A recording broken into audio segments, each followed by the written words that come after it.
Hey, what's up, everybody? Welcome to the stream. All right, bye.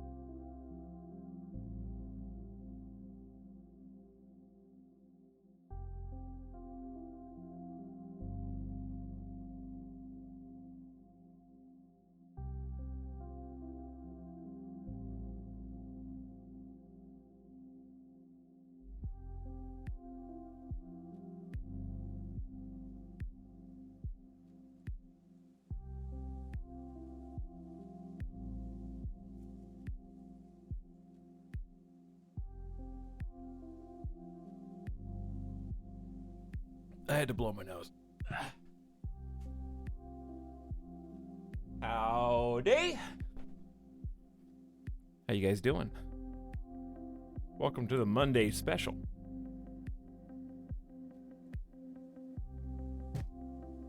We are going to play more Crusader Kings 3. Because that seems like a good idea.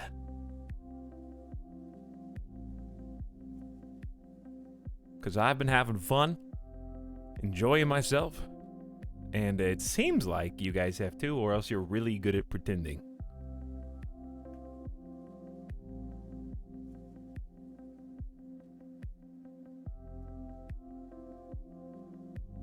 Maybe a little bit of column A, a little bit of column B. Okay, sorry, getting stuff like set up here. I'm trying to be as prepared as I can. All right, now I can see you. Hey, what's up, Ben Elnor? Dog Crunch, Super Willis. Hello, 101 Dalmatians. What's up, Ace Tech, Sawdust Bunnies? Hi, Tim the Sorcerer. Welcome back, Leo Malaska. Dandy Donuts is here. Ionic Naga. Hello, Lila B. What's up, Values? Roll Guy? No way, dude. Doing well. Didn't think I'd dig Crusader Kings 3, but it's very interesting. Nice, Bamagrad. That's good to hear, and that's probably what exactly what Paradox wants to hear.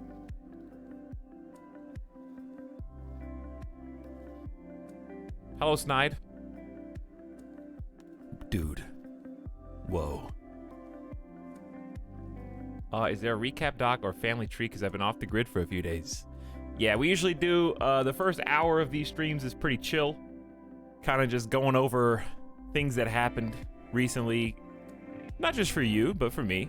It's fun to talk about. It's fun to kind of like dissect the storyline so far. Almost like a between episode discussion. So we'll hit a little bit of that.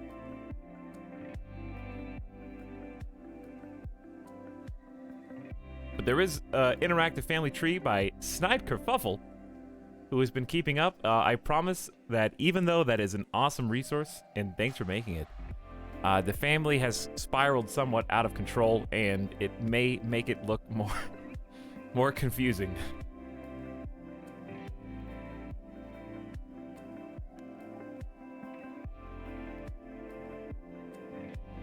Rip VOD watchers. I'm sorry, Bonaparte. Also, peep alright. That works for me. Good evening, Jeff. Double X, my lord. Wow. I must be allergic to greeting viewers at the beginning of a stream.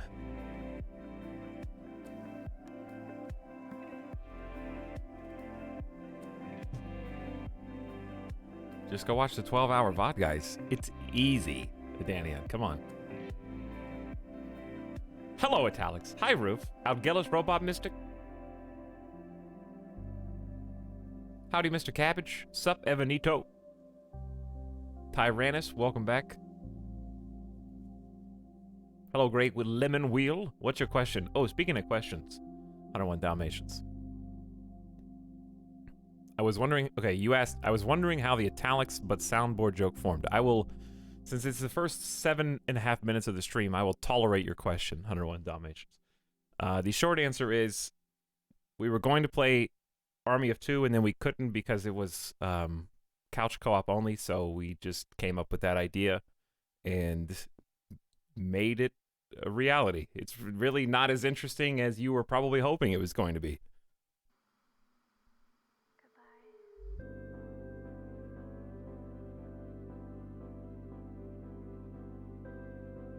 But that's the truth. think we were just looking for a co-op game to play, and I was like, Army 2 sounds good, and there was no online. That's pretty much... We managed to make something I think that was both timeless and funny. Definitely one of the all-time memes. Because people are still asking about it to this day. So that means job well done.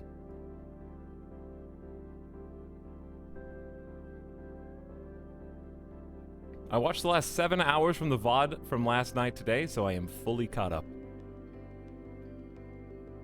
Nice, Bamagrad. Don't worry, I'll do the rest. Slight inconvenience, hello? I subbed to Italics instead of Netflix. I haven't opened my Netflix in 2 months. I've just been paying for it. You're welcome, Netflix. This is free money.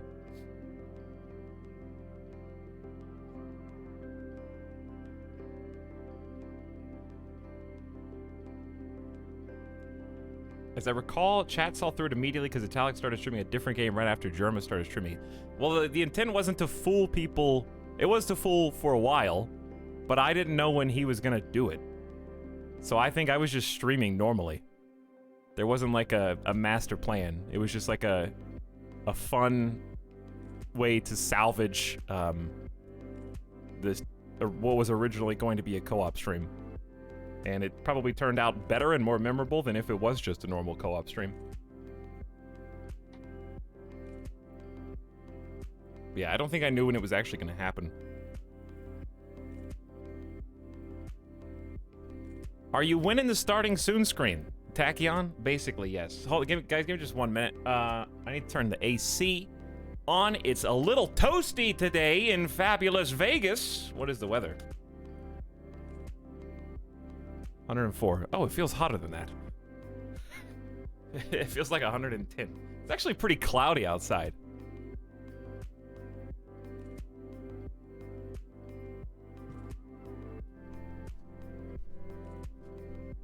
Wait for me, don't leave.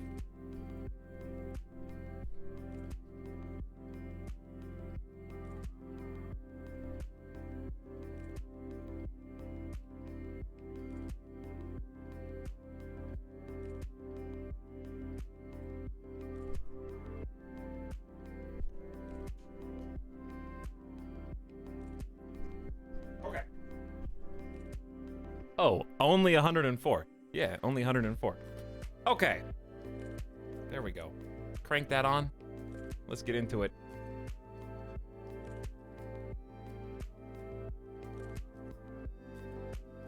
Hi. There's the music. What, it's a dry heat?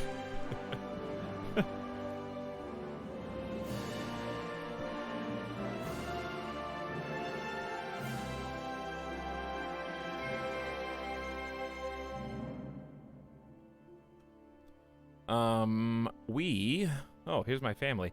We are continuing the saga of King Cordal and his family. We were briefly introduced to him at the end of the stream last night. The reign of Dondi the Dread is over. That was Cordal's father. And we played as him for the overwhelming majority of the stream yesterday. And also a bit much of the stream before that. So if you didn't see what happened yesterday, this is the new character that we're going to be playing as today. He is much more reserved than his father. The heir is hiding. We have a shy little baby boy hiding behind father's cloak. Hi, I didn't watch the VOD. What happened since the first stream? Hello, Alley Trash.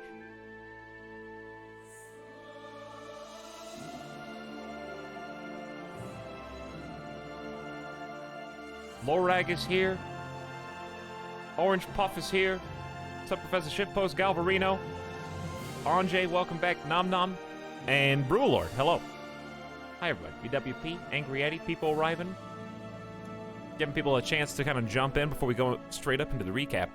I saw that I'm not really interested in getting mods right now, but I did see there were some pretty cool workshop mods already.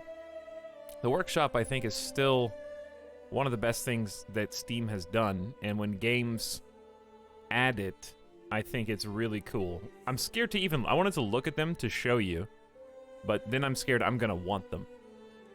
So I'm just not going to want them. Let's just take a look real quick. Okay. Here is the workshop.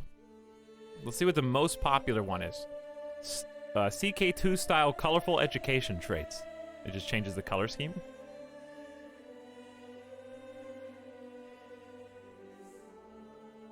Okay. That's neat. Just a little aesthetic. Full screen barbershop. That's a little too much for me. I don't really use the barbershop that much. But it looks like... I didn't mean to click on that one. I meant to click on this one. I guess you can, like, change their emotions. It's pretty cool. Change their background, their emotions, their clothes, headwear, and see your... Hey, you two? Your parenting skills need a little work. Don't worry, it's just a toy. He saw a movie recently, and his favorite character, Kylo, had that same dagger.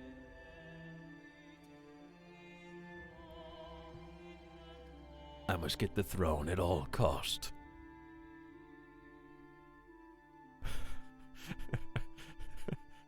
It looks like a nudist is about to, like, assassinate him.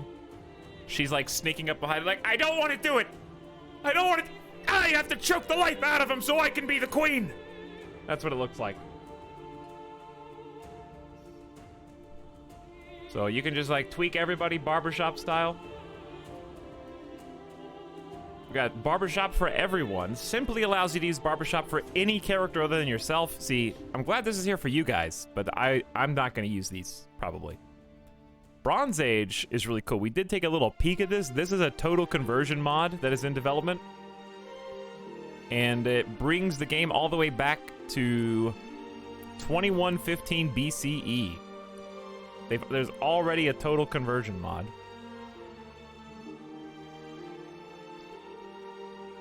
Oh, you can't see this. Chat, why can't you see this now?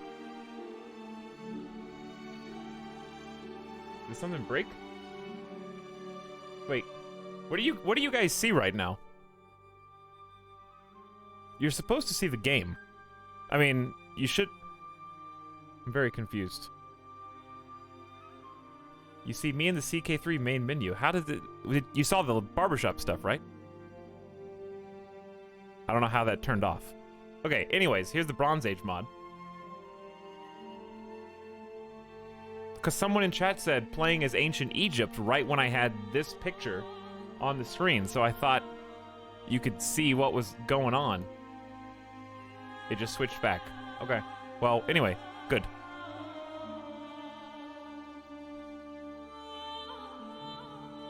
Got its own tenets for the Kemetic religion. Where's the overview of, like, the whole map? Anyway, people are already working on total conversions because there's Psychos, Akkadians, Amorites, Canaanites, Susanians, and there's Sumerian down there, Hittites. Pretty cool.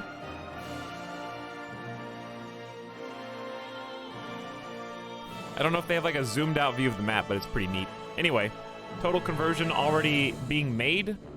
Better UI scaling. I know some people have had complaints with the UI. I don't mind it personally. What is this for? It just adds a scroll wheel?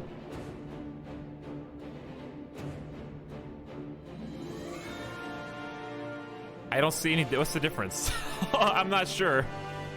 What am I looking at? It's just huge? Streamer shows the username on stream. Yeah? What of it? I have like 500 pending friend requests since I made YouTube videos.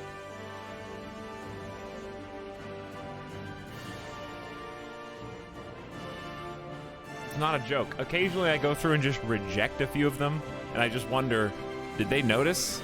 Like, dude, I've been pending on Etal's friends list for 3 years, and he just rejected me out of nowhere.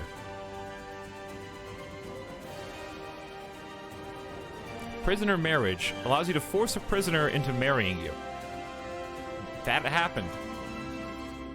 Custom ruler designer and brighter portraits. I like it the way it is.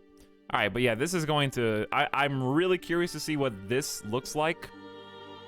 We got Daddy Pika's cheat menu is the #1 most subscribed. So you hackers out there are getting what you want. Yeah, aesthetic stuff for now because the game hasn't even been out a week. The fact that there's even 1 total conversion in progress is a small miracle. You drop this, King. Naked. Number 4, everyone naked. Not surprised in the least.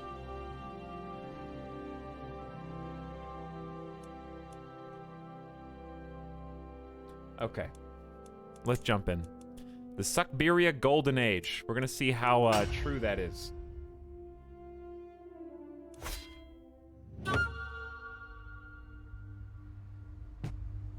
I knew that the perma-nudity mod was going to be high up on the list. Yakov, thank you for pogging out for 4 months. Appreciate your sub. Welcome to stream. And this is Suckberia, which is our wonderful home. It's doing really well. Not quite as much land as it initially looks like. If I click on anything, the facade falls apart, and you can see all of the patchwork, impassable terrain that is breaking up our land masses. So, those of you who are here for the beginning of stream and were asking about catch-up, here's what you need to know. We are a kingdom, currently. We are 1 tier below Empire, which would be the largest and most important role that you could fill in this game. We just recently acquired our 2nd kingdom title through a very interesting series of... Like, honestly, the last few hours of the stream last night were just jam-packed with drama. There was a lot going on. We had Jerry Springer moments aplenty. We had backstabbing allies. We had turning on our own cultural and religious brethren. There were assassination attempts, which I don't know if any of those were actually successful yesterday. We captured a 13-year-old brat, left her in jail until she was an adult, and then tortured her, eventually killing her years later after multiple torture sessions. She was in her 20s by the time she finally died, leaving her mother, who is a widow, alone to govern her former county.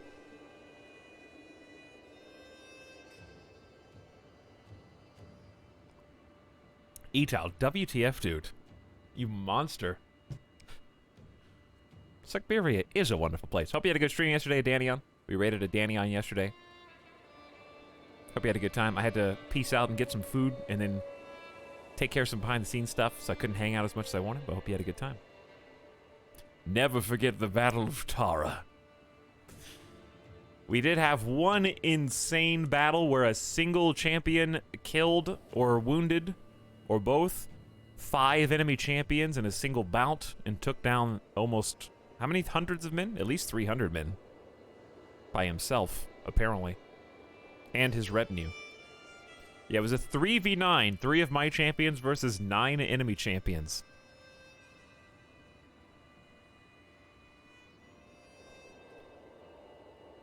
You gotta crack a few eggs to make an empire. That's right. The battle was for naught since we lost the war. It wasn't for naught. We got a sick amount of piety and prestige due to our religion. And it empowered us to do even more stuff. What's up, Sonic Fan? Pound Put? Casey and Not a Giant people arriving? Hey, everybody. I don't even know where to begin. I mean, that's pretty much the summary. I think it would be easier for me to go in reverse chronological order. Because trying to, like, pick a bookmark halfway doesn't make any sense to me in my brain. So I'm just going to go in from the most recent thing that happened and then just kind of see where the cookie crumbles there, okay? The most recent thing that happened was, if we go to Kingdom titles, you can see that, oh, the most important thing that happened yesterday was I was corrected. I had been saying de jure, D-E... Here, you drop this, King. That was just -2, everyone. I had been saying de jure this entire time, but I found out that the original pronunciation is in fact de jure. And now chat hates it, but you're the one that corrected me. So we could have lived in ignorance for the rest of time and just kept saying de jure and been happy, but no. It's de jure. Stop. That's how you say it. We looked it up. We found the original Latin pronunciation. It's de jure.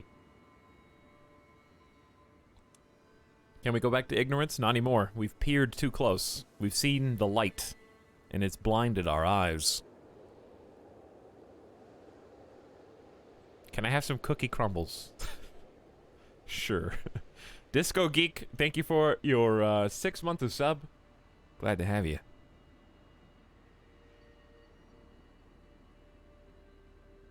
I appreciate it. But yes. Yeah, well, Latin is dead. That argument didn't work when we were talking about Aztecs, did it? It's pronounced gyro. No, that's a delicious and tasty food. Usually Mediterranean. Thank you, Lorag, for making everyone in chat hungry. Someone called? Hi, Aztec. I don't know, I just did the whole recap. You weren't even here?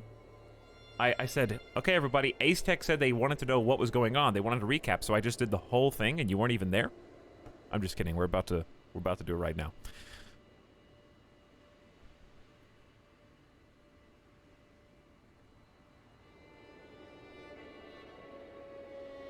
Imagine Siberian tribals arguing over Latin. All right, shh. Everybody quiet. Lights off in the house. Here you go. All right. This is the overall view of our kingdom in total, right? Suckberia. When you break it down, it's made up of smaller pockets of individual territories, right? So let's go ahead and break it down. The most recent thing that happened was, here in Ugra, we've got a man, maybe go a little further north. We've got a man called High Chieftain Sirka of Konda. This was the king of Ugra, and for many years, he was our ally. He is my cousin, so we are related by blood, because my aunt is his mother. This is Goblina Avrin. She was with us through the first stream, even, and was married off to form an alliance with our cultural and religious neighbors. We used that alliance frequently, helping the people of Ugra and the people of Ishim, which no longer exists because it is now swallowed up. But Ishim, if we look at de jure duchy titles, you can see it's right here. So there were two kings. There was a king of Ishim who had more land than this, and then there was the king, well, he wasn't a king of Ishim, he was like a high chief. So not quite king tier. But Ishim was the first one to basically join us. And that was its own interesting series of events previously, where he was vassalized peacefully, as it happens. But Ishim was an anomaly compared to Ugra. So Ugra, we had blood ties. We were staunch allies. They were constantly called into wars from Ishim to try and defend against the steppe nomads on our borders from Kyrgyz Khanate and Sibir and Zatizu especially. However, when Dondi the Dread, my father, died, if we see, he's right here, King Dondi of Suckberia. He reigned for many years, dying finally of old age at 66, died peacefully in the night. He reigned with an iron fist, yes, but he did love his family and had 15 children before all was said and done. Only 2 surviving sons out of 4, the rest daughters, 2 of which have already passed away to various ailments. My firstborn, Gandhi, died of fetal alcohol syndrome. Chiefess Hirlone, my thirdborn, died in childbirth, giving birth to my grandbaby, who is now just my niece. Hirlone, they named, I didn't do this, they named the daughter after the deceased mother. So, like, there's a little bit of poetic, not justice, but poetic weaving for the tapestry going on there. We also saw the death of Brozor yesterday, a fan favorite in the audience. Brozor famously chased a peacock away from the feast in the Great Hall from King Dondi's feast. Soon after he died of wounds, he was maimed and lost an arm in battle, defending against, I think, Subir and Zetizu. He was only 20 years old. He had a bright future in front of him.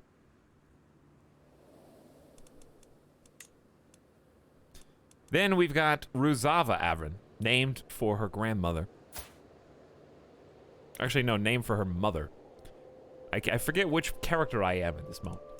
Ruzava's 19, my half-sister. No, she was named for her grandmother, but she was born of Kanyava and looks exactly like her. Ruzava was our original spouse. So she died in childbirth as well. Unfortunately, she was not able to carry on either the likeness of her mother or the name likeness of her grandmother. I feel like I'm watching a documentary on the History Channel. I like it. There's a lot of history here. I'm just trying to catch you guys up on the fam. So, my new character, Cordal, has 1, 2, 3, 4, 5, 6, 7, 8, 9, 10 surviving siblings.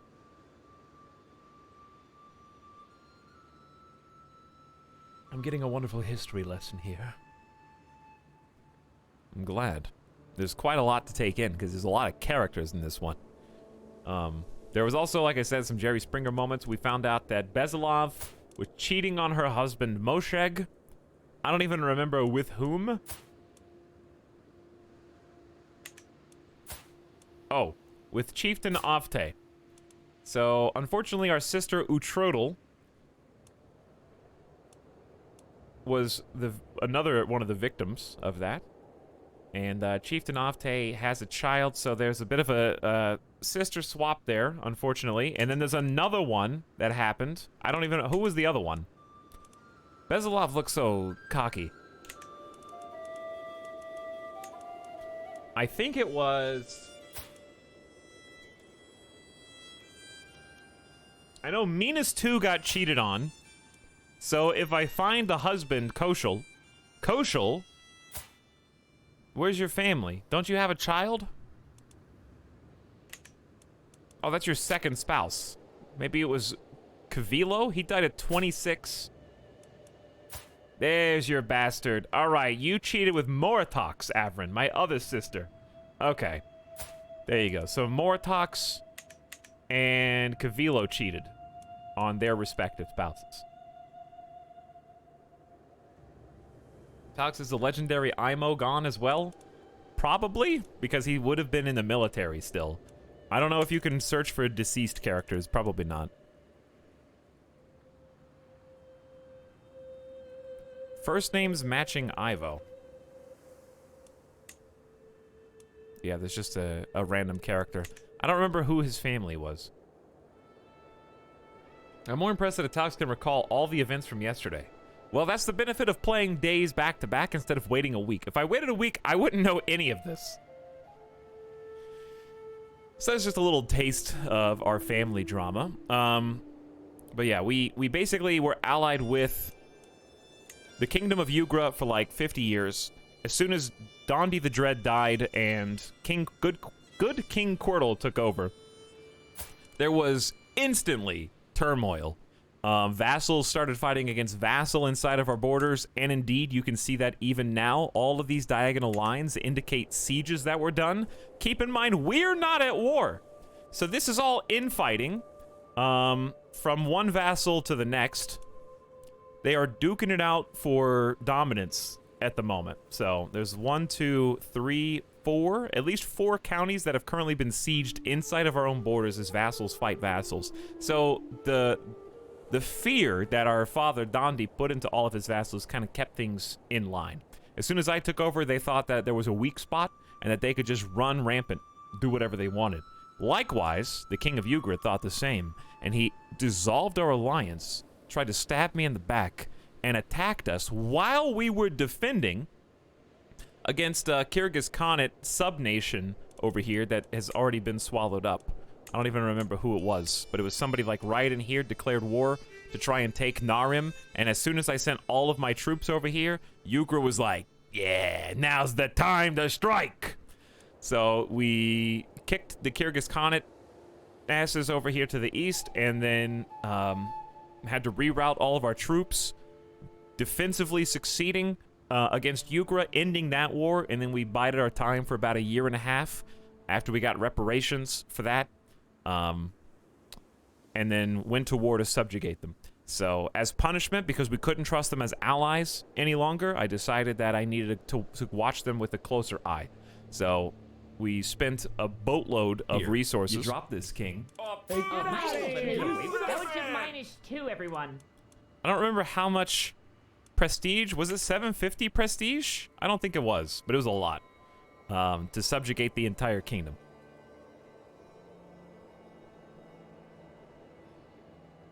So this is the most recent event, and this is going to be the source of much of our gameplay today, is trying to bring them in line and figure out how to kind of mediate and, if need be, plot to get things to go the way that I want them to.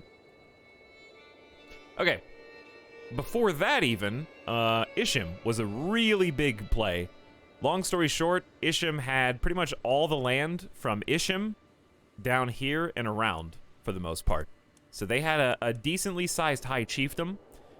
What happened was they were getting nibbled at by Zatizu plus Sabir, who was much larger than they are now. They occupied a lot of the land right in here. And I was an ally of Ishim, so they would call me into war, and we helped them at least 3 times in 3 different wars.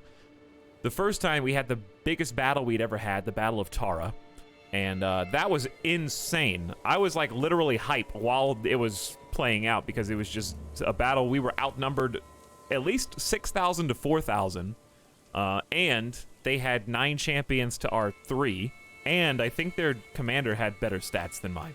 So it was really not a battle we were supposed to win, but we were fighting it defensively. And we had a god champion on our side who was single-handedly responsible for dealing with and dispatching 5 enemy champions by himself. So it was we still ended up losing the war, but that single battle boosted us up to like extra piety level and extra prestige level or something like that by itself. Then the next time we ended up winning defensively and helping out Ishim, and whenever you fight a defensive battle, you build a great reputation with whoever the leader is at the time. So in this case, it was High Chieftain Erder, who was a little snot. He's 22 now, but he was like 13, and also I was his educator as Dondi the Dread. So I was educating him, I defensively helped him, he had a plus 100 relationship with me, and I used the opportunity since he was a high chief and not a king, and I was a king, so I was 1 tier above him, to vassalize him. And I offered the vassalization, and I had a 0 neutral response. So that's just enough. Tie goes to the offer in this case. So he accepted my vassalization offer, and we were able to peacefully integrate him into Sukhbiria. So that was like play of the game right there. And really, really, really enjoyed that entire segment because it's just fun having alliances benefit you from an opinion perspective. So we got the whole thing to come in. And now Erder is his own dude.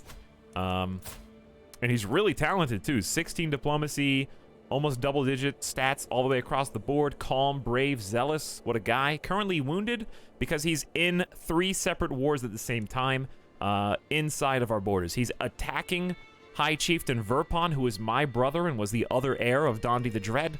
He's defending against Ilke. So someone else in the kingdom is warring, and then he's defending against Chieftain Sotan. So there's 2 separate conquests Here, you dropped this, king.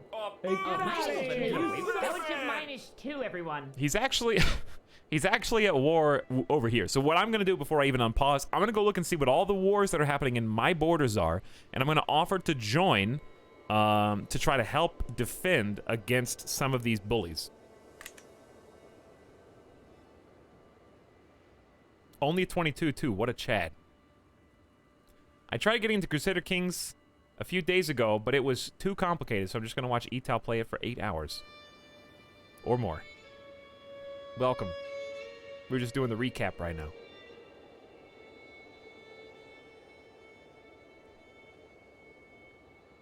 Is this a Redeem ask a question about pronunciation?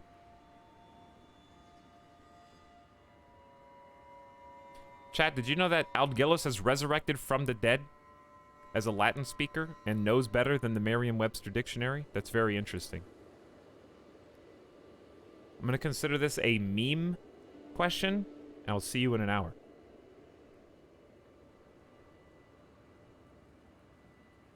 Read the fine print on Ask a Question.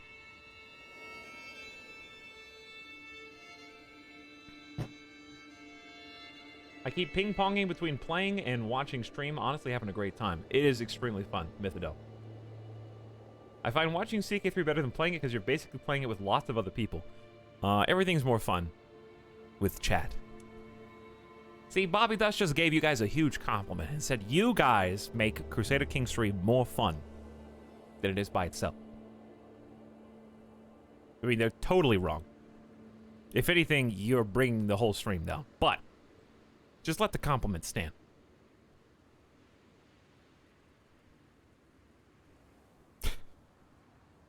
No, but thanks for being here, everybody. And for putting up with all these backstory recaps at the beginning of every single stream. I just think because we do this back to back to back like 10 to 12 hours, there's probably a not insignificant portion of people who didn't see the last like 4 hours of the stream. And that's basically what we just covered. Was what happened in the second half. So you can kind of get some idea of why we're going to do the things that we're going to do against the people that we're going to do it against. So here's what you need to know. Out of my vassals, let's just go to our vassals here. And it'd be cool if we could sort by strength of army. I'm not sure what it sorts by at the moment, but High Chieftain Sirka is one of the most powerful vassals that we have in the whole kingdom. He's got almost 3,000 troops, and we consider him an enemy. Okay, even though he is in our family now, and he's a cousin, he's the one that stabbed us in the back, and we had to turn around and subjugate him in order to make him honor his alliance. So he's an enemy for all intents and purposes. That's what you need to know. High Chieftain Urtur is not an enemy. He's actually pretty chill right now. He has a plus 47 opinion because I think we swayed him a little bit. And we also, I think we talked to him at a party. I think we talked to him at a Hey, what are you doing? Did you just, like, eat a piece of that toy bone that you're not supposed to eat? Alright, maybe he just choked on his own spit. He's giving me a very suspicious look. What?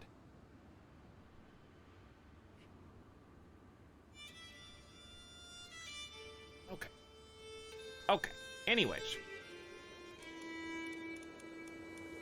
High Chieftain Urdur of Ishim is in, what'd you say, 1, 2, 3? Yeah, he's in 4 separate wars, so we gotta help him out.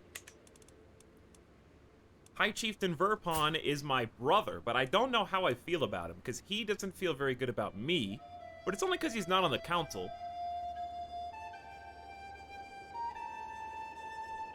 Stream is now best stream.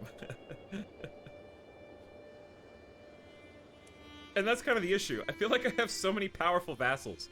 We're gonna do some count. Hey, are you okay? What are you choking on? Cough it out. Cough it out.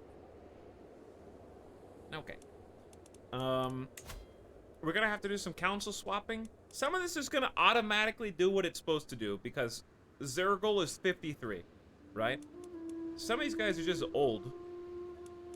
Well, he's old, but I can't put anybody in his place. He has to be automatically assigned. So council positions are an issue, and he's got 2,000 troops, so we need to make them happy. Who else? But this is the other inheritor. When Dondi the Dread died, Verpon is the one who inherited the other half. High Chieftain Dakya of Pelham. He's got 1,000 troops. Okay, so he's got Pelham here. Gotcha. And is married to Magurka. Did you guys ever watch that stupid Disney Channel original What was the name of that movie with the McGoogles character? Dude, I thought that was the funniest shit when I was a little kid. I laughed every single time it came up. Guy that's like, McGoogles is me name. Does anybody remember what I'm talking about? Are there any other millennials out there? It would be so dumb to watch now.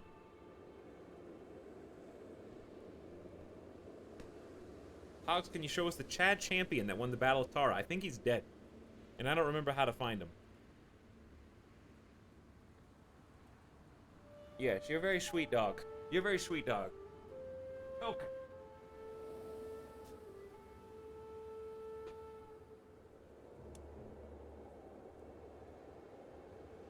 Oh, yeah, it was. Not a Giants got it.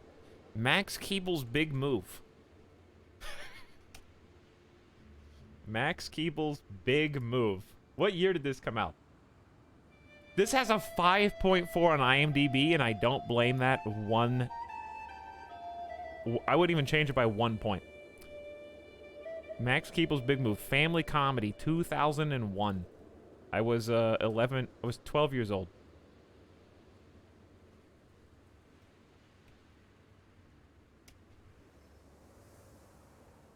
Oh, dude, he was a giant frog. Here he is.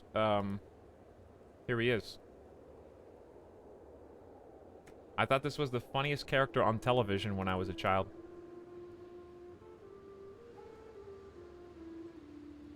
Every single time he came up. He was the Irish frog, yeah. It's him! It is him! Alright, anyway. High Chieftain Dakya from Pelham. So we don't even have any relationship to this guy. He was just kind of part of the subjugation of Ukraine. He just came along as a package deal. Okay, who else we got? Chieftain Mosheg is my cousin and brother-in-law, but this guy sucks. He's the one that, Oh yeah, I forgot to tell you the other part of this. Chieftain Besilov did cheat on him, but his response to that was, as she became impregnated by the other adulterer in the group, he did imprison her and throw her into jail with the baby still in her belly. So we ended up going to war, partially to bring Narim back into the boundary of our kingdom, but also, after I won, I freed her from prison. So they have a very interesting relationship right now, I assume, because, yeah, there's a little bit of a bad situation there. All right, so we don't really care about Mosheg. In fact, he hates us because we went to war with him, among other reasons. He's not going to get a seat on the council. I can tell you that right now. Who else is there? Anybody? High Chief is Ashkamashka, who is, not surprisingly, the Duchess of Kazim. Now, if you remember, she is the mother of this particular character, as Rava is the one who outed Dondi the Dread as the murderer of the Kyrgyz Khanate Kagan, the leader of the Kyrgyz Khan, for no reason, really. She's like, I found out that you killed that really important enemy guy. I'm gonna tell everybody, including his family, if you don't do what I say. And then I accidentally left the game unpaused, so I didn't do what she said in time, and she told everybody. So I imprisoned her until she turned 16, and then started torturing her as an adult, and then ultimately killed her when she was 24, before I died. Literally, it was the last thing that Dondi the Dread did, was execute her in the dungeons. As revenge. Unpausing, people leave. So now her mother still survives. She has an okay opinion of me, surprisingly, and took over ruling. Now, hilariously, Chad, notice that they have no other children. So guess what? Look who's the next in line in realm succession for Kazim. Huh. The plot thickens. I am the one. So when her mother dies, she's 55, I get Kazim back into my domain. How the cookie crumbles, indeed, you know? The domino effect. This is why you gotta stop and look at the details, because I can now anticipate this. Or I could help it along. And also, the issues button will help you with that. So you can click on this and go, You are in line to inherit titles, and it'll say High Chieftain of Chasm right there. Yeah? So you can use the suggestion box. They're really much better about this. Okay, and then there were like 1 or 2 more vassals. We need to look at these because we just got a bunch of new vassals from that subjugation. Chieftain Setyamka, who is my cousin. Chieftain Rada, so he's my cousin by my uncle Rada, who died in glorious combat. He was the sole casualty of the Battle of Tara on the named character side, and it was very sad. Good drama there. Okay, so I think, I don't know how we feel about Chieftain Setyamka, but he doesn't like us, that's for sure. Oh, the Liege holds your de jure duchy. So I'm going to say it from now on. Fired from the council, -20. Okay, so this will go up a little bit. He doesn't like the fact that I have the duchy for the chiefdom of Umiai, but he can just deal with it because I have the capital, and I'm not giving him the duchy. I have the capital and the whole duchy for Vesuken. A new subject has arrived in your court. Throw them to the pit. I'm already 1 step ahead of you. The pit door is open. All you have to do is step in. It's easy. And then last but not least, Chieftain Avte, who is my brother-in-law. Didn't we just establish that he has, he's one of the ones that cheated on my sisters? So I don't know how we feel about him. Probably not very well. Oh, he's the one that cheated with Besalov. Yeah. He kind of just, like, wrecked some homes. Because now Uhtrodel is getting the bad end of that bargain. I don't know. He's got only 131 troops. I'm just saying that if I was going to start the day with something, it would be, as my first action today, to find Chieftain Mosheg. And, 5% murder scheme. That's nothing. I was going to throw him into the pit. Hello, chat. Hello, Itox. I just got back from watching Nightmare Before Christmas because it's never too early to watch a Halloween and Christmas classic. It's never too early. Only a 5% success chance. He's, I think my intrigue is just god-awful. Yeah, it is. Okay, so we won't be plotting. I need to figure out who I want to sway. And it should probably be one of my vassals.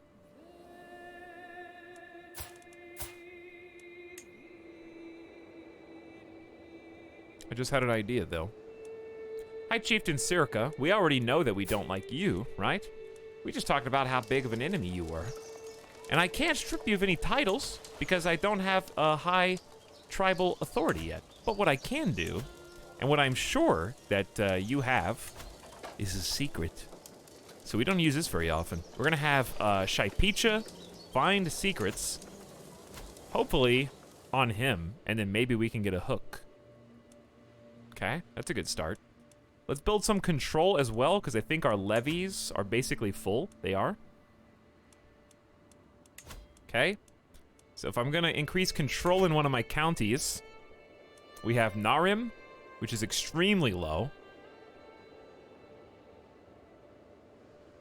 I think we should probably just go with Narim, but it's just so far away, and it's hard to keep inside of our... It's not in our inheritance line, really.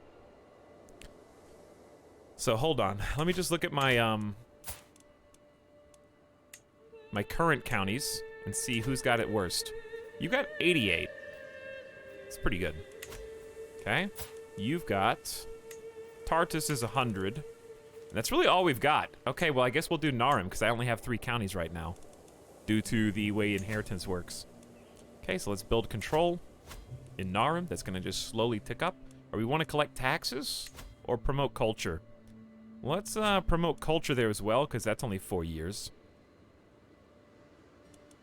Domestic affairs, we recently buffed that. And religious relations, I guess, is not what we want. Let's just start 34 years of convert faith.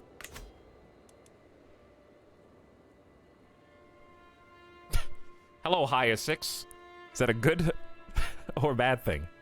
Hey, Chatterita, how does one go from tribal to feudal? I think it's just a really, really difficult series of events. You go to decisions and adopt feudal ways, but you have a lot of requirements. And also, I was reading yesterday that you have to be really careful when converting, because in Crusader Kings 3, you really need a stockpile of money.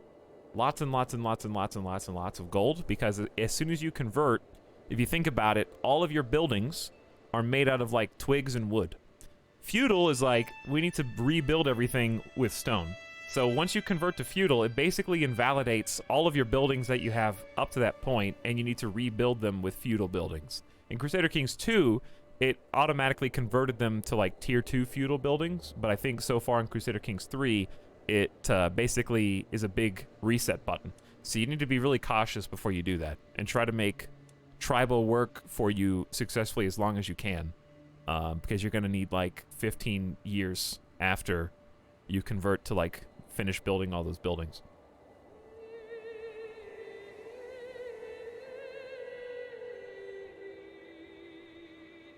I had 4K gold when I converted, and it seemed to be just about enough. Yeah, that 4K is not very hard to get.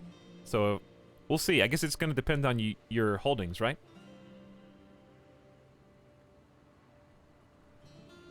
Hi, chat. I assume we haven't unpaused yet? No, Twitchy Tyrant, we haven't. We just did the recap. Hello, Ganaga. Big people happy? But I hope that helps slight inconvenience. Just reading some chat, hanging out. We're just chilling. There's no rush. We do, especially if we're playing 3 days in a row. I just like savoring it, you know. That's the thing. You only get your first campaign. You can only do it once.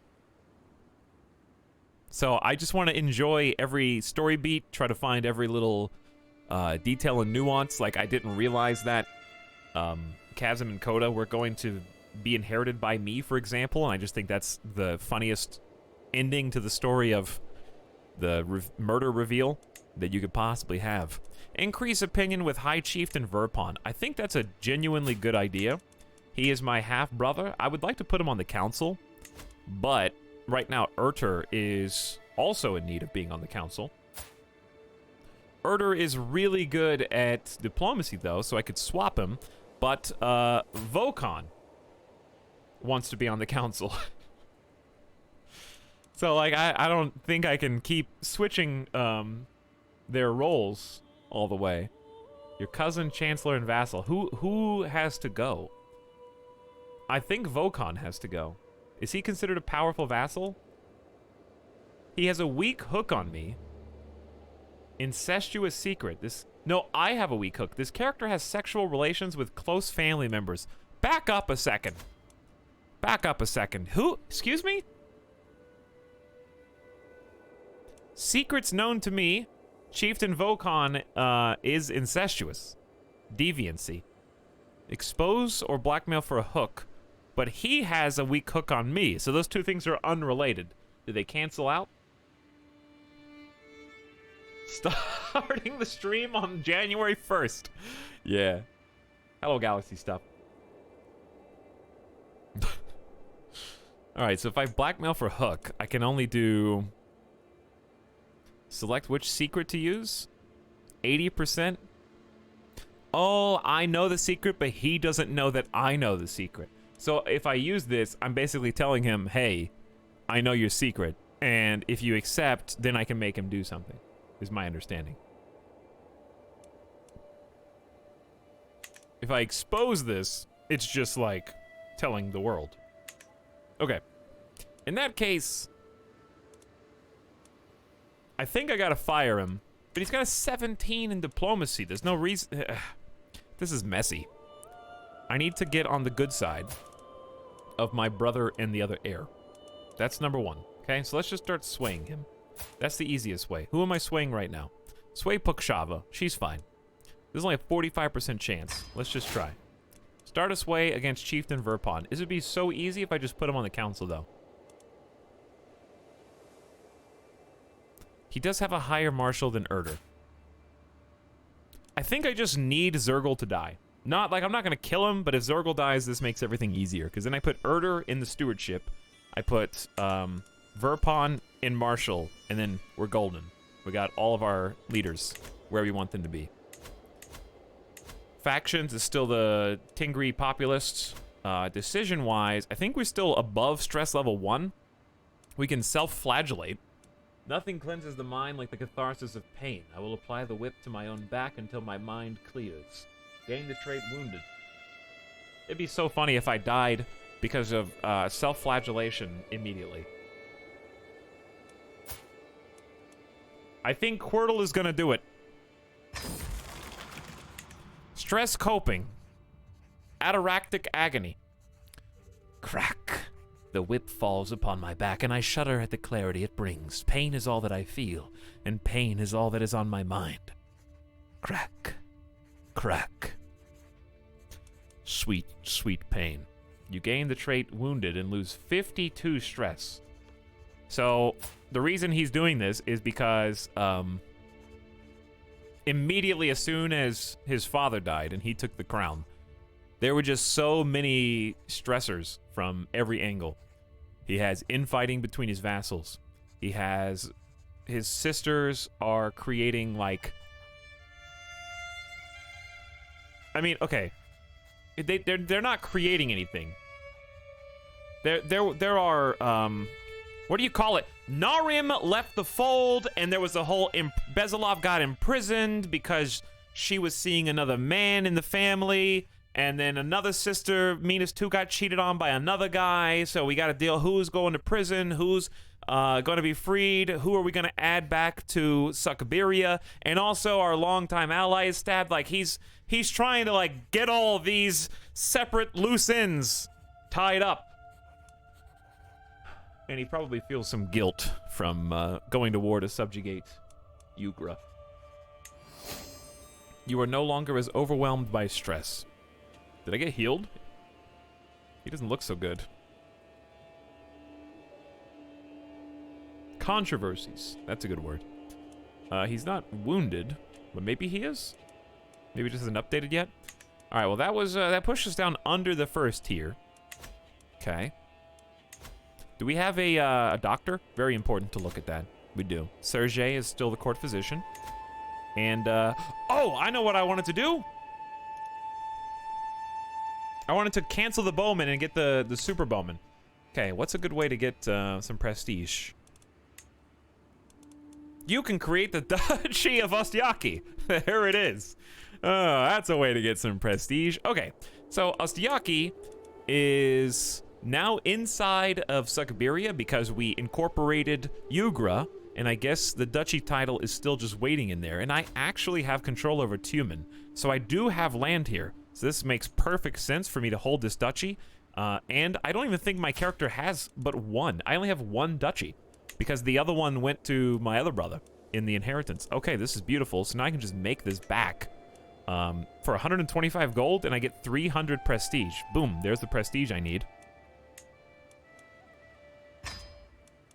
Okay, so I now am the holder of High Chieftain of Ostiaki title. And I have one county in here to my name so that my other vassals can't get too greedy. There we go. You can do a lot without pausing, see? I mean, seriously, it's worth going over all the issues, because these are pretty big deals. I think we're ready to go, though.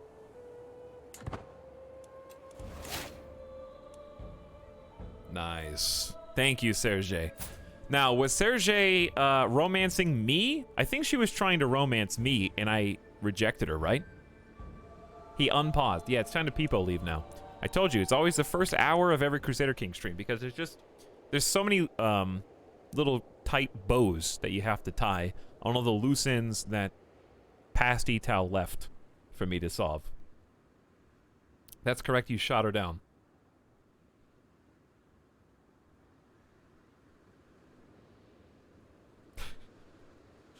Absolutely wild event to stumble in on. What, the self-flagellation? Neighbor. Oh, the wars! I gotta help with the wars. Absolutely unacceptable. Noroava burst into my chambers, her face red with anger, yelling loud enough for the entire castle to hear her. Tuhan has just insulted my honor. I demand you cast that vile boar from our court. Well, my dear, you are, beloved and a stewardship genius. My wife is like the head of an accounting firm.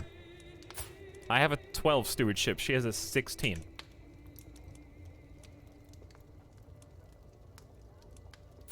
Tuhan, your champion and bold ravener.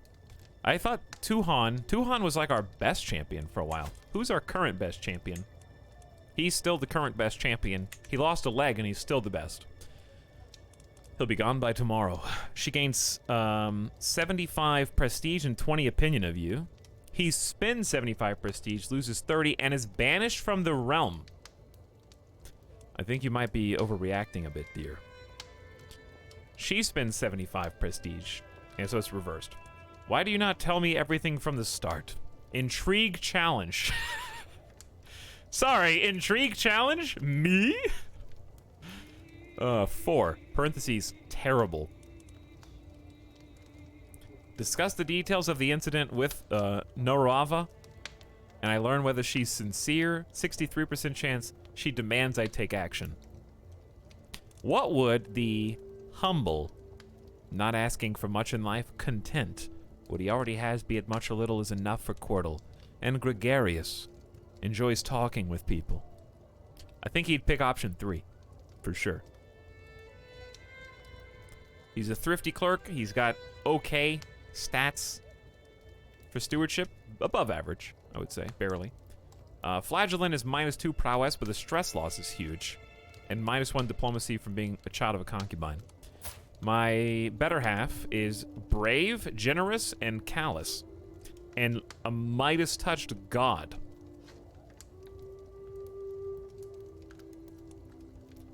Heartless and cold-blooded, Norava's indifferent to most. Brave is brave, but look at those stats. Martial up, prowess up, attraction up, vassal opinion up, likes other brave characters, and gets piety per month. I like the plus piety per month religious tie-in. Alright, why do you not tell me everything from the start, honey? Even after discussing the details with Norava, I'm still unsure what to think of the whole affair. A good king should stand by his queen. Yet I cannot shake the feeling that Norava might not be telling me the entire story. Look at that, like... Yes... Yes, what is going on here? I will talk with Tuhan. It still banishes him from the realm. I think you should forget this whole matter, Norava. Spend 75 prestige, lose 40 opinion, gain 75... Okay, yeah. So reverse... Listen, a good king should stand by his queen. Tuhan, you have to go. I'm sorry. You're arrogant, greedy, though diligent, is your one redeeming quality, and of course, your prowess in battle. He's been banished from the realm.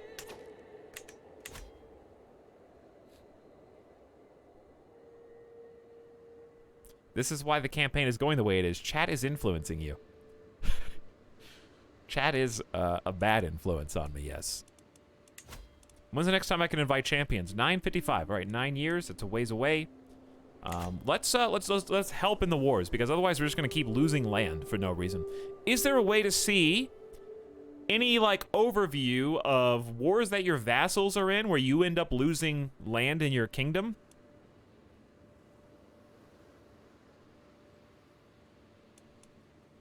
Neighboring ruler of Permia is losing some land.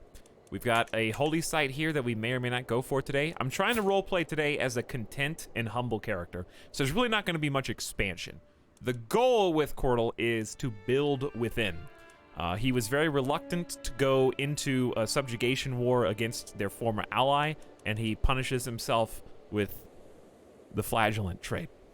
So if I go any further, the only one, I really want to take this place in Sibir, but I don't think Quirtle would necessarily jump at the chance.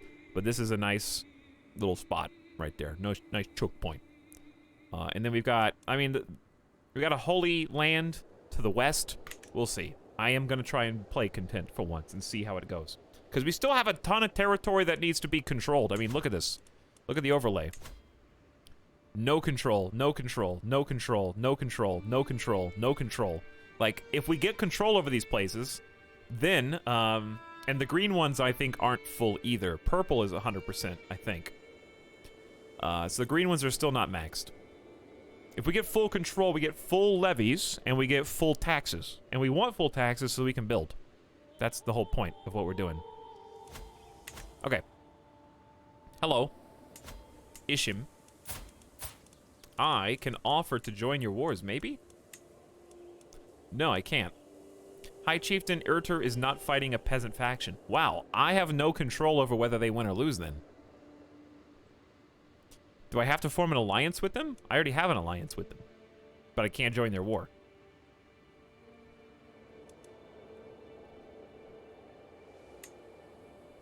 Even though he's at war with, No, he's on Permia's side?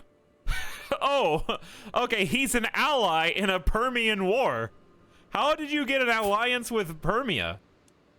Yeah, Perm is allied to Urter. That's awkward.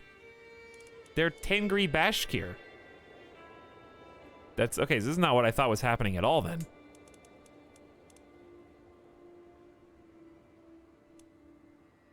And he's also attacking Verpon. So this is an inter-kingdom war. Dude, he's using Permia. Urter is using Permia. They're in each other's war now. They were just like, I'll go to war with you if you go to war with me. Yeah, bro. Bring it on. Who's this Verpon nerd? Your former Guardian's heir. And you hate your Guardian because he was cruel and dreadful even though he taught you everything that you know and made you into a Grey Eminence super genius? Yeah, I'm down. Let's go war Verpon. That's pretty smart. That is pretty smart. Okay, well, I can't help, so never mind. Let's just unpause then. I have no stakes in this. It's all them. County corruption in Narim. Lost deserting levies. That's good. That means that's finally gone. Dude, this has been such a fun campaign, just trying to see how all these cogs weave together. All right, the number one thing I'm interested in is his find secrets on High Chieftain Circa. Because he's got... We took his kingdom title. That's our second title, is the Kingdom of Yugra. So we've got Yugra. He owns the land inside of it, though. So, like, he has the Duchy of Kanda. And inside that, he's got the Chiefdom of Selim. The Chiefdom... Yeah, I think he owns at least 3. He owns at least 3 of the counties. The primary holdings in Kanda. Okay. I can't revoke any of his titles yet, though. My son, Wolksar, has recovered from pneumonia. Aww. My baby. Fortunate. He lost the trait pneumonia. He got good treatment. That was the last thing that happened at the end of the stream yesterday. So we already had, we had a stillborn child yesterday. It was very sad. We were going to have another baby boy, and he died. So right now, let's take a look at my children. We haven't really looked at them. We have 2 baby boys now. Brozor, Avrin, and Wolksar. So my daughters, Sergei had before I took over control of this main character. She is cynical, content, and sadistic. And also charming. That's a scary combination, dude. Chichaika is 14, so we're going to have to arrange some marriages. They're already 15, 14, and 14. My next daughter is brave, paranoid, and lazy. Okay, I'm trying to, like, reason lazy and brave. What does a lazy, brave person do?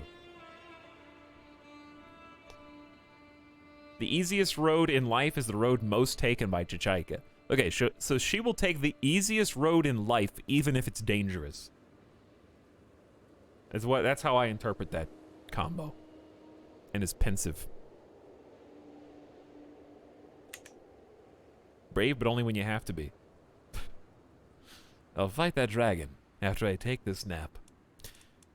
Then we've got Anava Avrin, your daughter and ward. So I'm the one training her. She is shy, impatient, and arbitrary. Also a scary combination. Tatka, who is just cynical and bossy.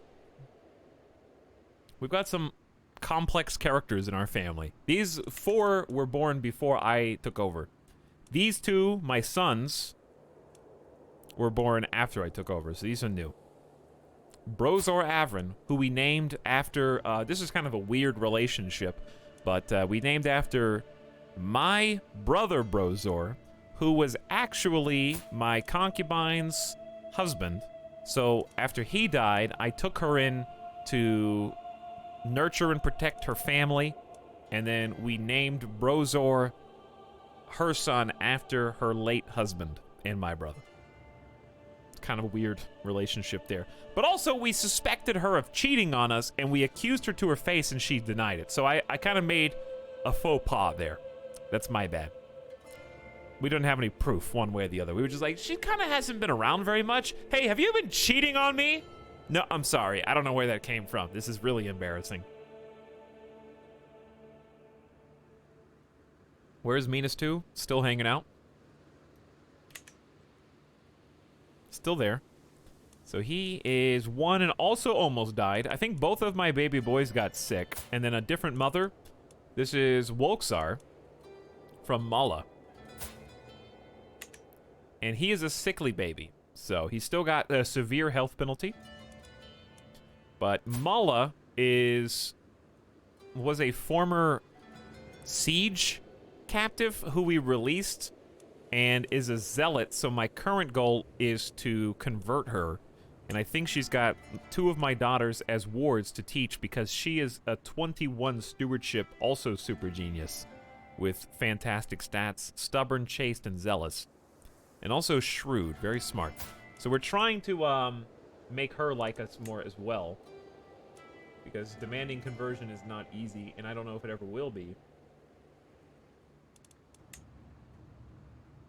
So she might accidentally convert my children into a different religion. We'll see, but I don't know. I think it'll make a more interesting story. Champion has arrived. New yacht. We've got lazy, arrogant, and wrathful. He is athletic. I've never seen this before. 1 prowess and a small health boost. That's pretty cool. Good stat.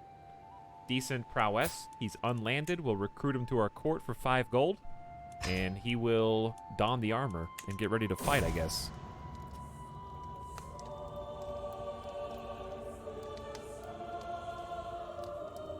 Already. I had so many hopes for you, my sweetest child. All the things you would learn, experience, and do. There were so many possibilities. A whole life to live. Maybe you would have had children of your own one day. But now none of these things will ever come to be. Rest in peace, little Wolksar. We were just talking about how sickly you were, and your mother. 35 critical stress from Wolksar dying. I've become overwhelmed by stress.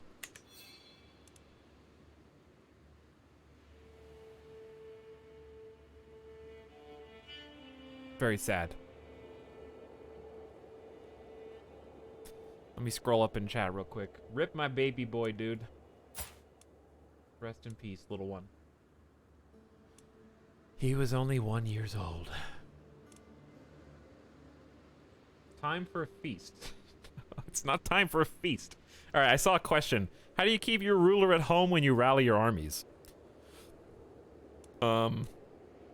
Just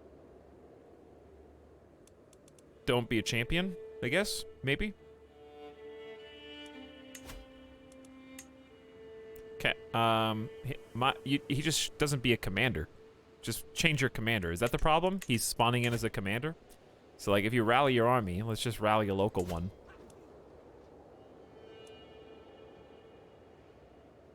Sorry, my brain just broke. As I was going to say, let's rally a local army. And then down here at the bottom left is your commander. So if this is your king or ruler, then he's going to be in the battle. Click on the little select new commander button. Choose someone besides yourself to lead. That may help you. If you do like fighting, then it's not a guarantee, but you can choose the martial focus. Pick one of these, preferably chivalry, because you get more prowess and a better advantage in combat as commander. And then click on Stalwart Leader, reduce the risk of commanding armies. So it'll make it less likely that you get injured in combat, but it doesn't give you a guarantee. But just keep in mind, if your character gets wounded and eventually dies, that just makes a good story. Don't be upset if your character dies. The goal is to try and make the next character even better. So take it in stride, try and learn from the experience, and see what you can make happen next time. Hey, what's up, KX? Your CK3 streams make really comfy watching, and the stories that come about are just great, so here's to you. Thanks for the bits and the support. Much appreciated. Also, War of the Worlds, thank you for that gift sub earlier. Isabus says, kill the king, do it. No, I'm the king. Fira says, hi, Italics. What's up, Fira? Disco Geek is back for 6 months as well. Hello to each one of you. Thanks for joining and hanging out. I'm glad you guys are having fun. I'm having a fantastic time. I can't answer every question you guys have. If you have specific questions like that, I can definitely help. Here's what I'm going to do. I'm going to change for today. I'm going to make the redeem channel point ask a question like a redeem Crusader Kings question. And I'm going to lower the point cost. Don't abuse it. How do I even do that? It should be... Is it just a channel preference? I haven't changed this in so long. I don't even know how to do it. Is it a streaming tool? No.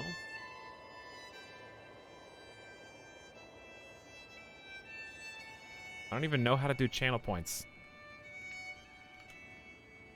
Content? Community. Community! It's under community. Okay. Manage rewards and challenges. Ask a CK3 question.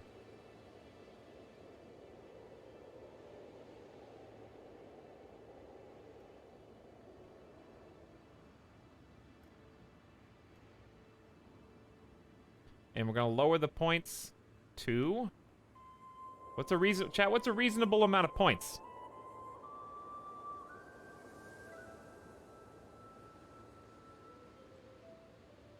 $300. There'd be like 6,000 questions.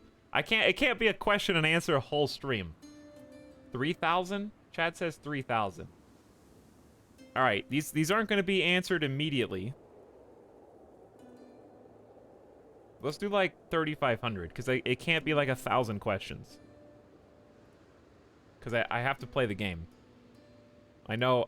You say, Italics, no you don't. You just leave the game paused anyways, but I do. Arvrak says, thoughts on Texas toast. It's good. Texas toast is good. Especially if there is something to dip it in.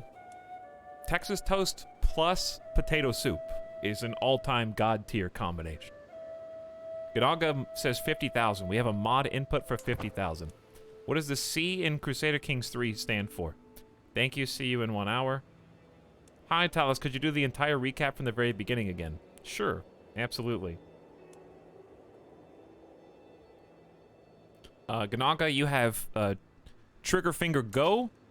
The next meme questions will be 2 hours. Okay? Mostly moistened. I will see you in 2 hours.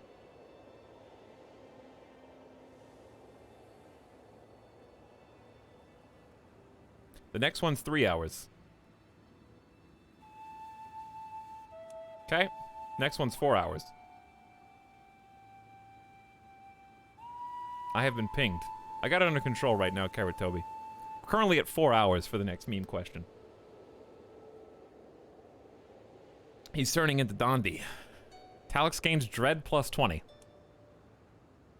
I missed part of the past streams. What happened to Goblina and Grimlina? All right, the point of this was for mechanics. King. Not for recap questions. To everyone. Form a line behind the guillotine. Goblina is dead. I think both of them are dead. My whole sibling line for Dondi is currently dead. Goblina died of old age. And the last thing that happened with Goblina is we actually imprisoned her after a siege to... Okay, let me back up. We sieged because her son High Chieftain Circa is the one that backstabbed us after dissolving our alliance. So in the siege, we captured both him and Goblina, my aunt. I released Goblina. The only string attached was she had to relinquish all of her claims on my territory, so that because she should have stopped her son from being stupid and going to war with family, and also breaking an alliance. And then she died of old age after that. And then Grimlina also died of old age. So they had happy long lives. She was, of course, married to the chieftain of Isham and was much more respected because of it. There you go. Maybe 5K is not unreasonable. Maybe 5K is not unreasonable.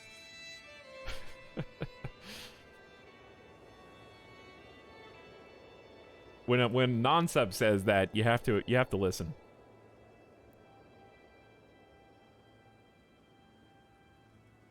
Okay. So it shall be.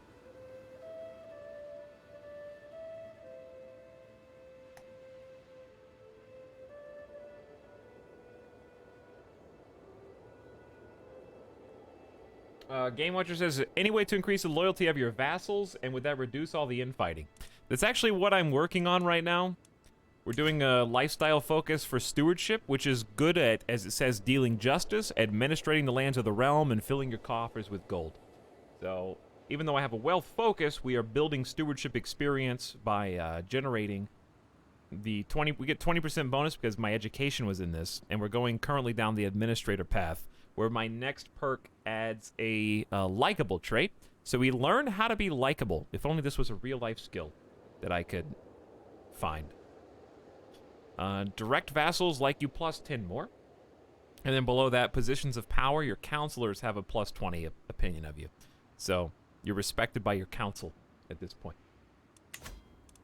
There's a couple ways. There's more besides, but that's what I'm doing.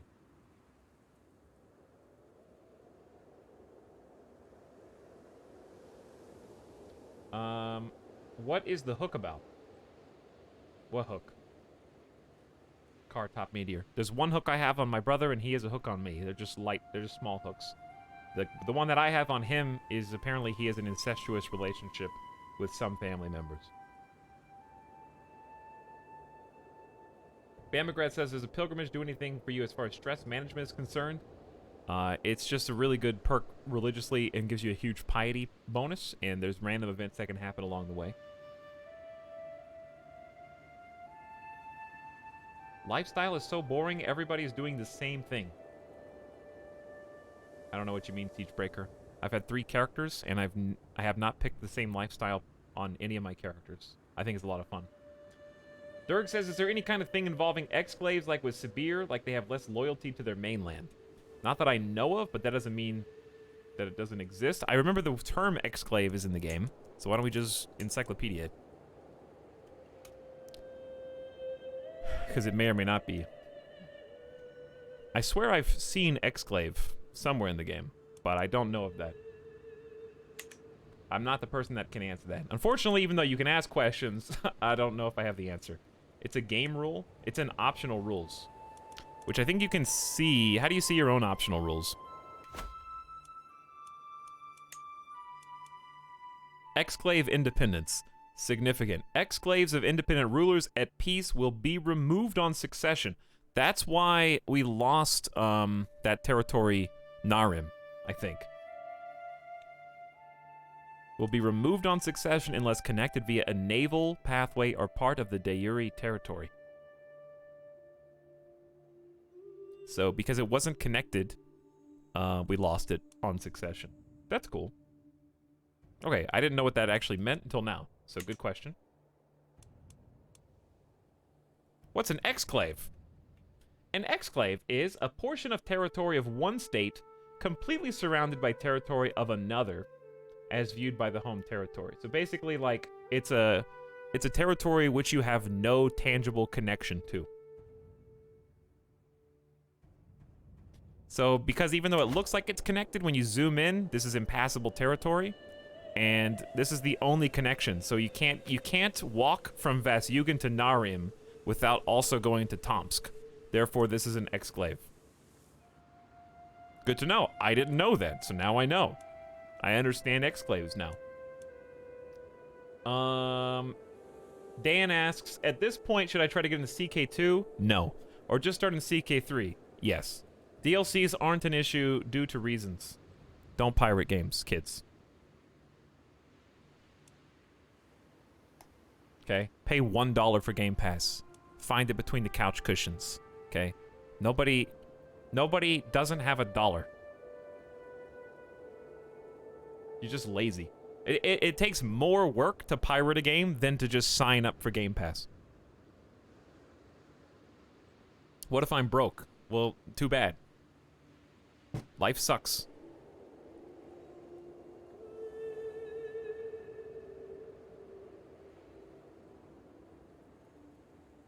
It's $1. Yeah, it's $1. If you're broke, you're using the internet. So ask mommy, who pays for your internet, to give you $1 so you can get Game Pass. Okay? Maybe she'll understand.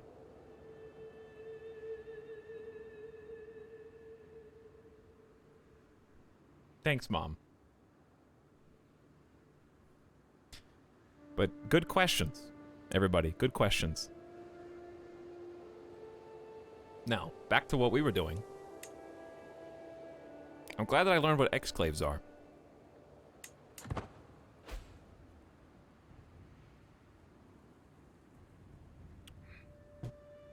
Faction created against you. Interesting. Your cousin High Chieftain Circa II created a faction to install Udyaka on the Ugrin throne against you. Why am I not surprised by this, High Chieftain Circa II of Khanda? Why am I not surprised? Well, the good news for me is I am already over 50% done trying to find some secrets.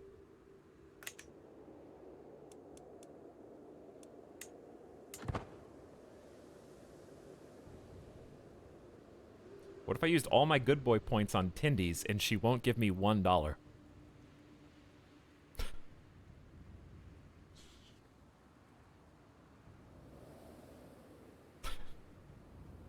My favorite is when people who are subscribed to me in the channel are the ones talking about not having any money. Just don't give a stranger on the internet $5 for 1 month and then just get the thing that you want instead. Okay? Easy. Okay. So we're unpaused right now. My lord, I think that young Vechkas could learn a lot if he got the opportunity to study under your tutelage. Chieftain Avte's son narrows his eyes before waving at us. Sure, I'll educate the boy. Your son is your responsibility. Isn't this Avte who cheated on Chiefess Uhtrodel with Bezalov? Whose team am I on? Am I on Team Bezalov? Or am I on Team Uhtrodel? Do we have to pick teams? De jure sounds way better, to be honest. I agree, Roof, but we can't go back now. Chat ruined it. Here's what I would do. If a Paradox employee who worked on this game, like if a Crusader Kings dev came in and said, this is how we say it internally in the office, I would use that pronunciation. Chat, go to like a frequently asked questions for next time they do like a Crusader Kings Q&A and just ask them how they internally say it.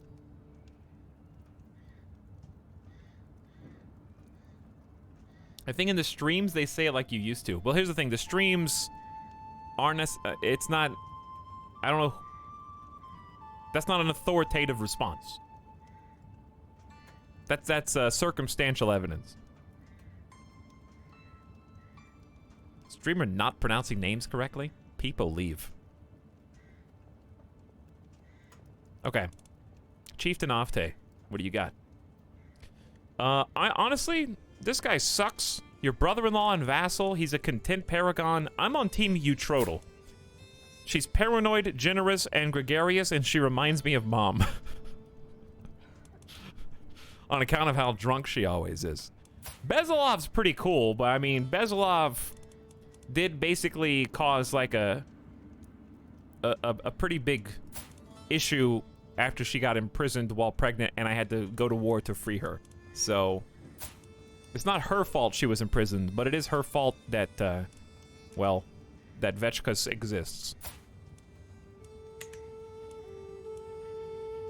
She's patient, ambitious, and diligent. And she doesn't like me as much. I'm just gonna pretend that I don't like her as much as well.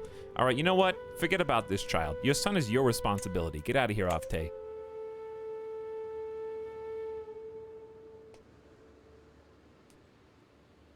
I bet they don't even say it all the same. Maybe not. Tux, is the big vassal you got last night still alive? It was like 0 even. Yeah, he is. He's doing all right. He's currently got some interesting alliances going on. For whatever reason, he allied with Permia by himself. So him and Permia are currently embroiled in a couple of different conflicts. One of them is an offensive. The Ishimi claim on the chiefdom of Kazanskoy. Here, you drop this, king. -2, everyone.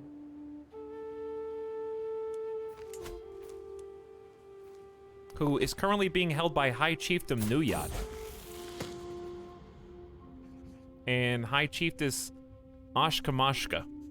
Who is in line to inherit this? Chiefess Chendyaka of Tara. Interesting. They don't have any kids. Sergei comes of age. I am proud to see my daughter no longer as a child, but as an adult with sufficient tutelage. Even a child that has displayed little natural inclination toward careful planning, such as Sergei, can come to truly understand its uses. She now knows a lot of ways to get what she wants. Most importantly, she is highly aware of political implications of those wants. A level 3 intricate web weaver. A master of intrigue, manipulation, and secrecy.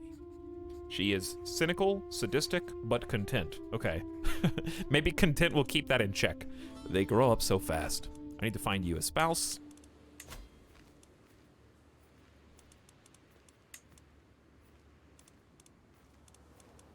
There's 462 characters on this.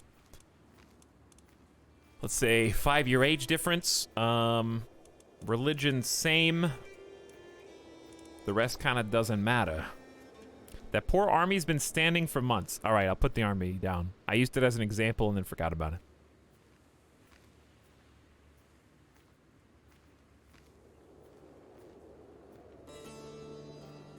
Nemen's Curse.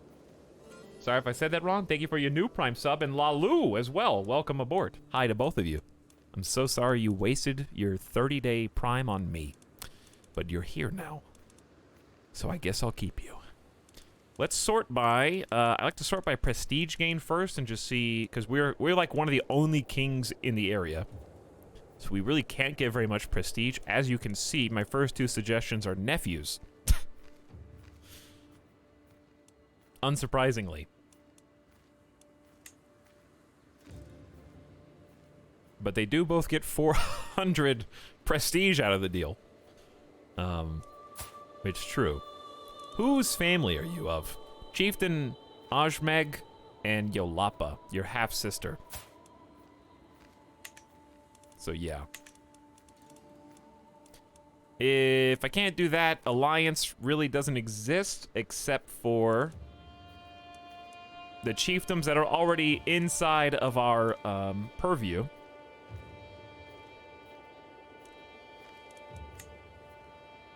And there he is, Chieftain Nyanza. This is actually a different giant. Dude, whole of body? Know yourself, know your limitations, and know the full extent of your reach. Medium health boost? What a god. He's a pilgrim, he's already gone on a journey. He's a giant, so he's got a minor health penalty, but he's offset it by being whole of body. That's a lifestyle trait as well, so we could get that. Others have to crane their necks and rein in their awe at the size of this lad. Gregarious, honest, and zealous. 22 learning? He just works out for fun. He's like one of those dudes bodybuilding with, like, reading glasses on, and he's got a book in the other hand. Yeah, I just do it to maintain this physique. marry him. He's already married to Magurka. Okay, well, he's only got 625 troops. Who are your kids?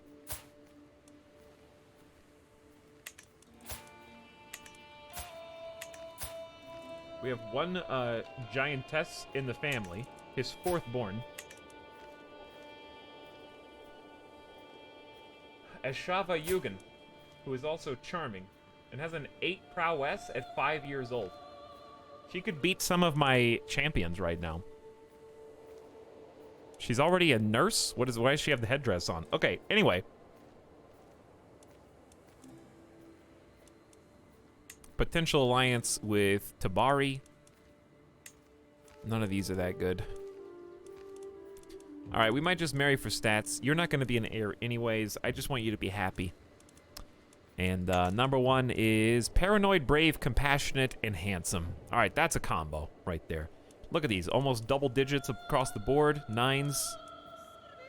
Idish, who is related to Nishkezpas. I don't think we have any relationship to these people whatsoever. So I say that is a wonderful match for you. Except we're going to be inbred. How are we going to be inbred? Who is he? Grandson of High Chieftain Idush? Who? How? On what side? These people are all dead.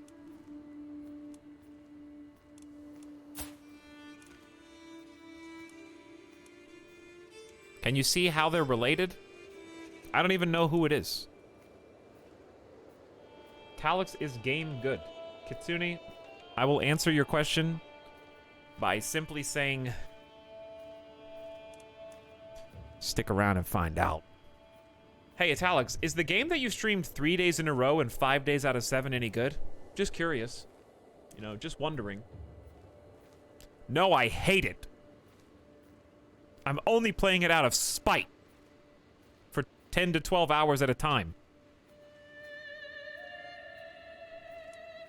The only thing that keeps me going is the wailing cries of my enemies as I slay them on the steps.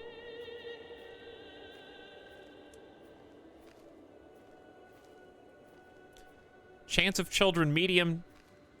Can I matrilineal marriage? Yeah. Okay. I don't even know who the inbred result is here, because I don't see my relationship to these people. But maybe it's on her mother's side.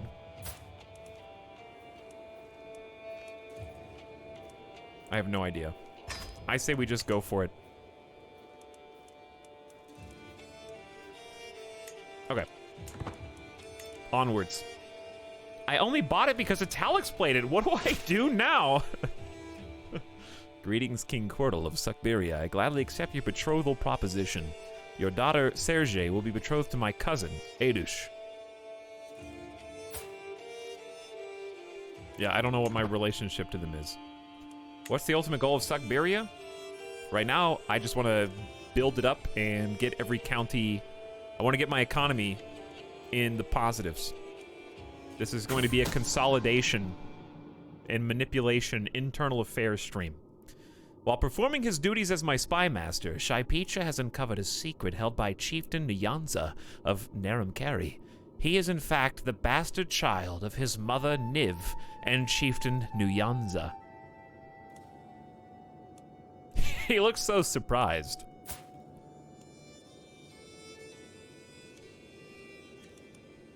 This is the guy we were just looking at. Okay, so...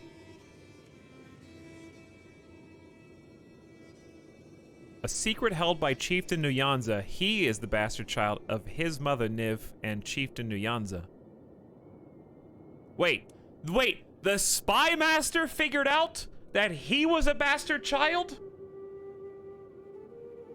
Is that what I'm understanding? He was looking for secrets on the other High Chieftain and accidentally stumbled upon his own roots. I was wondering why he was so surprised. He learned who Dad really was. He thought his parents... Wait a second. Oh no, is my spy... Did I ask my spy master to spy on his own dad and he accidentally revealed that his father wasn't his father? No! I didn't realize that my spy master was directly related to the person I asked him to spy on.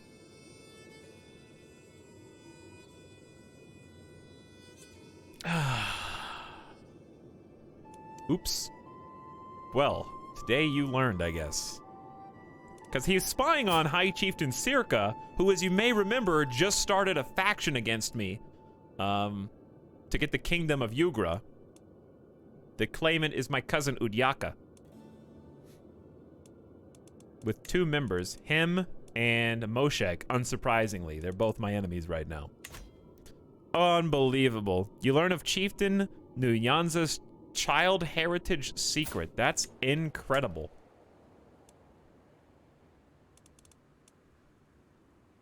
So, he is hunchback.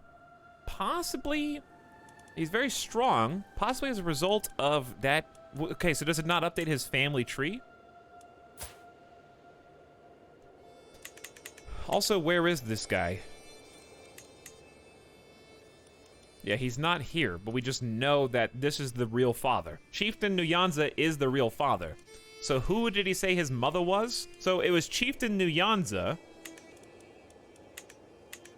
and High Chiefess Padyava? No. Yeah. So High Chiefess Padyava plus the Gentle Giant make the Spy Master. No, it was Niv. NYV. Okay, hold on. You're right. NYV.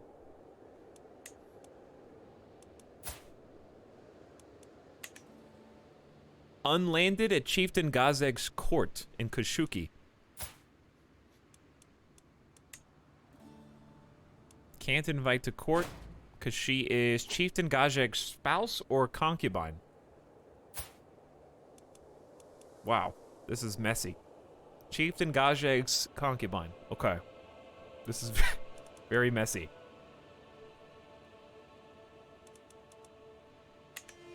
The army. All right. It's not even the whole army. It's just like 1/5 of the army. There, they're disbanded. All right. We did it. Betrothed can marry. Go for it. We just did. Greetings, King Cordal of Suckberia. I gladly accept your marriage proposal. Your daughter and my cousin will marry now. Yet Bana Avrin gained 20 what? Hold on. Yet Bana Avrin gained 20 opinion of you. This happened despite your spouse's poor diplomacy skills. Gracious atheist. Shaipetra finished Find Secrets task. Are there no more secrets there? He's already trying again, I think. May as well just stay with it. So how can I even use that secret?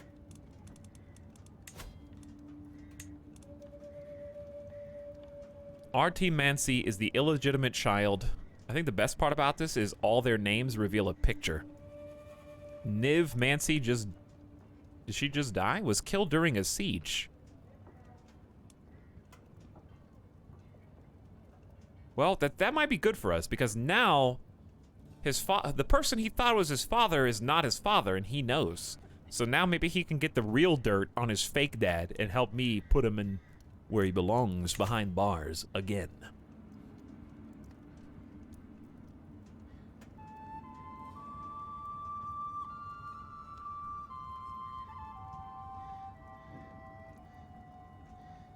Army needs new boots for how long they've been standing.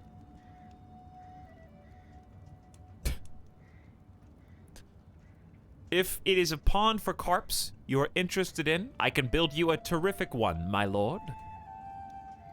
The builder before me has good credentials. I'm allergic to good credentials. And my courtiers seem very excited about the prospect. Dude, allergies are going crazy right now. You will have the resources you need. I have no idea what this is about. The carps. If the pawn for carps you're interested in, I can build you a terrific one. The builder before me has good credentials. My courtiers seem excited. Okay. Here's 50 gold. Every courtier gains 20 opinion of you.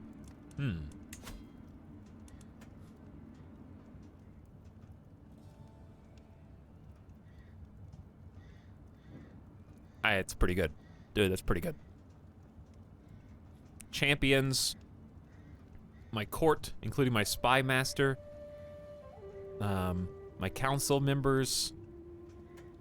My heirs, nephews, brother-in-laws, sisters. That's pretty good. Is that truly the best deal you can give me? Gain 100 stewardship lifestyle experience. Every courtier gets 20 opinion of you. 70%, you make a great deal. 15 gold. 29%, the builder outwits you. You lose 50 and spend 75 prestige. The gamble option! Of course I'm gonna pick the gamble option. The carps is what I call yield carps. Ace tech. I don't want to know what you call yield carps, okay, when the stream is on.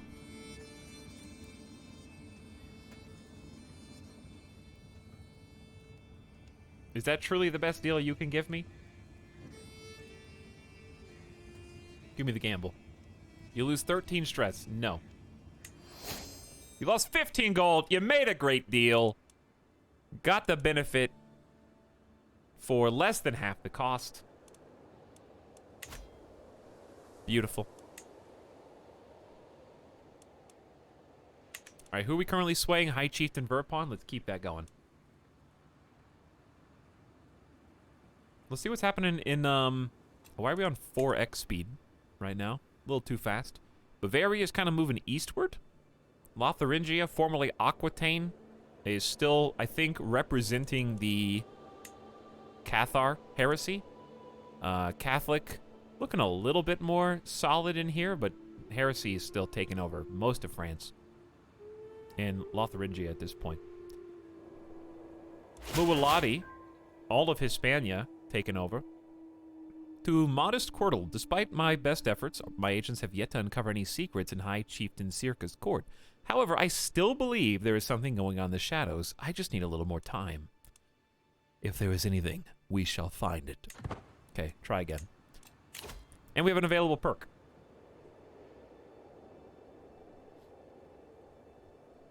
So we're on monthly income wealth focus right now. We're trying to be likable and be just this... I want to be Quirtle the architect. I want him to build and design the Siberia of our dreams. So all my direct vassals are going to just appreciate the fact that I am taking their administrative matters very seriously. They can come to me for anything, and I am working on improving infrastructure. But first, I have to save some money. So, speaking of money, I think that's the best first infrastructure that we can work on. So let's go to, Alright, well, hang on. Pakshava is pregnant, so my concubine, who also has, birthed my heir, Brozor II. Which I wish it would have the 2 like it did in CK2. Preparations for a big race have been underway for weeks now, and finally the time has come to compete. I arrive on one of my swiftest horses and find that both my brother High Chieftain Verpon and my concubine Mala, who looks very sad, are going to participate in the race. Of course I will join in as well. A race brings prestige but also risks. I'll just enjoy the spectacle. You lose 26 stress. On the one hand, I'm not terrible with martial tasks. Racing horses seems martial. I'm average at least. But, man, this is kind of a nice way to get under stress level 1.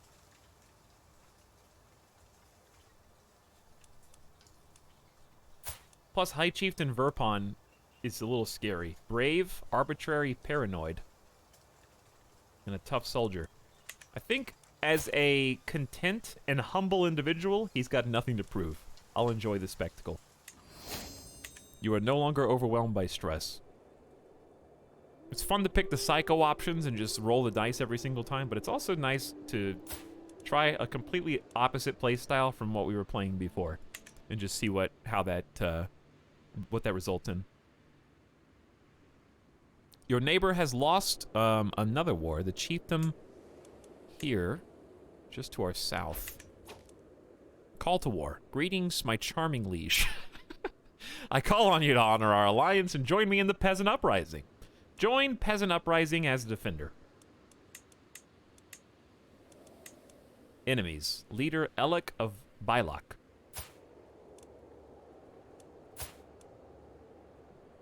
That you? I accept.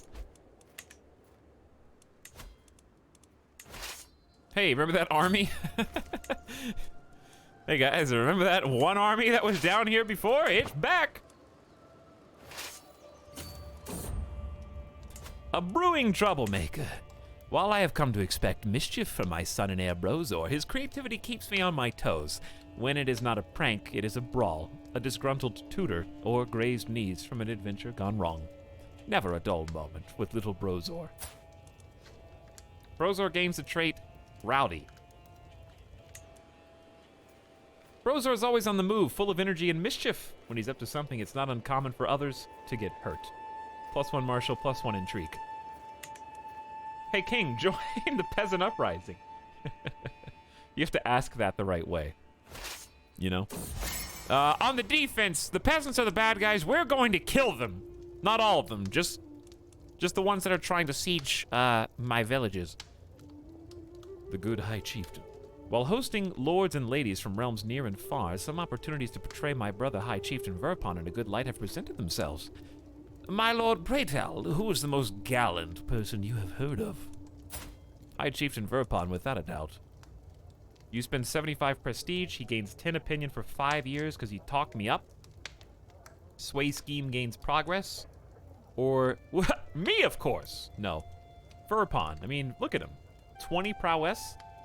What a fighter and a warrior. Him, without a doubt. Gains 25 opinion of you. He was swayed by my efforts. Okay, that's good. Let's pause. And we got +49 with my boy Verpon. That's my brother. He's grown up into quite the Chad.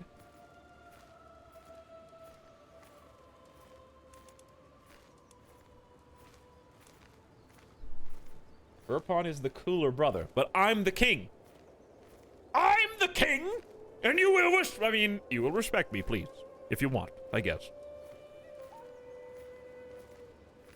Hello, new here. Can anyone tell me where to find the create title option? Jersey, I got you. Okay, number 1, if there is a title that can be created, it'll appear in your issues. And number 2, if you're looking how to create a title for a specific thing, you just need to choose the correct overlay. Do you want to create a duchy, a kingdom, or an empire? No matter which of these you want, the way you go about it is the same. Let's say I want to create a kingdom title. Okay, well, then you have to zoom in to the point where you can see the badge. This would be easier if I show you Empire, because most of these kingdoms have been created. All right, Empire. So in this case, Siberia. The Siberian badge is here, so you click it.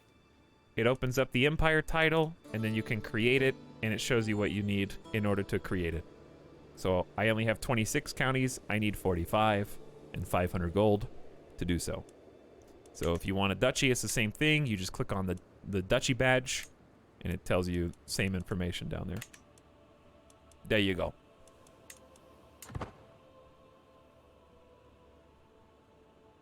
How do you make more counties? Well, you see, pretentious, when a mommy county and a daddy county love each other very much.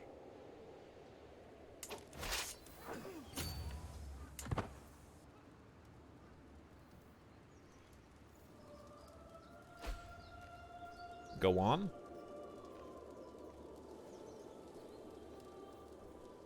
You really don't make counties, they just exist. Counties are just there. So you just have to zoom in past this level, like this, and then you can see all the text with black font, white outline. Those are all counties. So every single name on this entire page is a county. When you zoom out one layer, this is realm view by default. But pro tip, chat, if you control-click a realm, it breaks it up into different domains. So if I want to see Kyrgyz Khanate, okay, but like, how many different vassals and stuff are there? Well, these are all the individual vassal realms. These are all the independent realms that make up Kyrgyz Khanate. So that's a control-click, and then to reset, you can just hit realms or E hotkey.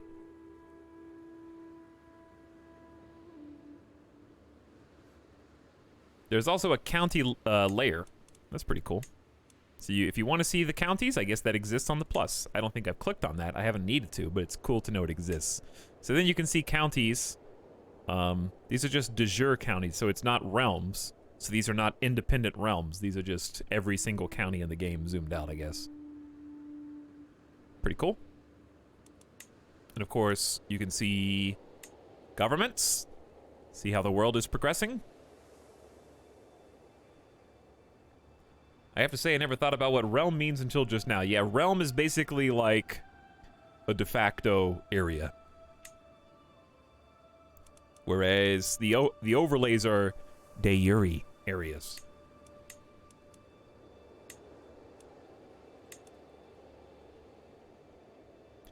How to play CK3. Hover over everything. Basically, yeah, as you need to.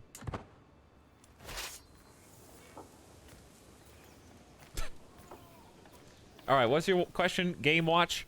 Is there a religious option for Christianity, and does the Pope have influence in these areas? It's a pretty usual element of medieval strategy games. A religious option for Christianity? Yeah, yeah. Yes. Sorry, I didn't mean to laugh, but in the game Crusader Kings, Christianity is one of the main focuses of the game, actually. And all of its various versions and heresies. Religion in Crusader Kings 3. Get it out. In my game, the Pope has already created an independent realm for the papacy. There he is right now, Pope Anastasius III. He has already announced, not him, but the Pope before him. How do you see the Pope before? I guess you could look at the title for the papacy. Click on the book, not the claimants, the book. And we can see who was the Pope before. Lots of popes before. But I think it was Pope Clemens II who announced that they were going to start potentially doing crusades. I don't think that they've done any crusades yet. But they've said that they basically threatened to. And also, he was not quite as decorated as the new Pope. Two crowns are better than one, I guess.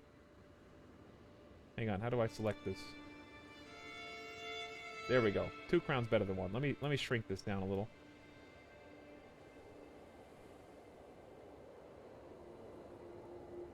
There we go. That's better. But yes, it's actually a huge focus. So in this case, we've got the Cathar heresy that is splintered off of Catholicism. We've also got, of course, Orthodox Christians in the Byzantine Empire, and they are not considered a heresy of Catholicism, but they are still their own independent faction.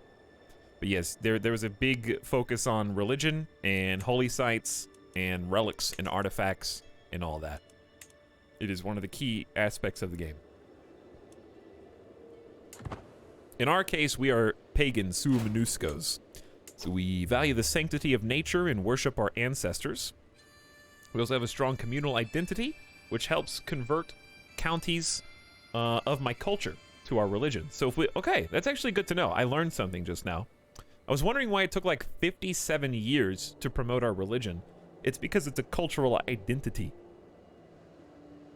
Promote culture, speed, in counties of my faith. They work in tandem with each other. What that means is, because Narim is not of our culture, we are currently converting and promoting our culture. Once this is successful, we will go 50% faster in converting the faith, which is currently extremely slow.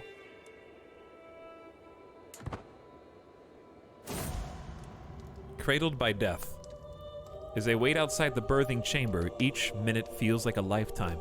Pukshava's screams have ceased, with no infant's cry to replace it. Something is wrong.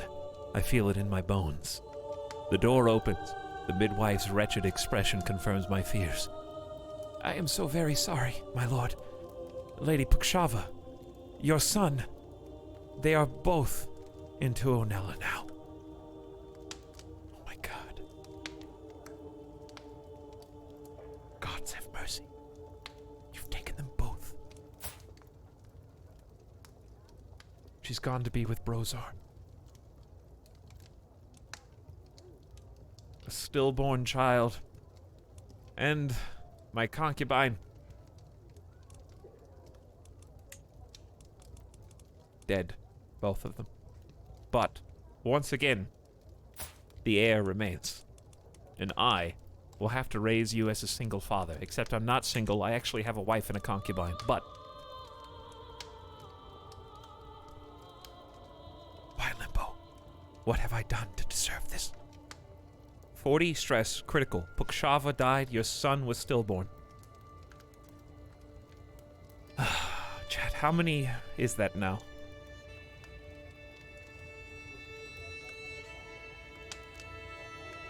You took her as a concubine. Yes, Stanko, because that...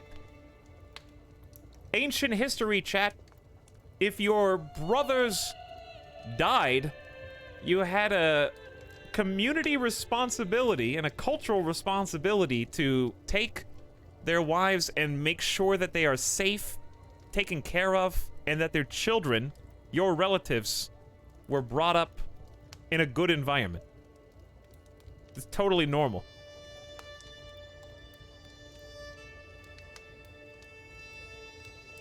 Plus, her son is my heir and is going to be king someday. So, like, that's... If you love your children and you want them to succeed, that's literally the best thing that could possibly have happened for her child. Unfortunately, she's not going to live to see it. But I will take care of Brozor II in her absence. You are overwhelmed by stress. Sorry, we didn't get to watch this battle, but I assure you, there was nothing to see. 7 losses, and we killed 309. The peasant uprising is over. As quickly as it began. Okay, we got a couple of overlapping things here. The music is sick, though. I am proud to see my daughter know... You dropped this, King. That was just -2, everyone. Hey, way to break up the mood, Despacito, alright? Wow, really just coming in here like a wrecking ball? We're all trying to mourn.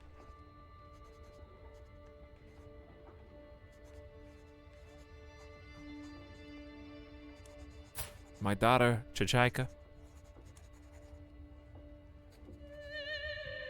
Second born, who's come of age just as her new sibling. Died as soon as the air kissed his sweet cheek. She's grown into be a thrifty clerk. A sound grasp on the basics of management. They grow up fast. All right, we're gonna need two. What? 2 of you? Were you twins? They are twins. How did I not know this about my own children? They are twins. Anava and Chachaika. Father of the year. Listen, to be fair, they were born before I was really their dad. But I was their grandfather at one point. That's true. Who's smarter? You are, actually. You became a charismatic negotiator with an excellent grasp of etiquette and an understanding of entertainment and the eloquence to go with it. Charismatic negotiators a +6 in diplomacy, which won't update until we unpause the game. We won the war against the peasants. We can disband our army, and I need to do something important, as my half-sister Flornal was captured by High Chieftain Malyaka. Vassal in the Magyar Confederation. Huh.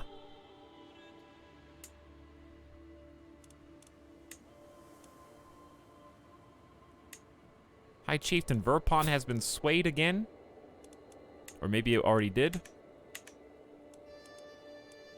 Can I,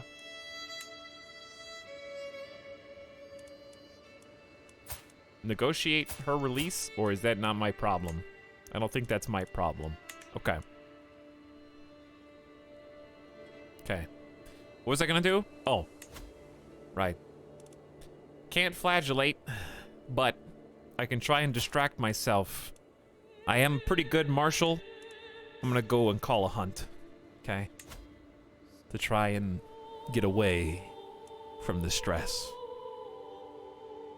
The untamed wilds call, and all manner of beasts wait my spear and arrow. You go on a hunt in one of the baronies of your realm. I need a little bit of reprieve.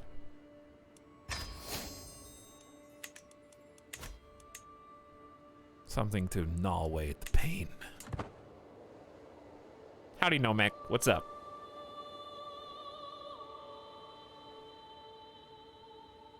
What a disgrace. How dare you. Despia, thank you for the 2 months of sub with the Ital chat in the chat.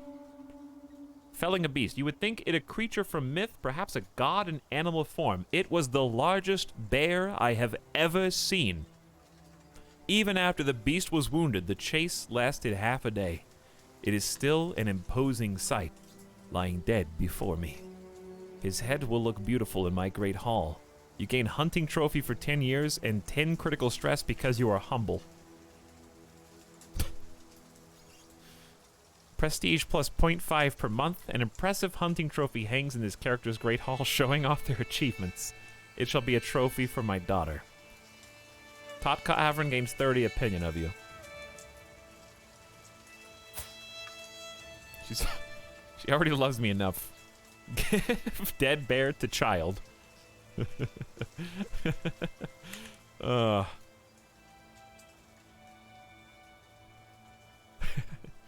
You know what?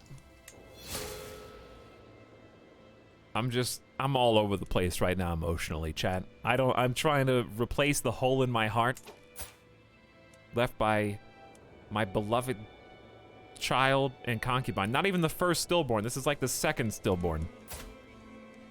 No other concubines in the realm. Probably can't even invite people to court. We have 2 guests. Not exactly concubine material. For this character, at least. Hey, Dal, bringing some love for that sorrow. Thanks, Nomek. Have you been playing some Crusader Kings 3? Having a good time? Time to host a feast? Feast feels weird. Alright, the hunt was very natural. The feast feels weird. I don't feel like a feast after you lose 2 loved ones in the same time. How does this game compare to CK2? In the time it took you to type that twice, Battle Moth, you could have, like, watched a gameplay trailer. And then answered the question. The short answer is, I like Vibio game.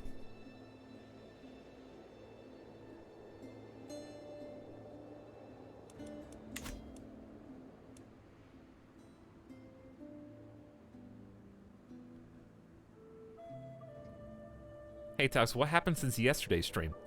I'm not trying to be a smartass, even though normally I am, Galavira, but we went very in-depth into that in the first hour of this stream. So, there's about a 45-minute explanation of what happened from minutes like 22, and then the succeeding 45 minutes will have every detail of what happened yesterday.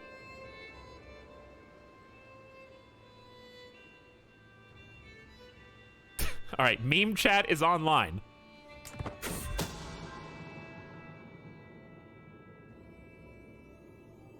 But how do I like Crusader Kings 3?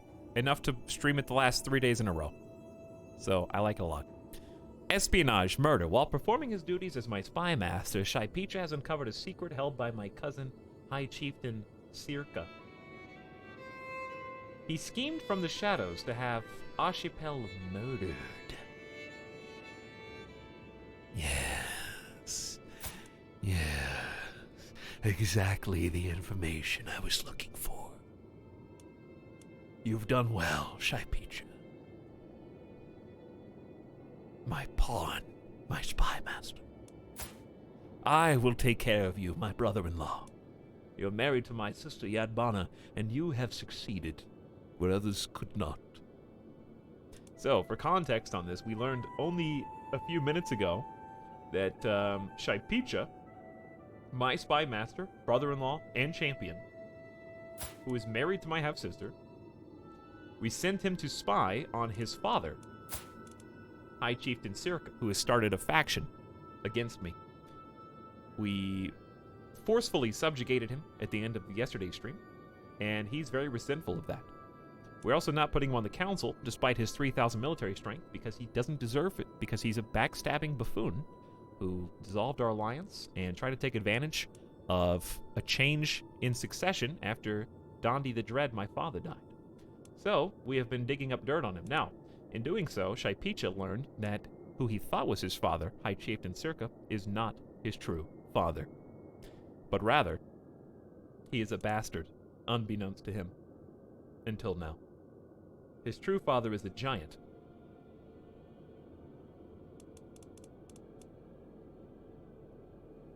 Honestly, I don't even know how he got into the family, because he's... It must have been a concubine. Because I just don't know.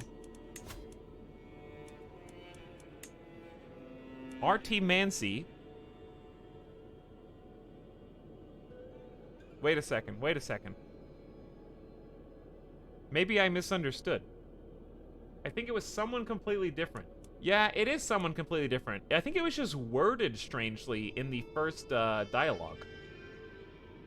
You're right. I liked my story better. Okay, you're right, though. It is a different guy. But it's still about his own father.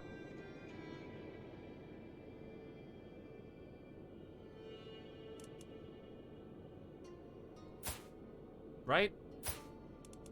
So your real parents are Niv Mancy and his dad. This is how rumors happen. It seems when dialogues involve too many characters, they might get a bit mixed up. There was a pronoun that didn't have a clear antecedent. It's okay, we've solved it now. You guys are right.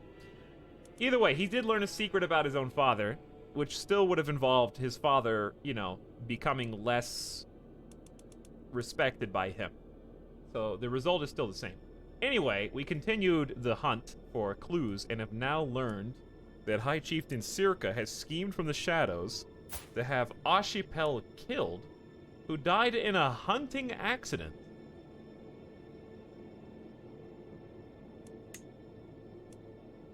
Not only cruel and heartless, but dishonorable as well. Okay. Hunt. Speaking of hunts, returning from the wild, the hunt draws to an end. We mount our horses to leave the wetlands behind as the servants prepare the bear another game for the journey back. In spite of our difficulties along the way, the hunt went very well. We return home invigorated. 150 prestige. The hunt ends. And now... what kind of hook can I get? Weak hook? Might accept 89%. If he declines, his secret will be exposed. I think I'm blackmailing here, right? Exposing... what is exposing? He murdered Ashipel. So it... this is a known criminal, allowing me to punish him without being viewed as a tyrant. He's already been in prison, though. And I can't increase... I only need 30 more. Hold on, I only need 30 more. This is the prestige grind. This is better. Pass high tribal authority.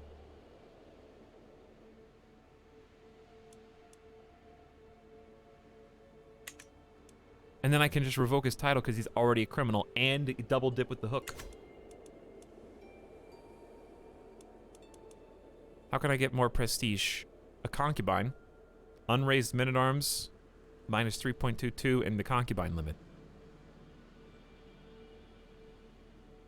So what are my hook options for him? I guess I've already imprisoned him. I can't get any other hook options unless... I could extort.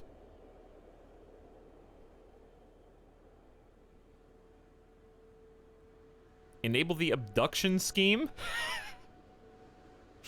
Oh my. Find secrets may also fabricate hooks. I think you can use a weak hook to imprison. Because I did it before. Queen Norava gained the trait pregnant. Your wife and queen is pregnant with child. Let's stop swaying our brother and maybe start swaying another vassal.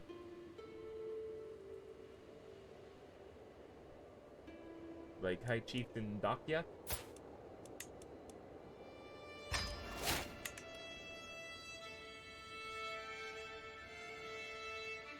many more provinces do you need? Like 30. It's quite a lot. Okay, well, I'm trying to think of what to do with this information. I really think it's just going to come down to if I can just muscle out a little extra prestige. Then we can just do...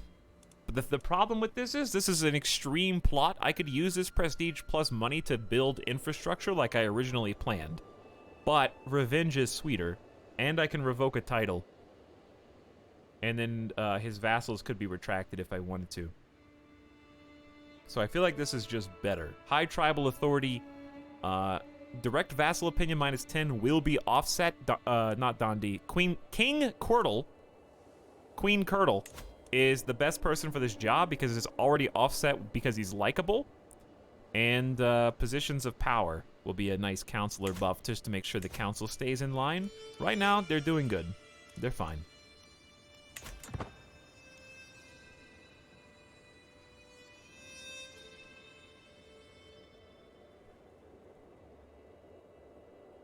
Hetero Corgi.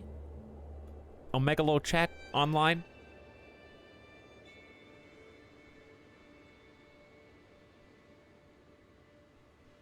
How did you come to choose Siberia originally? I don't know if you mean the name, which of course, look, if you go to Google Maps and type in Siberia, this is what comes up. So I don't understand why there's such a big issue. But the reason why we selected this area originally is I used click maps, I zoomed out, and I let chat click the screen to heat map decide which region of the world we were going to start in. And they thought Siberia would be a funny meme, and they never imagined that we were going to turn it into what we've turned it into today. They thought it was just going to be like boring, useless, dumb, wetland, mire, swamp, bog. How many synonyms can I find for that? But yeah, I've really enjoyed it. So they chose well.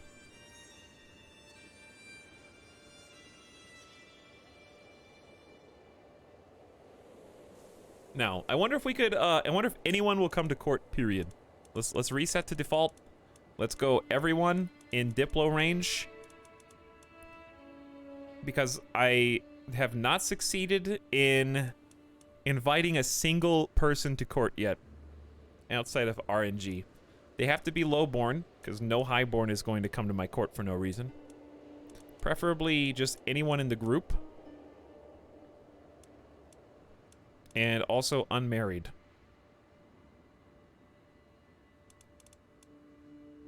Ruler, I would say unlanded. Wow! Only show... Oh, okay. Unlanded rulers. Only show characters that are not rulers. There we go. Okay, that scared me. Then I'm going to sort by opinion of me. I don't think Noides can come, period. She's on the council. Yeah, council. No council members allowed. Yeah, even with a plus 32 opinion, they won't come without a hook. Yeah, it seems like it has to be hook only. So I don't think I have any concubine options at all.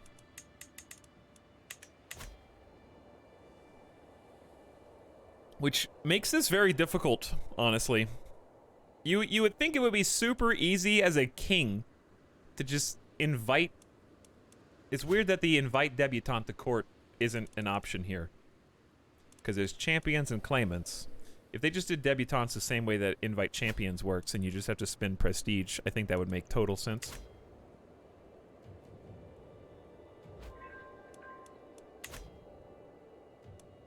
It's like it's weird that the easiest way to acquire concubines is imprisoning them from sieges, which just is kind of weird. To the benign Quirtle, despite our best efforts, my agents have yet to uncover any secrets at High Chieftain Circa's court. However, I still believe there is something going on in the shadows. I only need a little more time. Alright, well if there's even more, let's find the rest. Kind of just chilling until I get 550 prestige.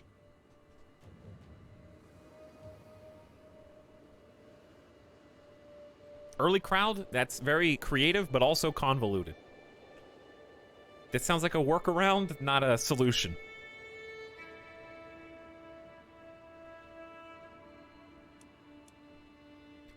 Shaipi Chakandir finished a fine secrets task and is going to start again. We formed an alliance with Koshal because he is now a ruler.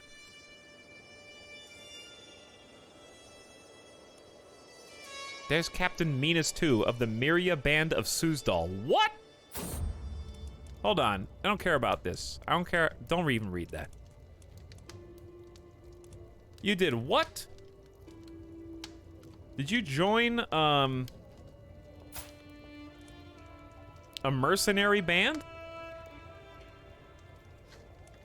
Captain Minas II. That's awesome. So I married you off long time ago into the west. I can't even see this. Hold on. What faction? You're in the Miria Band of Suzdal, mercenary company. Dude. Battle spouses. It's pretty sweet. 8 prowess isn't good, but your 15 martial is great. Logistician and a skilled tactician. You could be a good commander, even though you're lazy and shy. This guy is really strong. Well, that's pretty cool.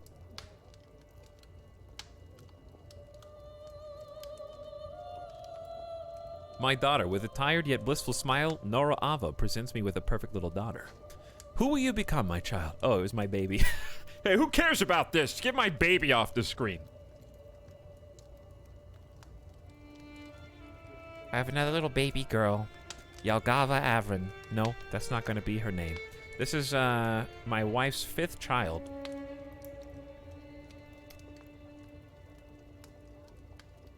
We need a good name. I need a letter from the chat.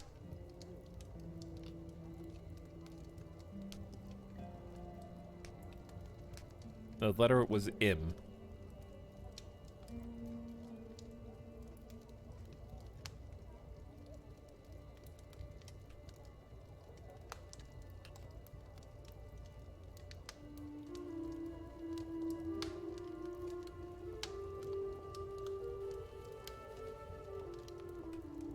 Merzillo.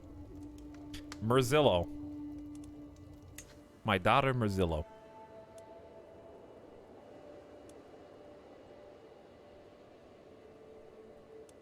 There you go.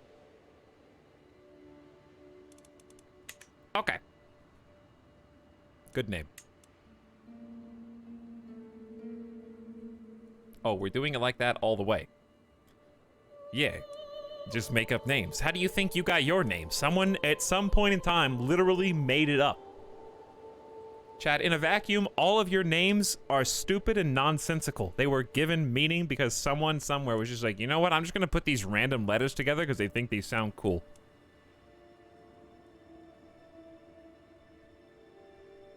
And then they ascribed artificial meaning to it. And now we just use it for, like, astrological signs and stuff. Speaking of which, I want to see what's my horoscope today. Let's see what my horoscope is. Okay, here we go. September 7th, Taurus horoscope. Seemingly bad news about your financial situation could throw your usually even-keeled nature off kilter. Uh-oh.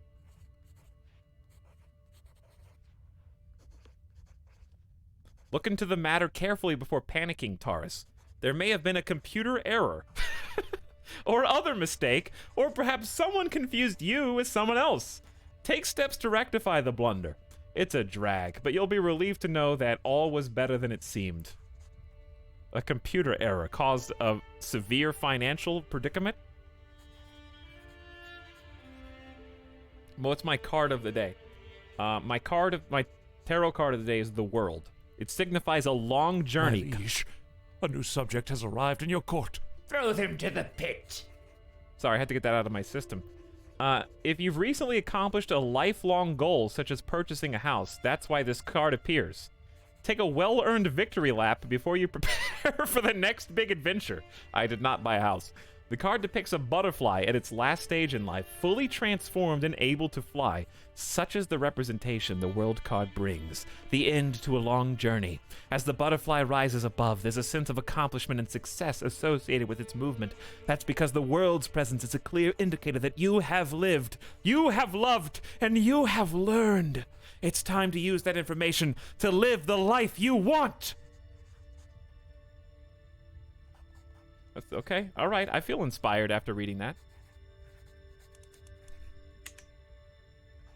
Take a victory lap, chat. Pat yourself on the back. That's my card, though, not yours. You can't have that one. That one's just for me. With sufficient tutelage, even a child that displayed little natural inclination toward administration can come to truly understand it.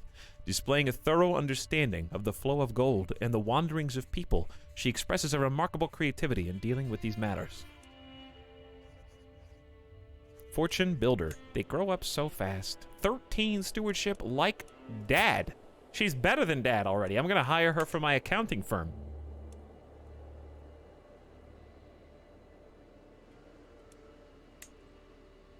Okay, so here's what I want to focus on. I'm missing 4 prestige. Missing 2. You need 530 exactly. Alliance formed with Adush because he is now ruler. Sorry, what? Oh, way over there. Married to Chiefess Sergei, your daughter. All right, I knew that. I knew that that's who you married. Of course I did. I need to play the game like this. I rush through it too much. Yeah. That's my #1 advice, is just take it slow. Make one campaign really good, stop trying to win, and let the story unfold, and then just take advantage where it makes sense, and you kind of will just find yourself falling upwards. That's how I do it. We've had a lot of misplays and a lot of, like, bad moves, and I've lost some key battles and some land and stuff, but we just keep falling upward. Alright, I'm doing it. Titles can be revoked. Direct vassal opinion. They all dislike me more because I have more authority. And they have less. That's why they resent this.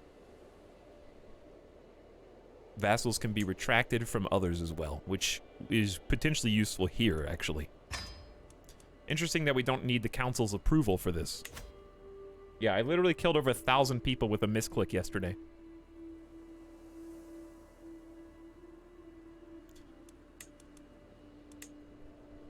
They suggest I raid. You want me to raid Omsk? How much money does Omsk have? 15 gold. I don't know. I'll think about it. It's just a lot of micromanagement. When I already have decent monthly income. For 15 gold. Okay. What's this game question? Kimiko Yuki says, "Hi, Ital. Do you have any advice on how to spend prestige and piety? I'm feudal government type and have a crazy amount of both. I feel like I'm wasting it. First-time player and got the game after watching your CK2 and 3 streams. As someone who has 0 of either of those resources, I'm guessing that you are quite a large empire. So if you're an empire level character, you probably are going to have too much, or maybe you succeeded in doing like a crusade or something like that, because you will get a boatload of piety from participating in that.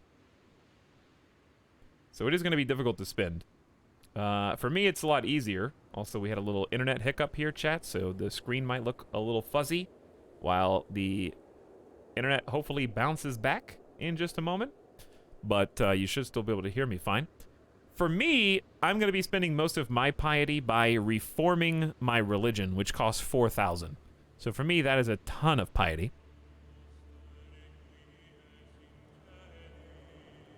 You can spend piety to reform to fund heresies. So yeah, reformation is one way where you end up spending a lot. As far as prestige goes, the #1 way is probably your 1 lifetime perk of invading a kingdom if you are of a sufficient level of fame. So like, for me, I could, if I was famous enough, invade this Khan for 2,000 prestige, which is pretty big. So if you wanted to go big spender, 2,000, if that's pennies to you, then I don't know what to tell you. Those are like 2 of the main ways. You could use your other decisions whenever they're up, but that's mostly money. Champions and claimants. So you could, if you're feudal, you probably need claims more than others. So 750 prestige, you can invite people who have claims to your court for 5 years, and then invite them to your court, and then find a way to press their claims. That'd be another way.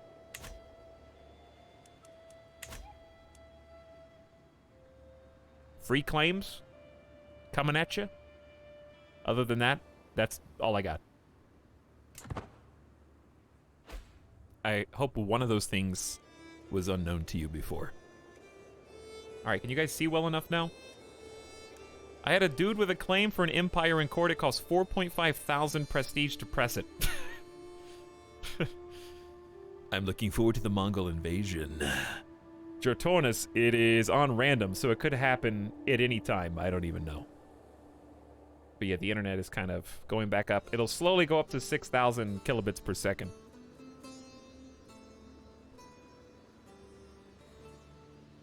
Did you forget to upgrade Tribal Authority?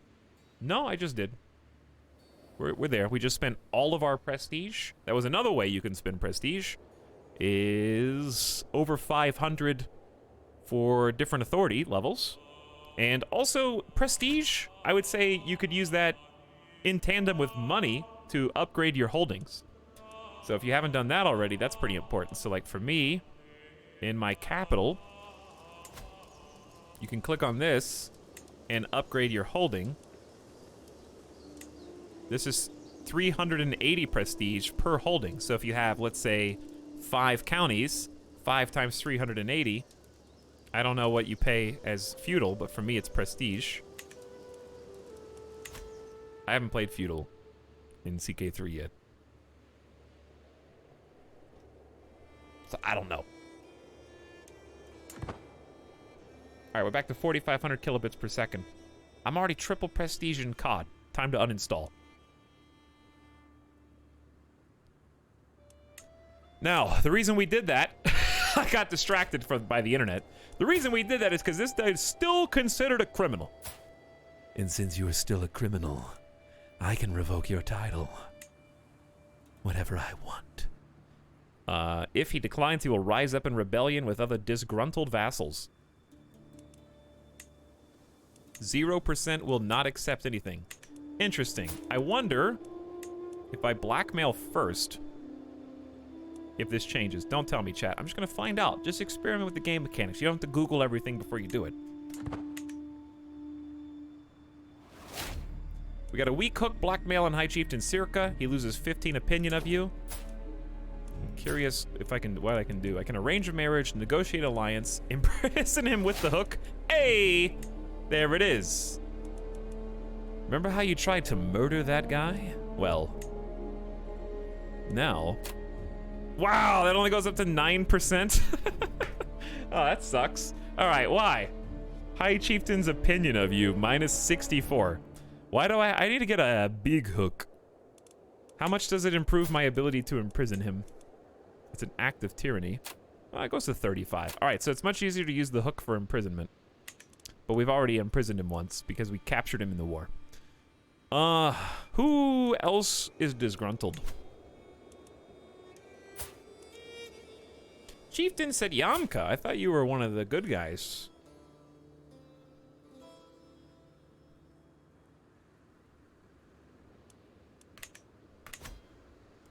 Why is imprisoning a murderer tyranny? Because he was already imprisoned when I captured him in the war. And he was released. So it's like double jeopardy. He's getting the same punishment twice for one crime. But then again, this is a different crime, I guess. He's a murderer and a traitor.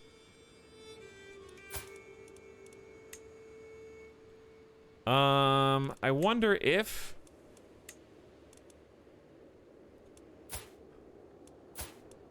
I just retract his strongest vassal? Is this using the hook? He's a known criminal. Allow me to revoke his vassals without being declared a tyrant. I don't see a hook option. but it has a hook next to it.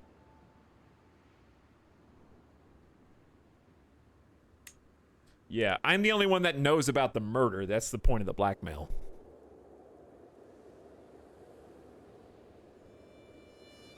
My 8th son in a row was just born? Well, time to get busy killing. Or you're gonna have a fun alliance later. Chargal, thank you for the gift of sub, by the way, to Grandma. Thank you, Grandma.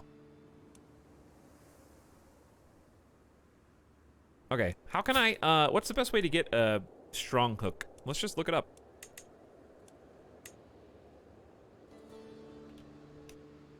Strong hook is a very powerful hook that you might have on a character who you've blackmailed.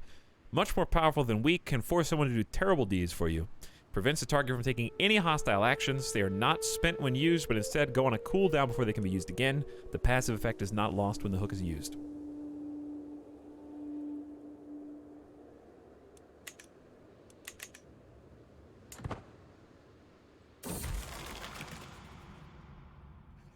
Mental break. Imposter. Recently, I feel like I am not worthy of the kingdom of Siberia. Do other rulers doubt themselves as I doubt myself? I try to be a good, humble king, but it feels like my every action reeks of pride. Others of my station live so modestly, but I seem to flaunt my magnificence at each opportunity. I cannot stand it. Damn this universe for raising one so poor as me to such heights, and for taking my beloved and my 2 baby children. How could you? What have I done to deserve this? It must be something that I've done. I will scourge myself for my sins. Maybe a new cloak would make me feel better. You gain the trait Profligate. Compulsive spending causes you to frequently waste money on unnecessary purchases. I'm just as good as the rest. I will scourge myself for my sins again. Chad, it must be something I have done to deserve my concubine and multiple children dying.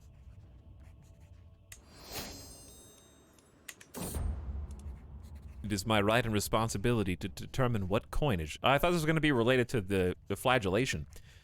The choices I make will determine how the coin... I got healed again! Sergei, you're too good for me. The choices I make will determine how the coinage, and by extension my realm, is seen. Mint silver coins. Make coins with my own visage. Ah, there's the humble and content double stress. Debase the coinage. And 57% chance of gaining 50. 43% chance of losing 150 prestige. Let's facilitate good trade. Development growth 5% per month is the safest one. But I'm not safe, am I? Debase the coinage with nickel. Every county will get new silver coins minted for 5 years. Maybe I gain 50 gold. I am a steward after all, and I get that extra stewardship experience. Well done. Spymaster's secret uncovered. You learned of Tundia's non-believer's secret. The guest of High Chieftain Sirka. This doesn't really help me.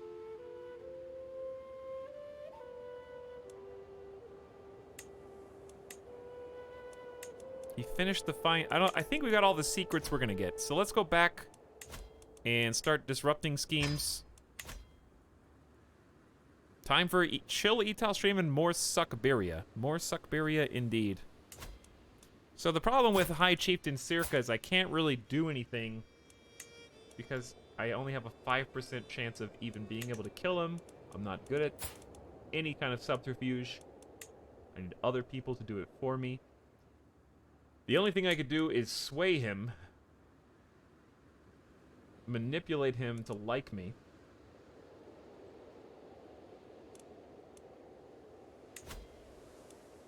But I have other people that I'm more interested in. Honestly, at this stage, I kind of feel like just revoking a title and dealing with the fallout is the best case scenario for us. Let me just take his, what's his primary title? High Chieftain of Khanda.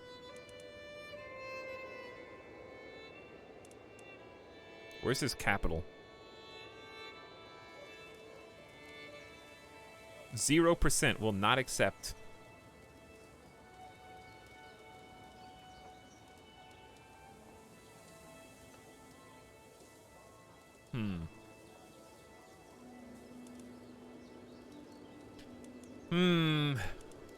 I honestly, at this stage, I think I just expose him.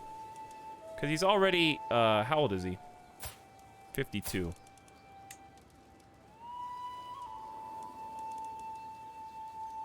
Minus 800.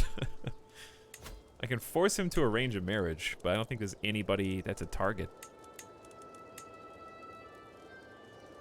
But that way, I don't know how that benefits me anyways.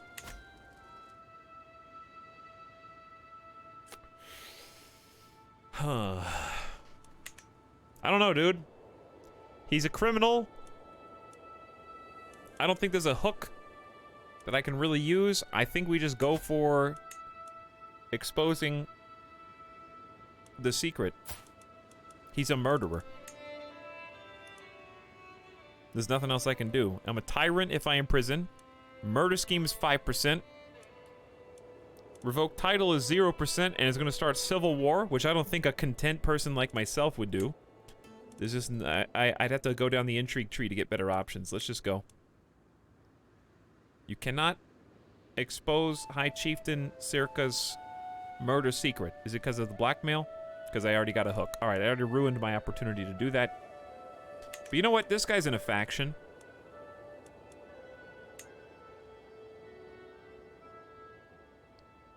Only a strong hook can prevent factions, right? Learning though? Yeah. I am learning. This like whole page is kind of an anomaly to me, so I have a lot to figure out. He's definitely in a faction. Or he was. Kind of likes me now.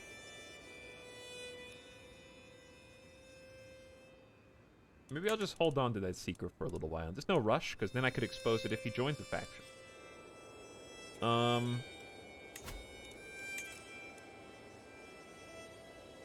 Yeah, alright. Well, let's just go. I don't know what to do with High Chieftain Circa. I guess just, he's already punished enough by being in our kingdom. He was an independent king. I took over his crown and made him be a duke. That's punishment enough. Your hook on Chieftain, said Yamka, has expired. Is that the guy? No, it's a different guy. Different guy.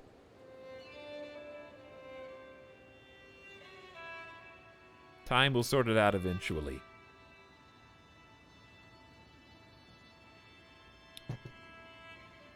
I think my goal is going to be just get this chieftain into the positive.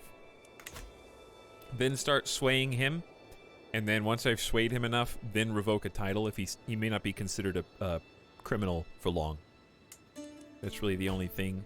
I don't know how long he is considered a known criminal for. Your brother High Chieftain Verpon created the faction to install High Chiefess Javabil of Ishim on the throne of Suckberia against you. Bro! I thought we were cool.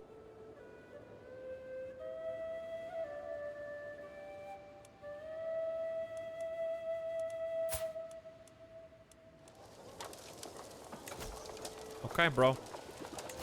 Gonna be like that. My Spy Master Shy Peach is coming for you.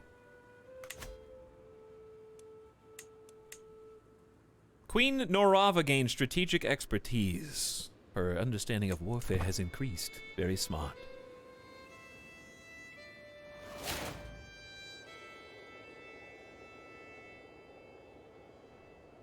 I feel like hooks need to be improved. Having one should be an automatic success. I think as a counterpoint, if a guy who was formerly a king murders a lowborn peasant, I feel like, especially in a pagan tribe like this, that's not damning enough for an automatic success. I feel like a lot of people would just be like, yeah, kings be doing that shit all the time. Oh, he killed a peasant. Okay, well, so have I, as it happens. You know, what am I gonna, like, send him to prison forever, indefinitely, for killing some lowborn piece of scum? I feel like it's pretty reasonable. The strong hooks are like, that's the guarantee for whatever you want. And you can reuse it. If you get a strong hook, it's not even spent on use. It just has a cooldown. You can keep doing it.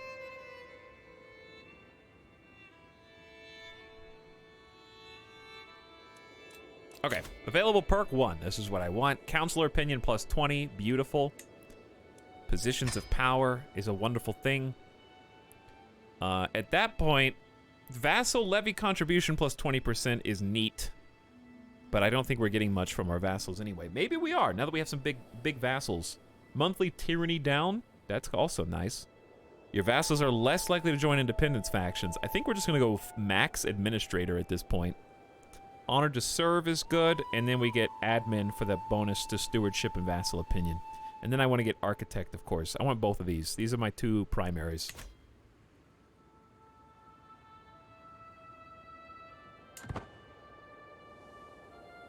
Would a humble king care about the peasants? No. Humble just means how you look at yourself compared to other... I mean, to an extent, but there is, like, kindness perks as well. Humble doesn't mean that you're nice. You can be humble and, spy master sneak at the same time.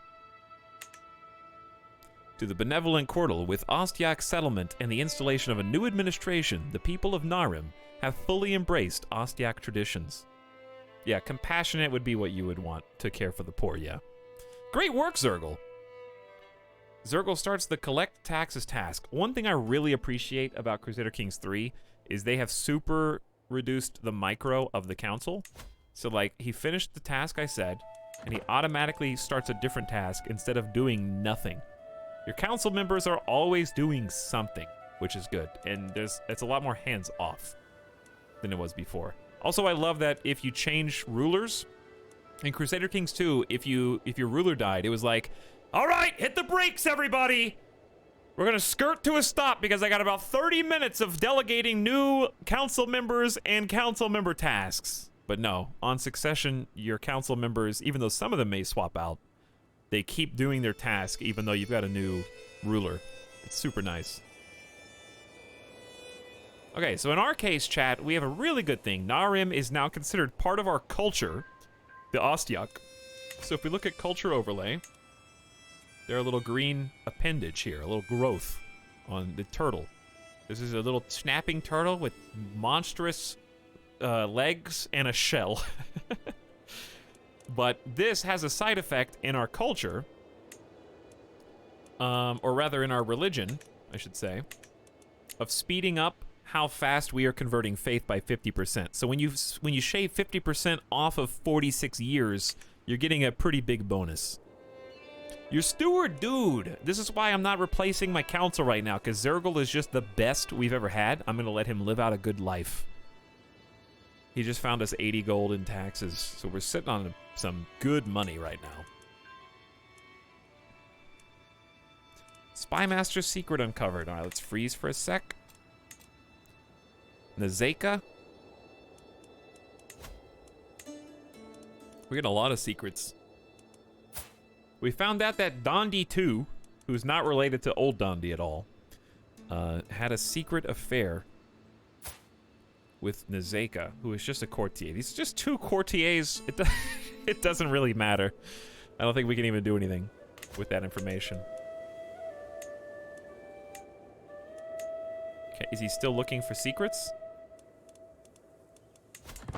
Yeah. Do you build a lot of things? I always run out of money super quick. I'm not building right now because as a tribal pagan, I need prestige to build as well. So I'm not really in a rush to spend money because this will pass generation to generation, whereas prestige won't. But yeah, we can use money to do a lot of things. If I build up enough of a stockpile, it might not be a terrible idea to go... Which one is it? Which one is send gift? There it is. Thoughtful diplomat opinion gain from send gift would be super useful with a nice treasury.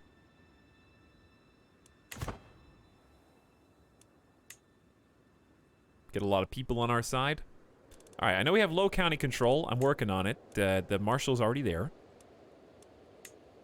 All right, my daughters need to get... All right, let's do this. We got some daughters who are like 18, no relationship.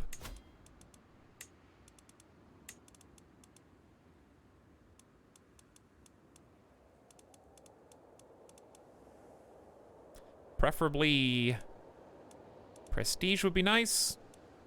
Chieftain of Darkhat Valley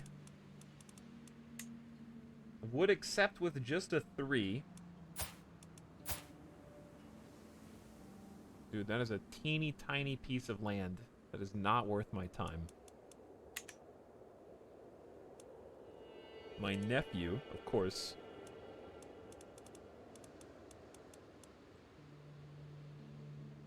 Is pretty much it. It's like him or family members. Oh, it's really hard to get alliances up here in the Northeast.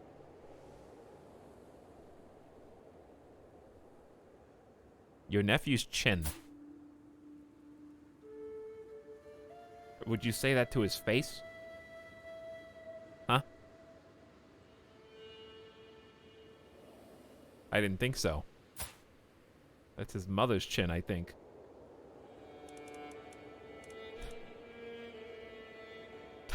That's a strong chin. He's also a giant, so I don't think you'd say that to his face. Choose someone for Chichika to marry. Well, I think I just have to keep losing all of my children's innate prestige. As a king, they get innate prestige. Like 200 at birth. Like, she has 400, though. She's fine. Sum of all skills. That one chieftain is still the best guy for the job, but it's just sending her to, like, nowhere for no reason, you know? How about somebody with... Let's try... Keep things Su-Monesco right now. Odeg. Patient, sadistic, and stubborn. Minus 300.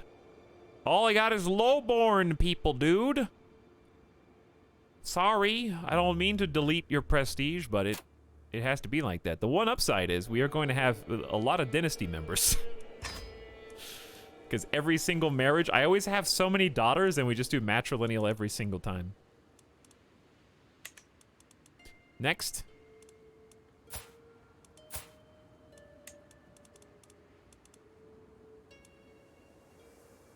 That was Anava, right? Or was that Chichika? They are twins, after all. Same thing, sum of all skills.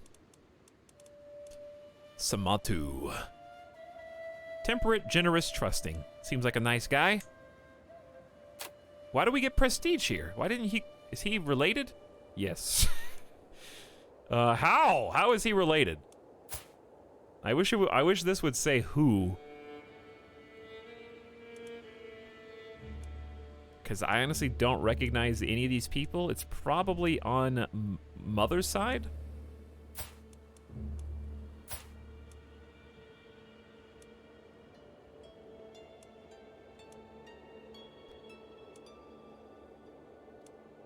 I don't recognize you, Samatu. You're a guest of someone else as well. All right, who's still living? You. Duke Pauli of Chudia. And Duke Velassi of Vologda.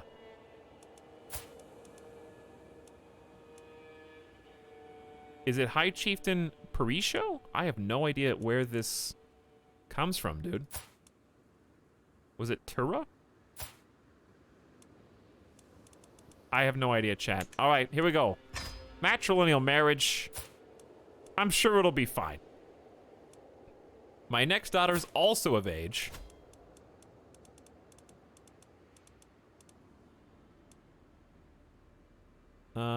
Where's prestige? There it is. See, these are my nephew. That's like the direct blood. I can see that. Injay of Sibir. Gluttonous, shy, impatient. You can do better, honey. Don't worry, Tatka. You are too good for this world. Compassionate, just, and a fortune builder who's smarter than your dear old dad.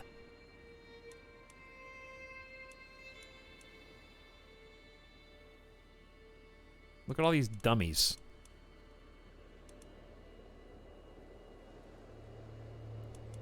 Impatient, compassionate, zealous. All right, I'll, listen. Quick, zealous, wrathful, craven. Come on. Compassionate, content, gregarious. All right, he's not very good at intrigue, but your cap seems like a good fellow. Sorry about your prestige loss. Okay, so we married off our 3 family members. Good to go.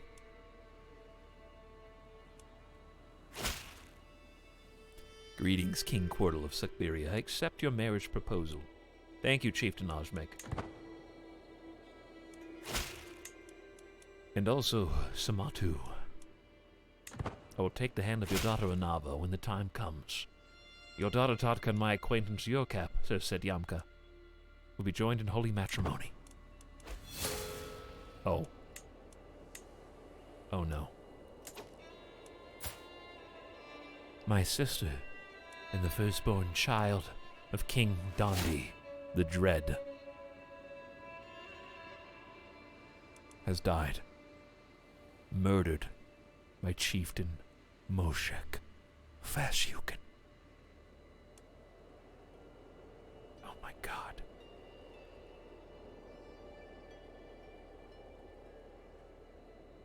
Well, the plot thickens. Moshek, if you remember from yesterday,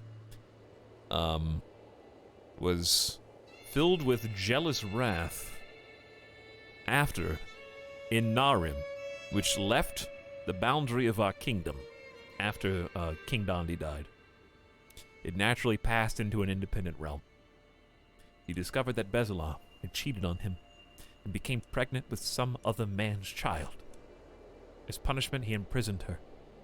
I rose against him, not only to bring Narim back under the purview of the kingdom, but also to free my sister and her unborn child from his clutches. We succeeded, but there was nothing else to be done in this circumstance, and I suppose it was only a matter of time before one of them struck out against the other. So now Moshek is a known criminal. He finally got his revenge and could tolerate the child no longer. Vechka's lived for 10 years before something came about. His father, Chieftain Avte, is still married to Chiefess Utrodal. They live in Leia, on the western edge of Siberia.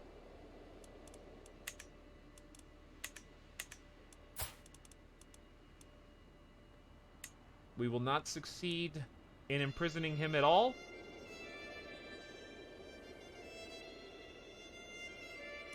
So we're gonna have to get creative. Any tribal gamers in here? Is there really nothing I can do to get them to give me more troops?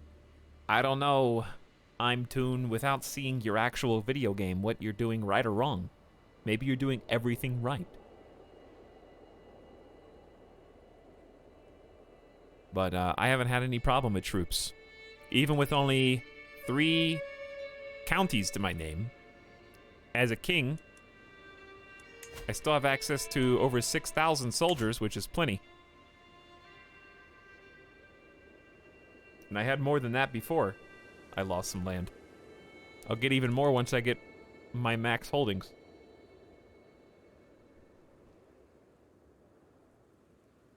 This is kind of a big question, though. I can only answer so many aspects of it. Make sure you've got men-at-arms hired and you've got good prestige. So you have to create regiments, and if you can get more regiments from being a king or having certain cultural perks, you can upgrade each regiment up to 5 times. For me, it's with prestige. So I have 1,000 soldiers here, another 500 horses. So this could be up to, for me, 2,500 troops just in men-at-arms. And they're much stronger than levies anyway.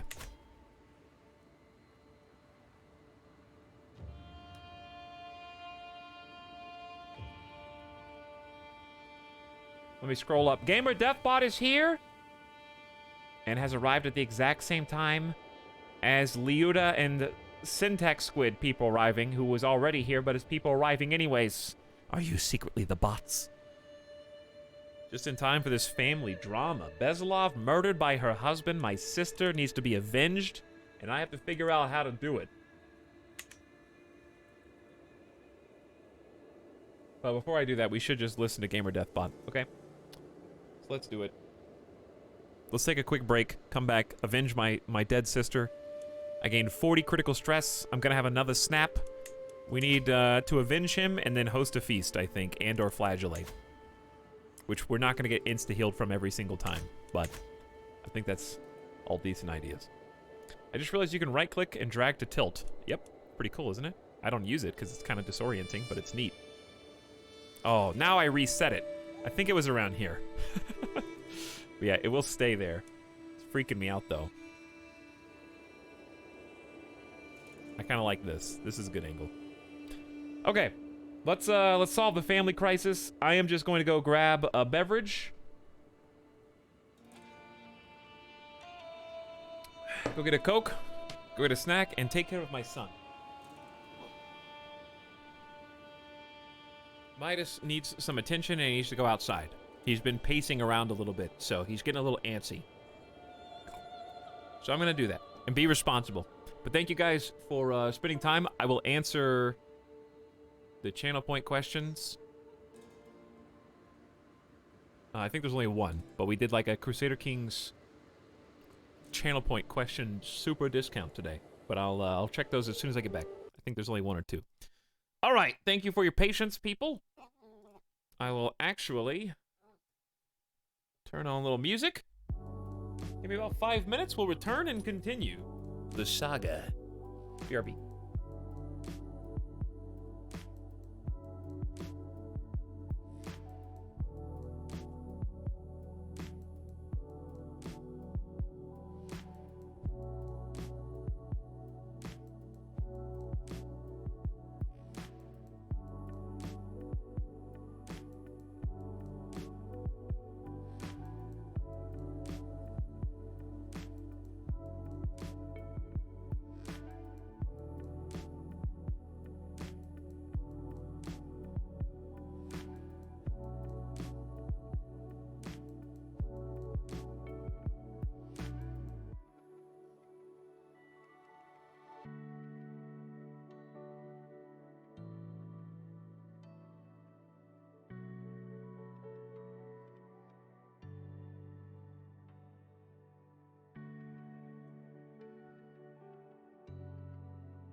Yo. What's up?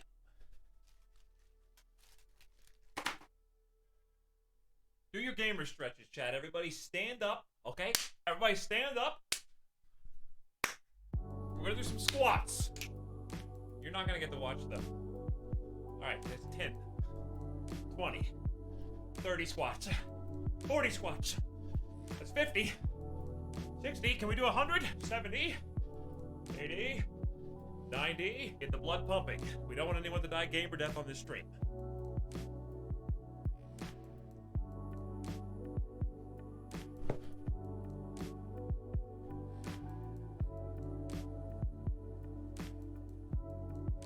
So fast. Alright, but I am unironically doing 20. Alright, I did 20. Saitama. 1,000 push-ups a day. How many is it? 100? I don't remember. Alright, I have returned.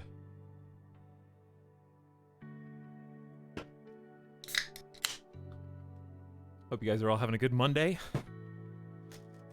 100 isn't that much. 100 push-ups is a lot. Why did I come back to bad frames? Huh? What is Cox doing out there right now? It looks spooky outside. I will say.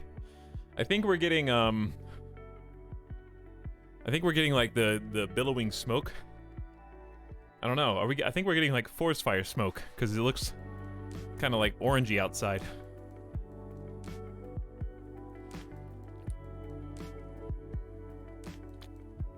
It's crazy. I didn't notice it yesterday. I must have just got here. But those of you guys in the area, stay safe. Keep your eyes on the news. Does it smell? It smells a little smoky. It's hard to explain it. There's a massive weather event happening on this week. Winds up to 40 miles along the west coast. Really?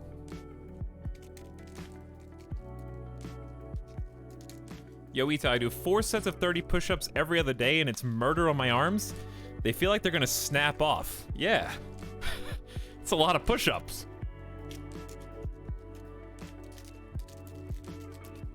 I could easily do sets of 20, but by the 3rd set, I think I would turn into bubblegum and just crumble. I don't think I could do a 3rd set. I'll be honest.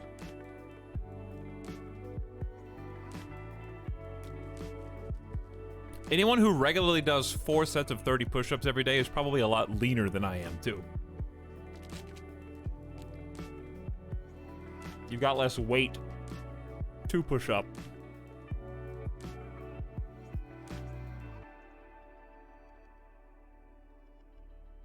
$55-mile-an-hour winds?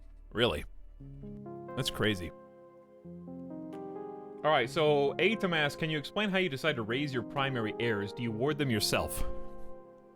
I do ward them myself usually, though there may be a reason when I don't.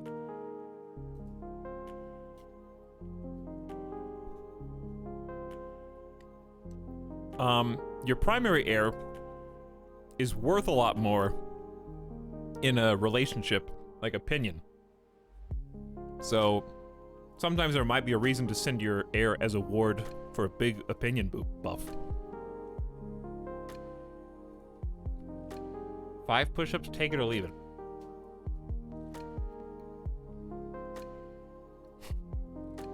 How about 5 Rice Krispie treats? 1 push-up, you get to reward yourself with 1 Rice Krispie as a treat. But yes, for those, this is a common question anyways, Adam. I know this is not what you're asking.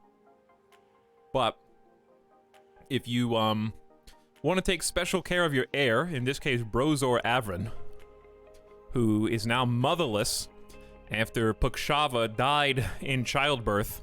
We lost her and the baby at the same time. It was tragic. She's gone to be with her original husband, Brozor, who died of his internal injuries after getting wounded on the battlefield and losing an arm. But even with that, he still created some great memories at a feast, saving one of his sisters from getting pecked on the nose by a peacock, by chasing the peacock out of the Great Hall. He was a good lad. He was very brave, except he was a little possessed. He thought that he was the peacock. But a pretty good Midas touch individual, good with money.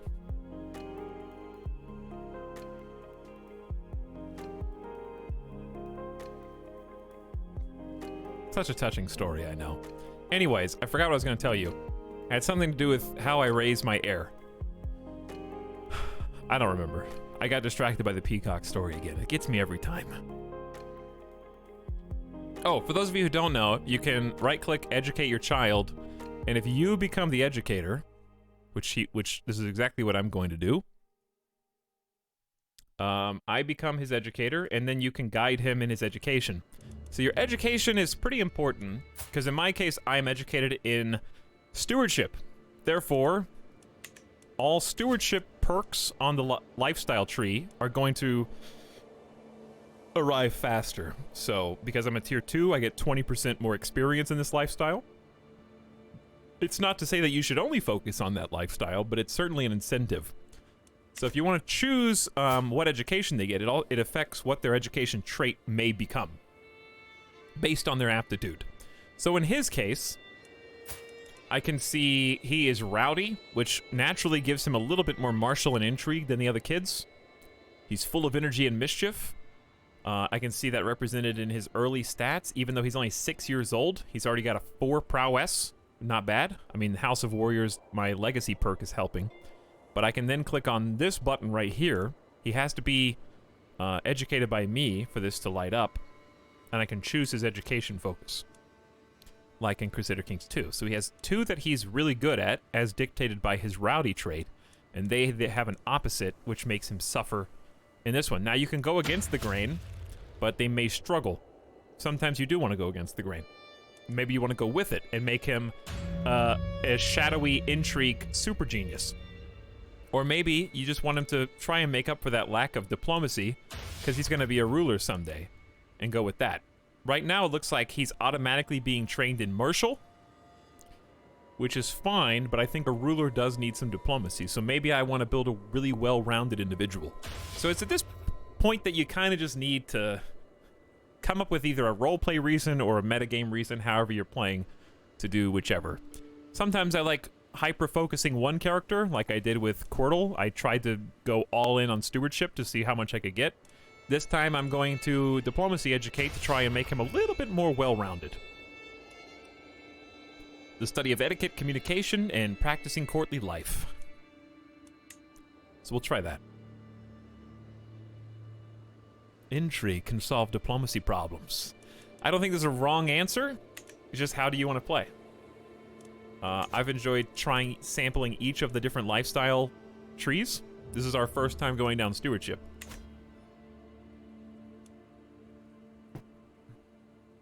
Gotta sand off those rough edges. Hey, what's up, Baby Joe? How's it going? I was just answering a channel point question. And we can make another ward as well. You can either pick a favorite child. Sometimes I don't do, sometimes it's more fun if you don't ward your child, because then you let somebody else do it who's maybe way smarter than you. So like in my case, it's not a terrible idea. Zergal has been around for a long time, and he's awesome. He's just not very book smart, but boy is he street smart. So it's not a terrible idea to get somebody like this. He has warded a couple of my children before, and he might not live long enough to finish doing it, but I might pick one of my other children. Or if I get another heir. So it's not a bad idea to pick someone who's just really, really good at a bunch of different things. You might get a better education that way. And you can role play whatever result they give you.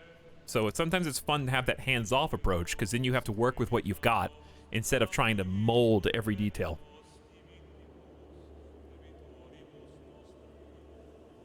How do you see your stress level? Yeah, it's like down here. It's hard to see.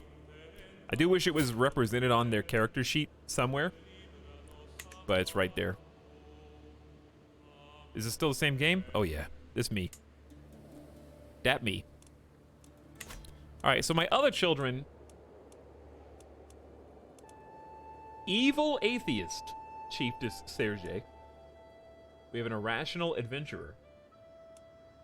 Irrational blackguard, military-minded. Righteous empath. My son is a gambler. That's it. That's his only trait. Gambler. I'm down. Anybody that's under adult age at 16 can be educated. If they're an adult, education doesn't exist anymore. My little baby. My newest child. Who will educate you? I might send you off to be a ward with somebody. Not disinherit you. I think I would have to find the ward first. Maybe I'll pick a vassal. Maybe my brother. My brother has started a faction. We need to get on his good side. All right, my brother. You're actually really, really strong. And you've got some decent stats. Here. Let's try this. I will offer a ward. I will offer my newborn daughter to be taken care of by you. This will gain a 15 opinion from him to me. We'll accept 280. Your own child plus 200. And then you have a baby boy, Dondi. Aw, you named him after Dad. Dondi 2. I don't know. If he's not the first in line to inherit the throne, does he get the addendum? Can I offer guardianship? High Chief... Okay, maybe after he acknowledges this offer. Greetings, charming liege. We are happy to accept your proposed education arrangement, a noble upbringing for a noble spirit. And then I can click on you, offer to be his guardian. Does that improve his relationship of me at all? I don't know, but it makes sense from an RP perspective. So I'll do it. Your son can come learn with my son in the royal court. Like, that's a very storybook scenario right there. I'm a little confused as to why my wife wants to present a grand gift to me in the courtyard. I soon understand, however, as Queen Norava orders a group of soldiers into line. A complete regiment, raised from my own lands, ready to serve you, king. This is a grand gift. More troops to bolster the army. You gain private levy for 10 years. This character's spouse has raised a personal levy to support their military efforts. Plus 5% to all levy size everywhere. Also, chat, I apologize for the Cox communication bit rate today. I don't know if I'm being throttled or what, but it's just like bouncing down. They're having some kind of issues, but it's not going offline. So hopefully with some patience, it'll correct itself. But let me know. Luckily, there's not a lot of moving parts on the screen right now. Or they will serve as my personal guard for 0 days. Why 0? This character's spouse has raised a personal guard to their service.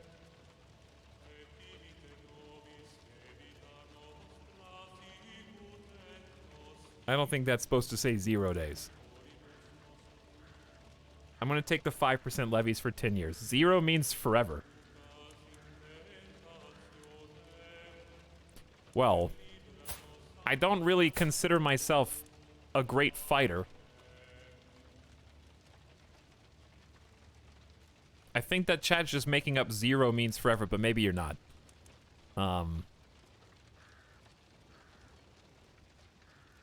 Do you guys actually meet? I don't know. I think my skill of 6, I'm never going to lead anyway. Let's get better levies. 2 prowess, when I only have 6, I'm still not going to be a commander. Let's go private levy. Pretty cool. Nice event. Oh yeah, we have to deal with Chieftain Moshek. We are happy to accept your proposed education arrangement, a noble upbringing for a noble spirit, so I'm taking his son under my wing. This is going to build up as he's the guardian of my relative. I feel like me taking care of his son should have some kind of similar buff. because I don't think I actually get anything from it. But it's all good. Okay, I need to deal with Mashek. He just killed my sister. Brazenly. And he's already remarried.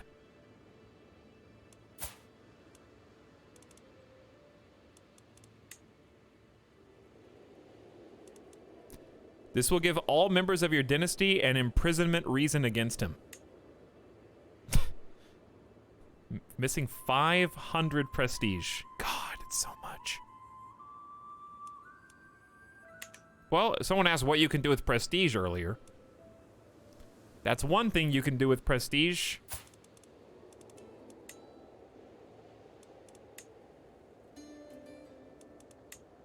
It's too difficult to murder. I'd rather just imprison and have him reject. We're just going to officially try to do this. Imprisoning may incite the faction to install Udyaka on the Ugrin throne to revolt. Members of the claimant faction support a pretender targeting a title. Okay, so let's see who that is. We got some factions. Faction to install Udyaka. Okay, so this is you. 2 members. It would be High Chieftain Sirka and Chieftain Mashek. So no matter what we do here, this faction's gonna rebel.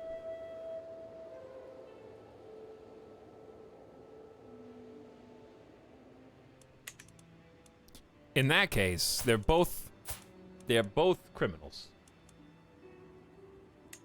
So what if we just fail both of them and quash this uprising? If you murder my sister, I'm coming for you, okay?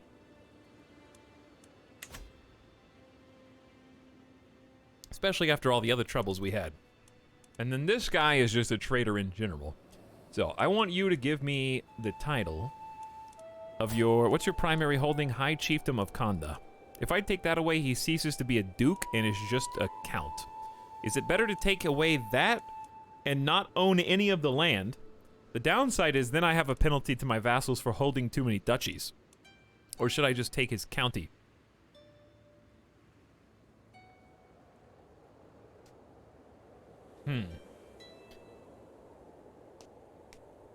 I do have 753 gold. I could probably convince a lot of people to do something with intrigue, but it's just not worth it.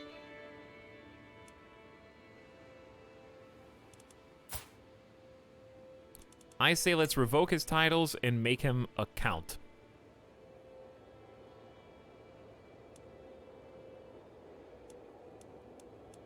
Because this will remove it from his family, which is more important.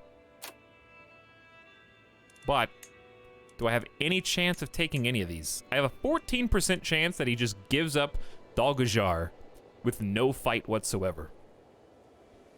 That's XCOM, baby. Where is the chiefdom of Dolgajar? What is it a de jure part of? Ishim. Interesting. Then I could have a piece of Ishim. Which is another powerful vassal. Maybe 2 birds with 1 stone there. I think I'll take the 14% XCOM. RP-wise, you come with an army and tell him he needs to give up his title. That's true, I could just have my army raised. That's true. RP-wise, I like that. Makes a lot of sense. Okay then, let's do that. So we need to split the army up as soon as it's formed. Where's Mashek?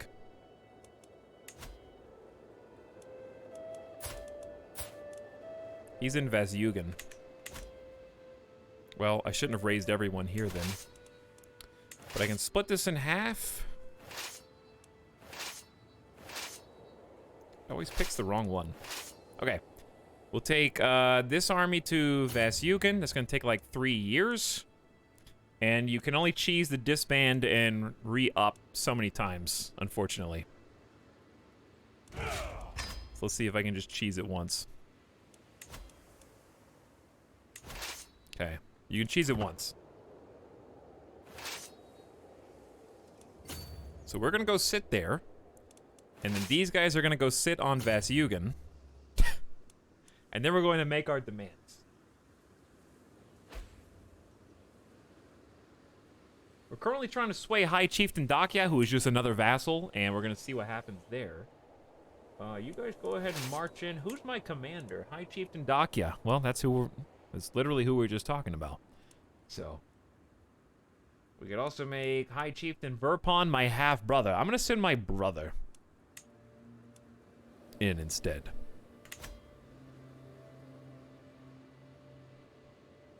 Your commander deserves a county. Perhaps. Perhaps.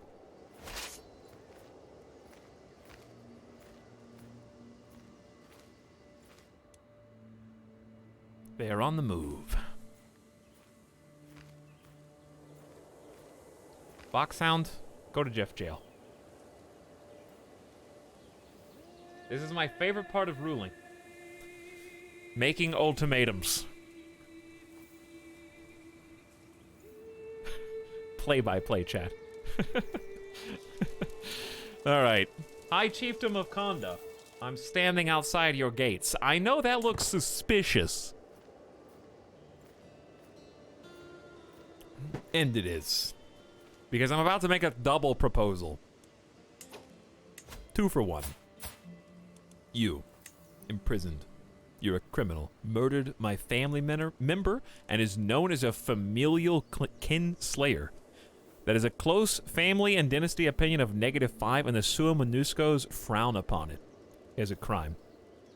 And a known murderer. This is not going to be seen as an act of tyranny. So we're going to try and imprison you. And then simultaneously, before we even unpause, we're going to try to revoke... Oh, wait. Game is smart and won't let me double dip on this. But that's okay. I can revoke his title after I imprison him for rising up in the faction. So we will just let them rise together then. War declared. To my liege, blessings upon you and your house. It seems that there is no recourse for our dispute other than to settle it on the battlefield. War against the tyranny of King Cordal. Is that what you're calling it, Mosheg? Rally the troops. He hasn't called in an ally yet. I actually have way too many troops over on this side, and probably not enough on this side. But he hasn't joined yet. 241 levies from Chieftain Mosheg are disbanding due to civil war. So that's desertion from my own levies. And I think we should be sieging this? Do I have to, like, move them or something? Oh, you kind of have to move them and then move them back.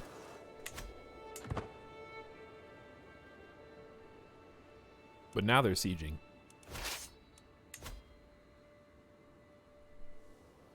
Interesting that you would declare war when 2/3 of my army is sitting right out of your front windows. Spymaster's secret uncovered. You learn of Liga's child heritage secret. You drop this, King. -2, everyone. What did we learn? We got so many secrets now.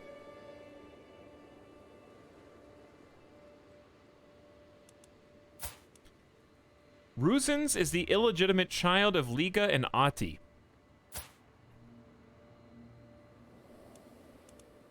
I don't think there's anything I can do, though. You're the courtier of High Chieftain Verpon.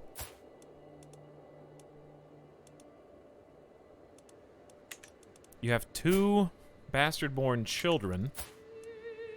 We don't know who one of the parents is, though. Oh, we just found out. This is also your child. Okay. Well, I don't think I can use that info. Now.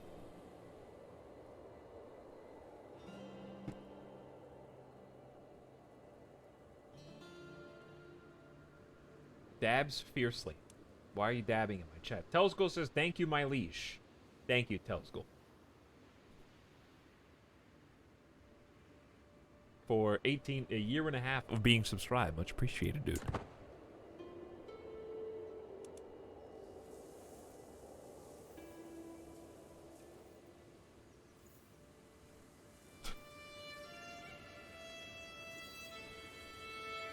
Why am I just watching his chat dabs? You guys must just be waiting for me to execute somebody. That's the only thing I can come to mind. You're just waiting on the siege to be over so I can torture and execute this guy. That's all you care about, is evil finales. Your counselor Ajmeg died.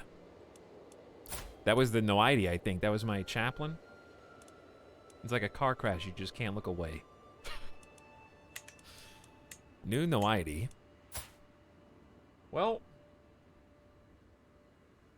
super genius god philosopher, 19 learning.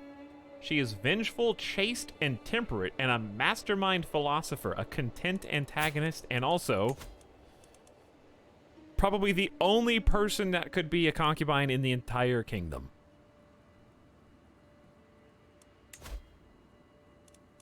As it happens. Yep. That was the only person. I take what I am given. In this case, I have been given a mastermind theologian, which is extremely good. All right, we're actually not able to siege because they didn't rise up against us in the faction. I wonder why. Well, while that's going on, I guess I could kick the hornet's nest over here.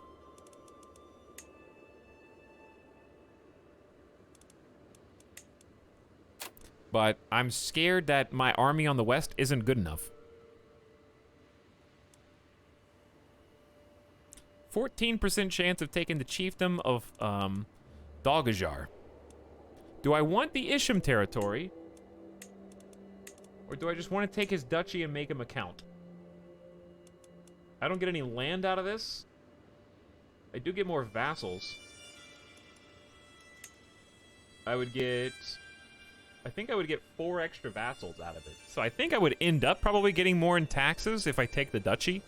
More in natural, like, levy contributions. Right? He can't raise armies while you're on his capital. Can't he, though? He could just make a different rally point somewhere else in his land. Queen Norava gained the trait pregnant.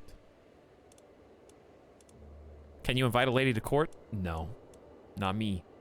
I say let's just go for the big one. Let's go for the High Chiefdom of Konda. It auto-selects the 2 underneath it. Do I go for the whole thing? Do I get the duchy and the 2 counties? Hold on. No way, right? Does it come with all 3 titles? I don't think so, but we'll see. I don't think it would have in Crusader Kings 2. You would have just gotten the duchy title and had to go for the counties separately. He would have just become a count. Which he will anyway.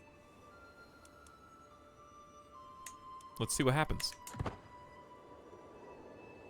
Did I even use my hook?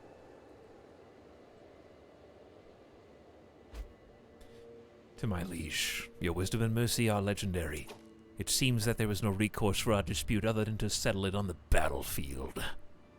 War against the tyranny of King Cordal. Civil strife.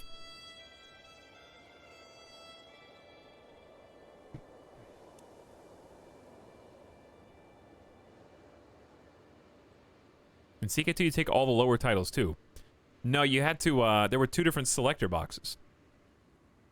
Just same thing for when you give a title. You could give someone a duchy without, you would have to select, include all lower titles. Chat, we just played this for 150 hours. Like, last month. They made it so in CK3 you don't have to include lower titles. Sometimes it was good not to include lower titles because he's going to be a lot more adamant about losing land on top of the actual Duke title itself. Like, taking just the Duke and leaving it with the 2 counts is a really funny, punitive consequence. But yeah, I like how 3 people in chat in a row were like, yes, it was. That's exactly how it worked. Okay. This is why we have trust issues, chat. It literally has been changed for Crusader Kings 3. But I don't think it's a bad change. It's just interesting. Press all lower the The optional click that you had to do before has been integrated into the default choice. Cool. Why did I just lose like 4? Oh, I lost 706 levies from... Uh-oh, we might need to move, dude. I lost 700 troops from the... They abandoned my army to go fight for him. Okay, we might need to go. Because this is going to be an army of 2,800, and they're going to have a defensive advantage. Let's just get on the move now. They waited in the woods outside for you to come. Again, the enemy is always faster than me. They're going to get here in 20 days. We're going to get there in 22, even though I already started moving. It always happens like this.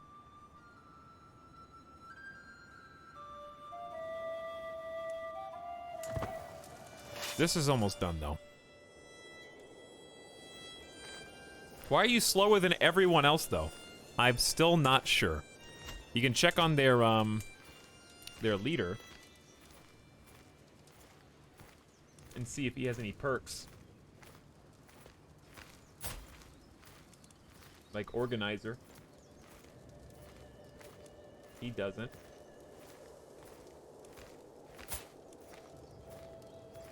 No, they don't have any. The only one that they could have is a martial perk called Organized March. That's 15%. So, even when I've had Organized March, I'm still slower than everybody else. I think onagers slow you down. I think you're grasping for straws. If there's hidden information, I would just like to know kind of... There should be a speed bonus. Like, modifier on this page for information.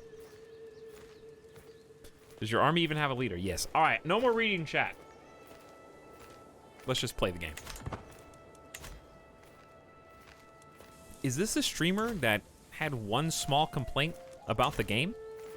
And that's not allowed. Not in my Crusader Kings 3 stream.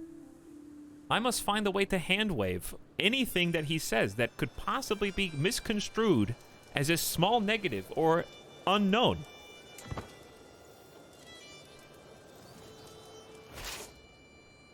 Why do you hate Crusader Kings 3, Talon? Stop reading chat.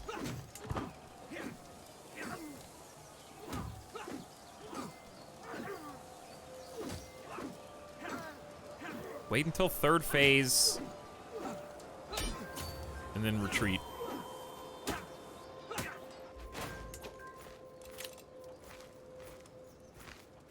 High Chieftain Verpon was taken prisoner.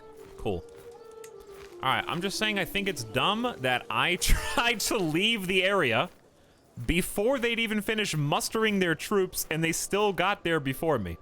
They didn't have the army together yet.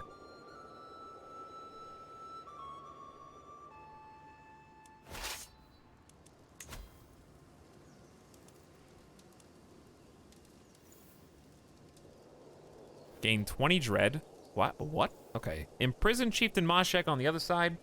Gain 20 dread. You imprison Chieftain Moshek. You lose 30 opinion of Chieftain Moshek for 15 years. Revolted against me, and he's a criminal.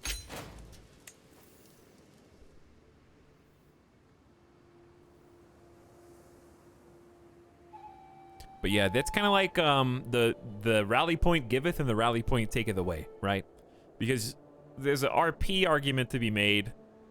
For gameplay purposes, I think the rally point is a beautiful thing, and I wouldn't change it. But from an RP perspective, I was in his capital, where you would assume most of his soldiers were stationed, and I was sieging it and therefore blockading it. And I would hopefully think holding the river. But he was able to sneak all of his trained soldiers out into the nearby hamlet and then attack me from behind. So RP-wise, it's a little harder to explain, but gameplay, I think, is better overall. If I just can't explain the speed. Okay, allied combatants captured. Don't worry, High Chieftain Verpon. I will rescue you. Your deserters had time to go to the enemy and come back before your army could leave. Yeah, that's what I mean. So sometimes it's going to be a little silly, and that's okay. There's a lot to be a couple of cracks in the armor. A faction targeting you has disbanded. Thank God. The following faction to install High Chiefess Javabil of Isham is gone. We took Yumina captive, who is the daughter of Mala, who was my dad's concubine. So I don't think we want her to be taken captive. We could force her to convert to get out. We controlled the siege, got the siege, got the money. 700, there's the levies that deserted. Okay, so I'm scared that this band, yep, 12 months to return home. That's the anti-cheese maneuver.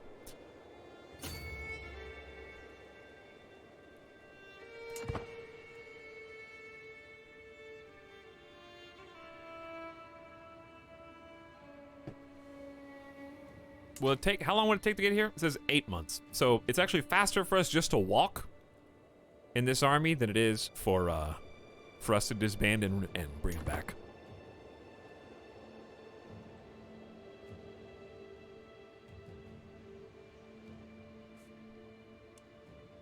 So you're allowed to kind of, it seems like you get one free disband and repopulate. Which I almost feel like should be nerfed. I like that there's a penalty to just doing the cheese. I think even the first disband should have like a 6-month penalty. If the second one is a 12-month from 0. Benign Cordal, despite our best efforts, my agents have yet to uncover any secrets at High Chieftain Verpon's court. I do not believe we will ever find anything either. Okay, you know best. Disrupt some schemes. Anava can marry. Matrilineally. They both get prestige. Apparently this is a family member. But I don't know how he's related. I'll graciously take the hand of your daughter, Anava, in holy matrimony.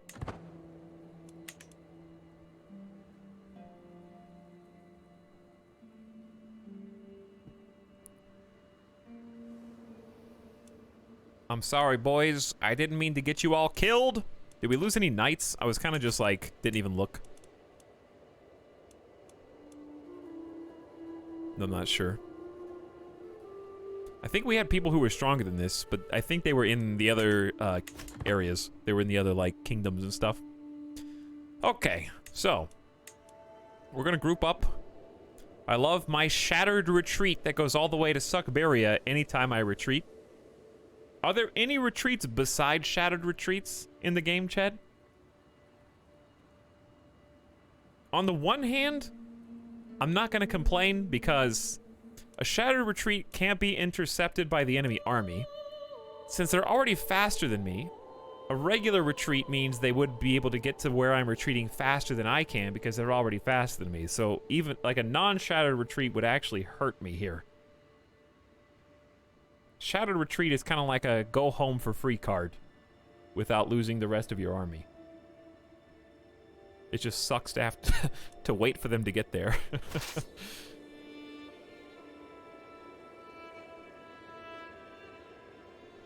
If you move an army in combat, they will retreat as long as they don't die first. But that's what I did, and they're shattered all the way home. That's what happens every time. Haven't had a non-shattered retreat yet. I've seen a retreat being intercepted once. I don't think I've seen that. I have only seen myself and the enemy shattered retreat.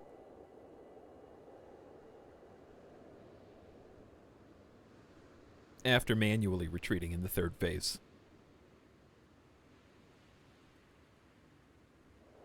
No commander. That's because he got captured.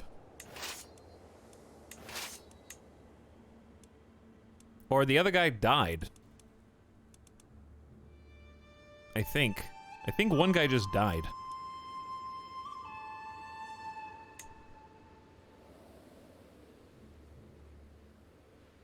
Shadow Retreat doesn't feel so bad. It really doesn't. It's just, for me in particular, it's rough because of all this impassable terrain. And going from the other side of the map to home. With a tired yet blissful smile, Norava presents me with a perfect little daughter. Who will you become, my child? And what shall I call you?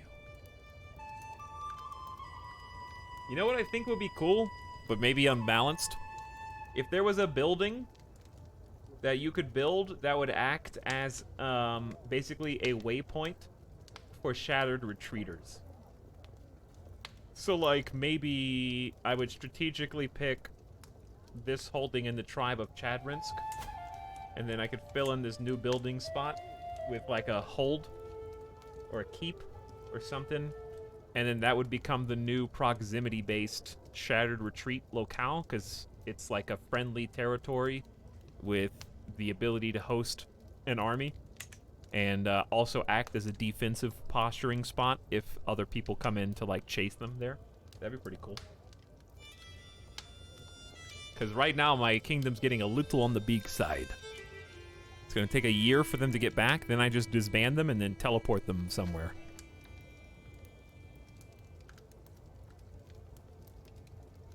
No, I don't like rally points because it's free. I think it should be an investment. That should be an infrastructure thing. Rally point doesn't inherently have any kind of supplies from an RP standpoint. You could make a rally point in the middle of nowhere. They would have to go to a city to resupply and like see whatever kind of doctors they had there. All right, my baby. And you could move the rally point so it's too cheesable. The fact that you have to like build infrastructure sounds more fun. And maybe the infrastructure confers some kind of defensive bonus too. Similar to Palisades, but like different. All right, my baby. Who could you be? But after seeing what they did with Stellaris, where like core mechanics are extremely different from where they were at launch, I don't even know what to expect with Crusader Kings. I'm kind of just spitballing ideas that sound cool. Things could be totally different in who knows how long. What's with Avern Kings giving birth to daughters 90% of the time? Dude, we just like our baby daughters. Okay, they're cute little munchkins.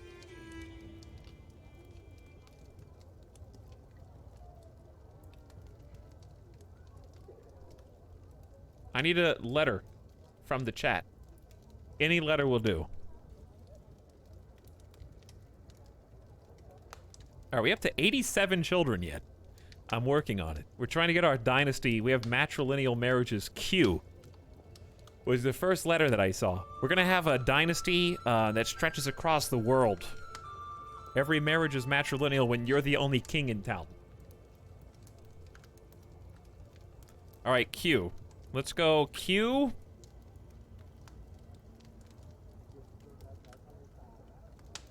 A-Z-I-L-O-N, Kazalon. There you go. May you grow to be strong and wise, Kazalon. That's a good name.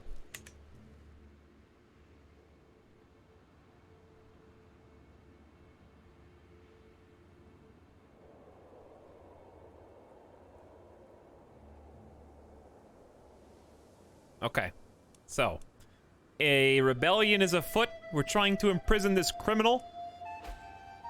The traitor who... You dropped this, king. -2, everyone. All right, imprison deadly paper cuts first for interrupting me. And then imprison High Chieftain Circa of Kanda for backstabbing me and breaking my alliance. Chat, some developer out there. I mean, you're close enough. The Shattered Retreat stopped at Cheech, one county shy of where I thought they were going. So I don't know if there's a max timer on Shattered Retreats, or if this just counted because it was in the de jure duchy. I don't know. Excuse me, the de jure duchy. Sorry. We gotta go rescue my half-brother. We'll get there. All right, you sieging Pelham. I'm coming for you.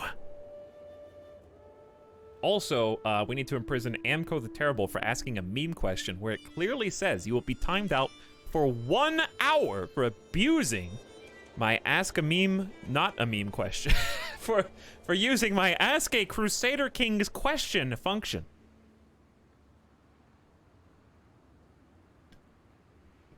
It says it in the fine print. You should have read it.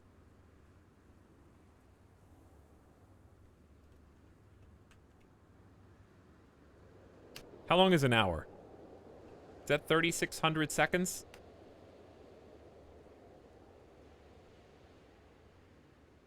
Is this a math stream? Wait, am I gonna lose? What? No, I'm not gonna lose. I think I was gonna lose soldiers from attrition. But yes, if you do have some channel points and you have a Crusader Kings question, there is a channel point function for you if you want.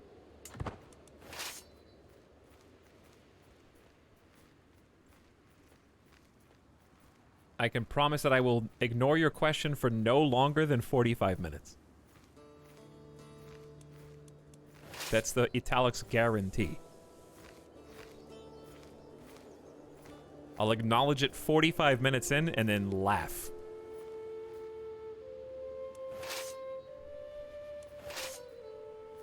Alright, what are you doing? What are you guys doing? Are you afraid? You trying to run away? I don't...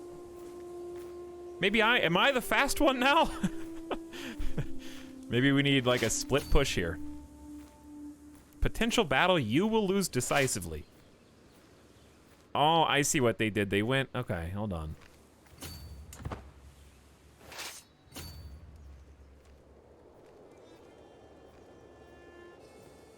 They're trying to go into friendly territory so they can get home field advantage, I think.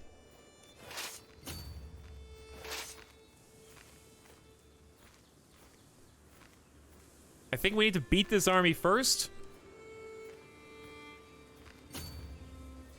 More men-at-arms. They're defending in taiga. Better commander. More commander traits. The opponent is running low on supplies. Guess what? So is mine. So here's what we're going to do once we get to the next area. We're going to split. And then we're going to choose the other one. Okay, we have a champion. Irrational Knave. He's got unyielding defender. That's 25% fewer casualties. I like it. Okay, then we're going to choose just you.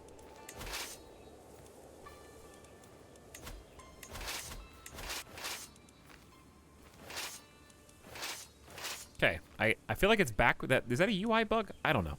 We're going to split these two up.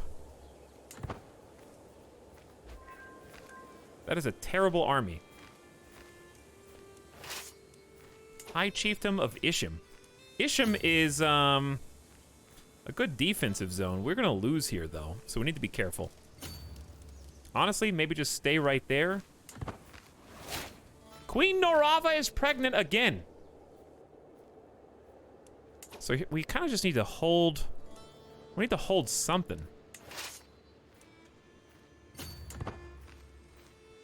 I'm having trouble corralling these guys because our armies are very split up. Theirs are very low on supplies. Is there a way to tell how low they are on supplies? It says they're well supplied and well supplied, losing 5 a month, so it's really not as bad as it seemed at first. Alright, so here they come. I paused.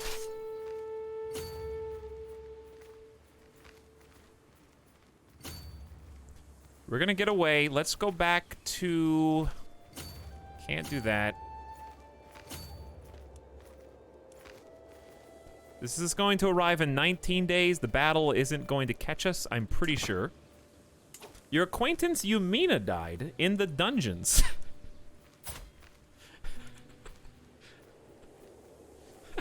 I forgot you were in prison. I had nothing personal against you. Listen, I'm a little busy right now. I knew I had Chieftain Moshag in my prisons, and of course, he's supposed to be in there, but you... Honestly, we're good. We're fine. That's my bad. That was my bad. Chieftain Moshag, though, you killed my sister. Prepare to die.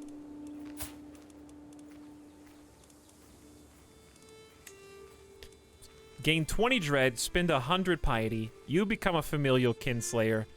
But Moshag is a known criminal, and I will not be considered a tyrant. Close family opinion -5. Dynasty opinion -5. You know what, though? It is justice.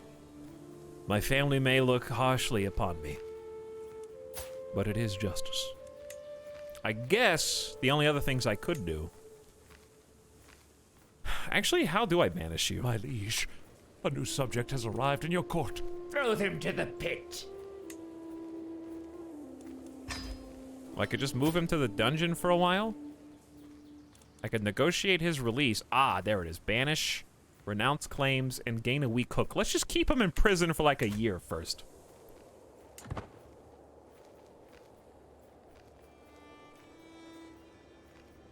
Meanwhile, we will continue circling the drain. Uh-oh, chat. Guess what? The enemy is chasing me, which means I'm going to get caught soon.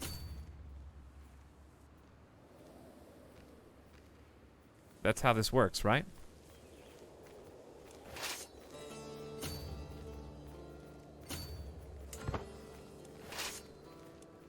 If I'm being chased, they're always faster than me. I'm going to get caught. It's a matter of time.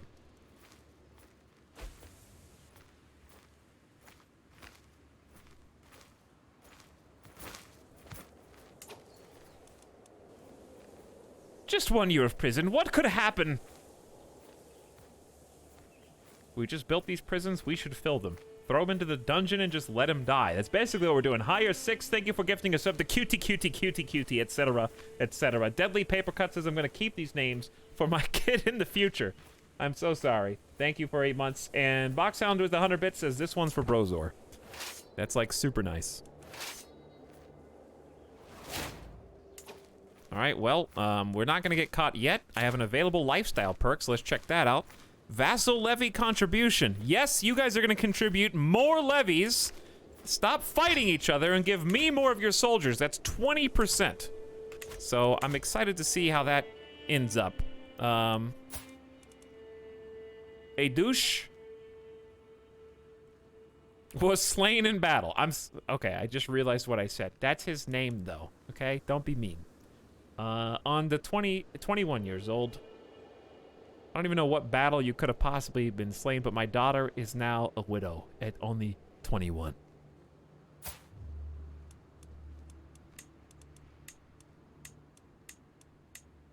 You can negotiate mercenary contracts for 10 years because your wife is a superstar accountant. The 1 year chase continues. As we run out of supplies. You guys are in the same territory. This is not helping anything. Oh wait, we gotta keep going, dude. Gotta keep going. Keep on the move. Who's this? Are you guys at war with somebody that I need to know? We're gonna meet here, chat, in the tribe of Tobol. He turned around. I am not surprised by this. I don't know how to do this. We gotta close in around them somehow.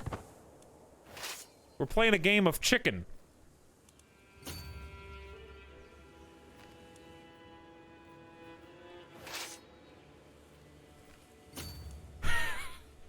Did we just make a stand in Isham with only 2,000 troops? We're gonna have a potential battle here. All right, we're gonna lose decisively in 26 days. How long is it gonna take you to get here? 2 months. How long do you think the battle will last?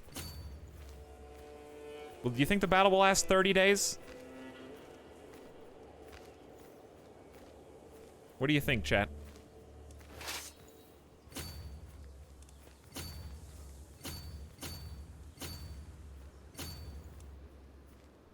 Maybe?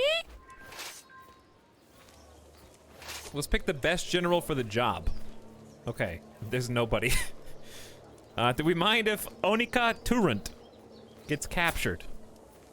He's at least got unyielding defenders, so that'll minimize my losses. What would a 30-day-long battle even look like? I don't know, you'd be surprised. Ooh, potential battle, the chances are even? You guys running out of food? Not yet.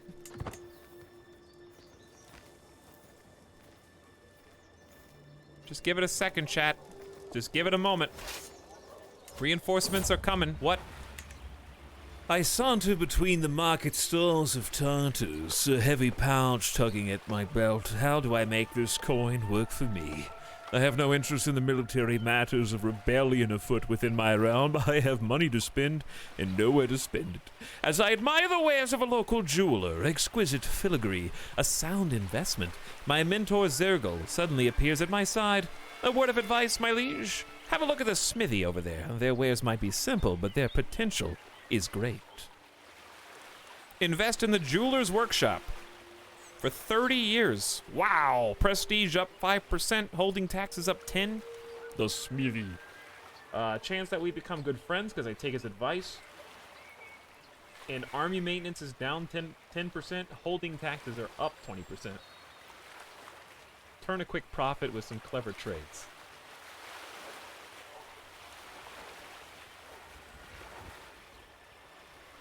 How much do I actually benefit from holding taxes currently? If I don't, do I even have any holdings beside, I guess just my 3 counties. I assume a tribal hold is, yeah, it's a holding, but I don't have any other holdings. They can't build anything yet, so it's just 3. But I'll take his advice and maybe become his friend, because I think that would be good from an RP perspective. And it is the same price. We do still get army maintenance down 10%, which is really nice, because the prestige cost is huge. That's like a, if we're at 5, then that'd be like a 0.5 reduction. So let's invest in the smithy. You lose the money you invested, it fails. I took your advice, Zergal! Oh, I thought we were gonna be buds! We were... You're supposed to be the guy! XCOM'd. Oh, we're fighting. I got distracted. So we are actually just getting destroyed. Ish. Come on, troops! I need reinforcements, quick! Our champion wounded their chieftain Ajmek. There's still time! You're so slow!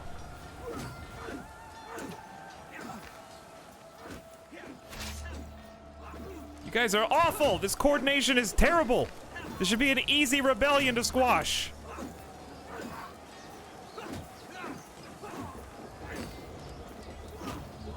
It's over.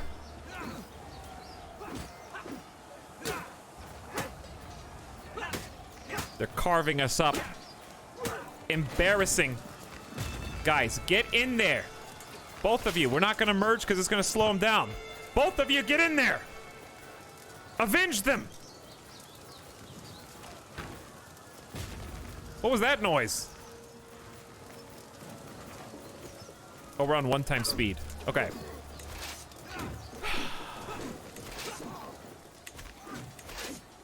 Are we even seeing the battle? I can't even click on it. I can't see the battle. This seems like a UI bug. It's clicking on this retreating army. Maybe when that retreating army leaves?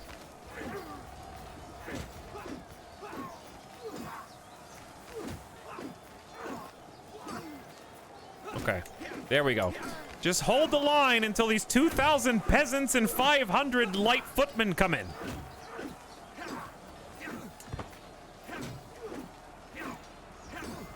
Yeah, the retreating army had to leave. I think it's just a little UI bug. Our champion was wounded. Just hold out long enough for the numbers, dude. 2,000 levy peasants and 500 more light footmen are almost there. Like 2 pixels. Come on, 1 more pixel. 1 more pixel. Are we still gonna lose? Oh no. Our champion wounded their chieftain. Come on. 15 commander advantage.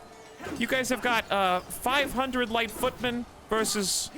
They have 1,100 light footmen. No wonder they've been stomping me. They have the unit that I recruited and I didn't get any of them. They have the superior bowmen. 311 of the elite bowmen. It's 5v5 champions right now. Rough terrain expert doesn't benefit them at all. How are you rolling so bad? What is the... We have every advantage, but it's in the enemy's favor. We're the defenders here, dude. You just gotta roll better than them. Our champion was wounded. Oh my god. I finally got one better roll than them. And then we're just gonna lose the rest of the way. I don't think we're gonna win this tug of war.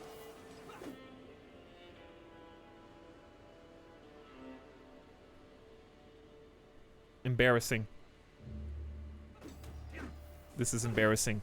We both have the same unreformed combat bonus. They only have a 3 commander skill difference. They have never back down, which is friendly casualties and advantage +5. And that +5 is like all it needs.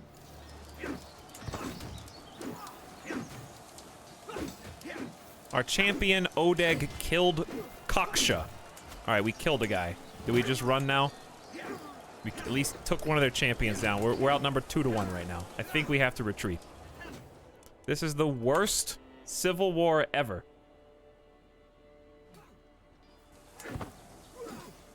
I'm holding out for like 2 seconds longer. All right, I'm gone.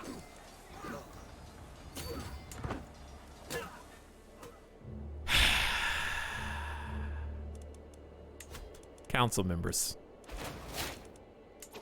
Council members, please organize the levies. Thank you. Honey, you're already working on chivalry. Thank you for that. Senyava, apparently, to forget about my military defeats, having another baby. Okay, having another baby. Empty council position. Is that because my counselor was slain in combat? Skypicha, the son of my cousin High Chieftain Circa, and 2 others were slain during the Battle of Ishim.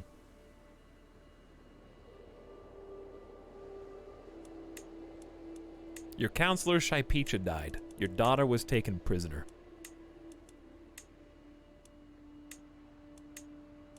Ishim is under siege. My courtier Sektev was taken prisoner. If only I had some vassals who actually cared. Okay. It's only a 15% war score difference. We need prestige. Let's look at the 2 battles of Ishim. The first, I think this is the... I don't remember which one was the first one. This was the first one. We lost 600 troops the first time around. They lost 300. We wounded their enemy commander, Chieftain Ajmeg. My horsemen traded. My levies got steamrolled. And 3 champions died, including Shypicha, who only got 19 kills. Piftse was slain by Noidi Odeg. We also killed 3 of their champions. Wow, this is bloody. This is bloody.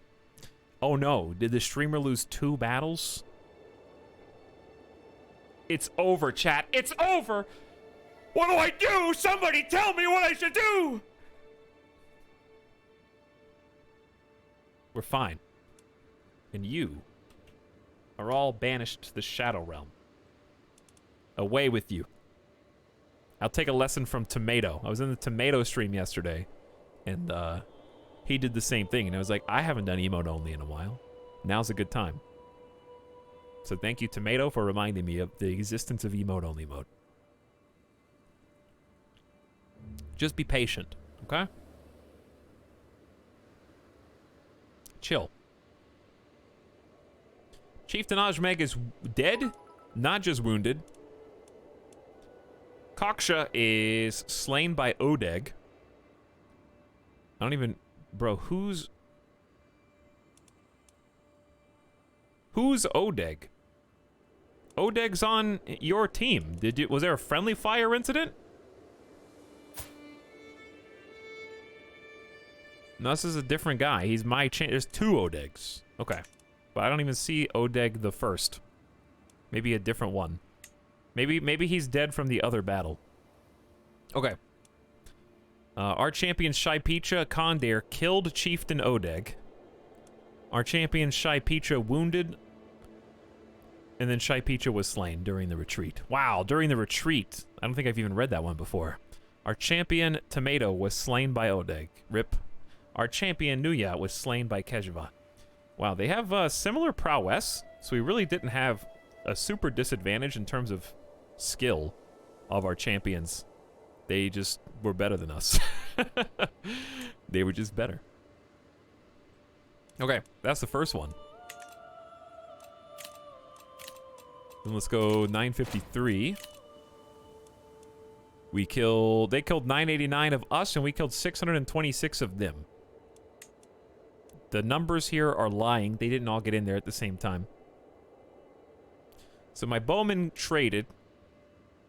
My champions did much better this time. 166 total kills, 0 deaths so far. Their levies are always just so much more effective than mine. My levies do nothing. These are the guys that I want to add to my army. We killed 2 of their champions in this bout. And that's how Ajmeg and Kaksha died. Okay. And then they imprisoned my courtier and wounded 3 total. Interesting. All right.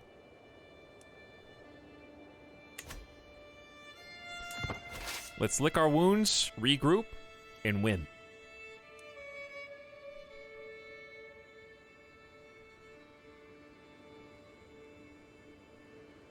Sorry, but I gotta do it to you. The same as everyone else, Darikt. Gotta read the fine print in the Ask of Channel question. With a tired yet blissful smile, Noroava presents me with a perfect little son. Who will you become, my child, and what shall I call you?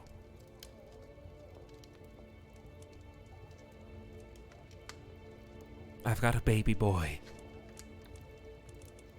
After you. After your father. After her father. After one ancestor. Or a good Ostyok name. My first baby boy... Wait. We could name him after Shaipicha. That's a spy master that just died.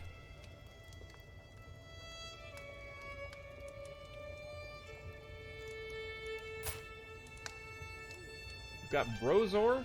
Brozor and Shaipicha.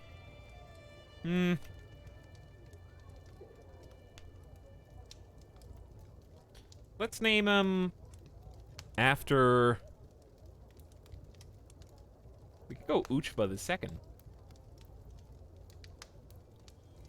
There's no Uchvas in the family besides Grandpa. He'd be his great-grandfather. He's not going to be our primary gamer anyways. It's either Uchva or Plorgod. I know which one chat wants. Plorgod. Okay. May you grow to be strong and wise, Plorgod.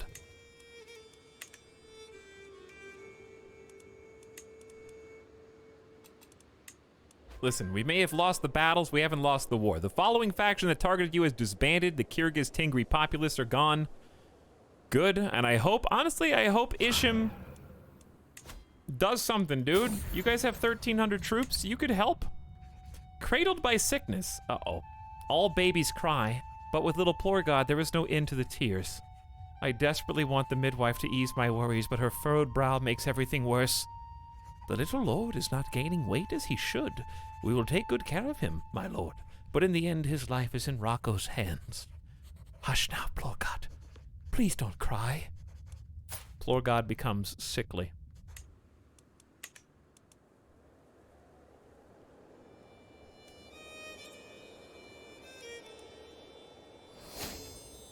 Your glory is widely known.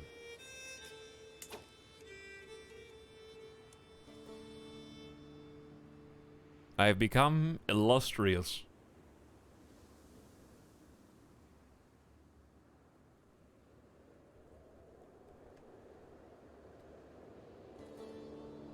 Oh, I didn't see that there was a channel point question. That was also a meme from Higher Six that says, there's actually two. Can I have a 24-hour ban? You did do two bad meme questions. So how about you just are banned, and if me or the mods remember, maybe you'll be unbanned. Well, we may not remember. You think you're important enough for me to set a timer? Absolutely not.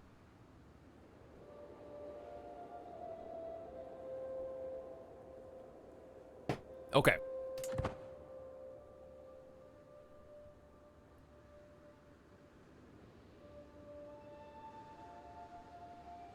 I mean, two meme questions, that might just be 2 days at least.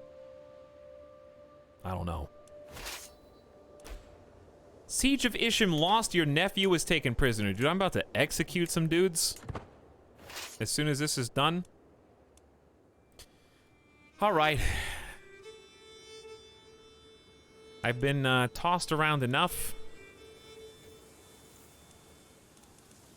Looks like the Raiders of Tara. I don't even know what the Raiders of Tara are doing. But we've gone back to the capital to find some more willing peasants to pick up the forks and their axes and spades.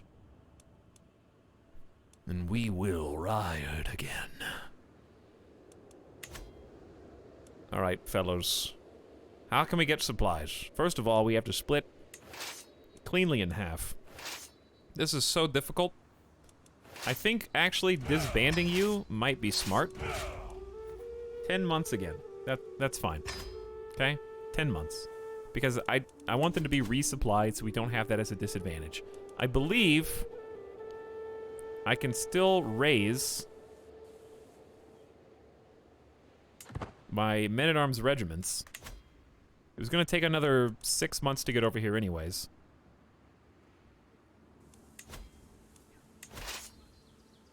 This didn't bring them back to full.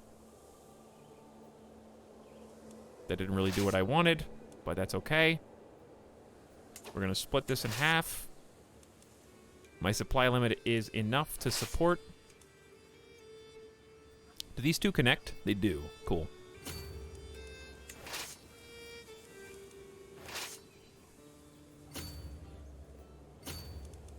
It's really hard to select the other one. God. Okay, see, because this looks like it's highlighted. It's not. It's tricky. The one that's highlighted is actually the one that I want to click. Because it goes to the other one. Okay. Very confusing. I got it, though. It's fine. Alright, so we're going to split up. It looks like Raiders of Kurgan are trying to take down the enemy rebels. It's you.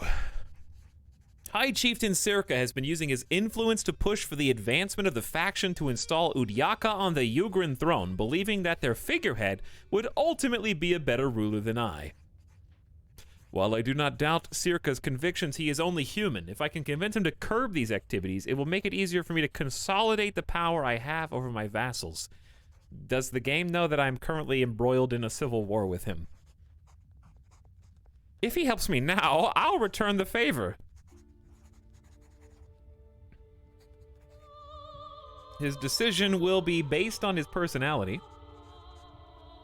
If he accepts, he gets a weak hook on you and leaves the faction.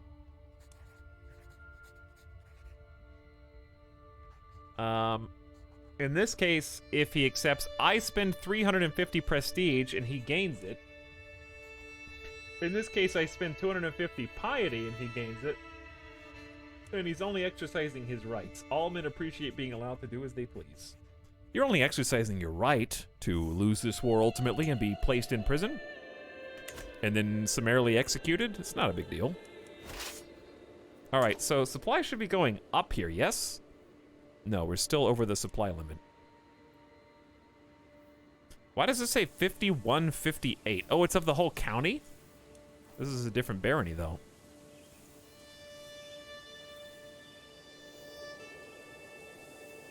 So why does this one count for 2585 and this one counts for 5158?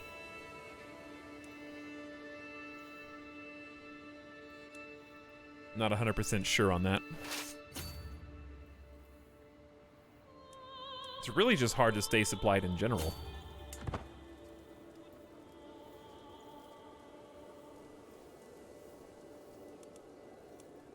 So we're gonna move up with our more elite troop first. And hopefully they'll be the ones to initiate. My daughter, praise Limpo. Senyava has given birth to a perfect little daughter. Who will you become, my child? And what will I call you?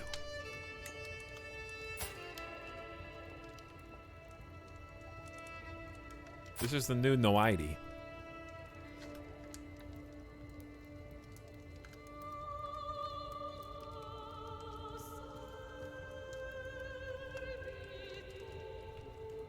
Torgrel. It's kind of hard to say. All right, backspace that one.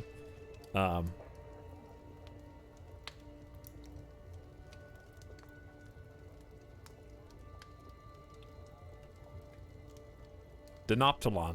This is this is my baby daughter, Denoptilon. Welcome to the world, Denoptilon.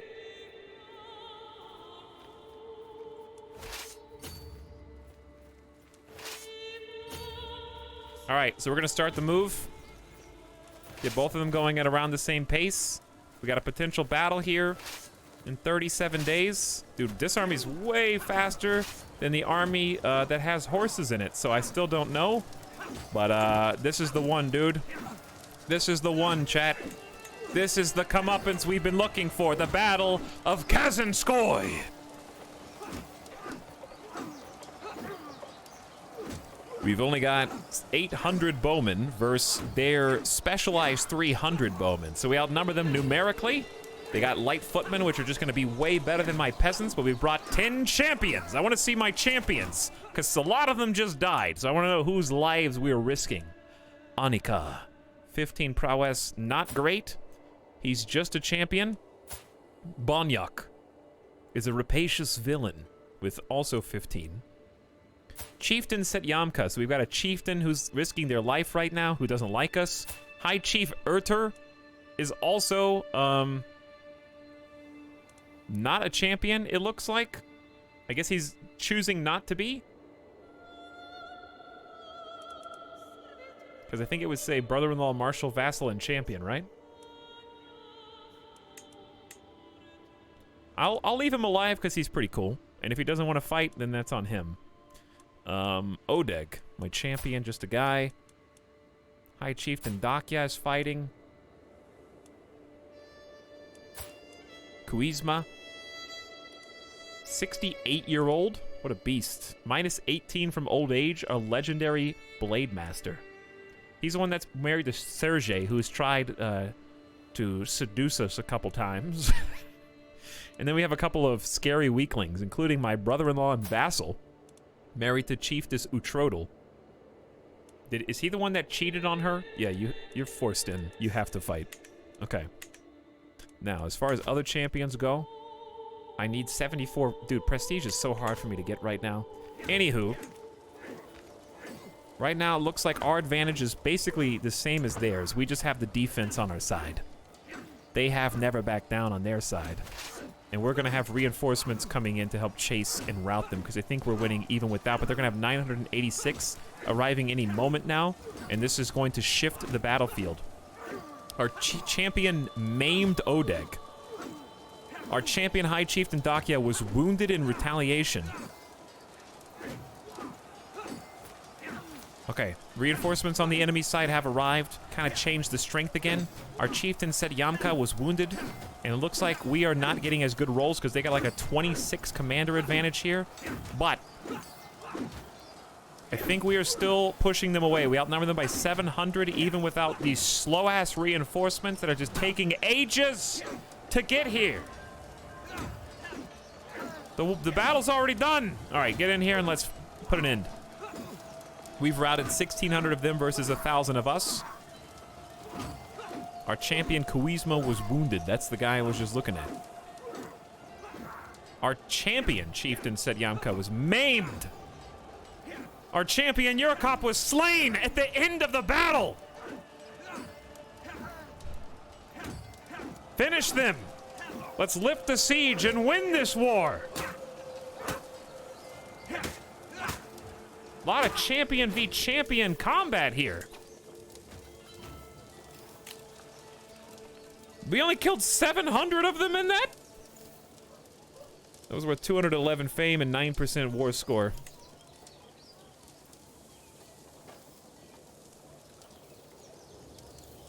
Bowman absolutely cleaned up. For once, their levies didn't perform as well as they have in the past. My levies did aight. Champions, 2 deaths on my side, 2 deaths on their side. Their light footmen got shredded by horsemen. I think that was a deciding factor, was our horsemen. Even though we only got 38 kills. They have onagers. We have onagers. Those just kind of sitting there and watching from the background. Kejavat was slain. Where are their other champions? We lost Yearcap, who was married to my daughter? Another widow! He's dead. Samatu, as well, is married to my daughter. I just created 2 widows for my poor baby girls. That's so sad.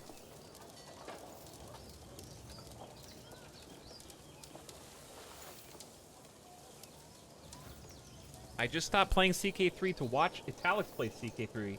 This game is ruling my life. Hello, Shboba. And Bubskaboba. You guys have similar names. Oh, man. Anyway, who else got wounded? Wounded. Wounded. Wounded. Wounded.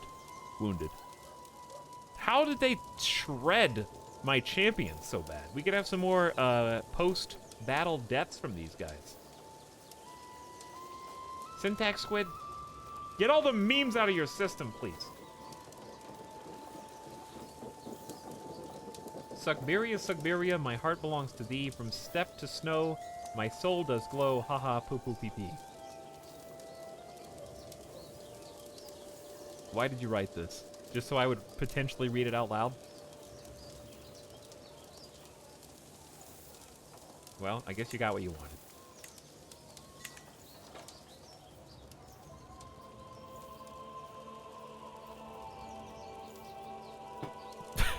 Good job, I guess.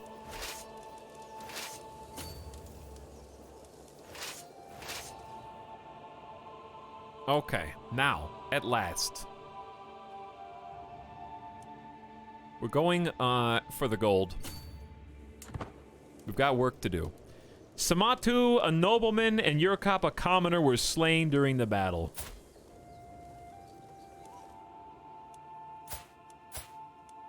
We'll give them some time to mourn.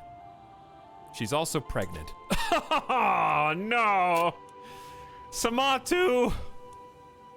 Your son will grow up without a father!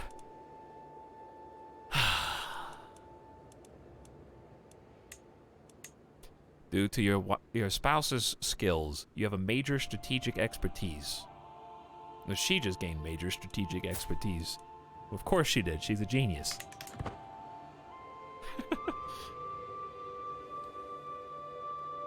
See, chat, this is why you went into emote-only mode earlier. Because, just because you lose, you don't lose. Okay?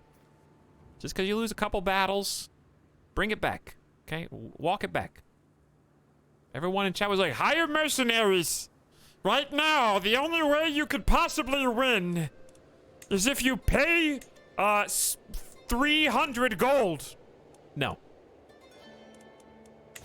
No. How about just get good? Have you considered that? I missed emote only. Can we go back? Sure. Yeah, why didn't you ask sooner?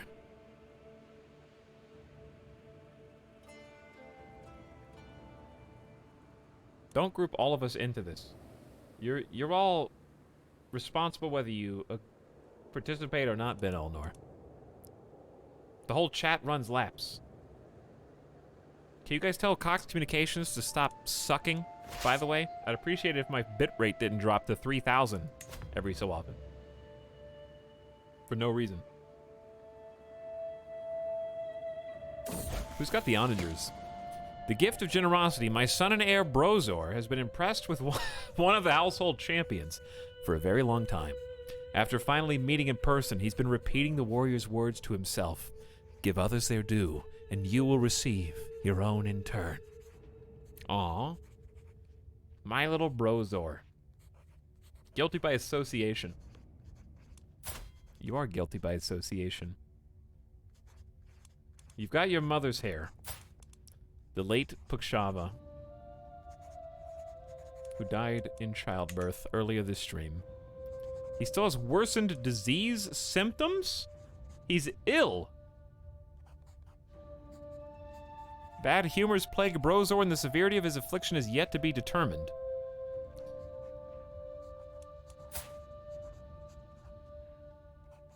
Well, this is going to be interesting. I have another son. Plor God. Okay, well, as others grow around him, so will he. Dude, we have a curse. I think it's the Brozor curse, dude, because King Cordal has had multiple children stillborn. At least one dead. And the concubine died in childbirth. He keeps his trait generous. He must be taught that hard work always produces results. Become diligent. All things must be given time, dear Brozor. Patience. Learning +2, liege opinion up, hostile scheme resistant up. Diligent is just everything +1, stress gain up as well. Hard worker. I think patience, probably. I think that's what King Cordal would say. Here, you drop this, King. Relative -2, everyone. I think Cordal would teach him to be patient. With patience will come success in time. All you need is to survive, young one. If you can just make it long enough, this illness will be in the rear view. Here, you drop this, King. Relative -2, everyone.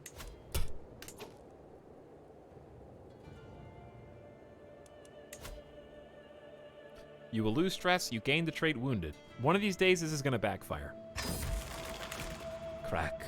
The whip falls upon my back. I shudder, and at the clarity it brings. Pain is all that I feel, and pain is all that is on my mind. Crack. Crack. Sweet, sweet pain. You are no longer overwhelmed by stress.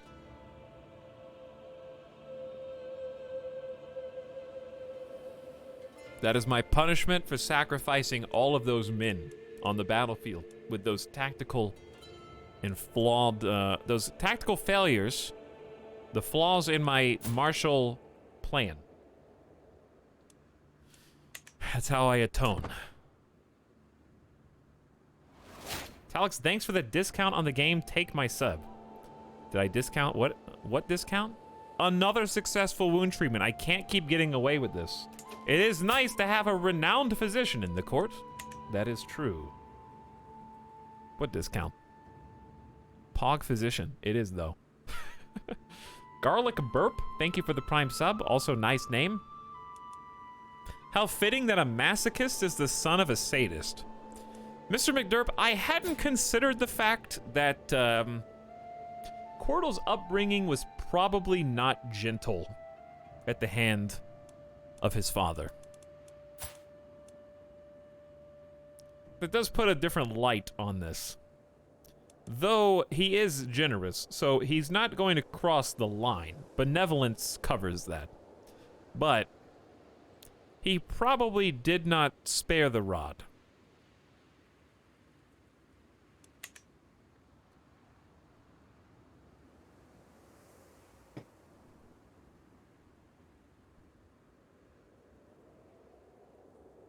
But also, Magic Lava Fish, welcome to you as well. Thank you. Appreciate both of you. All this infighting.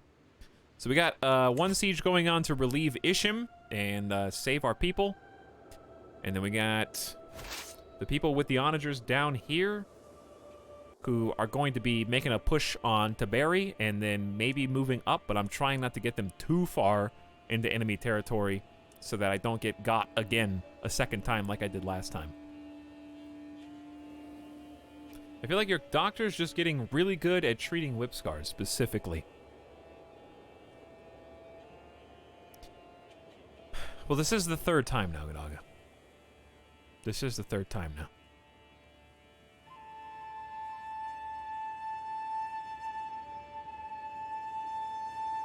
Chat is banned, Syntax Squid.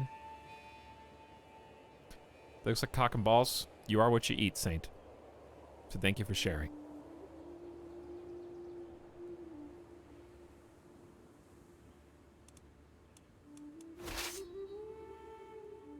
So how fast will this onager siege go with 50 onagers? Siege of Tiberi.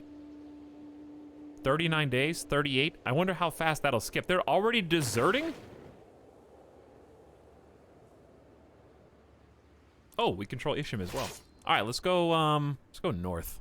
I don't know how far north I want to go. I want to take it slow just in case. See, because they're already coming back. But if we can siege this faster than they can get there, then it'll be a defensive boon for us. So it might be worth just sticking it out and just making sure we have the best possible commander. He's the one with unyielding, which I'm pretty fond of. All right, so here he comes. How long to the battle? 17 days. You will lose decisively, but does that account for the siege only has 6 days? And we're not going to be in enemy territory anymore. 2, 1, boom. I still lose decisively, even though I'm defending a river and a taiga?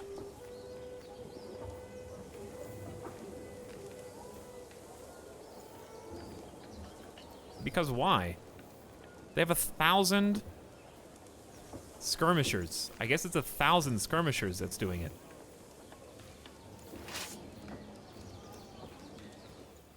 That's definitely why. I still have almost 1,000 bowmen.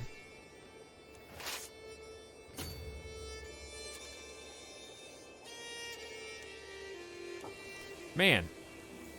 I don't know. I don't know if I trust the game on this one. I think we fight this out. We just stay here. We've got some perks on our side. The taiga defense and the river defense are solid, dude. That's why, like, if you can just siege faster than enemy armies can get there, it's a good deal. All right, let's go slow, and see. Like, I'm already... Okay, because the 1,300 haven't gotten there yet. So we get a small head start to try to kill as many of these guys as we can. We're in the early battle phase. If the army is defeated in the early battle phase, it will be completely destroyed. I'd never read that before. I was wondering why sometimes that happened. His attacker is hills, mountains, and wetlands, not this. Fighting in favorable terrain, but being countered by bowmen, who are fighting in favorable terrain. Bowmen are awesome, dude.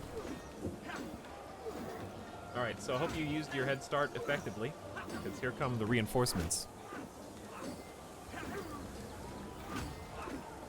Let's see, once they get in, okay. Once they get in, it's basically even. They just have a really good commander. So total things accounting for us. The river crossing is a +10, so it's not nearly as strong as it was in Crusader Kings 2, but it's still +10 here is really big. The taiga +4 is good. And then it comes down to rolls, and opponent's supply is running low, so we have a, I thought we had a 50 out of 100 supply. Cancels out the river crossing. Did somebody just die? They have 0 champions as well.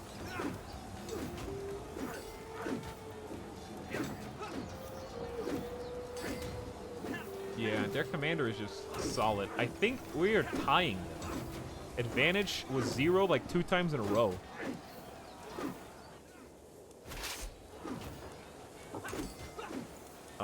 We still have, it looks like 495 archers. They brought in almost, they have only 72 though. We've already killed half their skirmishers.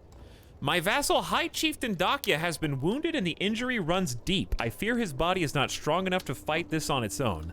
I feel death lingering by his bedside. Chiefess Magurka. There is nothing that can be done. He gains the trait severely injured. I think there's probably other scenarios where there can be something done. Your niece was taken prisoner. We captured Parava. I don't know why. Chat, remind me after the war is over to release prisoners and stuff. I love how we were just going through entire generations of people in one war. We're actually winning without the extra 3,000 reinforcements. Odeg was wounded by a random enemy soldier. Our champion High Chieftain Erder was wounded by a random enemy soldier. Come on! Erder was maimed by a random enemy soldier. Dude, there are some secret champions on the enemy team. Not Erder. You guys are getting schooled by peasants. The Great Battle of Taberi. Taberi. These 3,000 are so slow. Chieftain Afte was slain during the Battle of Taberi. Good. This guy sucked. He cheated on Utrodel and had a bastard with Bezalov who was killed by Mosheg. So I'm glad that guy's dead. You heard me, mostly lost. He's dead, and he's never coming back. So many widowed sisters and daughters. It's crazy. All right. We lost 364. We took them 2-1. That was a sick, very well-timed siege just before they got there. Bowman still racking up kills. We don't even have the good ones yet. I hope we get some awesome prestige after this war is over.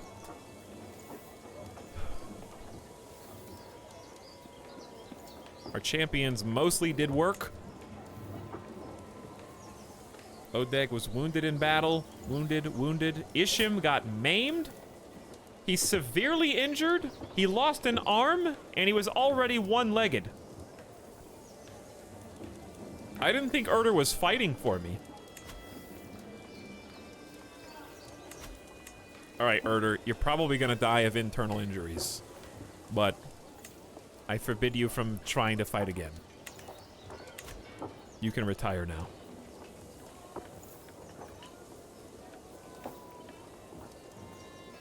He is a badass. He had, like, 13 prowess or something before this. He's brave. He's not gonna let anything stand in the way.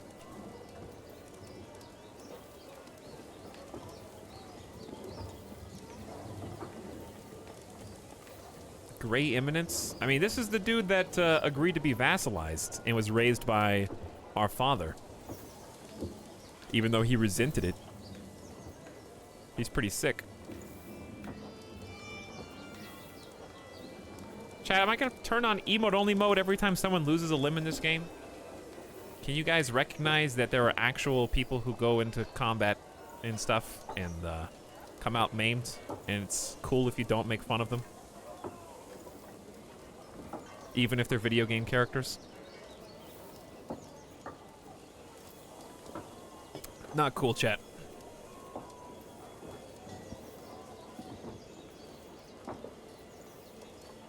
Yes. Emote pump it only. The whole time. Weird Chat is online tonight. Alright.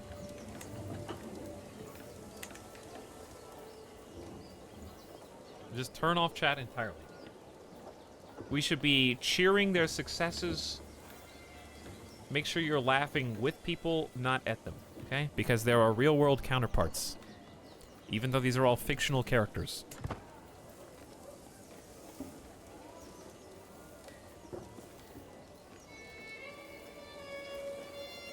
Just trying to make sure that you understand how I feel about it.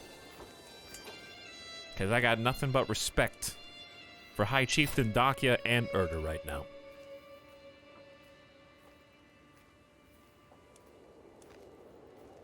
You should probably be forbidden from going back into combat as well, as long as you're severely injured, because that is a -2 martial, and I'm assuming just... That's actually a -4, which is not as bad as I thought it was going to be, but still. We are running low on champions right now.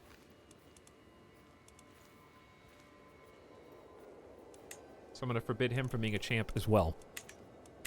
Dude, this internal conflict has cost so many lives.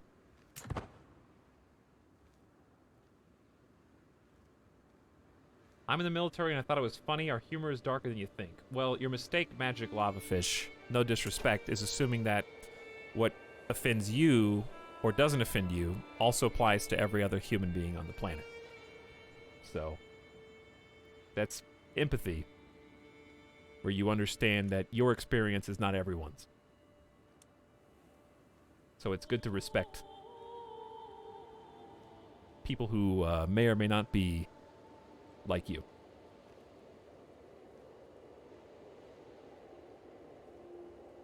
Just like a real civil war. It feels like it right now. Syntax, like, for my case, King Quirtle has accidentally widowed.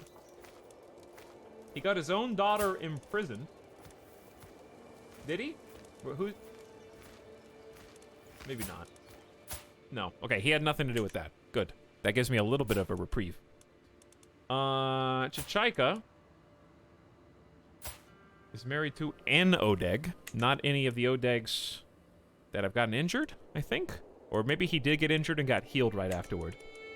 Anyava, her husband was slain in one of my battles. Tatka, his husband was slain in one of my battles. Brozor is ill, which is unrelated. So I have widowed at least 2 of my own daughters. And I think some of my sisters as well.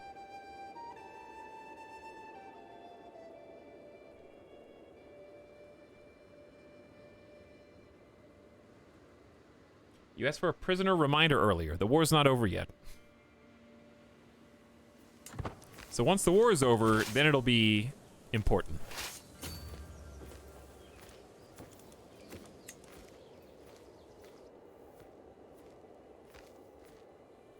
All right, away we go.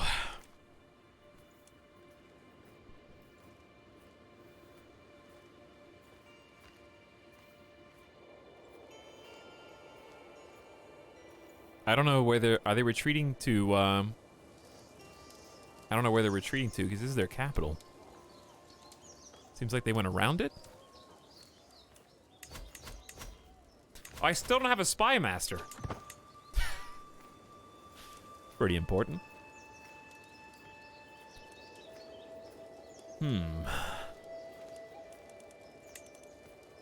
Well, on the one hand, the highest skilled individual would be very good. On the other hand, if there were any council members that would fit the bill, this would be a good opportunity. This dude's got 20... Wait a second. Volcan, my cousin, has 24 diplomacy? Since when? I'm gonna give him some land after this. Famous Reveler is +3. You hosted some feast and didn't invite me? He's also August, honored as a true ruler. Augustus. +2 more diplomacy.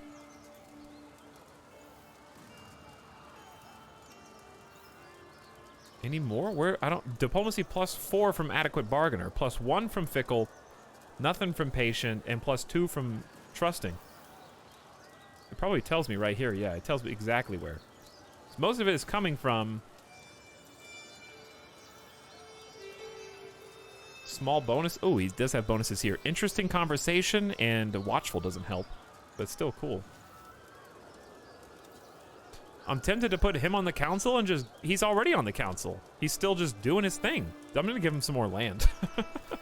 Keep him happy. He's already just hanging out there. All right, sort by power.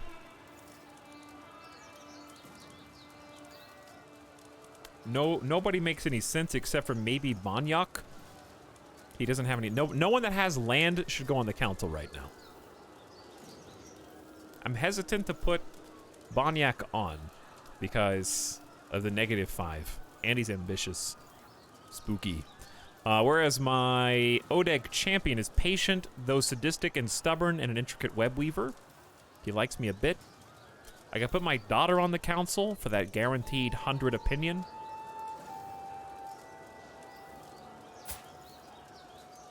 But Odeg, this is the same family. Alright, I'll assign her husband. That brings him up to a 44. Herder's not feeling so good right now. Okay, anyway, back to this. We are about to end this, because we're sieging the capital as we speak. I'm just going to bring all of my armies to bear on the same spot. We have no siege weapons in this particular group, but more are on the way. They got good supplies, walls are intact, and normal garrison health. It's only a level 2 fort, so this should be pretty easy. They're retreating all the way to the north. I don't know where their shattered retreat is leading. Yeah, I like the way that they've brought the spouses more to the forefront, KG Moose. Regardless of who the spouse is, depending on your culture, religion, and whatnot, it's really cool that not only do they constantly do stuff in general, but like they spawn events. They have a direct influence over the council. I love the council spot and being able to specialize. It's been a lot more fun. I always like this sounds really bad, and I know, but I always forgot who my spouse was in Crusader Kings 2 because they just didn't do anything, and they were never really memorialized. Like I was playing as Vikings, and they never really got like rune stones. There wasn't really a reason to honor your mother or anything like that. Oh, I looked over at chat, and I see why they are in despair. Your brother-in-law, High Chieftain Urter, is dead at 31 years old. Died from internal injuries suffered by his wounds on the battlefield, but he died bravely. He bent the knee to Dondi the Dread and became a vassal willingly. He fought for his people and led them well. He'll be remembered as a warden. He got a personal upbringing from the king.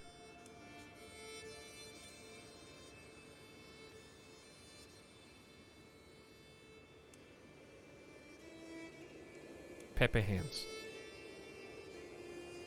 He did die for us. He died for the cause. He may not have contributed his armies, but he contributed himself. And that's all that you can ask of anybody. Guess what? We have created another widow. My sister, Javabil.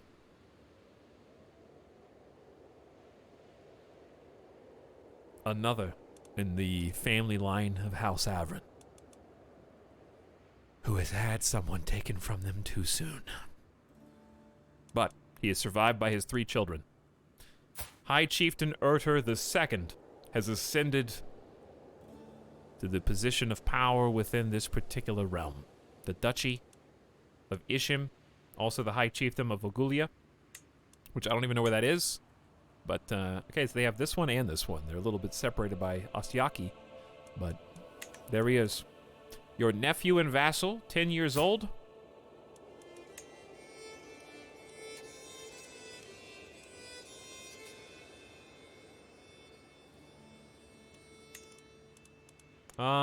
I don't think I can take anybody else right now. Because I've already got my son, Brozor, and Dondi, but it would be cool to, like, be a guardian, but then he wouldn't, he can't really rule anyway, because he's 10 years old, so he has a regent that rules for him on his behalf. Rip Urter, dude. Cool guy. Really interesting character. Well. Unfortunately, High Chieftain Dakya is similarly severely injured.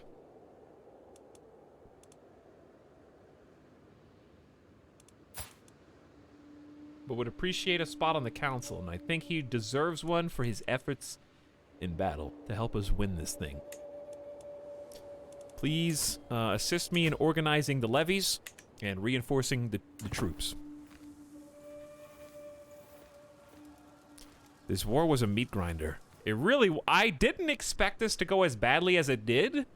And, it's easier to say, well, if you hadn't lost a couple of those early battles, then it wouldn't. But the people who have been dying in our wins. Like, the main named characters have died in the battles that we've won. Like, though there were a couple deaths just there. Those guys were just injured by soldiers. There weren't even other enemy champions there. Chasm's under siege. Duke Erder Alliance is gone because he died. So, I think I'm just allied to a band, Maria Band of Suzdal. Okay, I knew they were in a mercenary band. I think there's only 2 people in the entire Merc band. It's just them 2. It's like a husband and wife, like, open their own small business in town. Mercs for hire. The Koshal Maria Band of Suzdal. Okay? Me and the missus are willing to fight for you for the low, low price of, like, 15 gold. Look us up. We have really good early reviews on our Facebook page. We got a 3.5 on Yelp right now because they did get us on a technicality to have a band. It's kind of like the difference between, you know, 2's company, 3's a crowd type of situation. A band should technically have more than 2 people in it, so they accused us of mislabeling our business. But I really believe in the military prowess of both me and my wife. I know that she's pregnant. That doesn't stop her from kicking ass on the battlefield, okay? Technically, there are 3 of us, if you really think about it. That's enough to be a band, under most layman's term definition.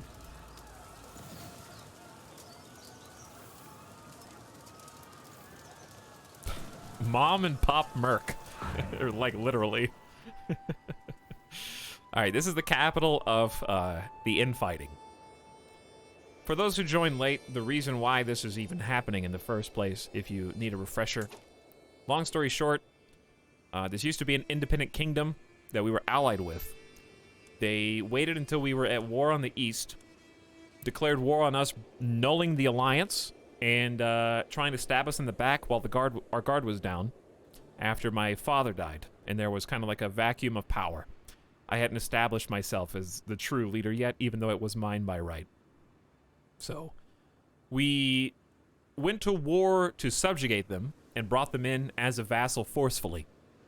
That wasn't really good enough, because we then found out that not only did he stab me in the back, but we got some dirt on him and found out that he murdered a peasant secretly.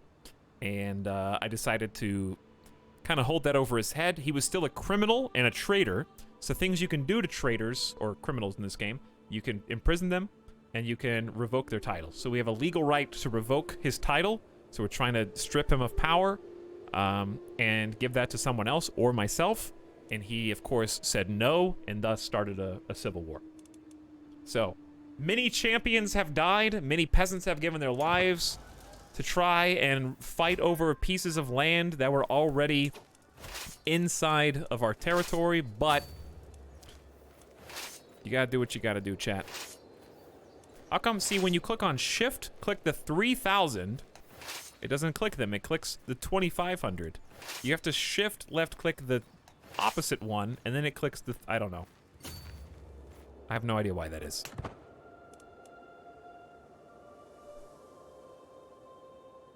Their military strength is similar to ours. They're really strong for 2 people, apparently.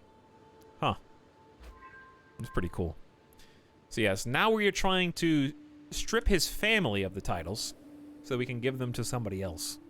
So that he ceases to be a nebulous evil power. He already started factions to overthrow me.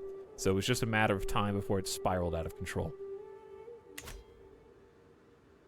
So we lost a couple of early battles. He kind of caught me unaware and off balance, but we're bringing it back with a little extra heat. My steward just found 80 gold, and we got 15 from the siege. Siege of Surgut lost. but it's a minor thing, all things considered. Chasm, of course, still belongs to High Chiefess Ashka Mashka, who is the mother of the person that we tortured and killed in a past life.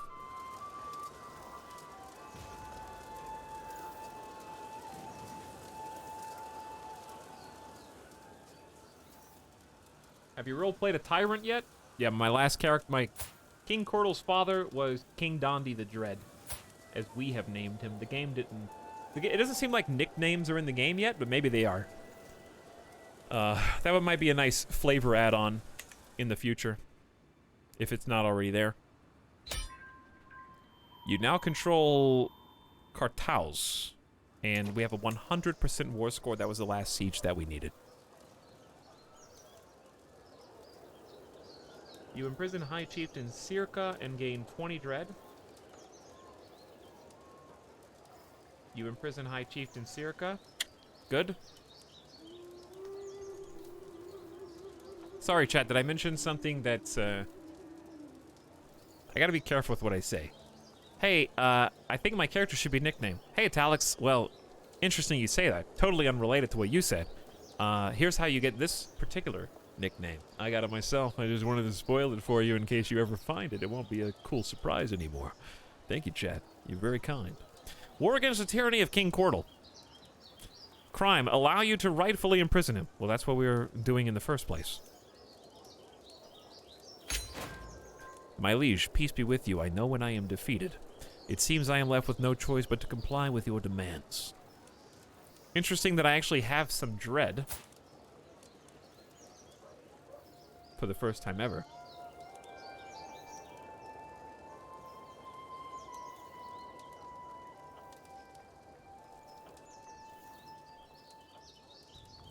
Bruh, I just said there were nicknames, not how to get them. Kelly Chess, I didn't even know you were in the stream. Now I do. This is very presumptuous of you to assume I was talking to you.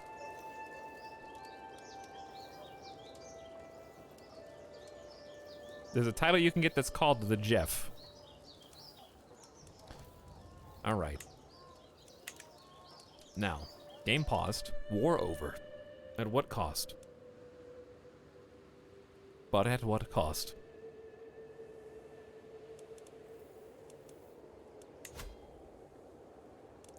A faction targeting you has disbanded? Good. Exactly what I need.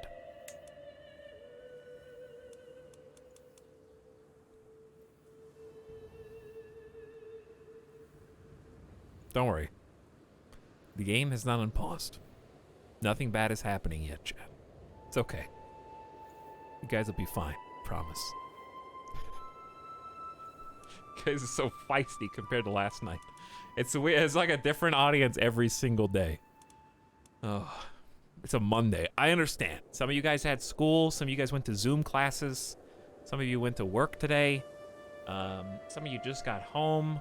Some of you went to McDonald's and the fries were cold. It's okay. You're here now. You're among friends. It's Labor Day. Oh, really? Much like the typical self-absorbed Americans to think that their holiday is the same around the entire world, huh? Huh. Not surprised. European chat hasn't even logged in yet. It is. Real Labor Day is May 1st. People arrive. Hi, Toby. What's up? Okay, so we have some things that we need to take care of before we unpause, because that was a big civil war. Bunch of nonsense.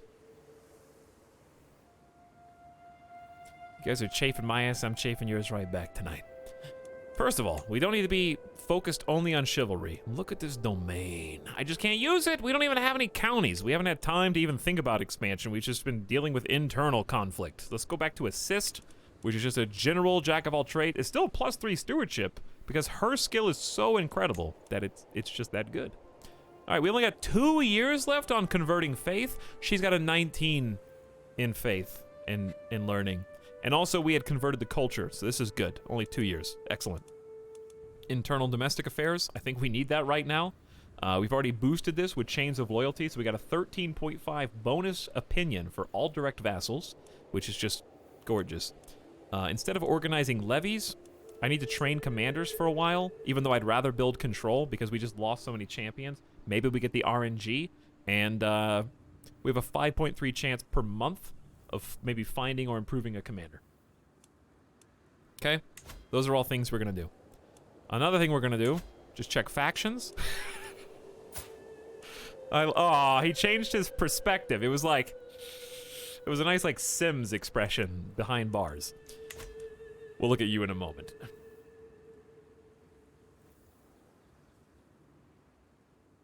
I miss it. We gotta get rid of prisoners. We got 9 issues to attend. I think I have too many. No, I only have 2 duchies. Because do we have to create it again? Few champions, I know. Prisoners, I know. Trust me, I know. We have to disband the troops. We have to check the prisoners. Parava. I don't even know what the 10 gold is for. You're the mother of Chieftain Nyanza, who's pretty chill. He seems like a nice guy. So I'm going to release you. For free. She gained 20 opinion of you for 10 years. Okay. Chieftain Moshag and High Chieftain Sirka, you stay. Moshag's been in jail for 4 years now. I think it's time. Are you still considered a villain? You are. You're a family member. I think you deserve the block, which is actually what you're in line for. But I would gain the trait Familial Kinslayer. Since I don't have a justice perk, I'm going to go with what I think a humble, content, and gregarious individual would do. I'm going to release you under the circumstances that you renounce your claims and you are banished from this realm. He says no.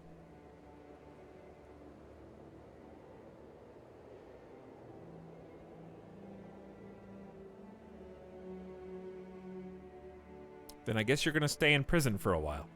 Okay? That's the only circumstance in which I'll release you. High Chieftain Sirka.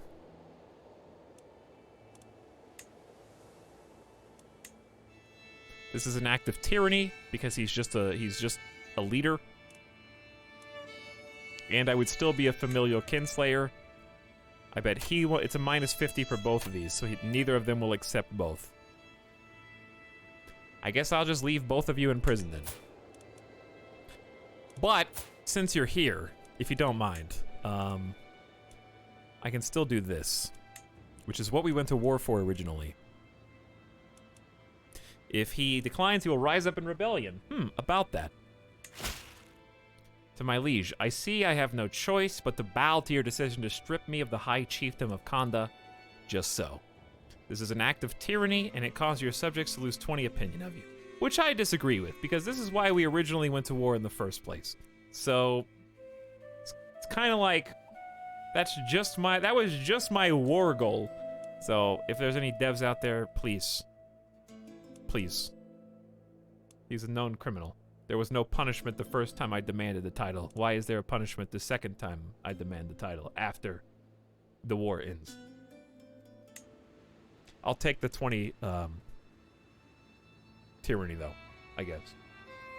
Because it doesn't take as long to dissipate. And also, I believe there is an next in line. Fancy that. As soon as I level up in stewardship, I get soon forgiven. Monthly tyranny down to 0.15.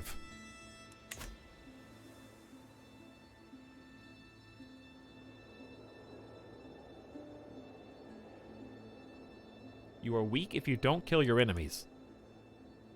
He'll die. It's just going to be really slow. In prison. It's fine.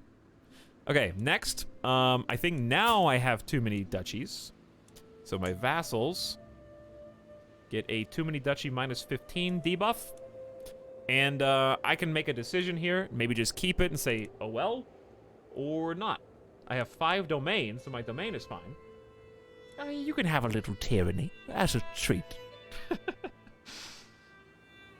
I have to decide what to do with the land.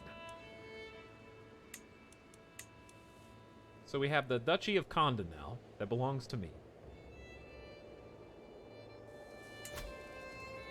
It has 2 buildings in one county, 4 buildings in the other. And that's not mine, but it's still good to see my vassals, my new vassals. They weren't my vassals until just now, are building their land up well. I want to keep the land. I want to have all 5 domain. I think I'm just going to keep the duchies and let my hopefully good vassal dispositions speak for me. Let's actually just look at the realm page and take a peek. So anyone that's not in prison, plus 67 opinion from Verpon, who's my brother, I need to release. How do I get you out of prison, dude? Okay, I'm asking for one guy to be let out of your prison while you're in prison, and I control your territory, which was formerly your prison, and I still have to pay 100 gold? Hold on. Hold on. I'm not gonna... Just unpause for like 1 second. Okay, unpause for a sec. That's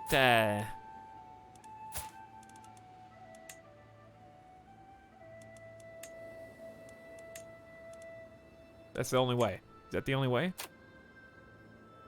Use your hook on Chieftain Circa. It all comes full circle. Remember when we used our spy master?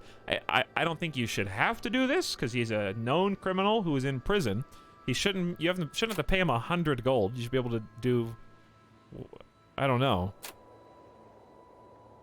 What's he gonna use the gold for?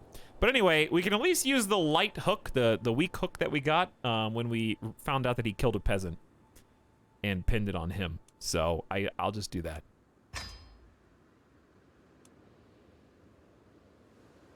Okay, plus 100 from you because of 2 sways. Chieftain Beer is the son of one of... That's Chieftain Nyanza's son who died in battle. Oh, that guy was awesome, too. That was the extremely intelligent giant who had 21 learning. He was like a super genius. I think he lost some afterward. But his son doesn't like me. Okay, we'll work on that. His son is an excellent scholar, though. 24, 14, 33. So we don't have great... The too many duchies minus 15 is kind of hurting us right now. But we'll just hang on to it for a moment. Okay. Meanwhile... I don't care about Chieftain Moshek. Who are we currently swaying? Daki already loves us. Let's pick a different vassal. Let's go,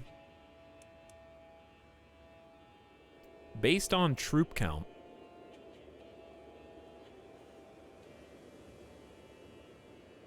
Levies given to you by your vassal. Wow, we're getting 700 from High Chiefess Ashka Mashka. It's pretty crazy. So, I would say of these... I would say let's start swaying this chieftain, the new chieftain. I'm sorry for getting your dad killed in combat, but he was a good guy, okay? 87%. Good scheme. Low control in counties, I know.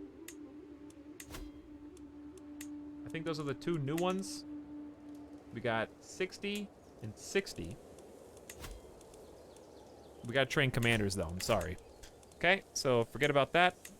Few champions, I know. Too many duchies, I know. Ransom Mosheg, no. Declare wars, no. Your family members can't get married because remember how you widowed them? Yeah. I remember.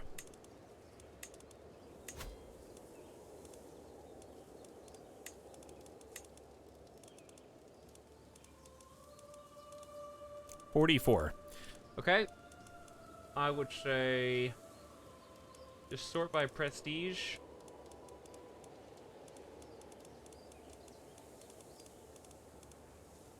Noidi Anton of Karatayak. Vengeful, callous, and lustful. We can do better, honey. Brave, generous, cynical. Okay. Children born of this marriage. What is this? Lover's pox. Okay, we're gonna back that up.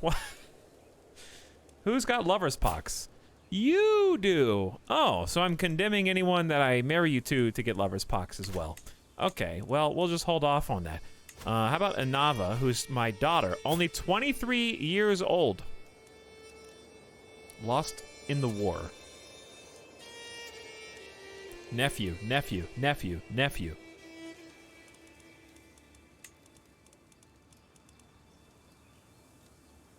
Leader of peasant revolt. Is that really the best we can do? And then all lowborn. As far as the eye can see. Let's just have a little time for mourning. I've decided let's mourn for a bit.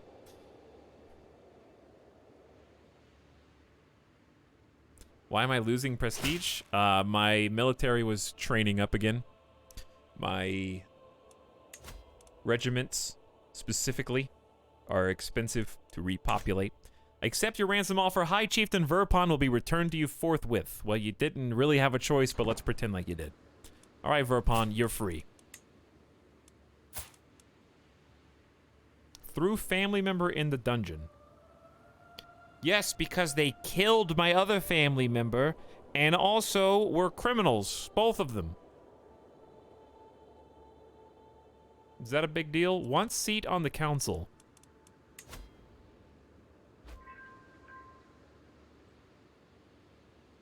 Well, if High Chieftain Dakia doesn't make it, maybe you'll be next in line.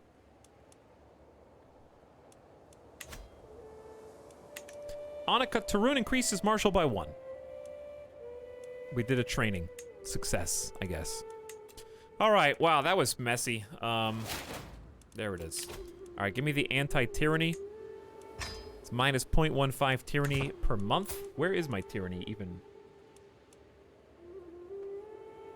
How do you see tyranny? I don't know that I've looked at that. Anti-tyranny clap. Marry her to the duty of imprison. Why? What would that do? That would just reward them and let them be free. Hover over the opinion of someone else. I don't think my wife cares if I'm tyrannical. What about my daughters?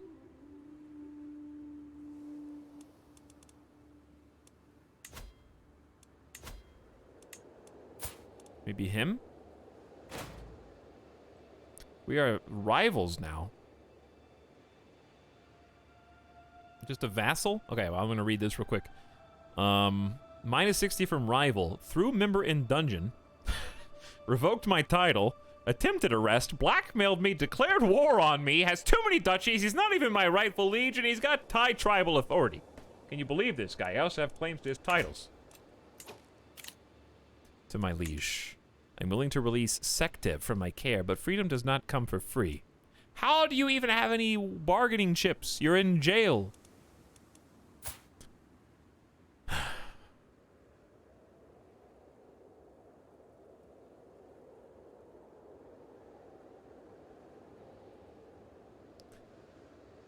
You're, I guess you're a champion. You're 71 years old. Fine, I'll pay 20 gold for you, okay?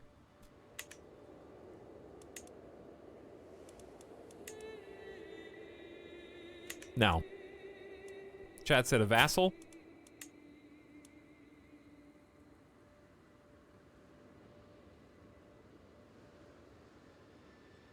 Where's the tyranny buff or debuff?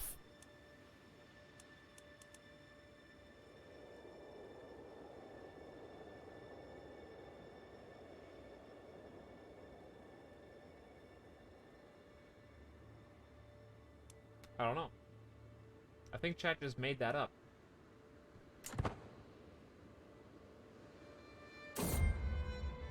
I guess you didn't actually get any. It just shows you will get tyranny even if you have a reason. Oh, is it like a UI issue? Another councilman. Oh, that's good. At least I didn't get any because it didn't make any sense why I would get some. Another council meeting, another conflict. Chancellor Vokon and Steward Zirgal are arguing violently about the training regimen of the troops. As king, I could silence them with a single word, but I have a better idea. My diplomatic pursuits have given me insight on how to handle situations like this to please everyone.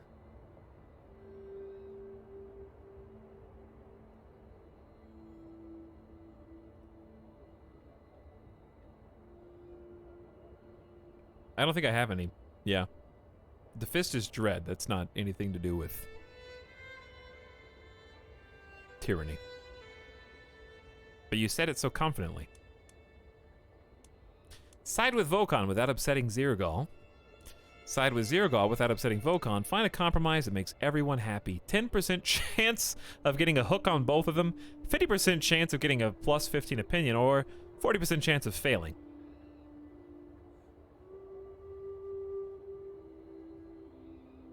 Okay, one option is to double down. This is dread, which is the different thing from tyranny. Thank you for trying, and go to Jeff jail. All right, find a compromise that makes everyone happy. I'm willing to take the gamble, only 40%.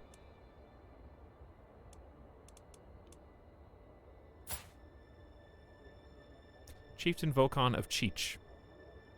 My personal belief is that it says you will get tyranny. On that, but you don't because he's a criminal, and you actually, since you have a legal reason to do what I did, there is no reason for tyranny to be attributed to the character at all. Because it's a legal repercussion. Revoking a title is something you can do, one of that or imprison. You're allowed to do both. To known criminals. All right, let's side with both. Okay, they both lose 10 opinion of you. They're disappointed. Can't win them all. My cousin Chieftain Mali was taken prisoner by Chieftain Otso of Yar Kali after he won the Battle of Karabolan. I think that's on the other side of the world.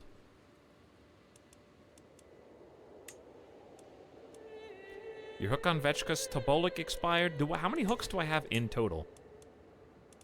27. And they're all on my family members. They all like me, though. Which is good. If you mouse over the screen and fast forward, it's crazy to see their portraits, like, tweaking and changing over time. To nurture relationships between the next generation of rulers is a duty we should not neglect, says Queen Norava. Some of your more influential vassals have children that I am certain Brozor would benefit from knowing. We've got some options here. Dondi seems like a boy of good repute. High Chieftain Odeg would probably be a good influence. I have heard good things about Jebeg. My son and heir will do fine on his own. Gains 75 prestige, and he gains 75 prestige. The next generation of rulers. So these are all inheritors. This is High Chieftain Verpon, my half-brother. I think Dondi would be a good choice. Odeg is the son of High Chieftain Urter, who just died of internal injuries, and would also be a good choice. Jebeg is the son of High Chieftain Dakya, who is okay, but probably the worst of the three.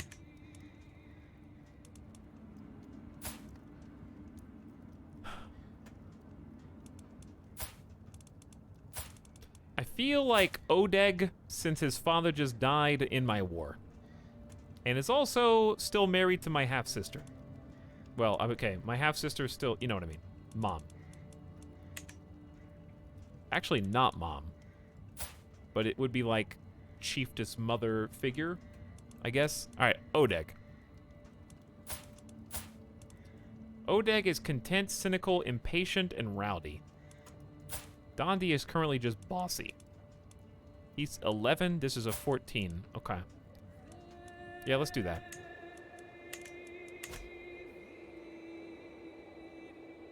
Can we get a worldview to see what's changed? Not a lot. Not much has changed. There really hasn't been a lot of time. Mostly just Abbasids swallowing up Saudi Arabia, moving towards UAE. Even-tempered. I was watching Brozor play with other children when Jebeg tried to push him over. Brozor took it all in stride and sat down to talk to Jebeg instead. Brozor knows to turn the other cheek when needed.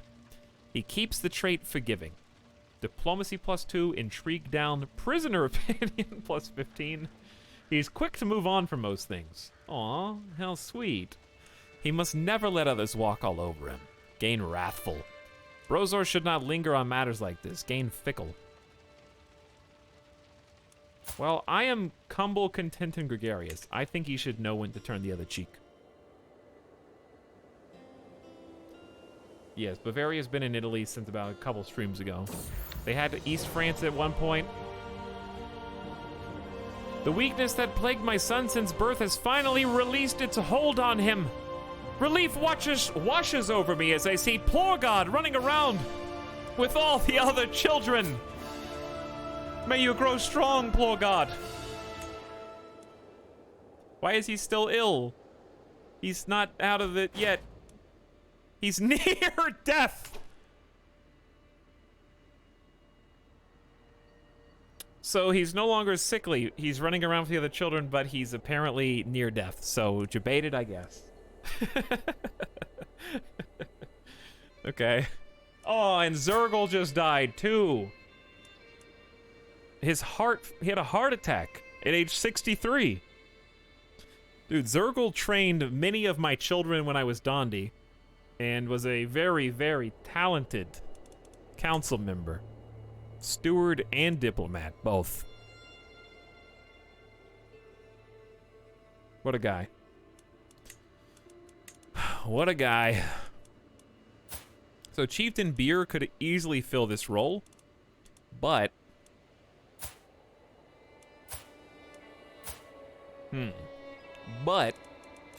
this is an opportunity to play a little hot potato with our council members.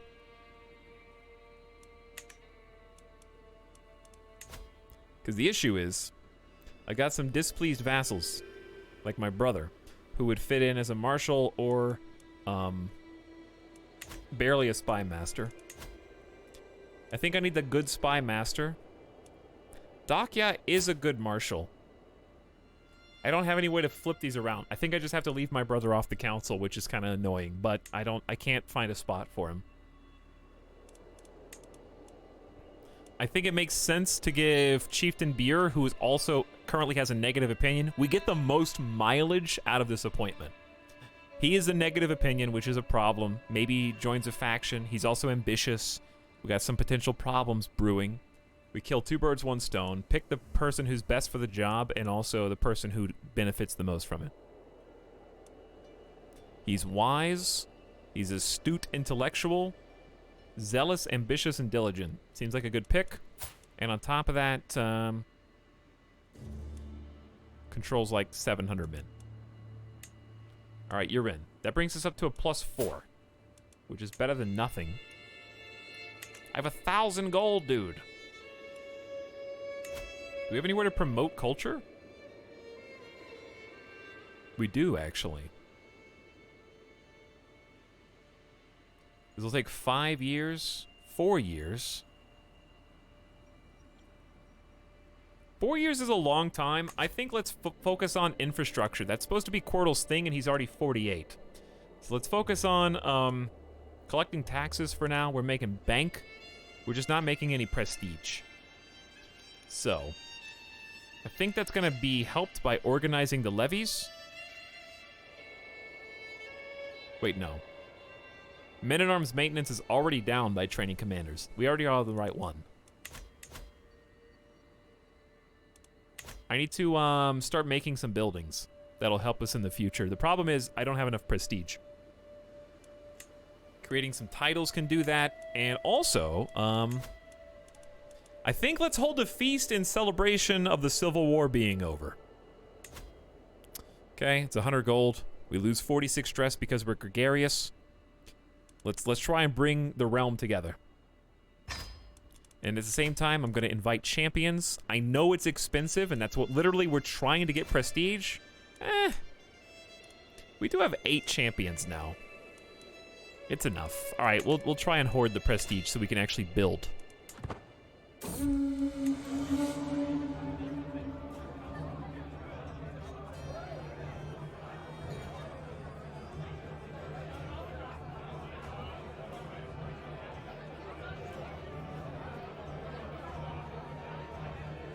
I imagine the feast in her kingdom as the one they have in Rohan after Helm's Deep.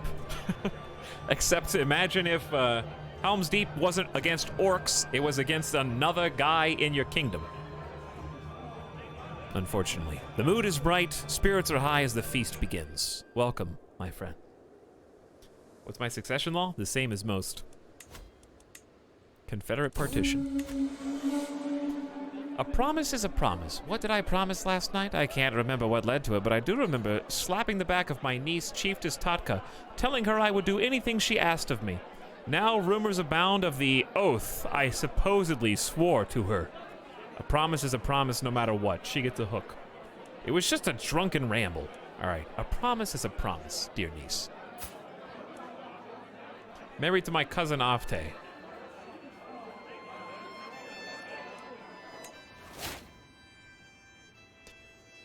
She has gained a favor hook. Rip Zergle. I'll miss that guy. Drunken Mondering. What's a weak hook? It just means they can make me do a marriage, like in my family.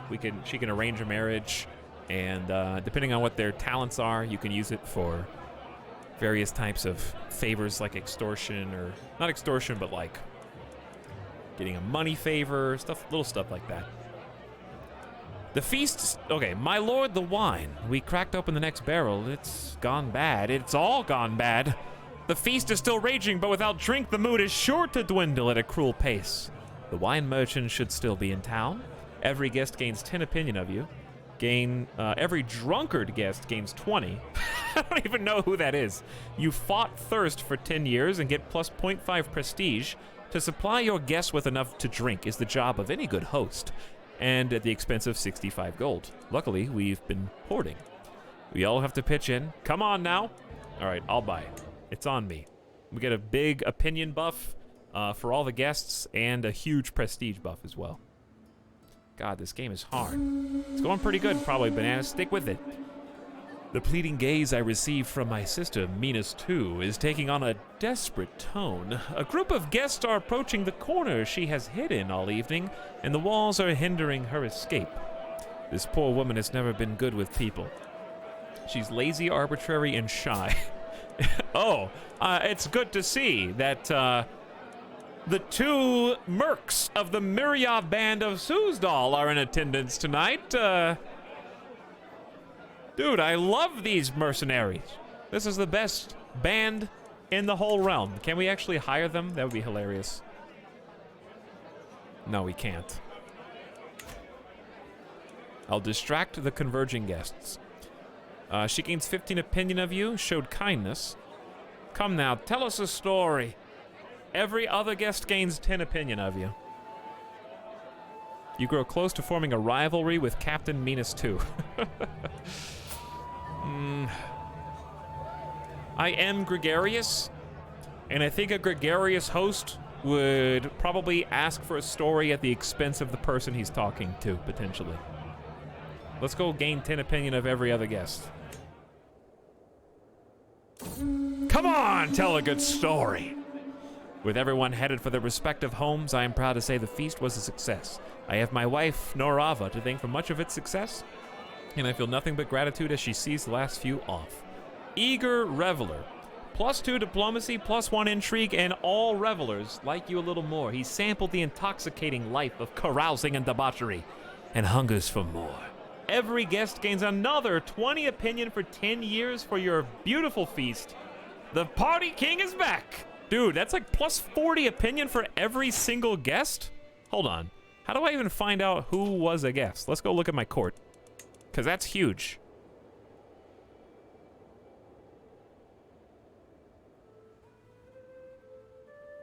Actually, it'd probably be easier to go character finder and then sort by opinion of you. Revelers +20. I don't know how to see who came. Probably just vassals and stuff? Is there a way to see who all the guests were?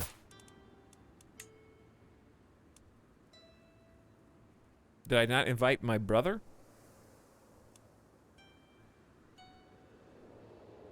I was a guest. Chat, did you go? Your prestige jumped another 400. That was huge. We could go on a hunt as well, which I think is a good idea. We still do have some stress, and it's almost 1-to-1. It's time to celebrate peace, chat. The golden age of Suckberia is at hand. And while that's going on, I say we freeze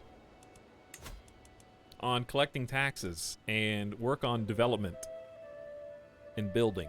Building construction time down 11%. Let's do it in... Did we finish building Tartus? Oh my god. Wrong button. It's hard to click on the spot. We have one more building here for levies, control growth, and prestige. We need prestige, so I don't think this is a bad thing anyways. It's gonna cost 78 gold and 190 prestige up front. But that's okay. Go for that. Then in my other territories...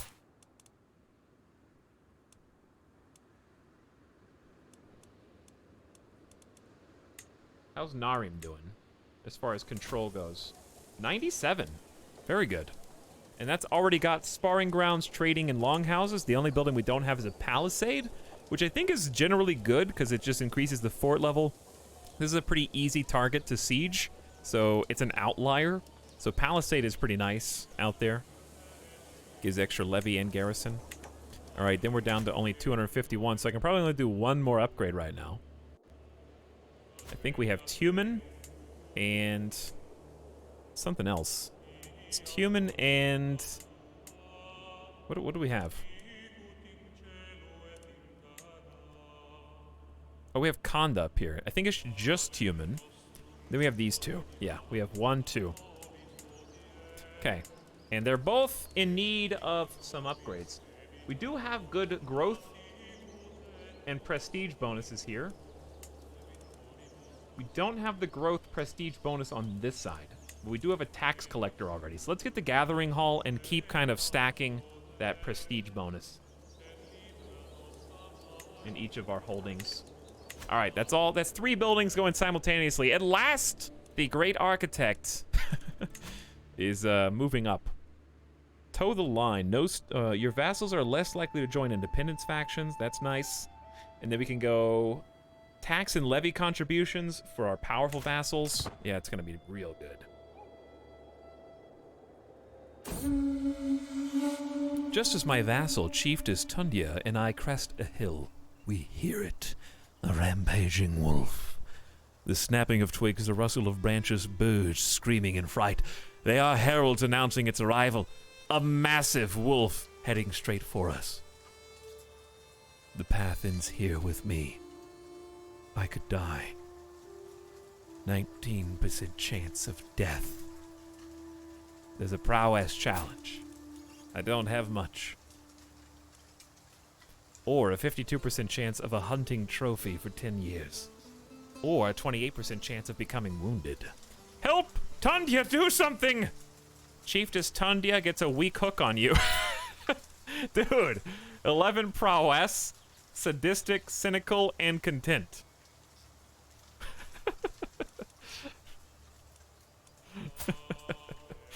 Oh, I'm so tempted, dude. 19%, the ultimate gamble.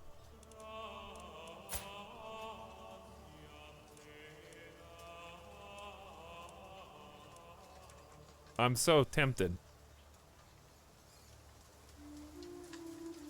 I want the 0.5 bonus prestige bonus for 10 years. That's 12 times 10 times 0.5. That's only 60 base, but it's multiplied. We can multiply that.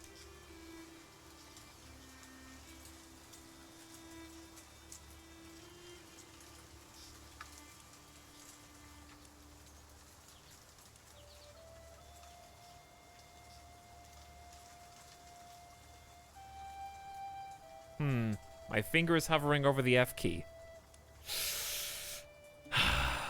Well, it's really not worth it if I can't multiply it in 10 years. That's the real problem. The only way to well, how do you get more prowess? I mean, not prowess. How do you get more prestige fast? Prestige per dread. What's the fastest, like, is there a tier 1 perk?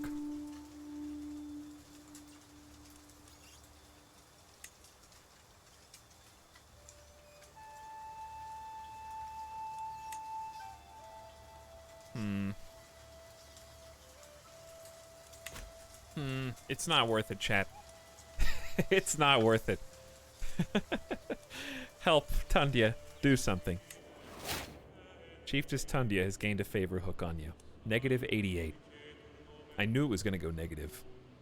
We gotta dig ourselves out of this hole. This is why I made the choice based on what my character would do. A content and humble being with low prowess. He has to know his own worth. And he would have asked for someone to come save him. The hunt is drawing to an end. We mount our horses to leave the wetlands behind as the servants prepare the wolf and other game for the journey back.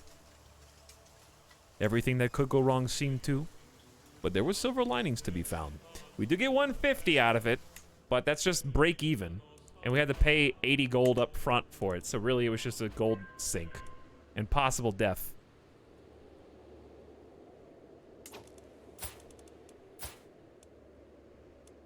Dude, Noraava would have been able to slay that wolf. Wait, now it's positive again? Yes, just going on the hunt in general will get you 150 prestige. Chieftain Beer. Gain 25 opinion of you. You continue your efforts. He's doing good. He's on the council now. We can go ahead and sway someone else. I want to focus on the family. I want to seduce my wife. Find some love. Chat, we're in our 40s, okay? We've had 7 children together. Another 7 children? Hold on. Dude, I'm telling you, the seed is strong in the Avrin line. For daughters especially. Because all of our sons have died or gotten ill. My father before me, with his first wife, had 8 children, and I've had 7.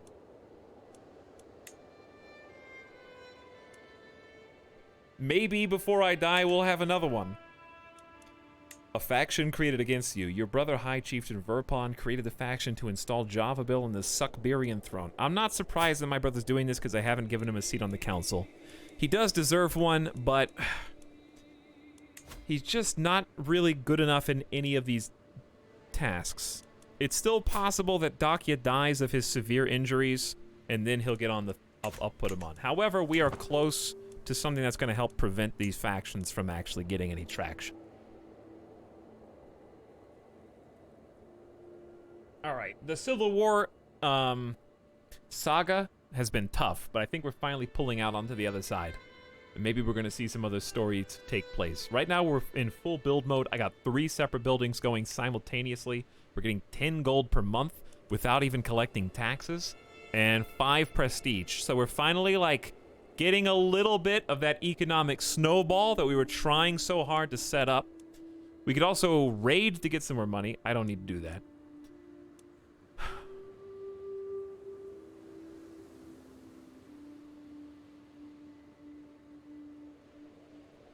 Classic Verpon. Never tell me the odds, big buzzy boy. Going on the hunt and surviving gives you prestige. No prestige gain if you're dead. Yep, that's exactly why we did what we did. I agree. We're not going to ransom Circa. I wish there was like a permanent dismiss button as well, because I'm not going to do that. You can negotiate an alliance with Chieftain Nuyaksha, who is my grandson. He's too far away to interact. Well, then don't tell me that I can do that. I think it went away. We're still unpaused. I know it looks like we're paused, but we're unpaused. Sergei has left the prison. Your daughter. I don't know who imprisoned you. But I'm about to arrange some marriages for my widowed daughters because I think it's been a little while.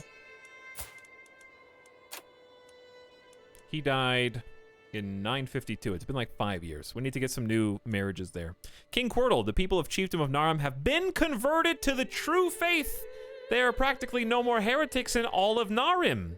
A brilliant job, Senyab. The faith in Chiefdom of Narim changes to Suamanusko, and she starts religious relation tasks. That's the first time we've ever converted anybody with a council member. And she's extremely talented, so we're going to try some more. Let's try in Tumen, since this one belongs to us. It's going to take 8 years. And at the same time, I might... The culture's already been promoted. Okay, that's good. Hey, what's up, Shadowlight? How's it going?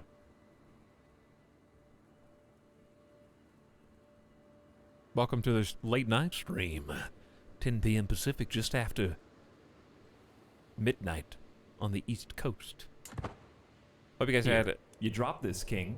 Villages -2, everyone. Interesting timing with this event. And also, thanks, Shadowlight, for the 26 months. Glad to have you. Thank you for your sub. My spies informed me about a hunter causing a ruckus in the local tavern. The man had been spending a large amount of gold and bragging loudly about the great deal he struck with the fancy lady in pearls and silk, quote-unquote. Apparently, he drew a map of the local wetlands for an unknown noble woman. The spies think the lady must be scheming against me or my subjects. He gave a map to a noblewoman. Thank you for bringing this to my attention. More vigilant for 5 years, scheme resistance, and intrigue bonus. That idiot belongs in the dungeon. He is a wandering, treacherous villain. I can put him in jail. You imprison him, he loses 30 opinion, and you gain more vigilant anyway. Well, that seems like the best case scenario.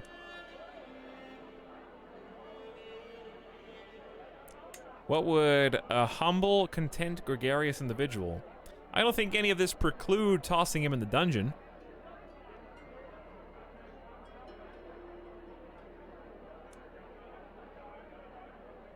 I don't have any stat. This guy looks like sad Will Ferrell.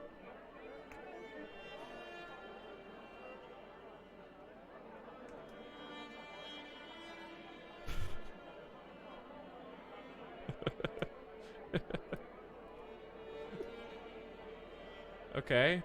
I'll bite.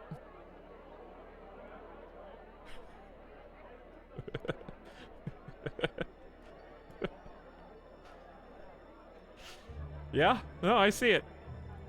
I think it does. Good job. Thank you, chat. This is your first positive contribution of the night. But it was a good one. You chose a good time to strike.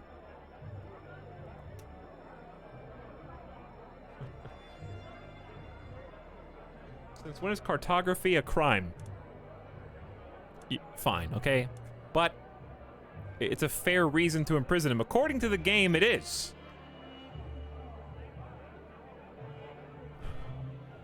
He's been spending large amounts of gold and bragging loudly about a great deal he struck. He drew a map of the local wetlands for an unknown noblewoman.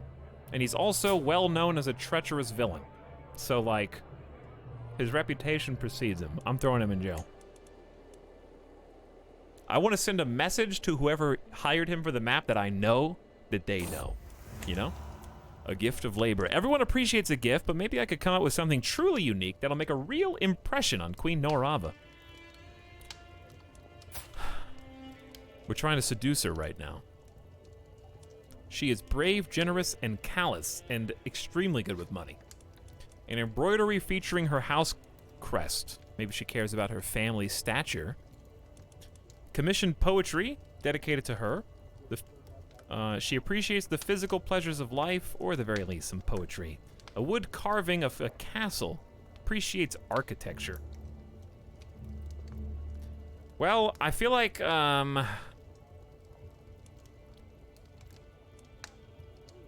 we do have 7 children together, so I'm gonna hope that she cares about her family.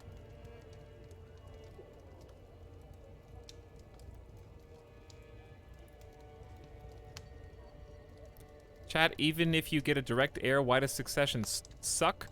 Just the way it is, Shaq. You gotta deal with the consequences, but you'll get good at it, I promise. That's just a historical for most of these regions. Not all of them. But the goal was they split the realm evenly amongst their children so that they would hopefully avoid infighting. If you gave all the land to one person, as soon as you die, all your other brothers would be like, hey, so guys, why don't we kill the one that's the oldest who's getting everything? It was an attempt to try to make peace after death, basically.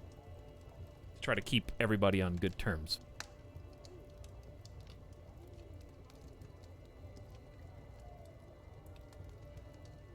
Talix, it's nice how you play the game, take your time, read things out slowly, it makes it fun and relaxing to watch like this. Thanks, Real Nike.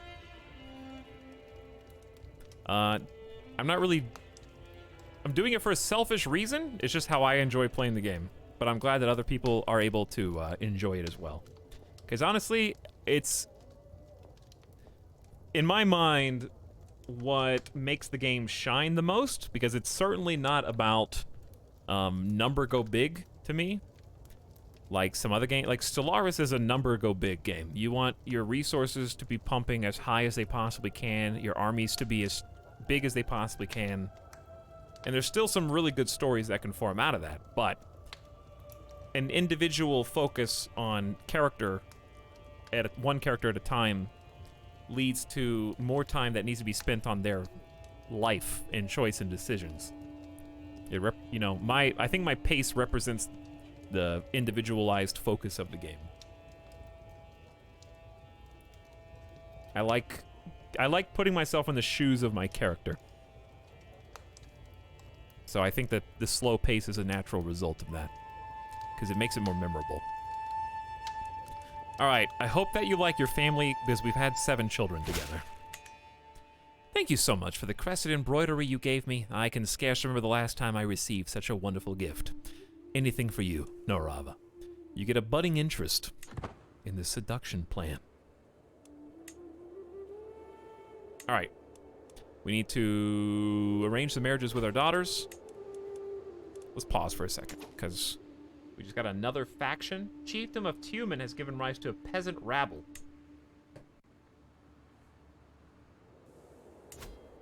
He's got 100 control. Popular opinion here is just not good. The only thing we could construct here is a market, which I am totally down for its monetary benefits. But I just don't have enough prestige to muster it. Okay. Neighboring ruler, your neighbor Kagan Apek. That is someone we haven't looked at in a while. But he's in there with the Kyrgyz Khanate, reformed. Sibir still exists. Angara, excuse me. Angara has also formed up here. This is new. It was a lot more dispersed, so this is interesting to see. 4,200, the Buryat people, versus the Kyrgyz, versus the Karat, or Karat. And then the Tizu are Karluk, so different cultures.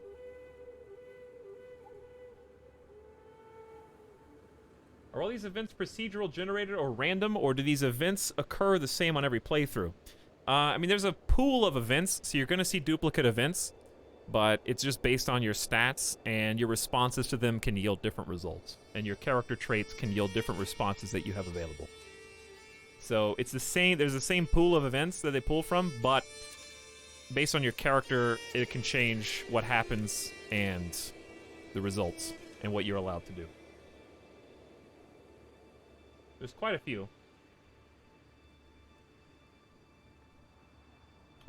Also, I saw a question a while back I wanted to go scroll up and look at. I like how the tone of this campaign so dramatically shifted with this king. Previously it was all war, now we're playing economy. Exactly. We did do some wars, Mars to Panth, but we had to get revenge on the bad vassals. This is my first Crusader Kings 3 stream, says Shadowlight. What do you think of the game so far? I think it's really good, Shadowlight. That's why I played it the last 3 days in a row, because I'm just having a really good time. It's definitely replaced Crusader Kings 2 for me. even though there's not as much content yet. And I'm fine with that, because it'll take a while before I can see all the content. Like, I could easily start a new game right now, go India, and feel like I'm playing a totally different game. Go Africa, feel like I'm playing a totally different game. Go Western Europe, play a totally different game. Different religion, different events, different government types. And have fun in many different ways. And it'll get more and more specialized per cultural group as, obviously, they release more updates and such. Okay, marry daughters. The ones that I unfortunately widowed. Such as Chieftain Adush. Killed in battle. Sorry, my sweet. I will try to find you, another. It's been many years now. So which one is arranged marriage inside your court? Yeah, we need to do find spouse to go outside the court. Yeah. Okay. Age difference, I would say 10. Same religion, preferably, because that's just easier. And then sort by prestige gain. Your nephew. Peasant revolt.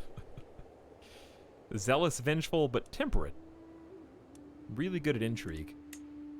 Still lose 300. Okay, well, if you're going to lose 300 anyway, then just do sum of all skills, and let's try to find you a nice person. Dude, 20 martial. All right.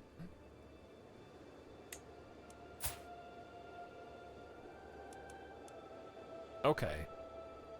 Giant, cautious leader, tough soldier. Does this result in a, alliance? What peasant revolt is it, though? Who? I don't know where he is. Over there?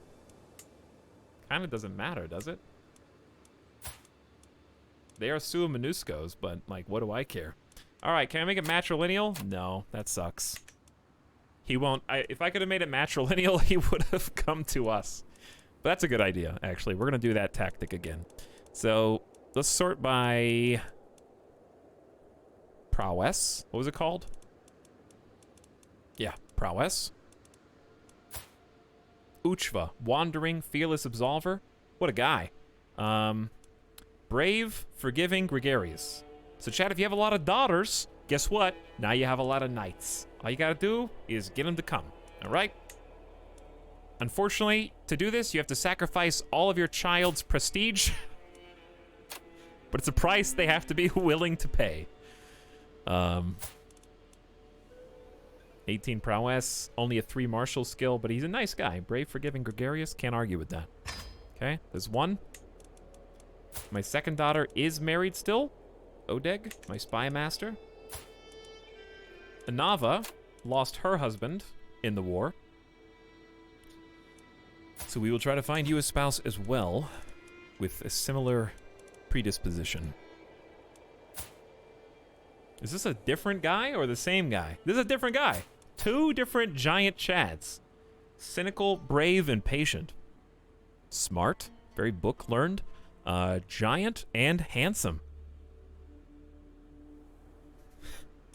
What is this feeling I have in my heart right now? Children will be born into my house, House Avron, with the matrilineal marriage. Giant and handsome. Both inheritable traits. Sorry, how do I make you part of my family? Like, immediately. Does your diplomacy skill affect your range? I actually don't know. It is mostly opinion-based and further diplomatic schemes. So I don't know how to affect your range. Maybe? Again, I'm sorry for sacrificing all... You got enough prestige. Can you share some with me? I could use that. All right, so... Anava, you're going to marry that gentle, handsome giant.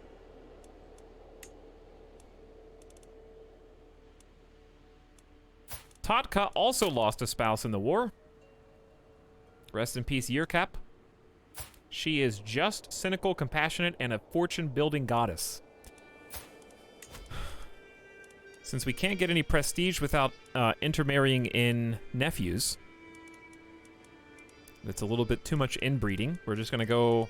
We're gonna get you all good warriors like Dondi the Dreadful would have wanted. So we have to skip Peasant Rebellion. Chieftain Nalka, my nephew, actually is the next... Also a giant. I'm starting to sense a pattern here. Impatient, compassionate, and zealous. Son of my half-sister.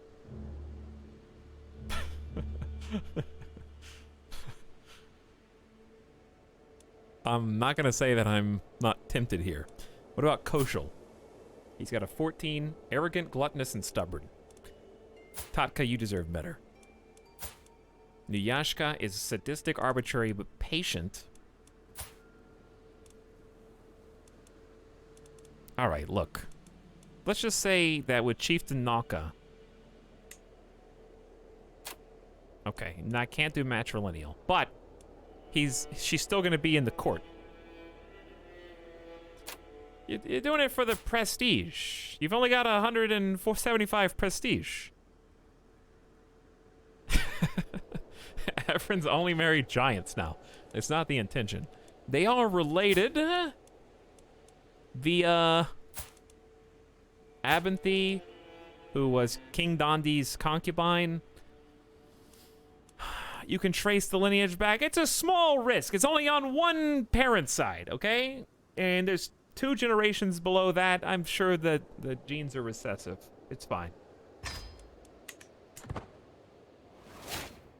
Queen Norava is also pregnant. Greetings, uncle. I gladly accept your proposal. They didn't know about that back then, okay? They didn't know. I mean, they might have, but I don't know. I just made... Did they? Maybe. Alliance formed with Chieftain Nalka, kind of inadvertently.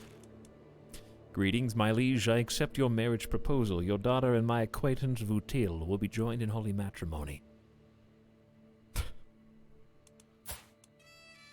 Such a chat, I can't even see what kind of hair he's got. Greetings, King Cordal. I gladly accept and will take the hand of your daughter in marriage. Excellent. Welcome. Please don your armor and join my royal ranks. Even with all that, we still don't even have as many champions as we could. I could get more, but I'm trying to save up prestige right now, and it's tough. I might just go on a pilgrimage. Because everything's already building. I think it's a good time to go on a pilgrimage. We got our daughters remarried. My prisoner, Maleka, has died in my dungeons. Oh, that was the guy we literally just imprisoned for helping somebody plot against us, whether he knew it or not.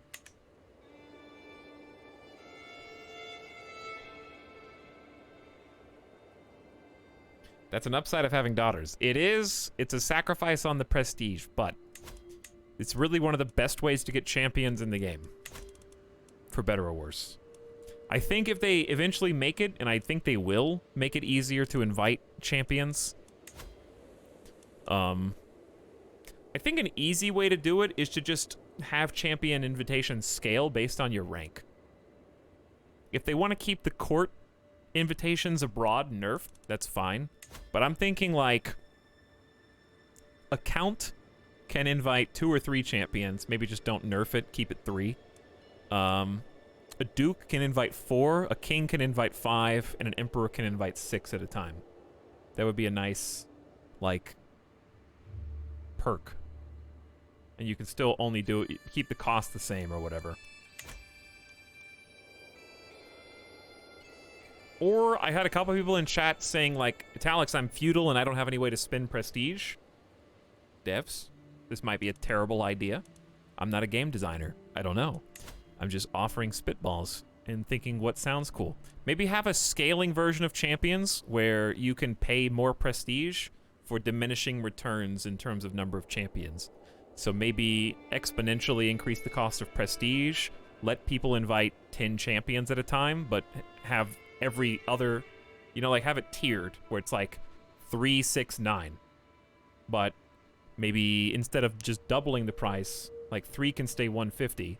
6 champions instead of 300 might be 400, just make it exponentially more expensive. And then keep, you know, like 9 would therefore be, what did we just do? An increase of 250, What about an increase of 350 from that? You know what I mean? Keep like exponentially increasing it to invite more champions. So that way it's more punishing and it's not cheaper, but it's like a nice dump for feudals who have not enough champions but way too much prestige.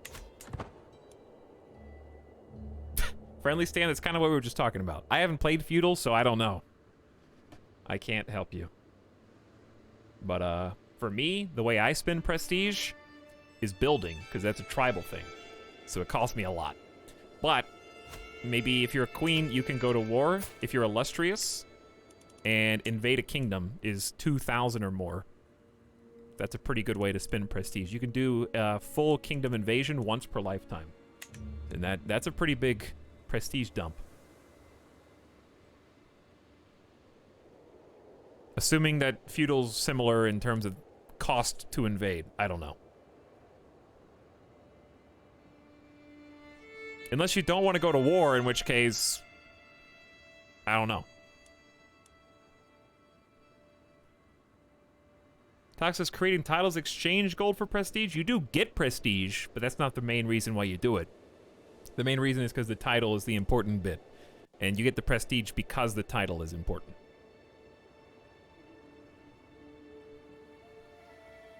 So, you definitely want titles, but once you get to a third duchy, you get a 15 opinion debuff for having too many duchies. And the reason for that is because your other vassals want a little piece of the pie. The more powerful you get, the more jealous they get, and also you have to show goodwill by empowering the people that you're supposed to be protecting as well. You have to give them a reason to keep following you as a leader. So you're really not supposed to have more than 2 duchies anyway. You can, and I do. Greetings, my modest liege. I hereby invite you to a feast at my court in Cheech. It'll be a grand affair worthy of your honorable presence. It'll be my pleasure, Chieftain Vulcan. Let's have a feast. All right, before we have a feast, let's take a game or death break. I'm gonna get a water, get a snack, and be right back.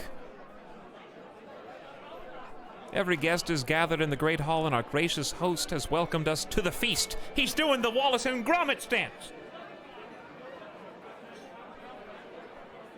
What a cool guy. This is my cousin Vulcan. We're on pretty good terms. I look forward to this.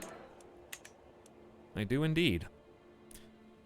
So, after this feast, I'm going to go on a pilgrimage.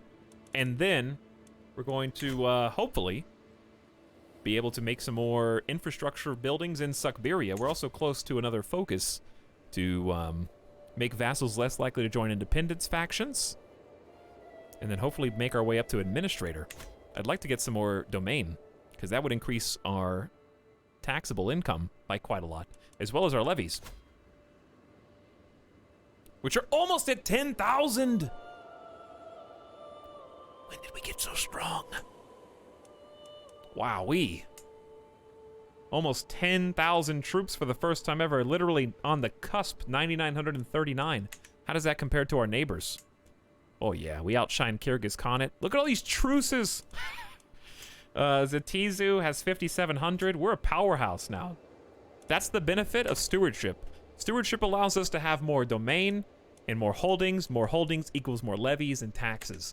Once King Cordal dies, it's not going to be that easy, because we got 15 stewardship right now, and I also have the beautiful option of having my lovely better half manage the domain for an additional +8 bonus, which is insane. That's a +5 over what we've got. So literally changing this to manage domain gives me a 7th holding, and then on top of that, if we get administrator focus, I get another 3. So it's every 5 stewardship you get another possible holding, and if I can get architect, that's going to be an 8th. So theoretically, if I live long enough, I might even get 8 domain, and then my heir is going to have to give a bunch away. So that's like, kind of sucks, but at least he'll have his pick of whatever the best ones are. So we'll see if we can get that going. All right, I'm going to take a quick BRB. Suckberia will return momentarily while my son runs around the room. Hello. Hello. What's wrong with you? What are you doing? Are you, trying to beg For snacks? And going outside? No, he would never beg. Right? This is not how he begs. By licking and whining and running around? And being generally noisy? Give me snack. Alright. Thanks for waiting, everybody, and thanks for hanging out. Let's see what we can do with Suckeria as we return. What year did we start today? I haven't made a save the entire time. By the way, I wanted to point out that the little UI issue is gone. It doesn't say what year this is, but that's okay. Let's do, Quirtles. Unification. Not war. We already did the war. Unification, what? Gotta get back to the snack. He'll be right back. Okay, close to Samurai Jack. Was it just turn it off and on again? Maybe. I guess. Quest? Quirtle's Quest? That's good. Alright, I would leave the game on pause, but I'm not going to, for obvious reasons, I think. We'll be back in about 5 minutes, everybody. See ya in a sec. Thanks for waiting, and thanks for spending some time with us tonight. BRB.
Yo, what's up?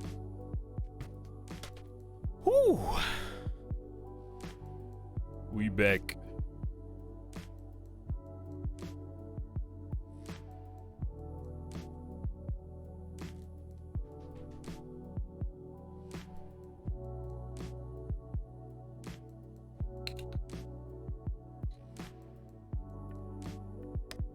I love this game and I don't trust myself not to buy too much DLC. Well, good for you, there is none. Yet. There's literally no choice.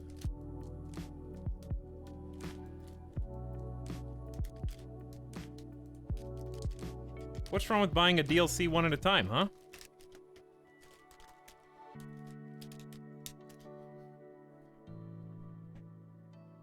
We've all spent $500 on a card game before, right? Right? I mean, what's the difference? Listen, I know you Hearthstone, Magic the Gathering types are out there somewhere.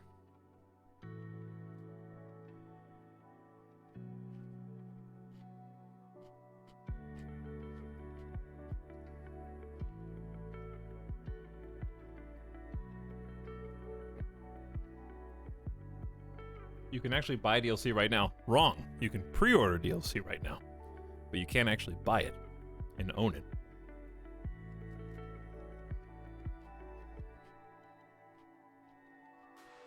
I'd rather get it all at once for dirt cheap. See you in 10 years. I'd rather play as soon as something comes out. That's just me. But if you got the patience, go for it.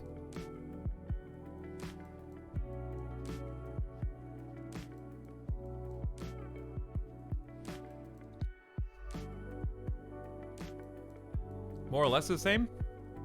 You can cancel a pre-order.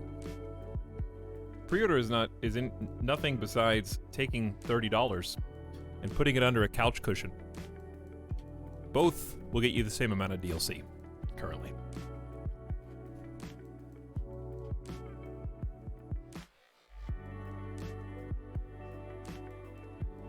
Civ 6 was a game that I think was really improved by its expansions.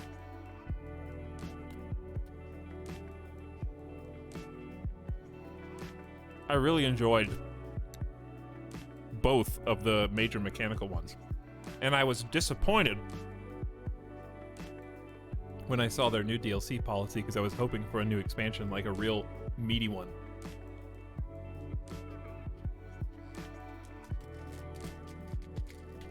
I wanted more.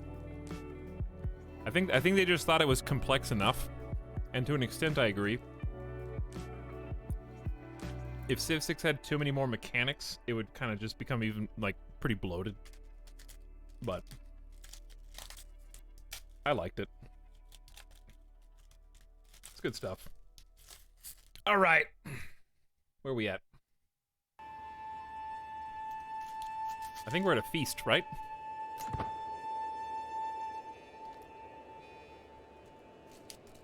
I'm a hungry boy. I need some gamer snacks. Absent courtiers, your daughter. Unmarried, located in Bardek. Why is she not in my court? She's 8. I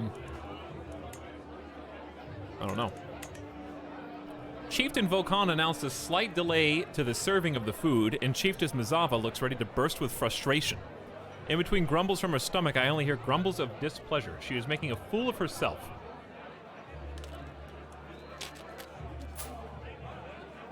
Where is the food?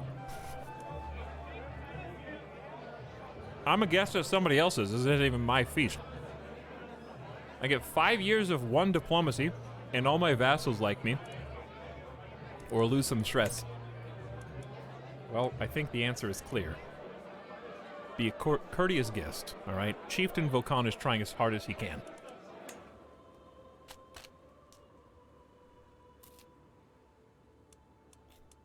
He's doing his best.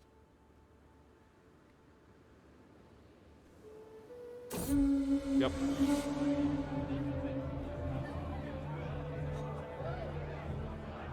Actually, You know what?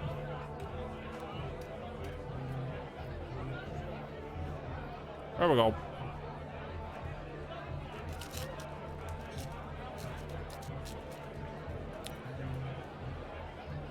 That's better.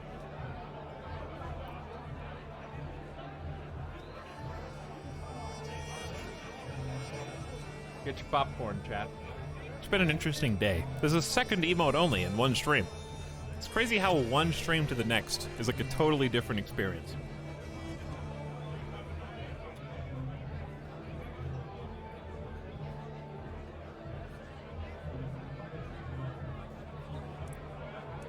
You can hiss all you want, Raminus Polus. There is nothing like a feast. It reminds us all of what is good in life, and the company is not too bad either. At least those seated close to me seem to think so. You are something special, Quirtle, Chiefess Mazava tells me. Chiefess Mazava and Vergava nod their heads in agreement. I just do what feels right. Everyone seated close to me gains... Okay, but who is that? Everyone seated close to me gains 10 opinion. I assume it's these two. That would make sense. The feast reminds us all of what is good in life. The company is not too bad unless you're in my chat. At least those seated close to me seem to think so. Okay, so Quirtle, they said I'm something special. Chiefess Mazava told me. She is spouse of the host. Okay, so he's the host. So she likes me. Vergava nods, who lost her husband to cancer. And I think, wait, there's two Mazavas. Wait, whoa. There's two Chiefess Mazavas. Yeah, all right, I got you. That almost went straight over my head. And her husband's in jail, because that's Moshek, who is, of course, my cousin and traitor, and treacherous villain who killed my sister. I just do what feels right. Okay, they gain 10 opinion, I lose 52 stress, but I don't think that has much effect. Brozor seemed to enjoy our latest feast immensely. Of all the things, he could not stop talking about the rich clothes and glittering gold he saw there. Hello, my son. These are the trappings of power by which our world is ruled. Keep the trait greedy. All right, he's actually got traits now. He's patient, forgiving, and greedy. Huh. I will show him how to make friends at a feast. Lose greedy, gain gregarious. I saw how you looked at that servant, Brozor. He gains lustful.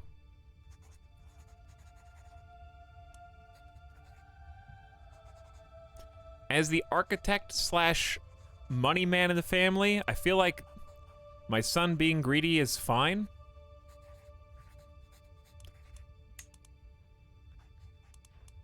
I'm trying to educate him in diplomacy, though. And if I'm doing that, then gregarious would make the most sense from like a... If I'm trying to teach him to be diplomatic, then gregarious like your good old dad makes the most sense.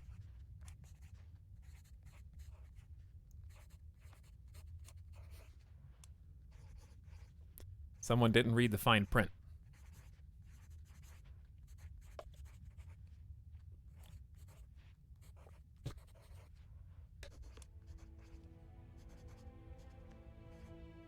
That's like a pentapog. Why are you guys all pogging?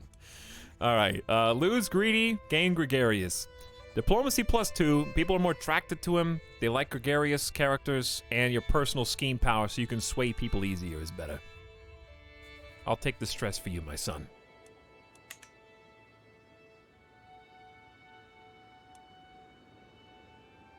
The pogs are exponentially, giving birth to more pogs.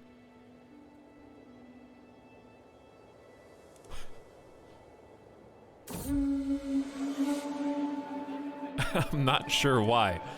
What a feast! I will remember the days spent in Chieftain Vulcan's halls for times to come. Now, washing these traces of merriment and wine off, we must once more resume our duties to the realm. Farewell, cousin. I'll lose some stress, which is great because I just got some stress by teaching my son to be gregarious, and I actually get to lose some. 72 is insane. And Vocan likes me plus 15 because I was such a good guest. Look at all this, dude. Look at all this. 15 attended my feast. He hosted his own feast. He's friendly. Or I'm friendly. He's pleased with me. We're both revelers. We love these feasts, dude. We just keep trading, going back and forth to each other's houses.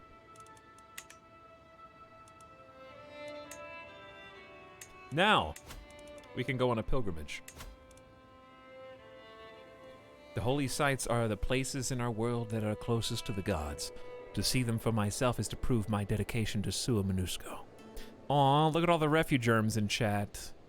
You guys are very cute. Thanks for being here, by the way. You choose a destination among your faith's holy sites. The further you travel, the more piety you will gain.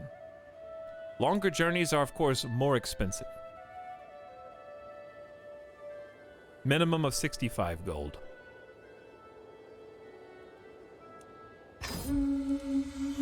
Let's go on an adventure. It's time for me to set out on my journey to one of the holy places, but which one? Oh, which one indeed? Chat, I am 49. Barbershop time.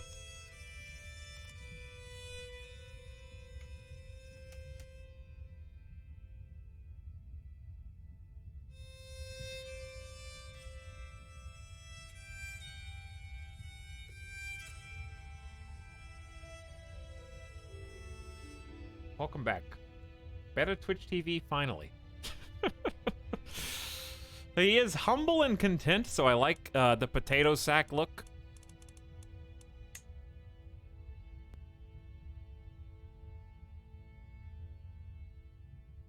I wish this limited to you to stuff that you actually...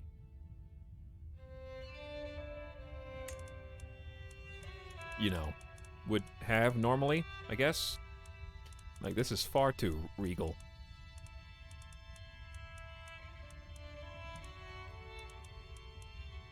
Let's just try commoner clothing. What was his default again?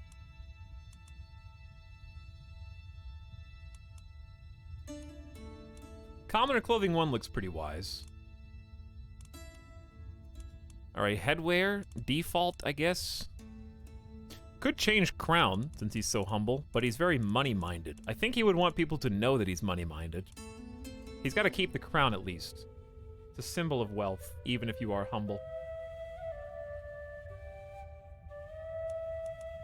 Hair? He's got a nice zoom fade going right now that I'm scared to undo.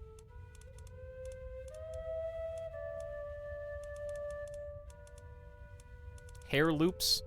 Step rider. I don't think he has earned the extra locks. Long and wild.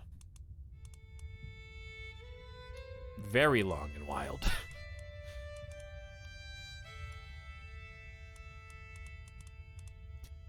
Medium unkempt, maybe? I think medium unkempt is a very, like, content, humble look, but we gotta change the beard. That's father's, that's his dad's beard.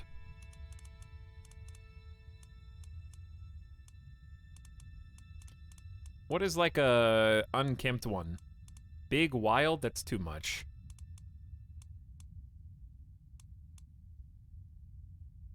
What would no beard look like? Well, he defaults to this beard, but,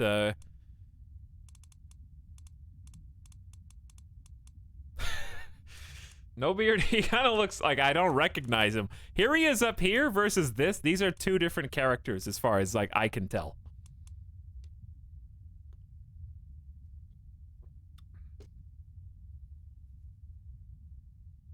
I tuned in thinking it was a recorded stream. Thank you for your dedication to making content for us to enjoy and partake in.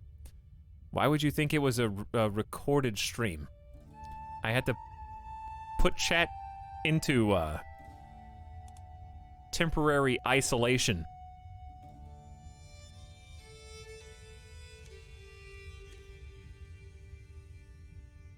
I assure you, these are all very real people in my chat, for better or worse.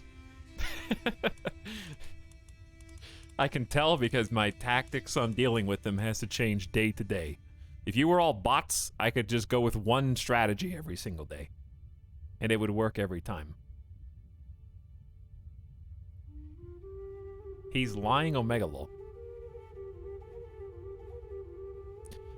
Let's try, do you guys want to try Goatee? Goatee seems like very stewardship. That looks like Theoden. We could go King Theoden. Younger Theoden.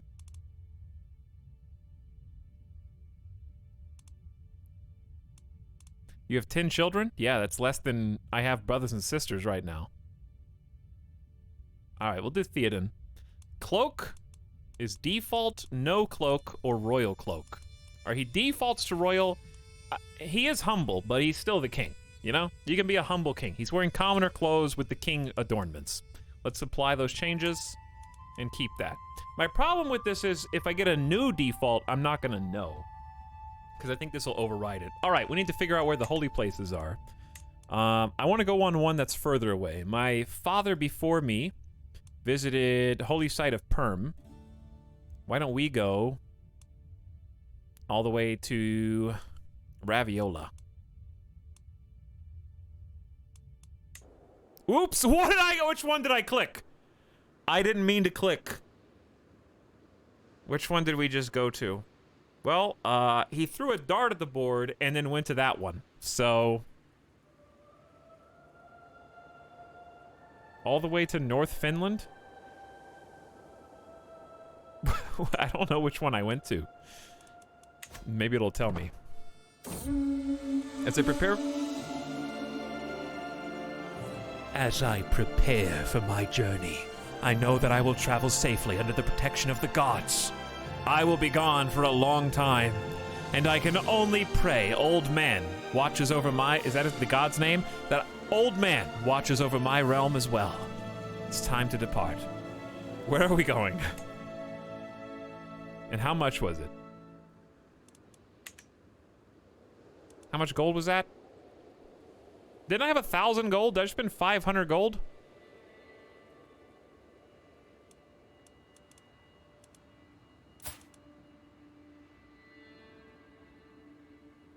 I don't know what I did. What? How? Does anyone know? Did anyone see the? Is there a clip or something? Because the tooltip would be on screen for 0.1 seconds. Uchva Kolian has a claim on the chiefdom of Sartlan, my guest. No cost is too great. Colonel is losing his memory. Alright, so this guest in my court, I think I'm just going to recruit and he can be a basic prowess guy. 32 gold. It's probably not worth that intrigue, though. A little spooky. Temperate, fickle, cynical. Pass. Out here late at night, I sometimes look to the stars and wonder, can the gods even see me this far from home? What am I doing all this for? The gods would wish me to, of course. You gain dedicated pilgrim. What I truly want is to see foreign lands. Worldly pilgrimage, +2 for diplomacy. This is all for the sake of appearances. Theatrical pilgrimage. Interesting.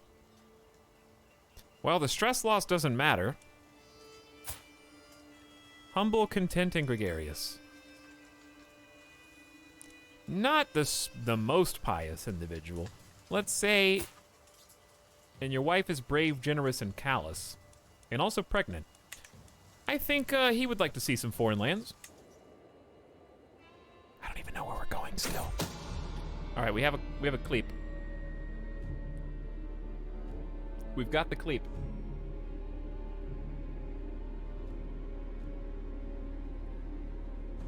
Why don't we go all the way to... I think I clicked the top one.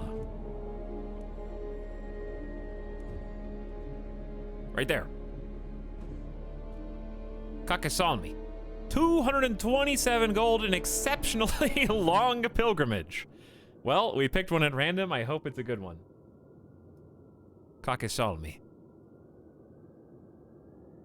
I believe that's the one. Yeah, that's the one I clicked. Okay. My spy master has come to me with grave news. While we do not yet know who, someone is plotting to kill my sister, Yadabana.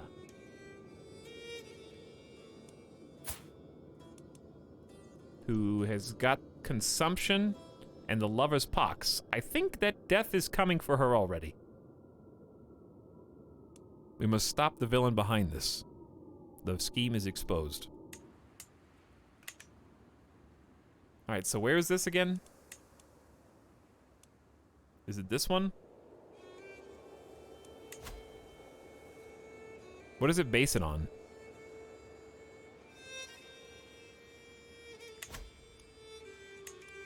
What, like, okay, holy sites. Oh, yeah, it's we actually did go to Ravioli. Oh. Chat, we went to Ravioli, I think. Good job, we went to Ravioli. Okay, we're going to Finland. Sweet. We chose correctly. The old man has guided our hand. He has indeed decided our way. I love that I'm still seducing Queen Noroava while on pilgrimage. Sorry, honey, you're gonna take care of this one all by yourself. You see, Dad's busy right now, and I'm doing very important business. They want to name my new son Cordal after me. Words cannot describe my love for you, my boy that I don't know exists. Who will you become, my child? And what shall I call you?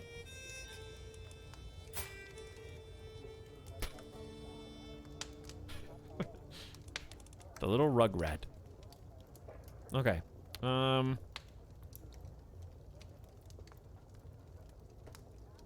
Chat, give me a letter.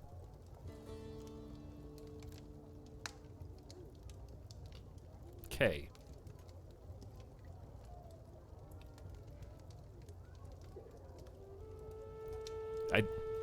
I apologize. I have to do the first words / name that comes to mind. It's Kloptod.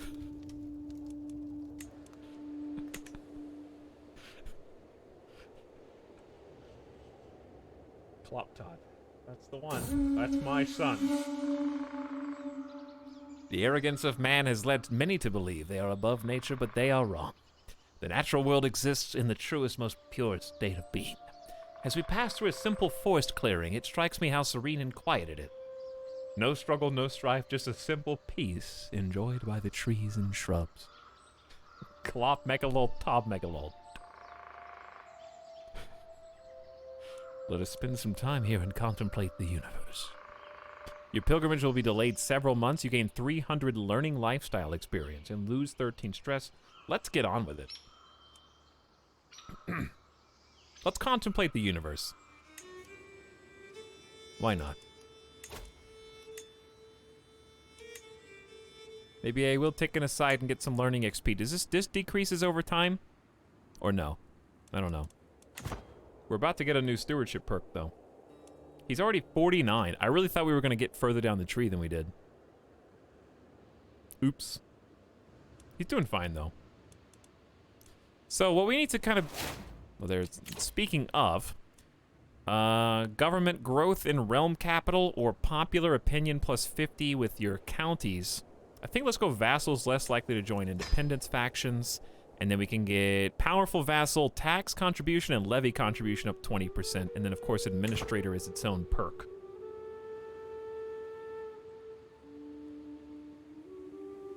Kloptod, that's beautiful. He shall be a horseman. Dondi seems to have been having a difficult time at our latest feast. He slipped underneath one of the tables and there hid from people the entire meal. Or so I heard. That's what the Raven said with the note that it brought. I decide to write back. The important thing is that the guests know you were there. He stays shy. He's my nephew, guest, and ward. If it was a chore, then you should have simply left, become impatient, or gluttonous. Wow, these are all bad, Dondi. You are, in fact, the firstborn heir of our brother High Chieftain Verpan, who is also the ward of one of our children, my daughter, Merzillo, who is 9. Honestly, out of these, shy is just, it's a diplomacy debuff. This is a learning debuff. And then gluttonous is a stewardship debuff. So it's just like, pick your poison, I guess. If you're already shy and you've still got a decent diplomacy,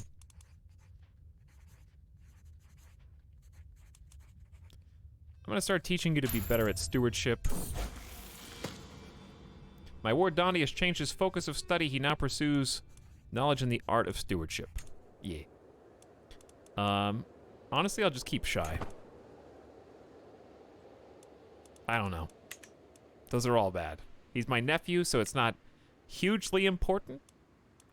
But nonetheless, I persist.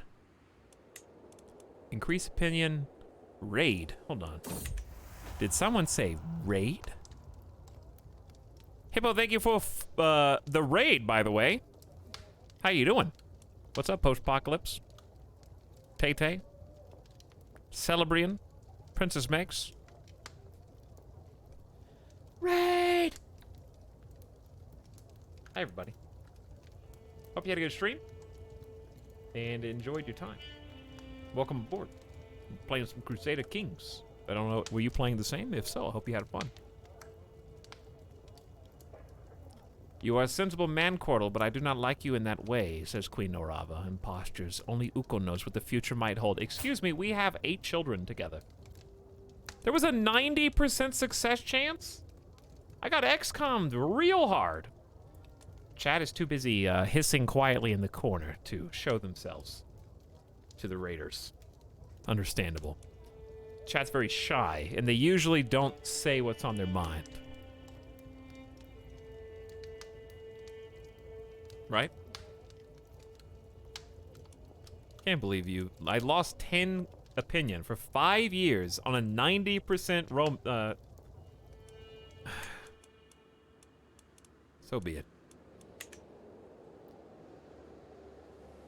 The explanation for this in my mind, if you don't want to be my lover, my wife, here with you drop this king. -2, everyone.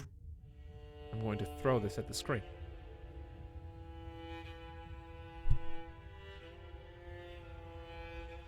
My explanation for this is that the king and his wife are having children out of purely dynastic prestige reasons. If she doesn't, maybe they've grown apart. Maybe they had children when it was just a fling, when the passion burned strong, and now that they're older, 50 and 45 respectively, maybe they're not as close as they used to be.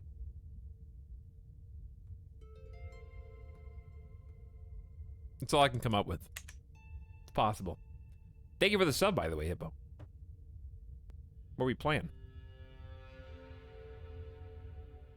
Thank you for stirring up my chat. Hey fam, sorry, computer is struggle.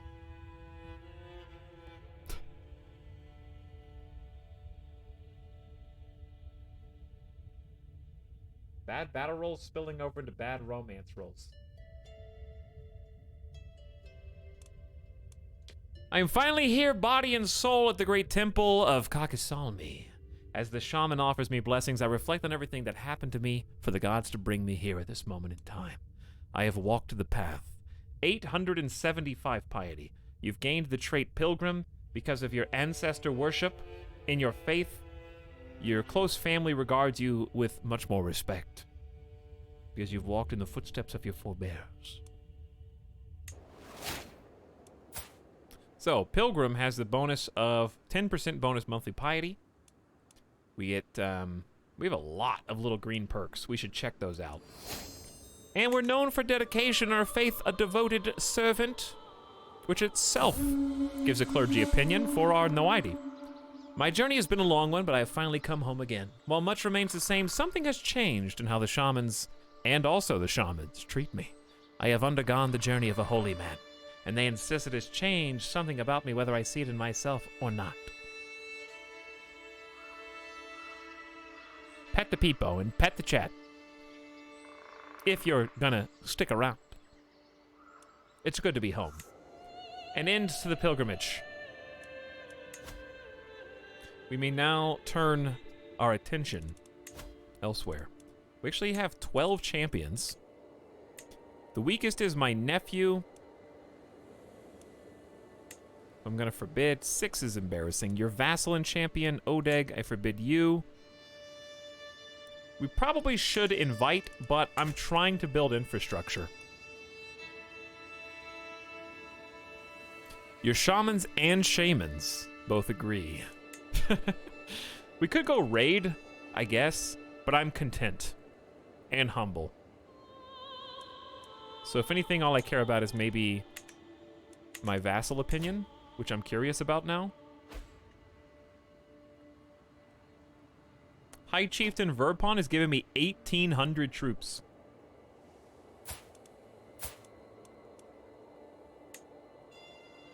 %57% sway chance. Why don't we just focus on the family again? Still not a single potential concubine target.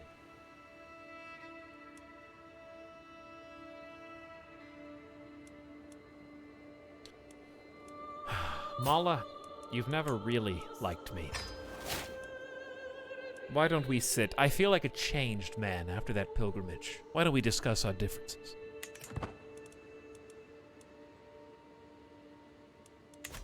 Okay.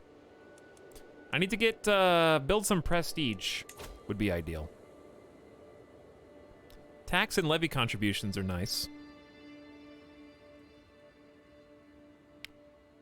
It might be also good to just go ahead and try and maximize that domain. Even though I am content and humble, that doesn't mean I can't go to war. So I think maybe it's time for a little land grab. It's gonna be quick, painless, and easy. Chiefess Tundia has become your chancellor. She cannot be fired for 25 years. Well, it appears that the hook has been used. I don't even remember how she got that. No, she saved me from the direwolf. She's the one that rescued me on the hunt, right? I called for help before it could have it had a 19% chance to eat me. Well, she's got a 19 diplomatic skills. So even though one of my vassals is gonna be pissed, and also women on the council as chancellors is illegal, there's nothing I can do about it. So good, because that's a really, really talented individual. Content, cynical, and sadistic, attractive, and a fellow pilgrim has gone to a holy site. So, there you go.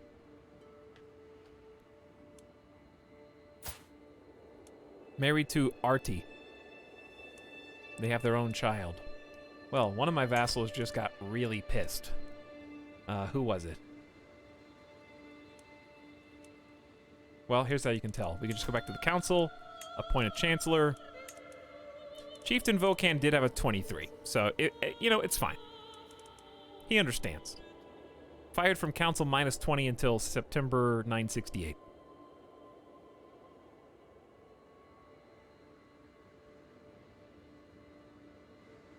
So it could be worse. We're still going to continue to improve. We could just start integrating a title, because I think our domestic affairs is good, but I'm going to lose 10 vassal opinion by doing this. I mean, these are just going to take so long. I can't change her for 25 years anyways.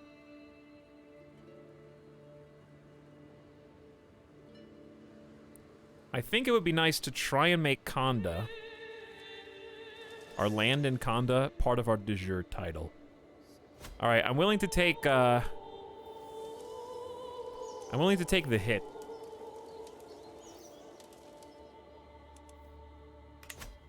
For my vassals.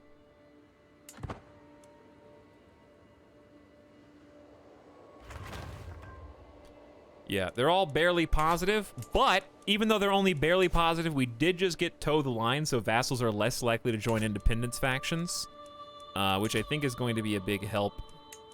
The only one who's in there right now is High Chieftain Verpon, so he's stirring things up a little bit, but if I can finish swaying Mala, then I'll start swaying him. Hey, our first construction is done. Simple palisade in Narim. That's a defensive structure to our northeast. And every single building is now upgraded, except for the actual tribe itself. So, Good for us. You are currently in what county right now?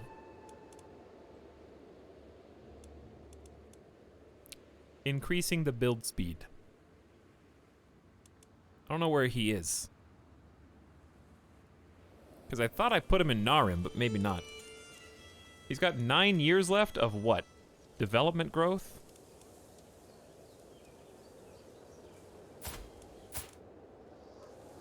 He lives there, but where does he actually work? Oh, he's in Tartus. Oh, we're upgrading, we're constructing a longhouse. Okay, so he's still being useful. Got it.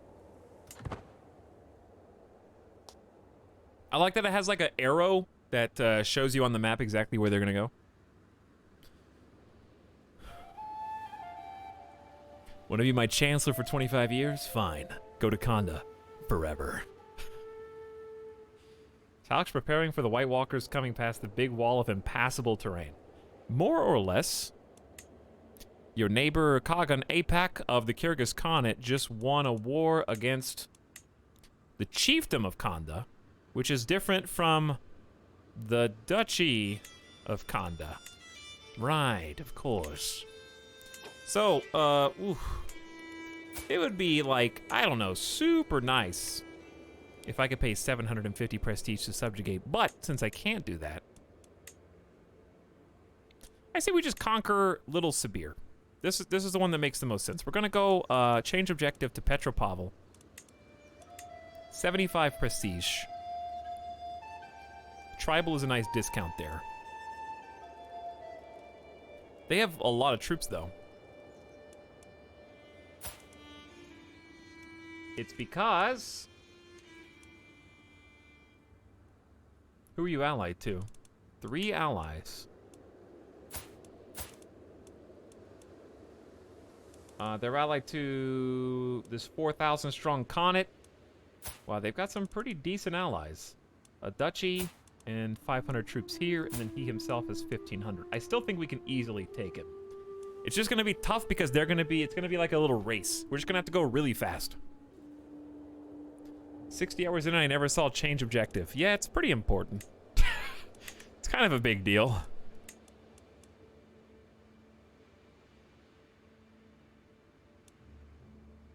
Would Volcan be better in another council position? Maybe.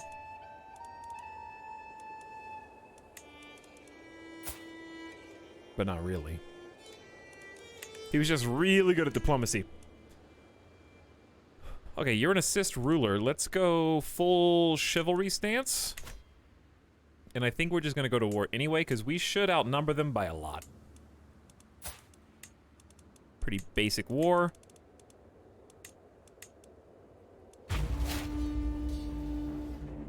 So, the issue is we need 2 armies. We need one to go to their capital, and we need one to conquer the objective. If we do that at the same time, we basically blitzkrieg and win. It could be that easy.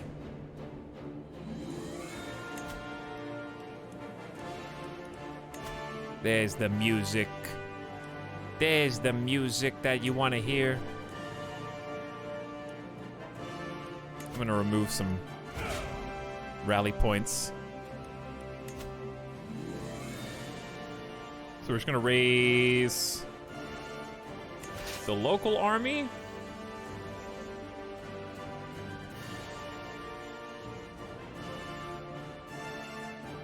Oh yeah, that's a jam. All right, move waypoints.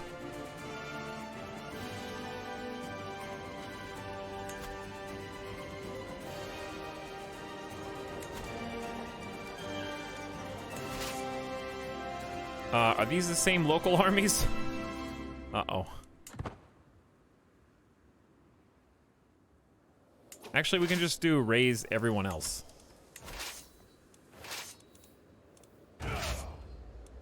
Okay, there's our 2,800. They do have 1,500, so this should be more than enough. Let's choose a good commander. Is a champion in this army. He's commanding another army. Well... How about don't do that?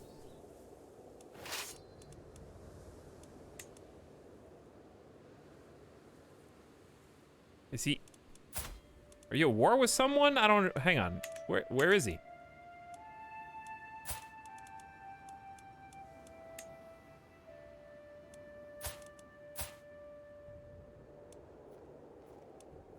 Is he raiding or something? Or is he actually a guy in the army? Hang on, let's try and split off a new army and see if he's in the list. There he is, right there. Do I have to forbid him from being a champion so he can be a commander?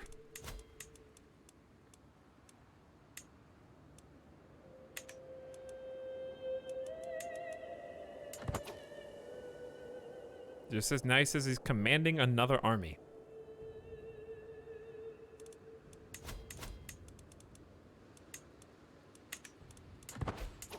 I don't know, dude. Okay, anyway, here's the allies that joined the war. We'll just pick the best that's available, I guess, based on this list. Probably not me. He might be raiding somebody. All right, let's wait another moment while the mustering troops appear. High Chieftain Dakya is still severely injured. We got too many people here.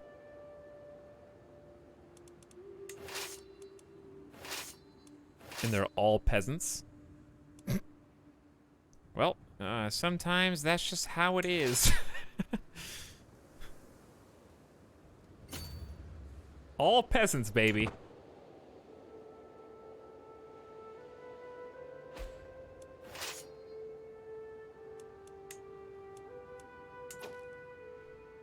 It just says he's commanding another army the whole time. Yet, he is not. So I don't know. He's in the army as a champion, though. So chat, I really just don't know. All right, so we got the all the siege weapons and special troops are over here by themselves. For better or worse, if you see even one red enemy down here, we run. Those are the rules.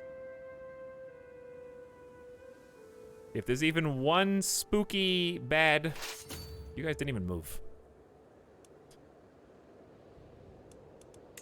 Okay, the siege on their capital is going swimmingly because of our 50 onagers. Literally just game-changing. These two are going to be losing supplies, but we're separated a little bit, so it should be fine. All right, we've got the capital already. Like I said, we just got to move fast. Faster than they can respond. It's 53% war score, piece of cake. May as well just go take this one then. We took his son, the son of Apok of Sabir. So we captured the child. My commander has improved his martial skill by 1. Nice. Banyak. Neighboring ruler wins the war. Don't know if that applies. Okay, so both their allies are in. So we're expecting 4,000 military strength to show up at our door pretty soon from down here. So we kind of just need to... Can they not... Oh, they are sieging. It's probably just not going that well. 1 year left. We're just looking for bad guys. You seem to be having a problem moving armies, even though it looks like you're clicking the right places. I don't know. I haven't noticed anything, like, egregious.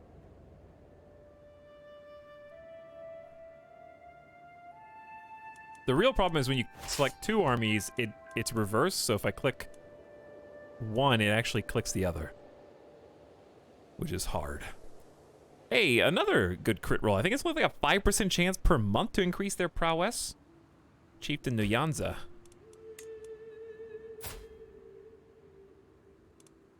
Getting a little bit stronger. Mala has gained 25 opinion of you, and you continue your efforts. You no longer have an alliance with Nalka because he is no longer a ruler. Your daughter is married to him, though.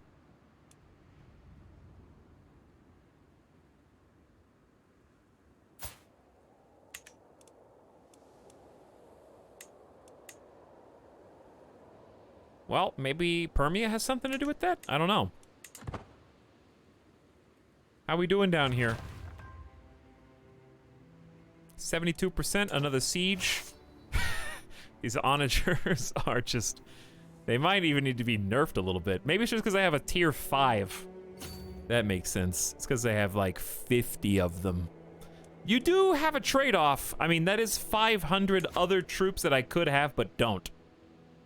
I think it's just onagers aren't OP by themselves. It's the fact that I can rally them right next to where I want to siege.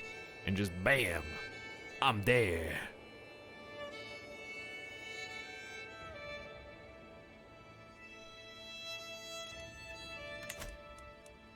You captured Chiefess Mala's son. And we made a longhouse in the capital. Okay, that's important because the longhouse is generating extra prestige per month, gives us an extra 100 levies, and also allows me to take my council member off and maybe go back to either collecting taxes or promoting culture, which is not a terrible idea. This takes 6 years, 4 years, 6 years. I think let's focus on the money right now. Especially if we're running a deficit with everybody, like, armies raised. Is the tribal thing that men-at-arms cost prestige rather than gold? Yeah. So it's... I actually would like to replace my archers, but I just can't afford it because I need prestige for buildings as well. So it's doubly difficult because of that.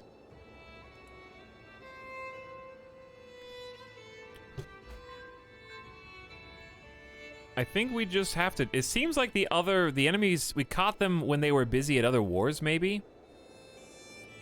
Because I don't see a single soul. They're all apparently in the army. I mean, in the war. This holding is now occupied by my foe. Don't tell me. Yes, they're backcapping me. And they're at the capital. That's okay. We're about to take our objective, and then I think the war is over. I can cap them faster than they can cap me. Doesn't matter. Yep, I was right. You want a cookie? Nothing personal, kid.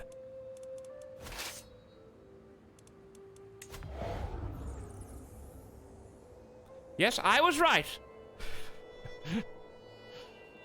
3, 2, 1. Okay, 84%. We got the objective.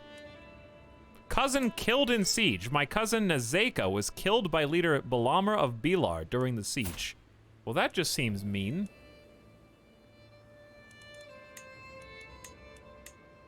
Queen Norava gained the trait strategist. It's too bad you don't love me like you used to, but you're kind of a super genius. It's a lifestyle trait. She wants to be a general, which would be totally fine by me. All right, let's check on the war score. We got 59% in occupied holdings, so we could get even more.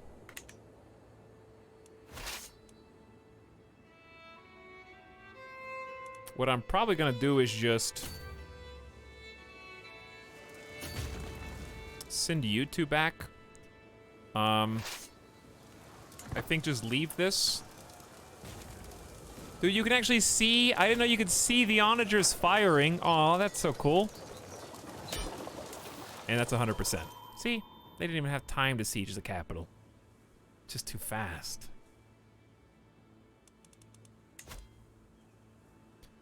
You gain 75 fame. Your allies share some. If there were any, there weren't. Mostly we just fought over one quick county. Sabir seemed very distracted because I didn't even notice their allies in here at all. To squeamish King Coral. May wisdom elude you. You are a much greater foe than I imagined. Remember it, Sabir. Okay, disband the troops. So, the reason why we went to war was for Petropavl. So the reason why that's important is, do you see this giant patch of impasse and this choke point? Petropavl is a fantastic fork in the road. If you go south from Ishim, it splits into Karasu and Atbasar. You can take one side or the other from the same spot. So we can kind of defend our land easier and keep control of the choke point Because if they own Petropavl, then they can come in here safely and go left, up, or right. So we're holding the pass. It's actually extremely strategically advantageous, and more importantly, it's part of Kush Maroon and completes this duchy. So it's part of our territory anyways. Which I assume, if we look on the duchy titles, we can see who owns it. High Chieftain Erder II has it. So he got that in the inheritance once his father died after succumbing to his injuries in the great civil war of Suckberia. Dude, still Aristrat Pog. Hello, Boo. How you doing?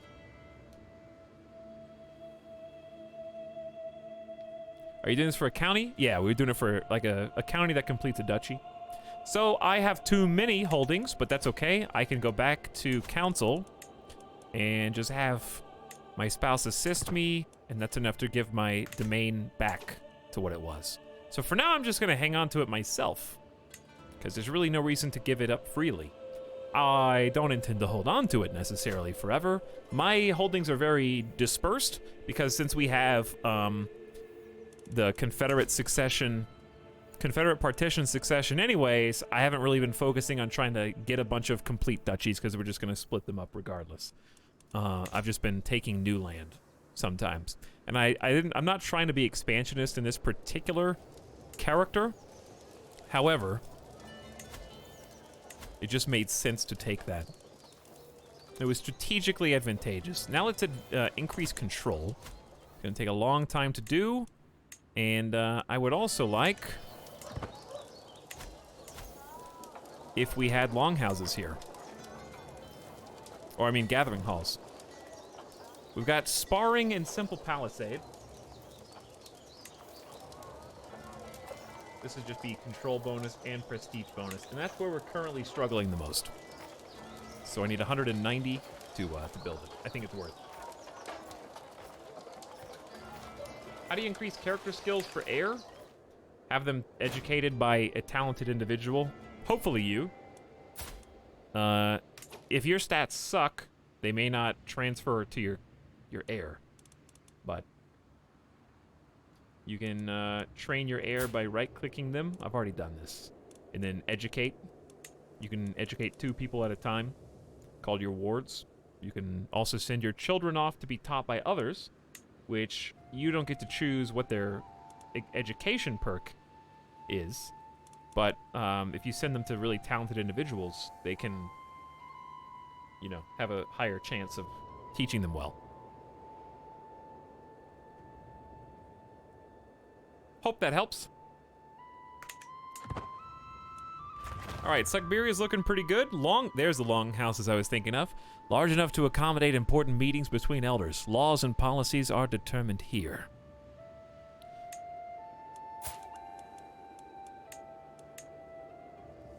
Okay, so in this case, the longhouse is that same thing I wanted to build. Control growth, prestige, and a little bit of levies. So that's gonna help this 66 go to 100. If you don't have good control, you're not gonna get all of your levies, and you're not gonna get all of your taxes. So control is extremely important. Yeah! When the Gowler brought the joyous news, I could scarce believe it. My cousin, Chieftain Moshek, has finally perished in my dungeon. To think that I will live in a world free from that churl, and to think that I was the one who brought it about, I am so happy I could dance.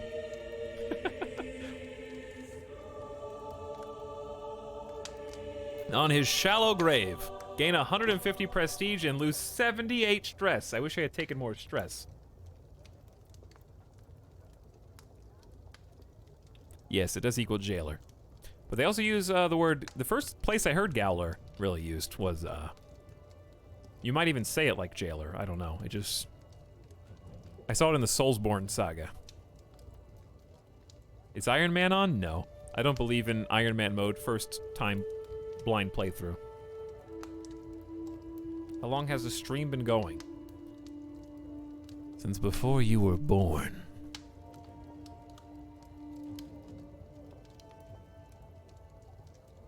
Do we have to look this up, Tim the Sorcerer? Are you really gonna do this to us? Fine, let's learn. Like we did for Dayuri.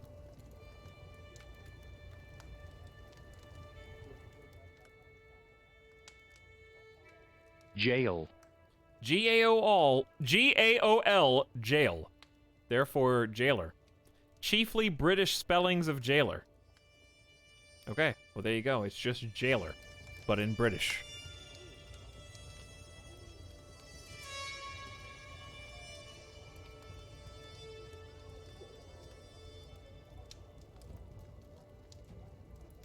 Now we know. Yes, Evil Cat, that is what I just said, but thank you for reiterating it. You're going to Jeff jail. Okay, on his shallow grave, thank you for that boost in prestige. I need it very dearly. So,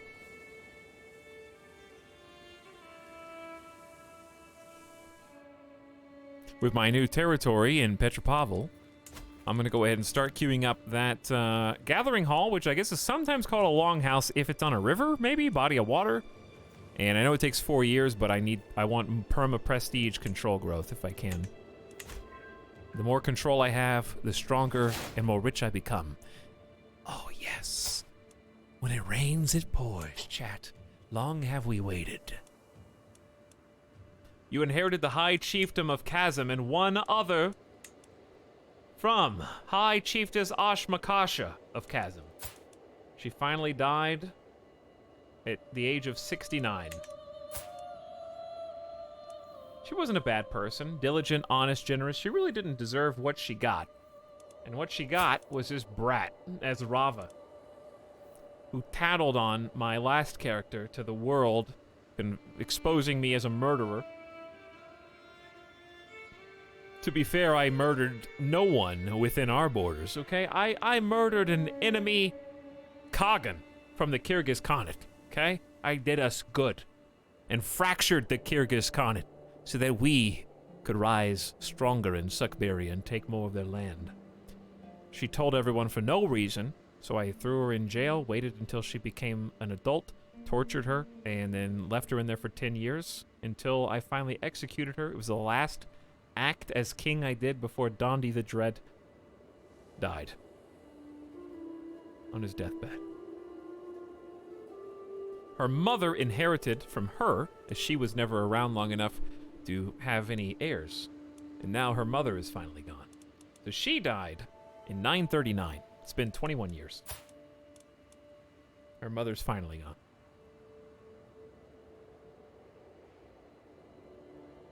She was dealt a bad hand. She was. But now that she's gone, she's survived by her new spouse, who's 40. Wow. 29 years you're younger. Good for you, I guess. Verdyan does not inherit, of course. I am the next in line, apparently. So it has returned to me. And it is specifically part of the Duchy of Chasm. So I have Chasm proper, and it looks like Barony went to High Chieftain Verpon. I guess we still split that. The inheritance still splits between me and my brother, I guess. So Verpon got Coda, and I got the primary holding of Chasm, I think. Yeah. I also got a 4th duchy, which has a little piece of paper next to it. What does that mean? Title succession law, male preference. Why did you change that? It was on... What was it on before?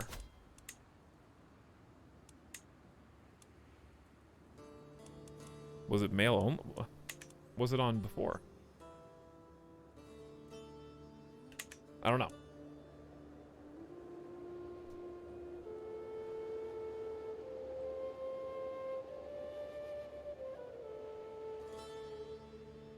I played my first campaign in an NECK game yesterday, inadvertently chose a duke whose wife was 25 years his senior. She died at 79. 79 is a pretty good age in Crusader Kings. It means that particular title has that law instead of your realm. But yeah, but that is my realm law. That's why I'm confused. This is the default law. See?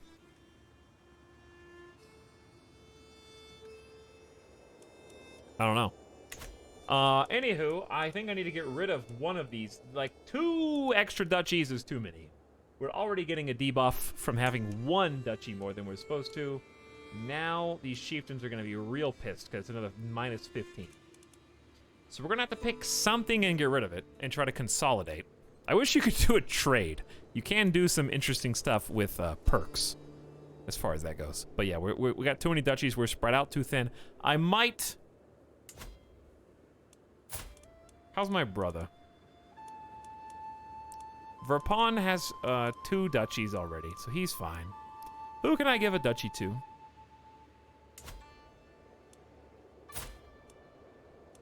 What about Chieftain Kuaz of Sazva? A charming and content child. He is de jure in Chasm, and his liege is me, so I may as well just make him a duke, if that's even possible.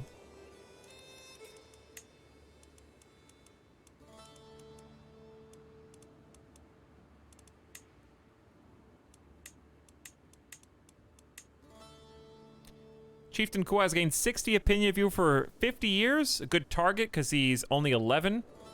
I don't know how much longer I'm going to live.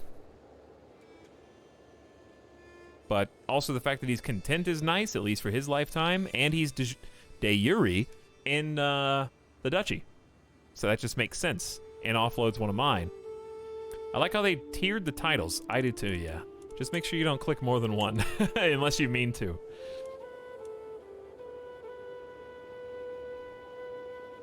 Is it better to have the counties within a duchy you own than not? I don't get the importance of owning a duchy. It makes you a duke. So first of all, it's just more prestigious. That's number 1. Number 2, it basically gives you some authority over the area where other people who are counts in land that falls under that area are going to basically covet that title for its prestige. I believe your duchies will be visible, maybe? There you go. Held duchies, plus 0.8. So it looks like every duchy is worth 0.2. So it's literally and figuratively about prestige. That's one thing it does. Secondly, it gives you, if you're the title holder, it gives you a casus belli to go to war for the land that falls under it. So pagan tribal, like myself, doesn't really matter.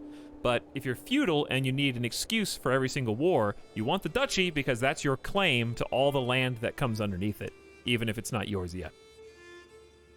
So you would be able to basically use that as a casus belli to go to war for the rest of it if you wanted.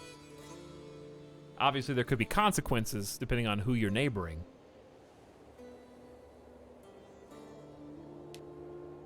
You want to give him the county too? No, because I'm about to increase my holdings to 7. I'm just going to get greedy. My next character is going to have to give it away. But for now, we may as well make the most use of it and try to get some income out of the deal. So let's just give him the High Chiefdom. He changes clothes as he becomes a duke. He's very, very, very, very happy. Not only that, he's content. So he's just a really good person to give it to in general. So we got a minus 15 removed from our debuffs. We still have 1 too many duchy, but I'm going to keep it because I think I can handle that debuff. Okay. So now that I'm 1 over my domain, very dangerous, by the way, because if you are over your domain limit, you will be penalized in a few different ways. So it's giving you a warning for good reason. Reducing your taxes and levies. So if you have like 10 pieces of land, you're like, why am I not making any money and I have no soldiers? That's why. Having fewer, as long as it's under your limitation, is how you can get 100% of your levies and your taxes. As long as you have control over those areas as well. So, for me, I'm actually going to go to my council. And my wife is an amazing steward. She's so good that even the default assist gives me 3 extra stewardship. But if I help her turn her attention to domain, she'll give me an extra 5 for a total of 8. And every time you get 5 stewardship, you can hold 1 extra holding in your domain. So I'm going to say, honey, please help me manage my domain. You're just so good at it. Thank you. And then we unpause, and that becomes a 7 out of 7 because we had around 20. So we have 5, 10, 15, 20. That's 4. And then just being a king is the extra 3. So that's how you can math out how much domain you can control at one time. It's every 5 points of stewardship. So it's the perfect amount for me to be within my cap. So we have, I have a 20 stewardship now, thanks to her augmenting me. So she literally is making me better. Hey, the concubine who has notoriously not liked me for a long time finally thinks I'm okay. Now that you think I'm okay, I'm going to change to High Chieftain Verpon, since I still don't have you on the council, even though it's only a 55% chance, and see what we can do. Can your wife, family betray you? Anyone in this game can betray you. Sometimes with a reason, sometimes without a reason. But there are ways to mitigate it, such as maintaining a good opinion from them to you, and or having a trusted advisor, look for secrets and disrupt schemes. It's full of subterfuge and some chaos. What conquest have you done today? Really nothing, Air Ketchup. I just took 1 county so far. We did a big civil war earlier to imprison Chieftain Circa, who was King Circa, until late last night. So he is now in jail where he belongs for backstabbing my alliance. And I stripped him of his duchy, so he is now just a count. We took him down from king to duke to count as punishment. We basically embarrassed his family for generations. Is Suckberia the actual title, or did you rename it? You telling me you haven't heard of Suckberia before? Chat, come on. That's like one of the most noteworthy names on the planet right now. Okay, I understand. How many countries are in the world? 195. Maybe you only knew of 194 before now. The choices I make will determine how the coinage, and by extension my realm, is seen throughout the world. Mint silver coins to facilitate trade. This is actually the first time I've seen a duplicate event in his entire life. Mint gold coins imprinted with my own visage. Yes, I am humble and content, but also sometimes you have to do what you have to do for the success of your realm. He learned that from his father. I'll handle the stress. Okay, and with that stress, we are going to spend. It's time to do some more infrastructure. It's time to get the Chiefdom of Tartus, which almost got sieged. So I think there's a good reason to do this. It did almost get sieged, so we're going to increase its fort level, which is currently at fort level 4 to a 5. It's going to increase our taxes, and it's going to increase levies and garrison by 250 each. It's a pretty expensive upgrade, and maybe this would be better to spend over other interests. But he's 52. We're going to die soon, within the next, 15 years. And it's guaranteed that the Chiefdom of Tartus is going to our firstborn heir, which we'll control. So this is the most tangible upgrade for us as far as the dynasty is concerned. So it's the most expensive as well, but I think it's a good upgrade because we're guaranteed to keep this in the family. And then we'll just go.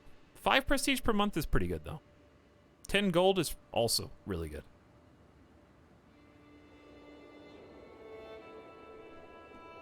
Every family has an heir. If you die without an heir, you basically lose the game. So, going from, you go 1 character at a time. So even though my character has more than 1 heir, I only play as the firstborn heir, in my case. And his name is Brozor. Speaking of, son, come on in! With his coming of age, my tuition of Brozor is at an end. For the longest time, I was hoping that good tutelage would be enough to teach Brozor the intricacies of diplomacy, but all my efforts have come to naught. Few at any court would be overly impressed by his grasp of etiquette. At least he does know how to hold his own in polite company.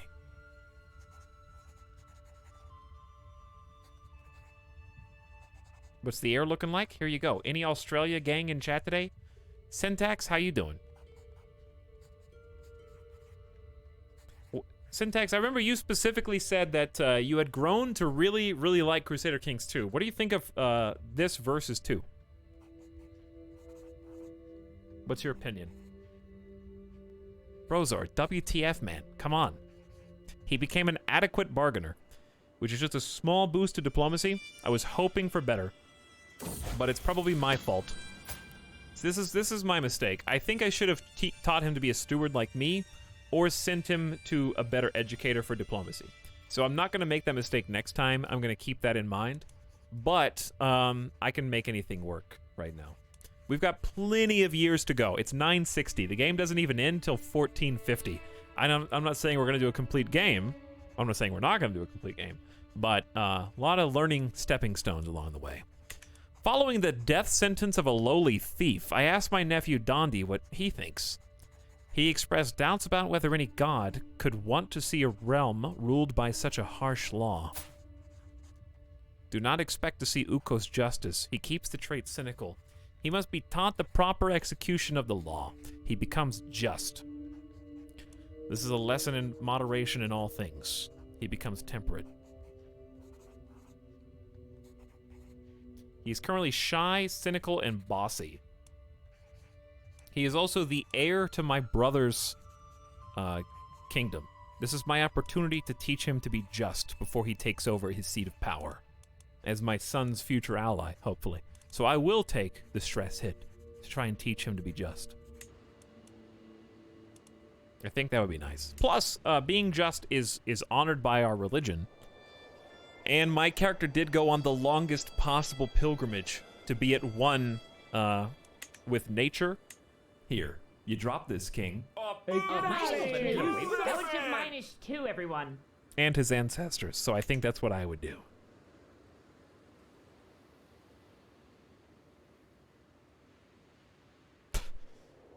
Syntax says, I've really enjoyed watching this so far. It seems a lot more fluid and easy to get into. The visuals are much better as well. Overall, I'm really impressed and probably going to pick it up soon. I feel no need to go back to 2, which is good. Yeah, that's how I feel. To the person who just asked if 2 versus 3. I think 3 is great. I'm having a lot of fun. There's just a few. We had a couple like minor issues today that don't even register. Like they were so small, I don't remember what they were. So okay, I'm not saying it's perfect, but like it's definitely the strongest first release vanilla game I've seen from Paradox. I can't go back to 2. No way. Your heir is unmarried. It's a good game, though. It was.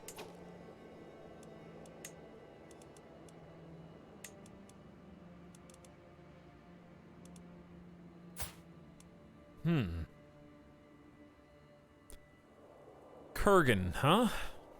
I just don't... Alliance power isn't a thing. It's weird this whole playthrough, now, at least at this point, Alliance doesn't matter. And that's kind of an interesting predicament, because in my last game, as a Catholic in CK2, a Catholic Viking, alliances were everything. It was the only thing that kept me alive against the pagan Germanics. So it's interesting that we are all by ourselves.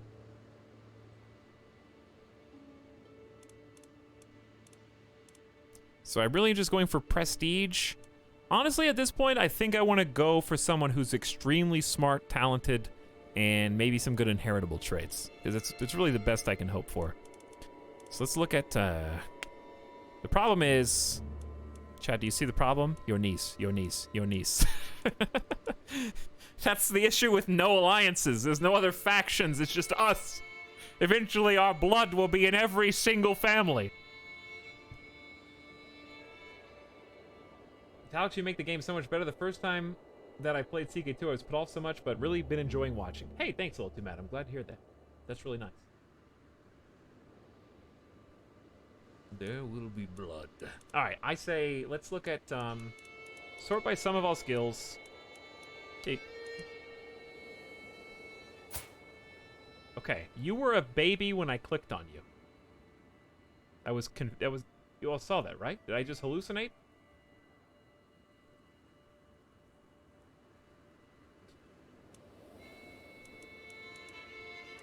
Let's try no inheritable traits at all. Oh, because I'm only doing adult. Robust, medium boost for health. Congenital trait. I wonder what your other stats will be. And there's actually an alliance in this. Where are you guys? Hi. Other side of the world. How can I even talk to you? Is it worth waiting for 9 years for like a potentially good physical trait? Maybe.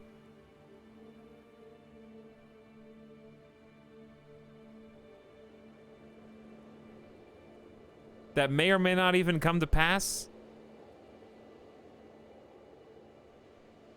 Plus, here's the other thing, chat. We gotta get out of the family. We do.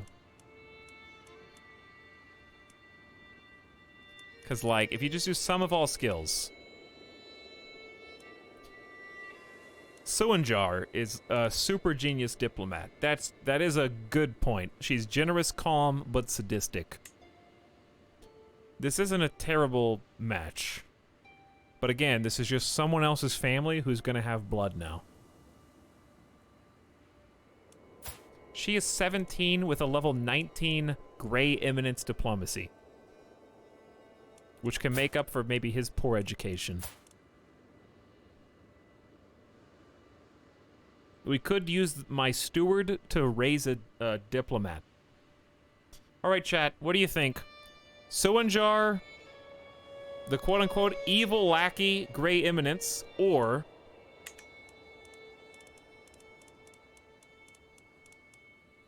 the other person we just looked at. The unknown 9-year wait, but has a medium boost to health, and maybe we'll live very long lives. This is the loot box. Who knows what these stats will become? But she is charming.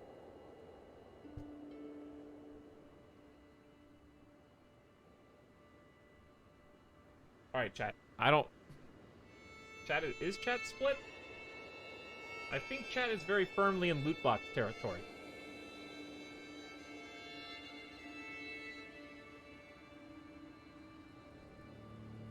I think chat's in loot box territory. Poll? Do we need a poll? Alright, don't do a poll. Let's do click maps. No, you guys always screw up click maps and then click on me. I think it... whatever, I'll do a straw poll. So many lurkers in here, there's only gonna be like 50 votes. Alright.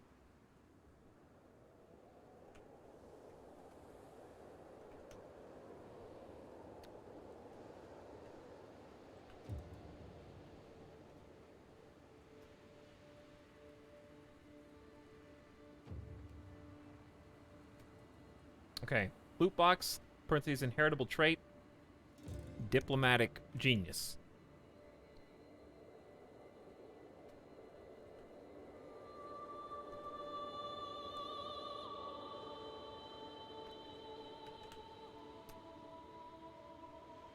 Here you go.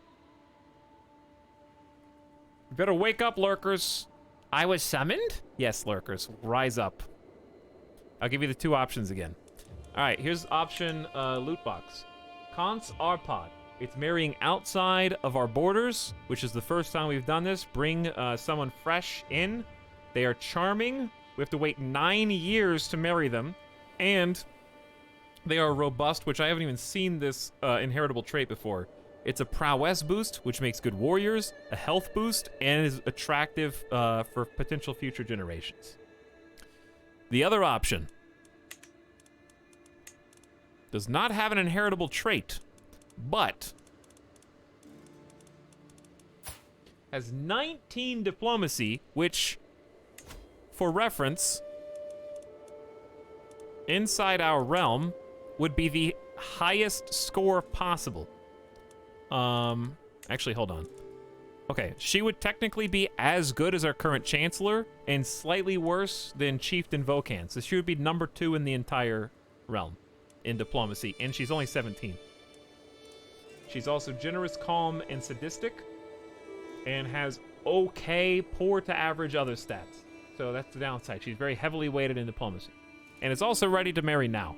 But the downside of that is they start having children now while my king is still the main character.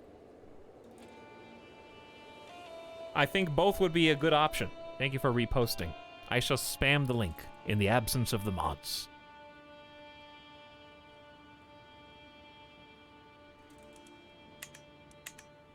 This is for my heir, by the way. I knew it was going to be super skewed. I was going to say let's get 200 votes. I don't think 200 votes are going to change anything. But yes, lurkers rise up. Mods asleep.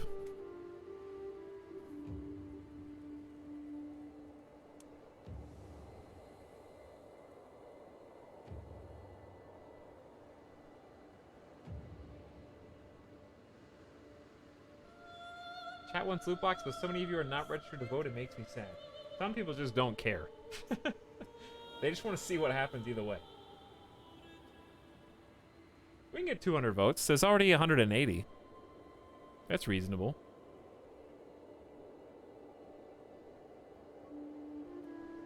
Big channel point waste. Rip the D6. Is this what it's like to be an active member of the stream? Hello, Orca. People arrive? No mods? I'm a mod, and don't you forget it. Just so we have an official count. 12 more votes, chat. That's it. Lurkers, rise up. I know that there's 12 people out there. I'm not gonna unpause again until you do. That's a threat.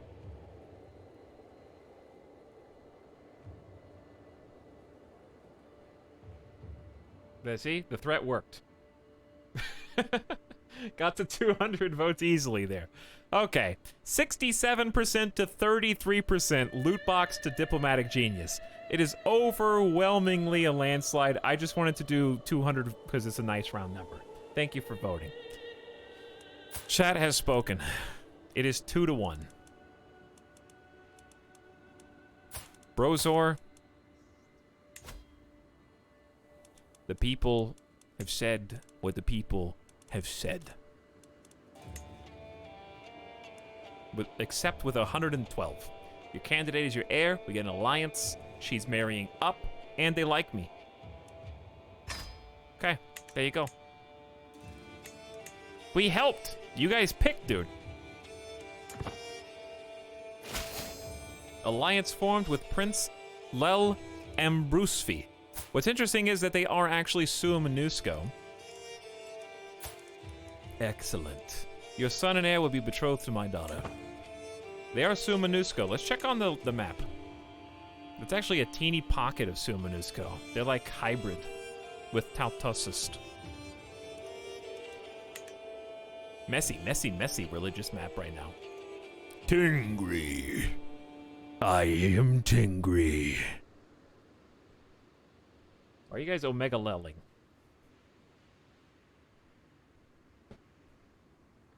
Cathar is like solidified amongst the Catholics. I think the Catholics are going to rise up. Sua Minusko is holding out, even though Tingri has almost split us in two. Orthodox is where I expect it to be. Nanchos. How do you say this? Nanchos.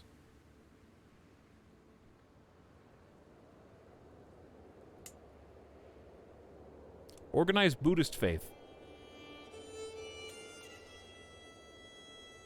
Buddhism in Tibet is known as Nongchos, or the Dharma of the Insiders. Within the Tibetan Empire, Vajrayana and Mahayana beliefs and practices syncretized. Dude, syncretized?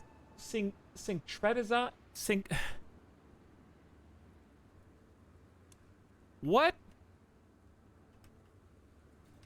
Who thesaurused that word? Syncretize. Syncretize. What? Hang on. Is that what this is? No, that says syncretized. I don't think syncretized is a word. There's a typo, right? It's supposed to say syncretized. Syncretize. Syncretized. Attempt to amalgamate or reconcile is what it means. Okay, so I'm not crazy. It's actually not a word. It's a typo. Anyway, it's syncretized with traditional Tibetan beliefs, practices, and deities, with varying schools also competing with each other for temporal control. Dude, getting fancy. Temporal control. Temporal as in relating to worldly as opposed to spiritual affairs secular. Temporal control sounds like a StarCraft 2 Protoss upgrade, dude. Alright. I like it, though. I like it. I like learning the words. If any devs are out there, it's not a complaint. Hey, just fix your typo. I'm just giving you some grief. I'm refunding now. This is a straw that broke my back. Culture-wise, Ostiak. Hey, chat, anyone asking for a friend, can you refund the game after 52 hours?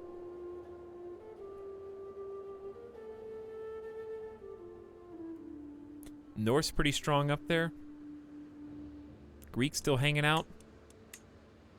I think, feudal still looks about the same. Has anybody played clan government? What's the main difference between clan government and tribal government?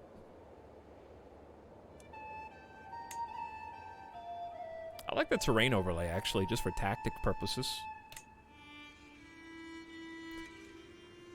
Bulgaria, popping off. Hungary. Looks like Scandinavia is like a bunch of pretty formed places duking it out. Mali has sucked up Ghana, and they have formed an empire, right? This is the Empire of Mali, yeah? It is. We got our first African empire. With 19,000 troops, they are coming for you.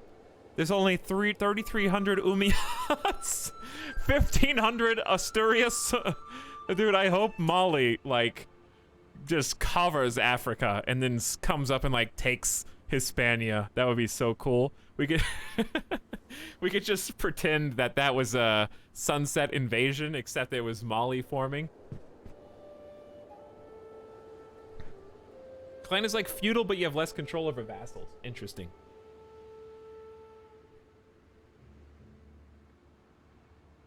Abbasids have only 2,400 over all that land. They seem weak. Ripe for the taking. All right, I'm excited. I want to see how Mali progresses. I hope they don't have, like, super infighting. Because Europe is still, like, totally up in the air. I really don't think anything has formed. Realistically, the northeast up here in Russia and the rest of, obviously Siberia and then Northern Asia is just pretty well put together compared to most of this. Because, like, I have 10,000 strong. Kyrgyz Khan only has 6, I guess. But we've got, maybe we're weaker than I think. But it just seems like there's much larger factions. There's not really anywhere else in the world that has factions as big as us that are right next to each other. You know what I mean? Like Sweden, I guess, maybe. But not really.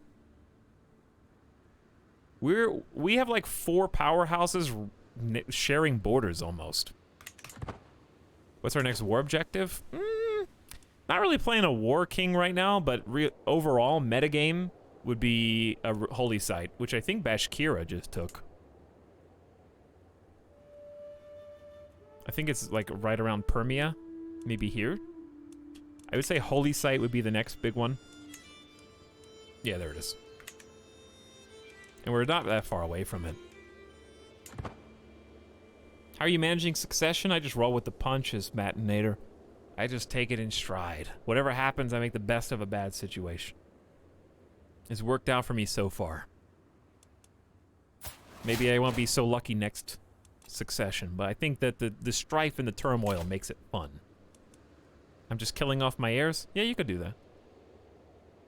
I feel like I don't mind having one king that'll do that in the future, depending on if I play someone particularly sadistic and evil, but I like to roleplay whatever my whatever lot or hand I have been dealt. And it works out pretty good. Honor to serve. All right, I want to check this out before and after, okay? Right now, we're getting 5.6 vassal tax, yeah? 5.6 vassal tax, and we are getting... Well, let's just track our total levies. Right? So can someone write this down? 5.6 and 9616. I want to see if this changes dramatically. 9616. You know what we haven't done? We haven't taken a screenshot all day. There hasn't really been too much to take a screenshot of. I like doing at least once per stream.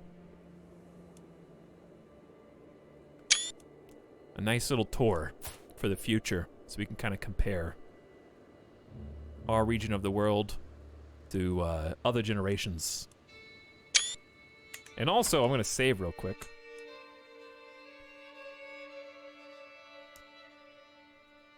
Let's call it...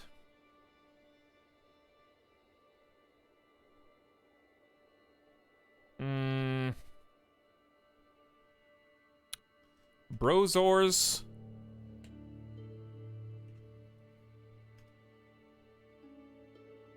Brozors. Give me some alliteration for betrothal. Brozors, belated betrothal. There we go. Okay, save that. Bear with me real quick. I'm not done. I'm just going to go back to main menu. I just want to take a screenshot of my family. Because look how regal they look.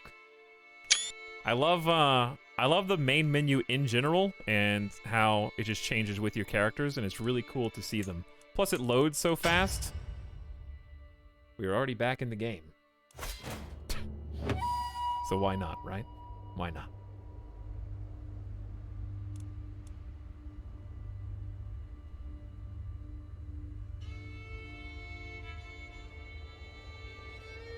The Quartilian Golden Age, more or less, yes. Whoa, Sucberia got huge! Working on it. All right, new perk. So, I wanted to see how this Honor to Serve helps. Powerful Vassal Counselor tax contribution and levy is up 20%. And then we got one more till we get to Administrator at the end of his life. He is 52. We got time. We got time. Thank you, Mostly Moist, for lolling at your own names and also helpfully writing the tax. So, vassal tax just turned to 6.3. That's a pretty good 0.7 increase, which I'm totally down with for just a perk. And then levy-wise, we can go up to 11,661. I think we just got 2,000 more peasant foot soldiers as a result of that. That's not bad. That's not bad for just stewardship tree. The vassals are happy to help. We're getting almost 2,000 from Brother Verpon, 1,000 from High Chieftain Dakya. So here's a little pro tip for you, chat. If you look at this page, here's what you want to see. You want to see the red bar full on every vassal. It was 600, not 2,000. Oh, Mostly Moisten said 96. Well, what was it then? I told you guys to remember two numbers. Did I tell you the wrong number? Maybe.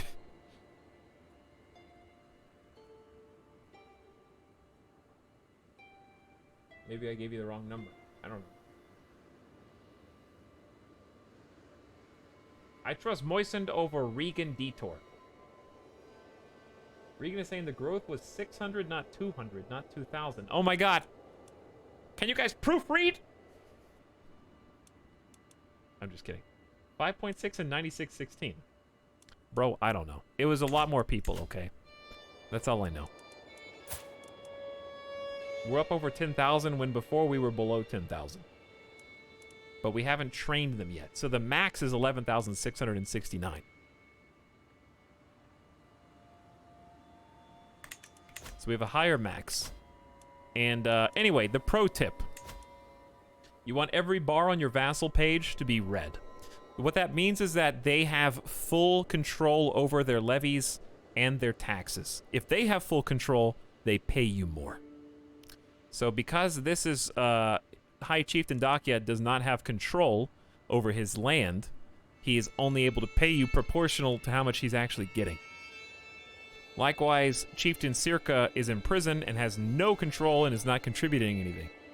So you can help them gain control by building in their territories a particular building, or putting your marshal there for like a few years.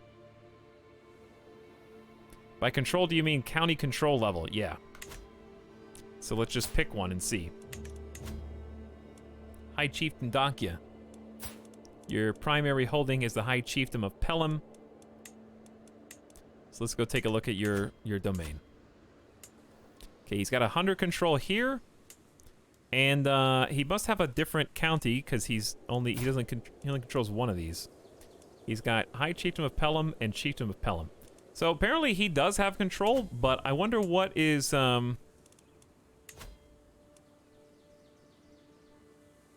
it's because he doesn't own the whole duchy? Because like High Chieftain Verpon is maxed.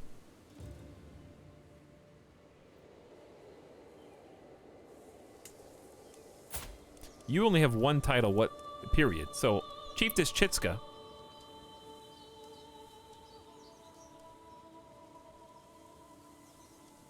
Isn't even... You're not... It's your liege is Dakia. Okay, so who are your vassals then? Just Chitska. So why is his less than half then?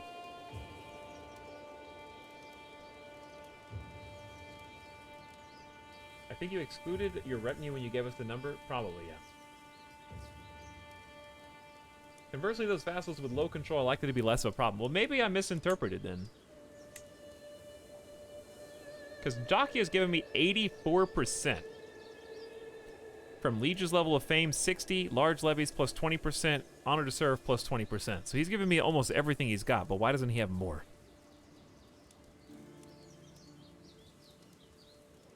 Or why isn't his bar full?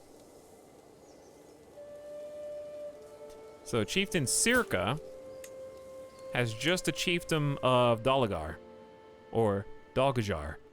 And Dalgajar also has, what is going on? He's got 100 as well. Maybe I misspoke. It's not a pro tip after all. It was actually a debated tip. But I'm really confused why... Not rightful liege times 0.5. So he's getting the liege level of fame, but not the other two perks at all.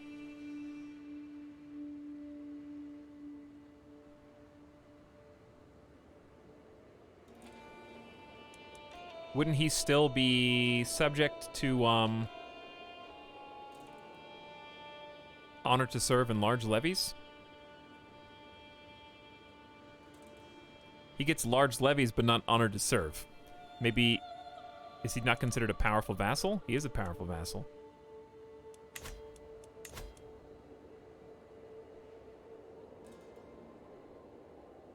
Because there's honor to serve. It's all powerful vassal counselors. Ah, that's the trick. Okay. But I still don't know why their bars aren't even full.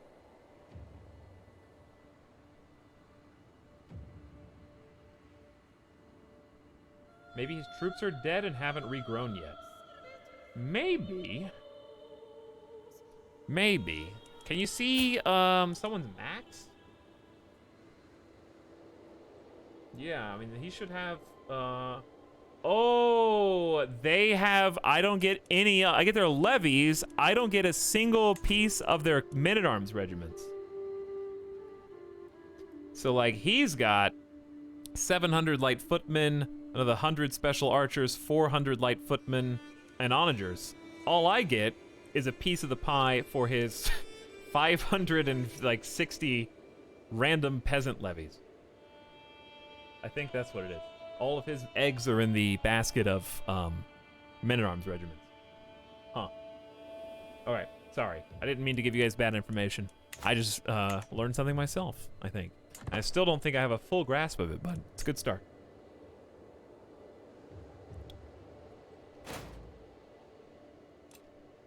Ransom. The benign King Cordal of Suckberia. Silbu Lactinate is dear to me. Would you let him go in return for his offer?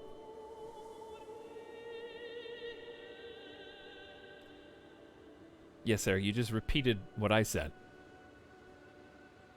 And then pretended it was your idea. Pay 10 gold to you? Why is he my prisoner anyway? I don't know, but he's been here for 19 months in house arrest. Probably from the last war. There you go. 50 gold. 50 gold. Ransom both of them.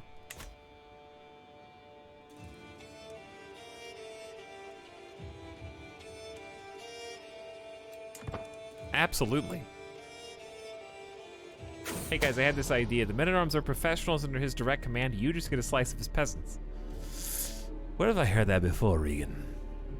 My spy master comes to me with grave news. He is certain that Mala, my own concubine, is scheming against my sister Yadbana. Well, she's no longer taking care of any of my children. Let the traitor be known to all. She's exposed as an agent in the murder scheme against Yadbana. She has to spend prestige. Throw her in jail. She's exposed. No one will think me a tyrant. I will not accuse her.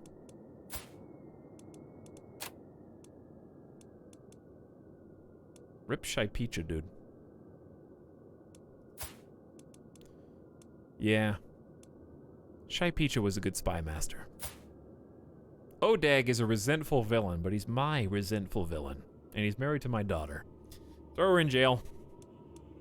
Sorry, Mala, but I tried to sway you and you're still trying to kill my sister? That didn't work out so well for the last person that killed my sister. Now, we just got 50 gold for releasing that other prisoner. She had one child who died at 1 year old. That actually kind of hurts me, because now I just have a occupied concubine slot, and she's in prison. Negotiate release, demand conversion. She won't do it, but she will take banishment, and pays me 17 gold, I guess.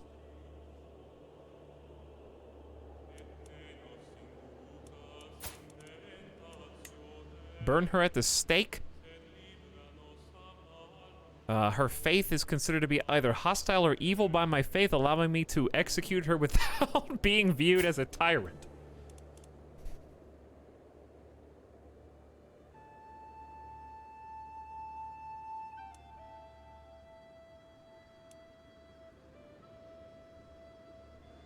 Content and humble doesn't mean she was executed on your orders, even though it pained me to do.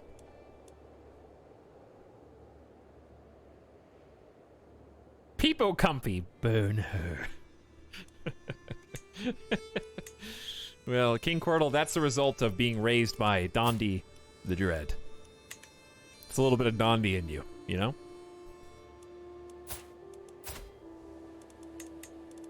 Still not a single other possible concubine.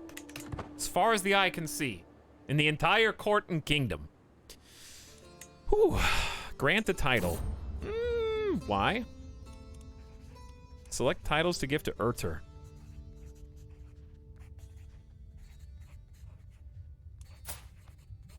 Urter the Second.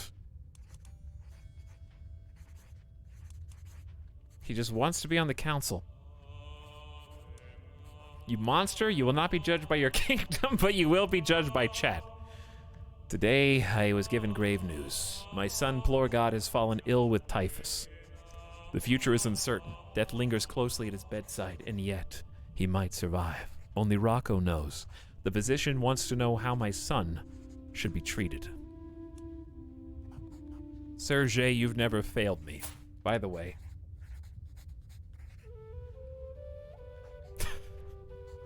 He is not looking good.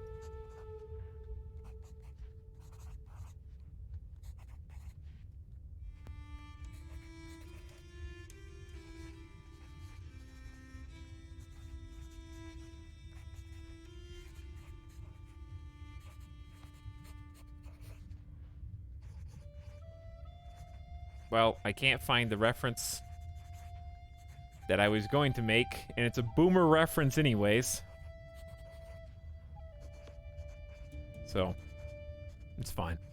Alright. He looks like a Sith. He kind of does look like a SWTOR character. He looks like somebody like one of my characters that I played. Those are some really, really high cheekbones. I say I trust the physician's judgment. As a humble and content individual, I defer to her expertise. What title do you want me to gift? He should have the chiefdom of Petropavel. Making sure that your realm follows the de jure structure as much as possible leads to stability and less opinion penalties. Yeah, and makes your vassal stronger, okay? I gotta check in on him and make sure that he's not doing anything he's not supposed to be doing, okay?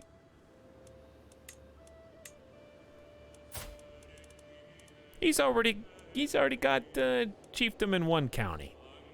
That's not really that good, is it? Here, you drop this, King. All right. Dr. Spoof, thank you for 18 months.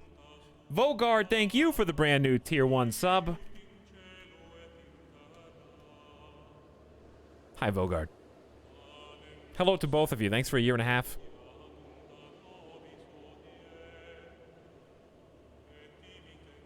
Expanding means much more burden. That is usually true, Victor.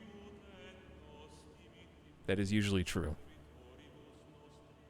But thank you for the subscriptions. I am not opposed to giving him some territory.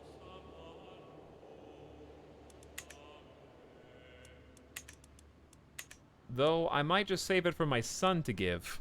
No, then my son won't necessarily keep it. We are building a longhouse here. We already spent it up, but it does help the kingdom overall. Okay, maybe I will, chat. Maybe I will. What do you think? Should I be nice and give it to him and just take a different chunk of land from somewhere else? Like, who's this? I don't know who this is.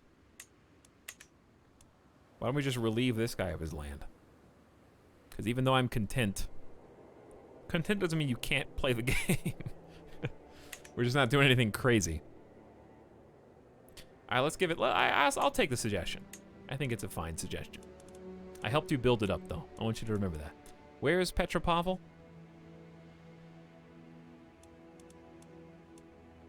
Chiefdom of Petropavel. He gains 40 opinion of you for 50 years. He remains a vassal of you. There we go. So that boosted up to a plus 25. Received a county. And we're not holding a piece of land that de jure belongs to him. Does content mean not greedy? Kind of just means, yeah, happy with what you've got. So I guess if you content, I gave him a piece of land. To me, content, I guess you could look at that on a personal level, Termex, and say, even though I don't want more land, I could get more land to give to my vassals. A content person would definitely do that. Like, it's not for me, it's for you guys. I got enough. This goes around, you know, pass it. Pretty good idea. I like that mentality. Content should mean I'm happy with what I personally have. Or you could expand that to the kingdom if you want. Acquaintance taking prisoner. I don't think we know who that is. Alright, who are you? The problem with declaring war for just a little county is it still costs 75 prestige. But that's, you know, what, 14 months? Yeah.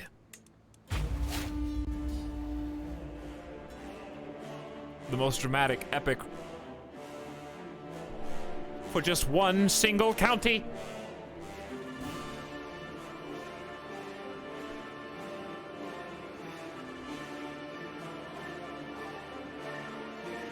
Why not? It's good every time. Do we have any holdings here? I'd like to put these at holdings because it makes a lot more sense.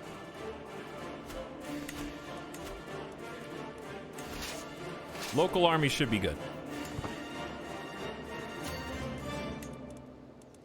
Hey, Verpon can finally command. How nice. He's a flexible leader, enemy defensive advantage minus 50%, and a little reckless. Kagan APEC is 1 against Kozul. Just a little small area. My son Plorgod has recovered from typhus. You look so much healthier, my boy. I can see the color in your cheeks. You don't have those gaunt expressions. Good job, Plorgod. Hey, Chieftain Verpon gained 25 opinion of you. You have swayed him successfully. Oh, nice. I think we can sway someone else. Let me see. Vassal-wise, I would say let's sway Urter. We just gave him some land. Should be nice and easy. Try and make good with all of our vassals and subjects.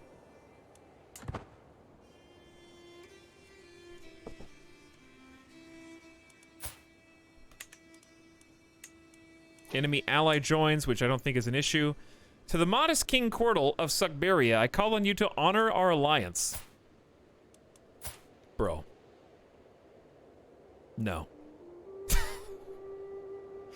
You're on the other side of the world as far as I'm concerned. How am I gonna stay supplied?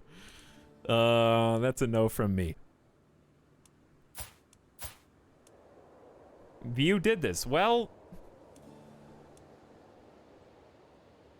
too bad, I guess. Here, I'll send you monetary aid. Here's 37 gold. Do something good. There you go. That's for you.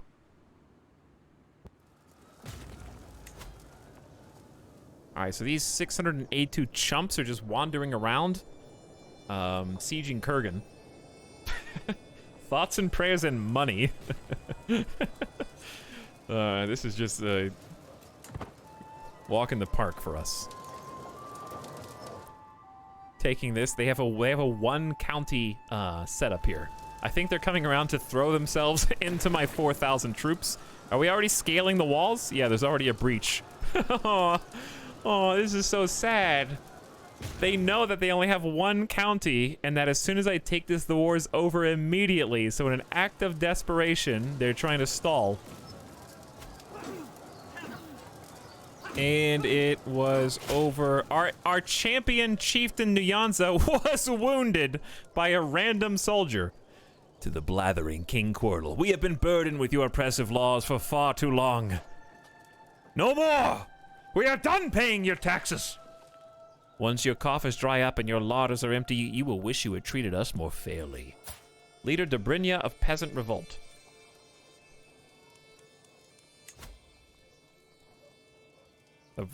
Of this? The one with 0.6% military power?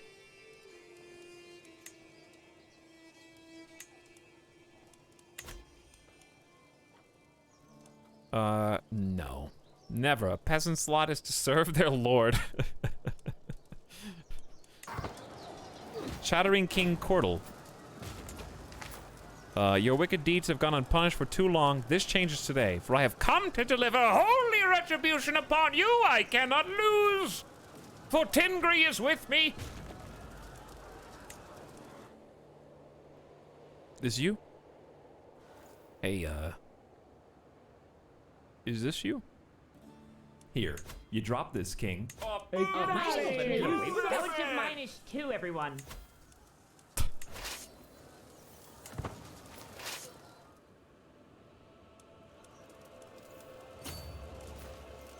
Who is the commander here? Onika with 13 prowess and unyielding defender. I like it. Oh, also, the slaughter at Sabacule, we lost 11 men. There's 682. The bowman racked up more. Wait. Okay, never mind. The bowman racked up 50. I don't even know who killed them all. All I know is that we did have one wounded champion for some reason. Nyanza. Do better next time. Okay? Now we continue our siege.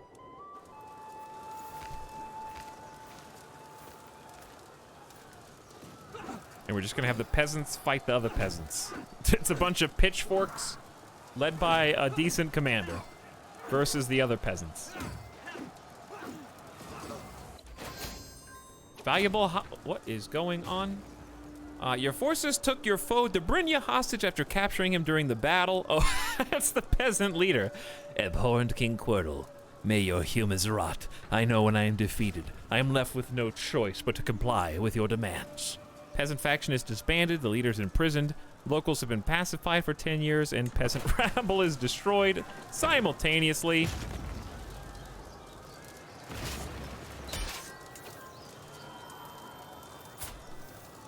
Took some prisoners hostage. The mother of Khan Itlar of the Zatizu family. Dude, I got your mom captive, okay? Don't come fight as long as I live, all right? You understand? How did I get the mother of that whole faction? Queen Norava gained architectural expertise and just flexing on us now, even better at stewardship. We disbanded the peasant rabble, captured the leader of the peasants, and we can end the war. So, just for this little county, enforce our demands. To the vile King Quirtle, may your years be short and miserable. You are a much greater foe than I imagined. And now we've got the terrain. So, this specifically is part of the Duchy of Kurgan. Who owns the title? Not yet created. Oh, that's great news. Who are you? You own the other piece. Vassal in your realm and godless paragon. Your current liege is High Chieftain Odeg of Ishim. If I create this duchy, I think you actually become my vassal instead of his. You don't have very many troops, I see, but is that because you don't have any control? No, you have control. I don't know why. But yes, let's create that title 100%.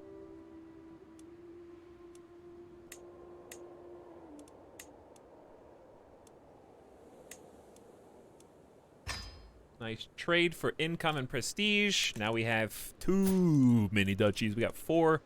So I could just give that to her and make her a duchess, basically. 4 daughters in this family as well. Execute the fiend! I have a marshal right there leading the peasants. Indeed. Okay, I would consider giving you both of these pieces of land. But that might make you too powerful. I need to give the smaller one to a new vassal, and then give the overarching title to her. I think that would be a good idea. Okay, so, military-wise, let's... Uchva and my daughter Sergei, you can be landed. You're a pretty cool guy. Brave, forgiving, gregarious. Let's make him the new chief of Sabacule.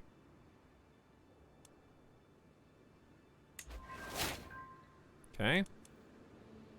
And then, so this might remove him as a champion, unfortunately, but I still think he deserves it. I don't know if he can still be my champion after this. I guess I could just make him the Duke and go over Chiefess Tikshaka's head. What do I owe her anyways? Maybe if I make him the Duke, that'll fix the problem. Alright, so yeah, you can have the High Chiefdom of Kurgan.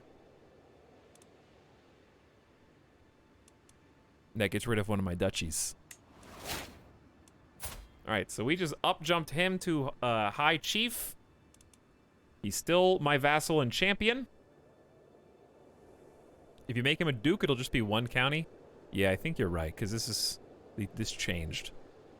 But I think I could have made her. I don't know. It doesn't matter. He's just got a duchy with one piece of land. It's fine. Doesn't really matter whether he has vassals or not. The important thing is that we split up the realm, because I have another 26 vassals to work with. Oh, there's an overview of vassal opinion here. The sum of all opinions that affect your vassals. I didn't even notice that. By the way, I've got 50 hours in the game. Personal diplomacy, the too many duchies is really holding us back, and the tribal authority is really holding us back. But I'm likable. They really want you to get down to 2 duchies, I guess. Maybe on my next character. Right now, it's fine.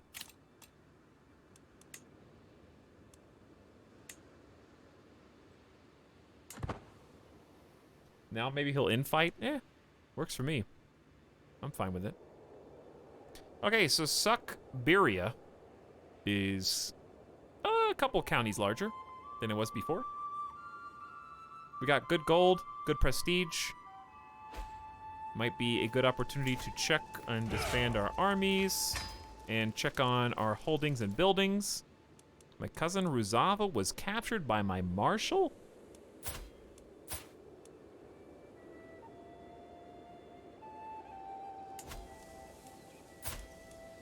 What?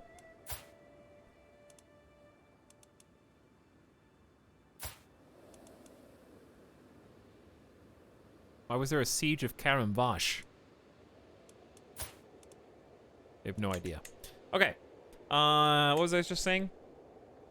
Dude, Suckberia is looking really stout. We're a force to be reckoned with up here with our 11,000 troops. Big time goal would be before I die. But I'll stick with the content. But yes, like absorbing one of these would be amazing. Who's been your favorite non-player character in this game so far?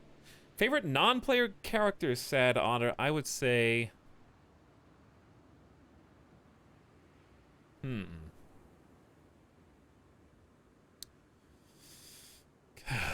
trying to think back further. Honestly, I think it's just... Not you. Honestly, I think Queen Kanyava.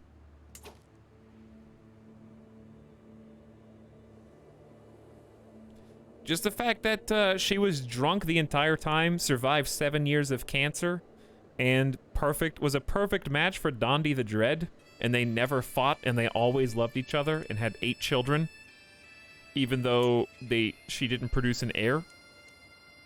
She had 1 son who died at 1 year old, and then 7 daughters. One of whom became a mercenary, which is kind of cool. That would probably be my pick. Good question, though. Oh yeah, my prisoner just died. No! Oh no, that was the mom. Oh man. Okay, hang on. Who else is in here? You've only been in for 6 months.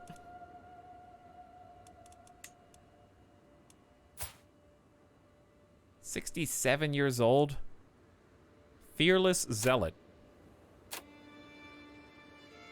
I can't really do anything.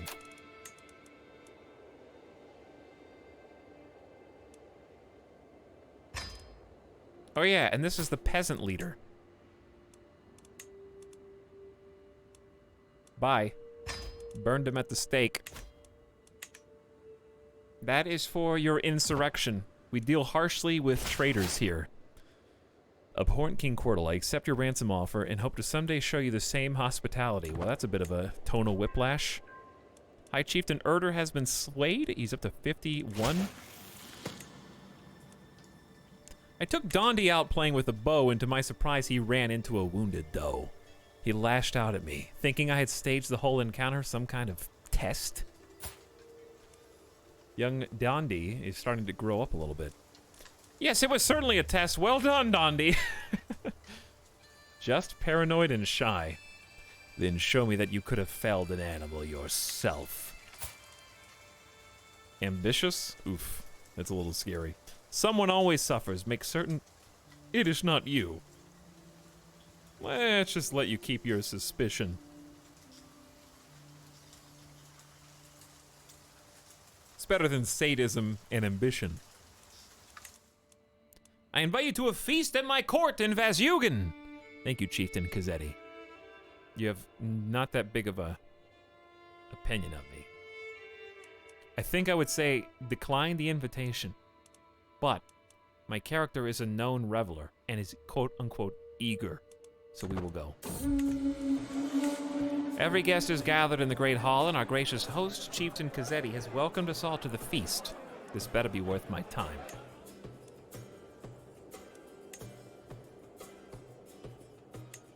I need to start some more upgrades. Oh, this music. And look at all this music. All right, what area do I actually care about? We've had Tumen for a while. Got 3 out of 4 buildings here. Markets are just permanent taxes. Ooh, I like this song.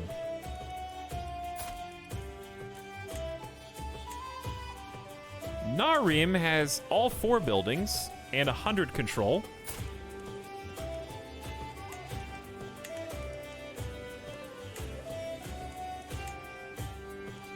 Selim Dahlin has longhouses and sparring grounds.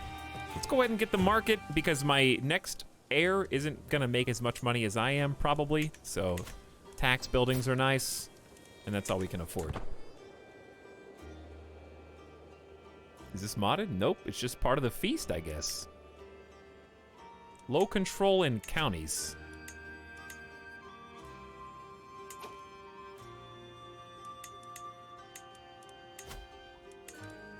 How about let's fix Chasm first. Okay. Okay, few champions I know, too many duchies. You can create the Duchy of Chasm. What?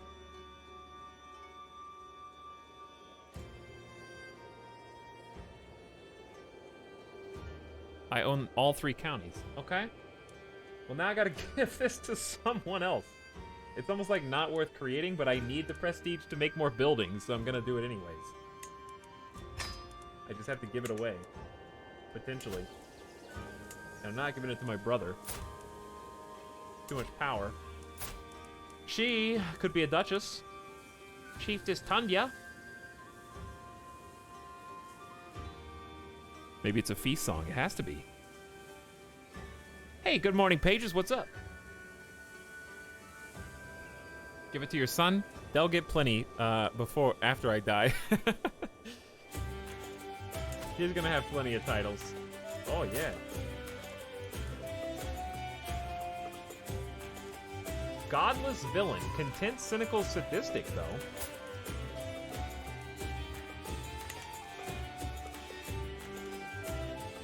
So what you usually want to do is when you have a duchy title, you want to give it to somebody who already has land inside that duchy.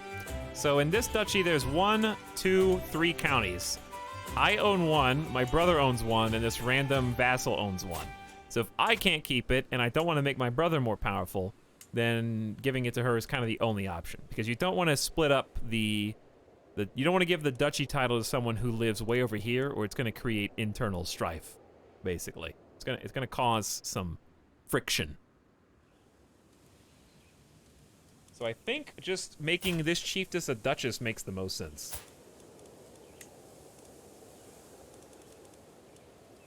Because if I could keep it, but I guess I could give away a different duchy. Because I have Khanda, which is pretty big. But I also own a pretty big chiefdom here. So typically you want to consolidate and own as many of the counties in a single duchy as you can. That makes this task a lot easier to delegate. But because of our succession laws, it's not that easy. So we also have the Ostiaki one. I think maybe of these I'm least interested in the Ostiaki one. I own Chiefdom of Tumen.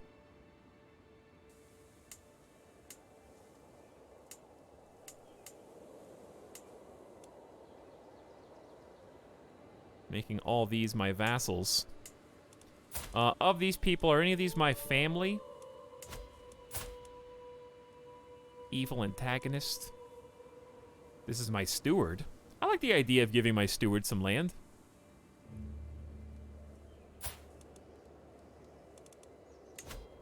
He's a terrible steward, though. Alright, do we have a better one? No? Well...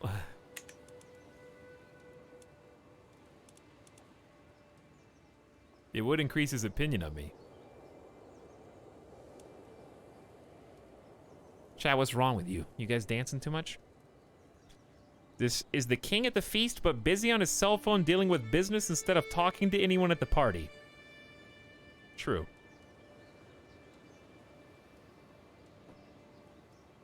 Yeah, he's ambitious, so let's say nah. Let's say nah. Okay. Who else? Chiefess Udyaka is 10 years old, bossy and fickle. I mean, I could just hang on to these right now and just tank the negative 15 for... let's just tank the negative 15 for a while. Call a hunt. Not a bad idea. I just wanted to keep upgrading. So let's upgrade Chasm. It's missing Palisades and a market. I'm going to go market and try and rush. We're going to have 3 markets at the same time. That's going to be an increase of 1.2 taxes base. Just from my domain. With a 10% focus, that's another 0.12, so it'll be like 1.3 and change. Doesn't sound like much, but that's almost just a 10% increase to income right there permanently. Have a good night, ya boy. Take it easy.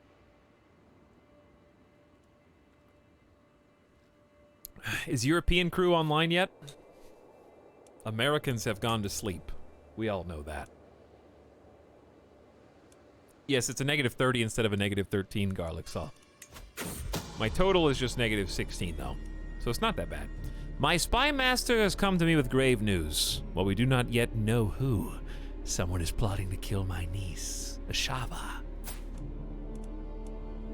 From Shapicha. We must stop the villain behind this.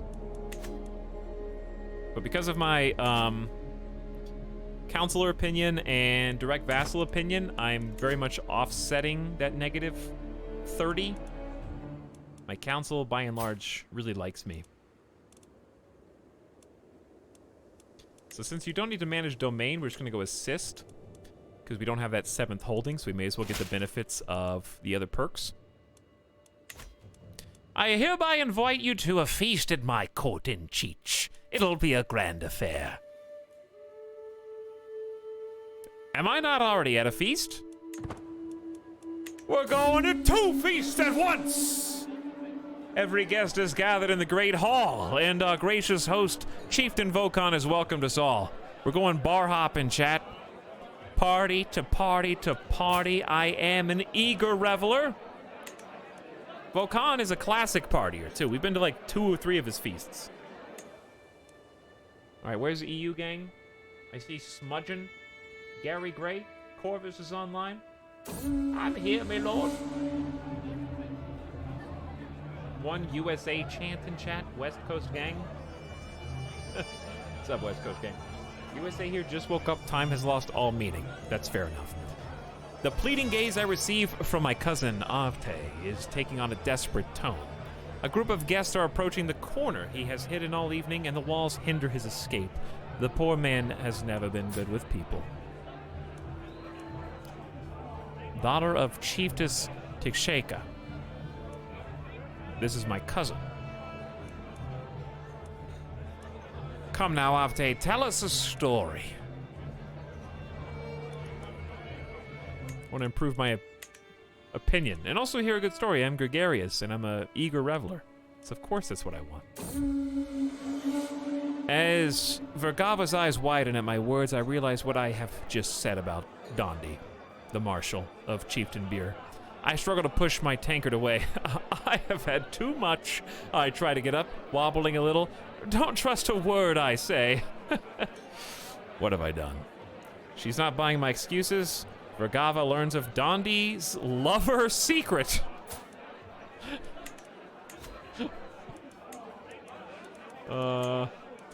Dondi! Dondi. You, had a secret lover. Nezeka. And I guess other people know now.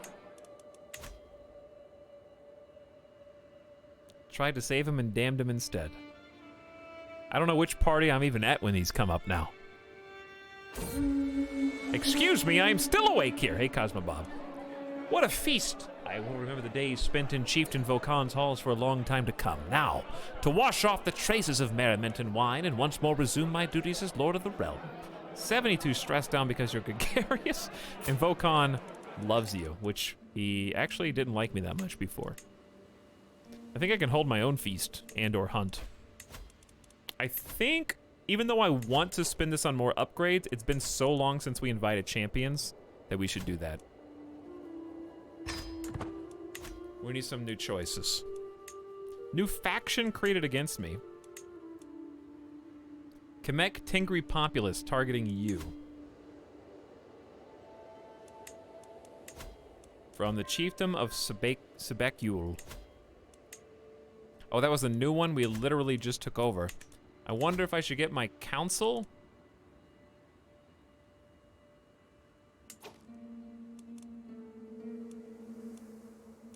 To promote culture there?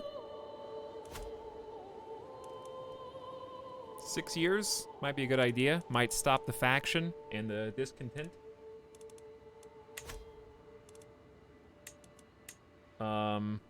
Your neighbor Khan Guar has lost against High Chieftain Gutluk. Agjul. Aguzil. Got some new realms springing up down below. A lot of Tingri warriors joining us, but this guy's a 17 prowess, a hunter, rough terrain expert, good soldier, shy and calm. I will recruit you for 7 gold and then demand you convert to Suamanusko right afterward. Just to keep things easier that way. What year did we start today, chat? We're approaching the mid 960s. Feeling pretty good about like time. Portal's 54. We will probably live to see.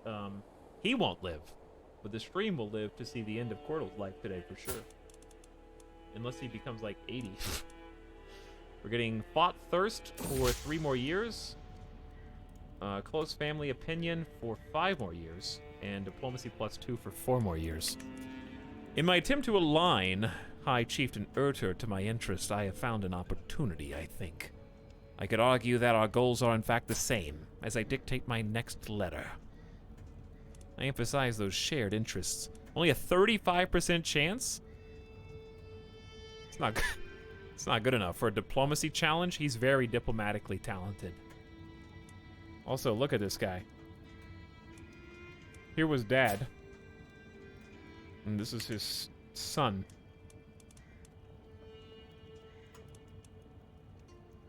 He grew a beard. He did grow a beard. Continue my sway efforts. But yeah, we're booking it now. We're making some good time. We're just on 3 times speed, mostly unpaused. I want to take a quick game break, get a drink. Well, not a drink, but get a snack. Probably feed Midas. Give him some like actual food instead of just a couple snacks, so that he's not hungry. And see if I can scrounge a little snack up for myself. Okay? Soup said thank you, says sup, late night crew. What's up indeed? Thank you for your 10 months of sub a few minutes ago, Soup said. How you doing tonight? Aw, my alliance with Captain Koshel of Maria Band has ended since Minas 2 is no longer married.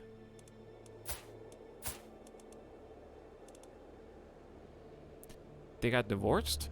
The mercenary band is gone, dude. Minas 2 has negative piety and negative prestige. I don't know what she's doing up there, but she's going her own way. Dude, late night crew, that's me. Okay, so I say we come back and we're gonna get finally administrator perk. We're gonna get an extra 3 stewardship out of this.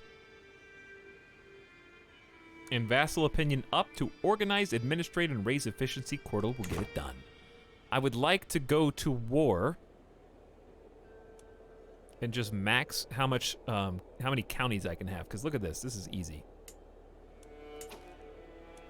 No allies, a single title. I mean, that's ripe for us to take easily. I want to see who had this before. You inherited it before Kagan Kozol conquered it of the Kyrgyz Khanate, and somehow it just got lost in inheritance because he's dead.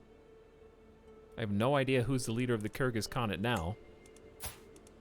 34-year-old Kagan APAC, still same guy we've been looking at. But yeah, let's just, I mean, it's just right there. Offer vassalage, not gonna work. Oh yeah, let's conquer the county. No need to conquer a duchy when there's only one. As far as I know, we can just create it afterward for money. So if you have a ton of prestige, conquering the duchy makes sense. But we have a ton of money. A ton, you know what I mean?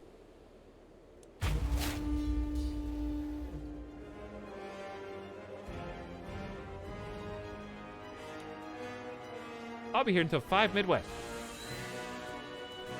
So will no, I won't. Wait, it's 2 hours ahead. It's yeah, I probably will. I actually will be here till 5 Midwest. But it's nice to take this because then we have we don't have to worry about these choke points and this impassable terrain. We can form right on the border of Kipchak. So, looking at duchies, this is part of a larger Kazakh, which is really only 2 counties, so we might be able to just go back to back. These guys have a lot more allies, so it's probably a little messier. Take the easy one. They changed Norse rulers to need faith for conquest now instead of prestige. So much harder to land grab. A lot more raiding focused. Very RP-centric, but also you have a lot more holy sites, Crescent Wolf. Don't complain to me, dude. If you're Sua Manusko, you've got them all. I assume, I mean, they're not Norse, obviously. Norse is here, but you probably have a bunch of Germanic holy sites right over there, too. I got nothing. I got this, and I had to blob all the way to the west to get it.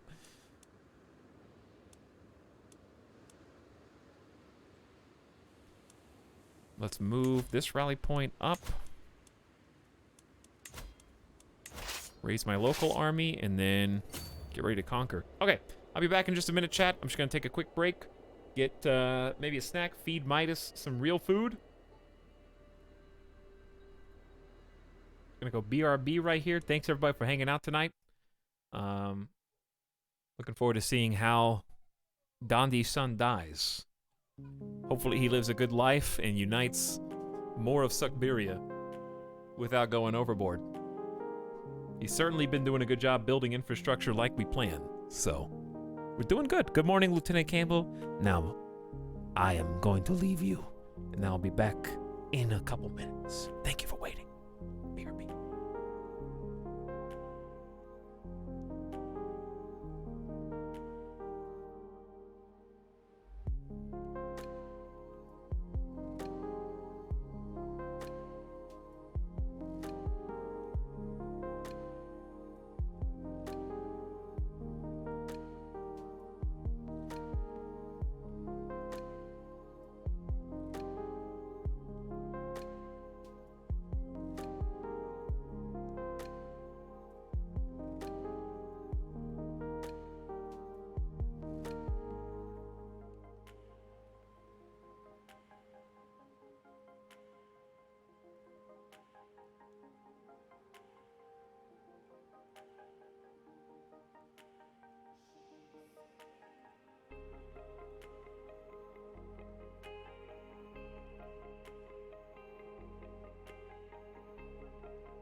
Yo. Woo! Did some gamer stretch.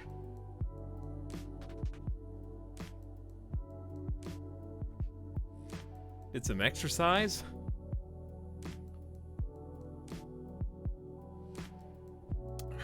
What's up, guys? I might need to go grab some more water real quick, and I'll show you why as soon as I get back. One sec.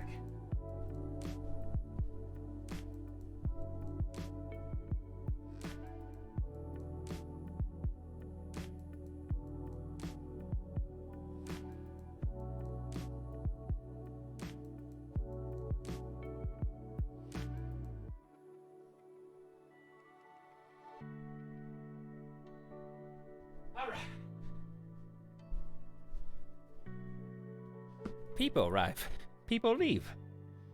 People arrive, and people leave. Okay.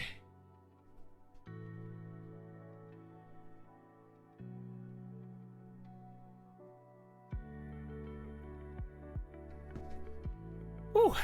Did some more stretches. 5 more crouches. I mean, what are they called?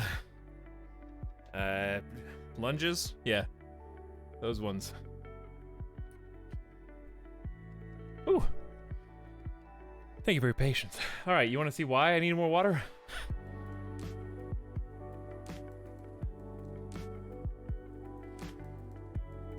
Because I've got a leftover sandwich. I'm just gonna eat some dinner, if that's okay with you guys. I need some calories, and I want to play... Hang on. Oh, look at that detail. Oh, yeah.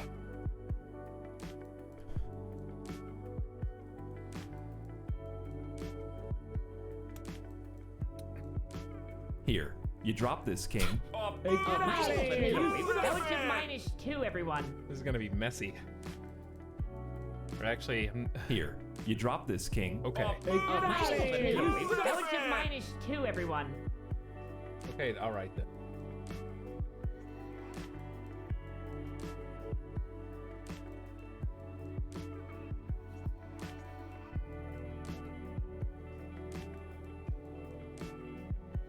Share with chat. Share with chat. No.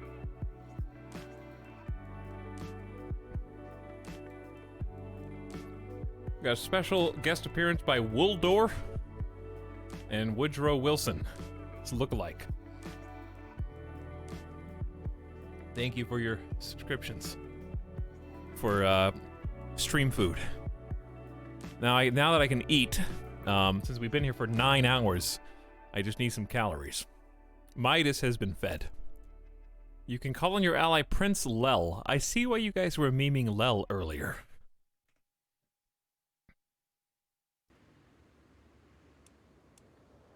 Also, I'll give you guys an opportunity to ask questions about the game, because I saw some people asking stuff before they got memed over.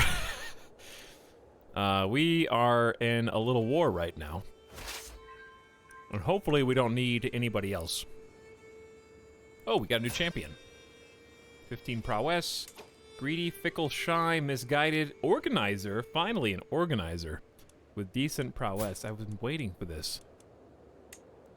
5 gold, please join my forces with your beautiful mustache and beard. Trading outposts that we queued up have been built in the chiefdom of Chasm. That's just free money. And also supply limit. I assume supply limit just for that area, but oh well. Alright, get in here. Take this. And then GG. We got 50 onagers. It should be pretty fast. Do you think the maximum amount of domains is good, or is it better to have one and rest give to vassals? Yeah, I would keep close to the max. Obviously, you can't when you die, especially with this succession. So I had 3 for a while, and it was fine. But if you don't have domain, you don't have soldiers, and if you don't have soldiers, you don't have power over factions. So the power of a faction is directly proportional to how much military you can field. So if I cut my current military levies in half, 50%, then her faction power would effectively double, right?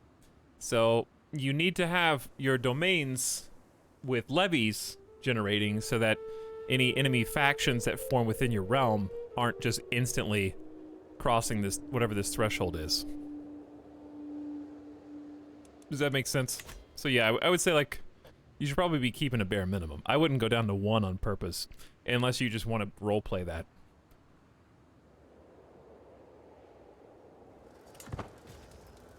Because it keeps everybody in line. They've got onagers too? 10 of them. It's a little surprising. I got 50, so this is gonna work out a lot better for me than them. Should be an easy win. There's all the trading outposts. We built 4 of them at a time. Here comes the money. And also 1 actually pretty important strategically county that puts us, like, okay, think about it like this. Without the county here in At-Basar, what can we do? Well, we've got this county and this county that can attack At-Basar. That's not very good. But if we own At-Basar, well, suddenly we have a springboard into Kipchak, Tenis, Kipchak on this side, and Zatizu. So we have access to wherever it is we want to go. We're not bottlenecked in.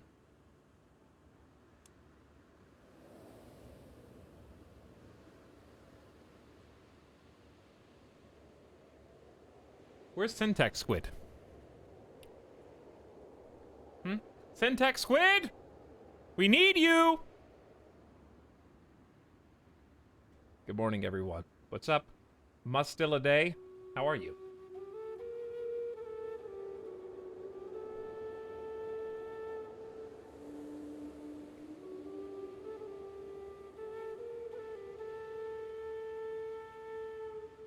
Everyone at Syntax Squid.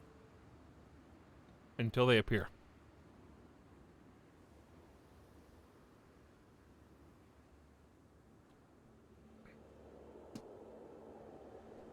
Is it true that the game ends in 15th century? Yeah, I think the game ends the same every time.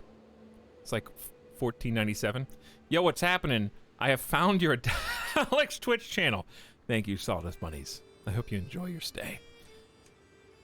Talks, what do I look out for if my levies are at 0 per month?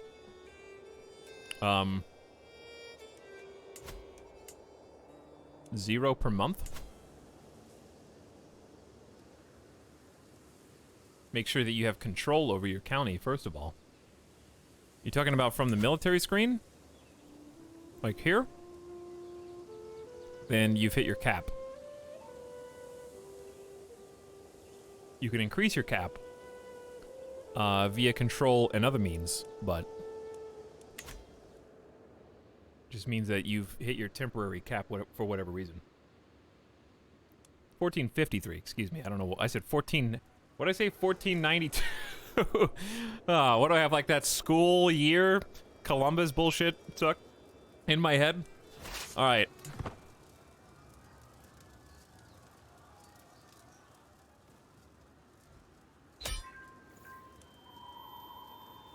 Well, that was easy.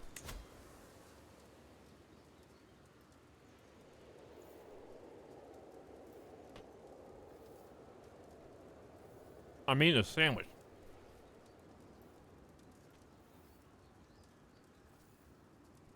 All right. We got the Chiefdom of Apasar easily. Not even a challenge. Thank you for the 75. Well, I think I got 75. My allies would have, I guess, not me. So now I am above my domain limit. But I just got a lifestyle perk simultaneously. We just got administrator for the first time, which boosted my stewardship, vassal opinion, and diplomacy. I was going to move towards centralization, which is useless, but popular opinion is okay. Domain limit +2 is pretty sexy, and then architect is even sexier. I kind of wish I had gotten this first, but I really needed vassal opinion, so I don't know. I think both are good.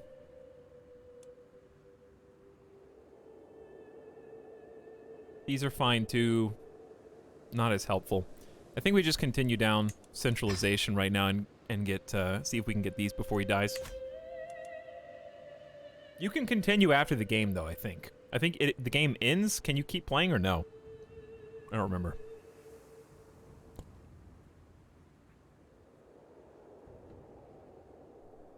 Chat, why are you guys having like this super philosophical discussion on the nature of life in the universe?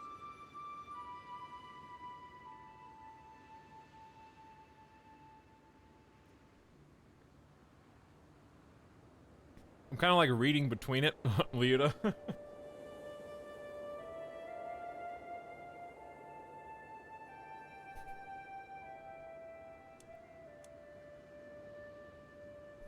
Because we felt like it. Or just because you can, doesn't mean you should.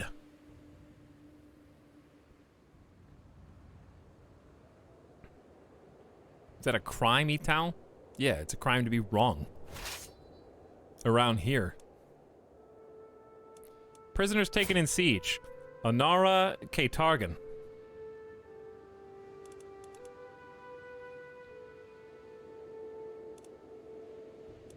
We don't really have anything against you personally.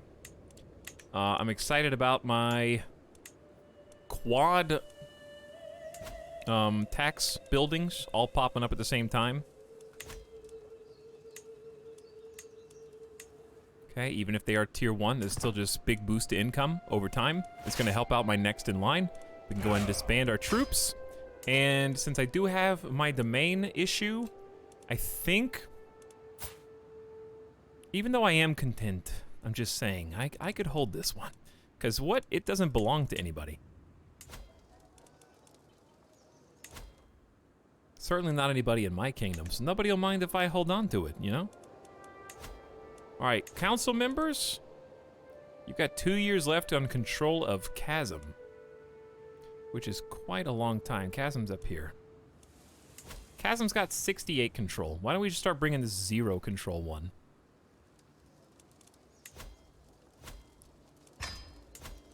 And it has a market village, which is tier 2. That's really good. That's 0.7 tax per month, 1,000 supply limit. That's really good, especially for a frontline county like this to have bonus supply limit. Huge. Control growth will automatically help us go up 0.2 a month, which is nice. And then extra levies and number of knights +1. Oh yeah. 16 champions coming at you. All right, I'll keep this and let's go ahead and boost ourselves up to the next level of domain. I need 5 more stewardship, which I can obtain whenever I want by asking my beautiful and lovely Noroava, who refused to love me earlier in this playthrough and told me she doesn't like me like that, even though we had 8 children together over the years. Do I mean nothing to you? To just help me a little bit manage my domain. And because she's just so gosh darn good at it, she's gonna make me better than I am, boost me up to 20, and then unpause. 7 out of 7 domain. Beautiful, no penalty.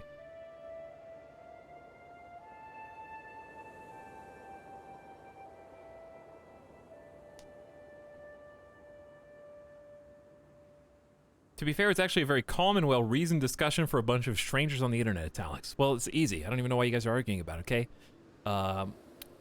Aliens created us, and then they said, wow, you guys kind of suck. You know, we built you guys the pyramids and everything, and look at how you're treating each other. We thought we were going to make some cool mecha cities for you, and now we're just going to go back to where we came from because we goofed. Okay? And they're in some distant galaxy beyond the scope of humanity, and they're just kind of laughing at themselves. It was like probably like a group of like friends who were all just taking a little weekend vacation to one distant recess of the galaxy, having a little fun. They probably got drunk, created humanity, and life as we know it on the planet, and then we're just like, well, that was a good time, but our family misses us now, so let's go home.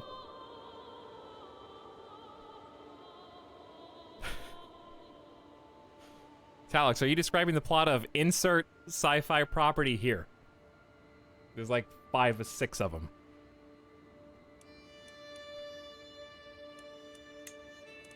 Fortified tribal holding constructed in Tartus. That's the capital.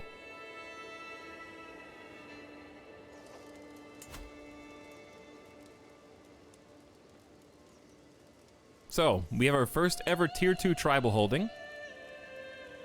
Better taxes, better fort, better levies. So we just made us stronger basically every single possible facet. We have 12,000 troops now. We are amazing. And then I'm gonna die, and then it's all gonna be for nothing. But it'll be fine. I'm sure it'll be fine. Why do you look... You know who this is, right? Another game... It's time for another Game of Thrones reference.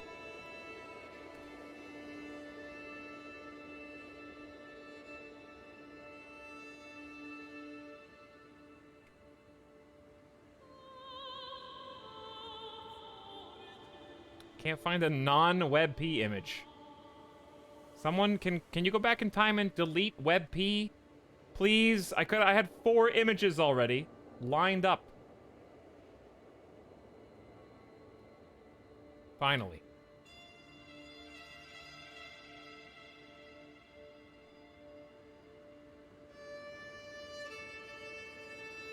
I mean, it's pretty close.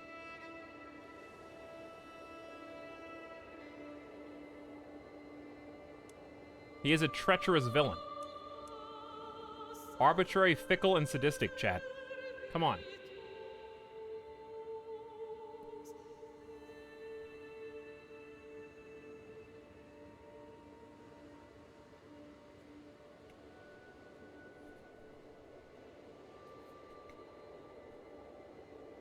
Are we gonna kill him? No, we're gonna hire him. He's gonna fight.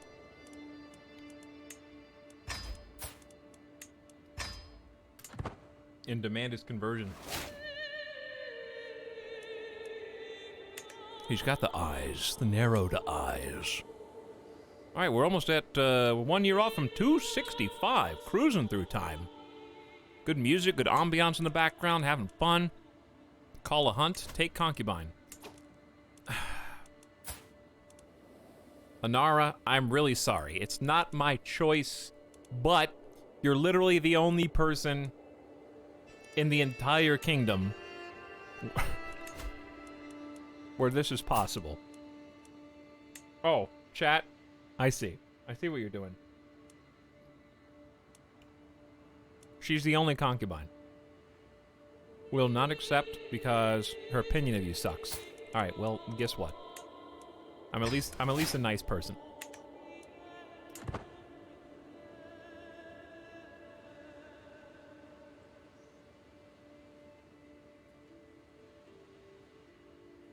Monka, shh, don't tell him.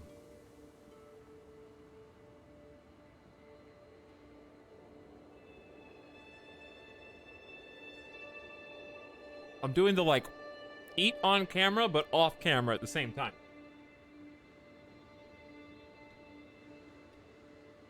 This is my gamer dinner.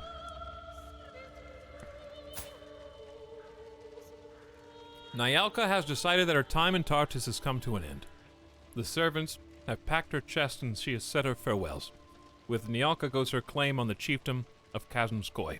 If I want to press it and make her my vassal, this is my last chance to make her holy. Okay. She's my niece. That's why she's got all these claims.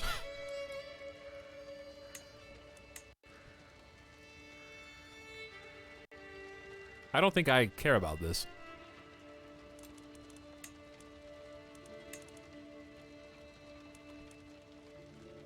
She wants me to press her claim against my own vassal. I don't think I can even do that. May your journey be swift and safe. Goodbye. I like the game. I think it's really fun, Annie. I like it a lot. It's been telling some good stories. Right now, it's pretty chill. We're kind of just passing time. Because there's not a whole lot objectively for King Quirtle to do. His goal was to build infrastructure and try to unite the realm, which his father, Dondi the Dread, haphazardly cobbled together. And I think he's done a pretty fantastic job. He had to get his hands dirty at the beginning, but he's been doing pretty good. He had to put down insurrection. That was probably one of the bloodiest battles in Suckberia history. So now that that's been done, we've been kind of chilling. He's gone on a pilgrimage. I say he probably would go call for a hunt. Not really interested in losing stress. Actually, he's terrible at martial now. He used to be pretty good. Maybe we'll just hold a feast instead. He is quite a reveler, so definitely something he would do. You are gregarious and an eager reveler. We don't need to lose the stress, but he just likes to party. He's currently the party king. The guests are gathered in the great hall, lords and ladies from near and far. The mood is bright, spirits are high as the feast begins. Realm looking nice and chunky now? It is, yes. Do you think the next king would have as nice a start as he did? No. Odeg's Fowlery. Another peacock incident! A number of proud peacocks, skinned and cooked and stuffed, then redressed in their magnificent plumage, are brought out. But as High Chieftain Odeg brings his knife close to one of them, the fowl came to with a shriek. This one wasn't cooked at all. It pecked at Odeg's nose before bursting forth among the screaming and laughing guests. As the bird ran wild, Java Bill rose to the challenge. It proved great entertainment to see her desperately chase the raving creatures across the table. In the end, she managed to scare the peacock towards the great hall doors where it escaped into the night. You gain raucous entertainment for 5 years. A good laugh prolongs life, as long as you are not the butt of the joke. Speaking of butts, what's up, Eamon Lotus? How you doing tonight?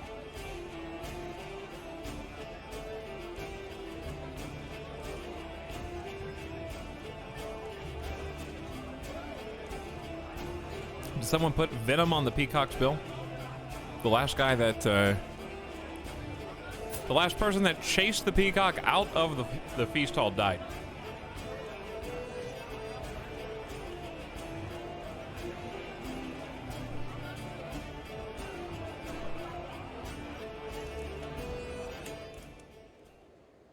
But hopefully Java Bill does not become a brozor. My feast is over. Most every guest seems to head home pleased, except perhaps Odeg, who is still clutching his nose where the peacock marked him. You are now a famous reveler, actually the party king. There are tiers of this, I didn't know. +3 diplomacy and +2 intrigue. Courtal is the life of every gathering, attracting both debauchery and glamour. Famous reveler. Huh. That's pretty cool. Do I have a better steward anywhere? No.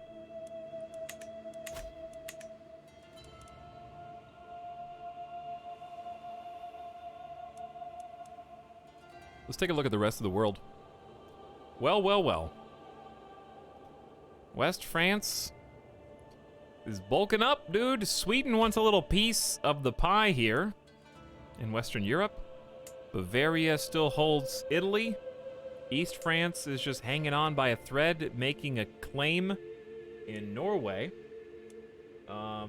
Denmark is up for grabs. It looks like it's a bit of everybody. We got Bavaria, Shelland, Västergotland is still alive and well. Sweden is trying their best to encompass all. I think Finland is growing. Estonia looks pretty weak, even though they got some good land. Ruthenia's here. The Moyer Confederation is a huge blob right in the middle of everybody.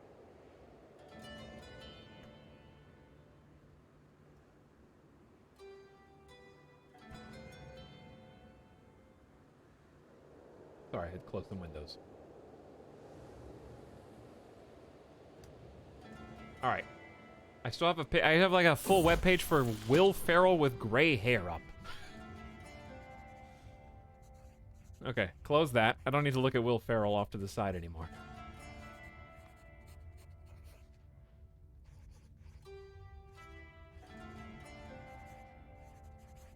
There we go. Okay. Merzelo comes of age. I am proud to see my daughter no longer as a child, but an adult. Merzelo has come to truly... Anyone like Merzelo could come to truly understand the subject. Her understanding of philosophical and theoretical works is impressive, and she often engages in debate about the existence of aliens that created humans with her former teachers. Even at such a young age, she can be heard quoting obscure passages from every religious text known to man to support her philosophical ideas and theories on twitch.tv chats. Weird.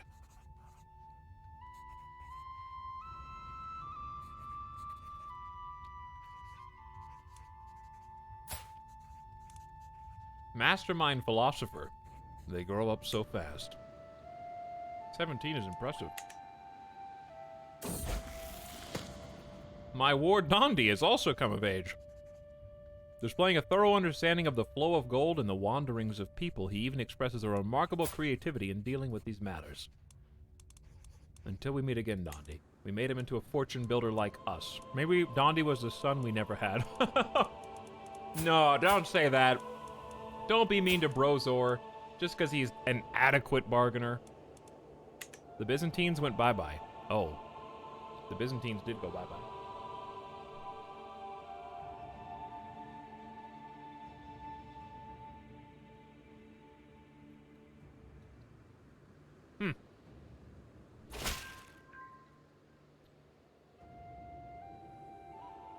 Interesting. And I didn't even have to call the Western Protectorate to come and break them up. The chiefdom of Tumen has been convinced to convert to the true faith. There are practically no more heretics there. Oh, wow. You doing 2 in 1 lifetime? Now you're just showing off. Mali is doing good. Abbasids are still fine. India is still anybody's ball game. Western China still anybody's ball game.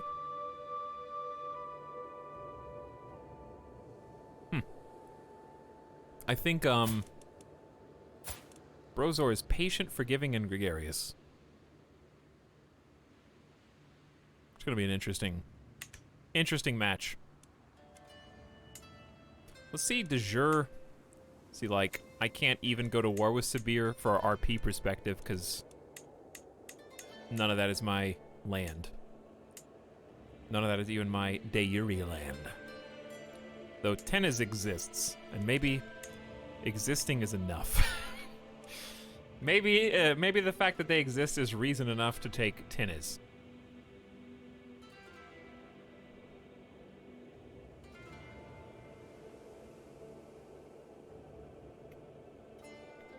What do you think?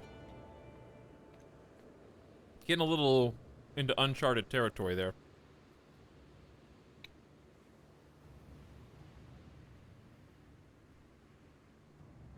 Tox, do you have 12k levies only from your 7 holdings? Not only. I have some big vassal contributions. 2,000 troops from Verpon. 1,000 from High Chieftain Dakya. And I also have a good amount. Okay, so I think infrastructure, we start turning to the military matters now. Now that you reminded me of that. I do have almost all maxed 5 out of 5 level 5 men-at-arms regiments. 5, 5 for 5. Explosive Danish, I could have saved you 5,000 points, actually. That's literally what we're talking about. Are we eating on stream? I am, OG Amir. I'm eating dinner so I can keep playing video game. I'm eating a leftover sandwich.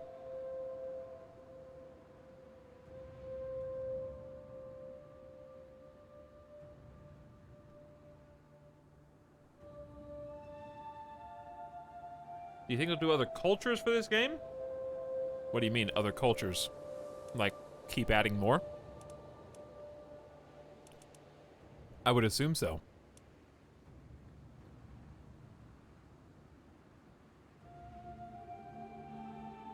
Holding levies plus a share of our vassals, yes. Like other parts of the world to mess with. Well, in Crusader Kings 2, there was a sunset invasion where the Aztecs invade. And there's a mod for it, actually, right now. But I wouldn't be surprised to see some CK2 DLCs like that come, where you can play as, like, some crazy factions. The general, like, suspicion right now is that the east, the far, far east, is going to be added, because the map is torn on the right-hand side of the page, and it's smooth on the other. So I really don't think the map is going to be expanded north, south, or west. But it seems likely that it could expand to the east. So, that wouldn't be surprising, and it would be pretty cool. Nowaidi Sinyava of Sugberia finished the Convert Faith County task. Ojimir, why are you coming in here and, like, stirring shit up, alright? What's next?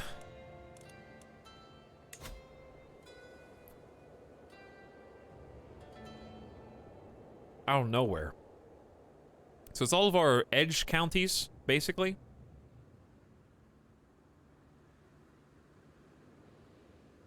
Are any of these, like, I guess...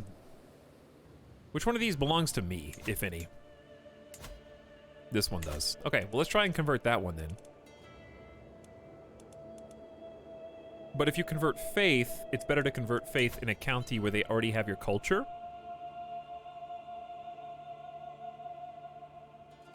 So, like, right now... I'm trying to figure out where... Actually, I guess I could just look at the overlay.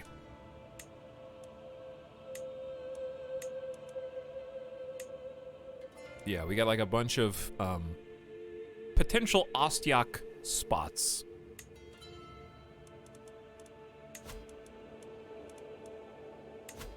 Looks like this one was already Ostiak, because this says complete in 8 years, 25 years, 25 years, 8 years. So I think these two are already Ostiak.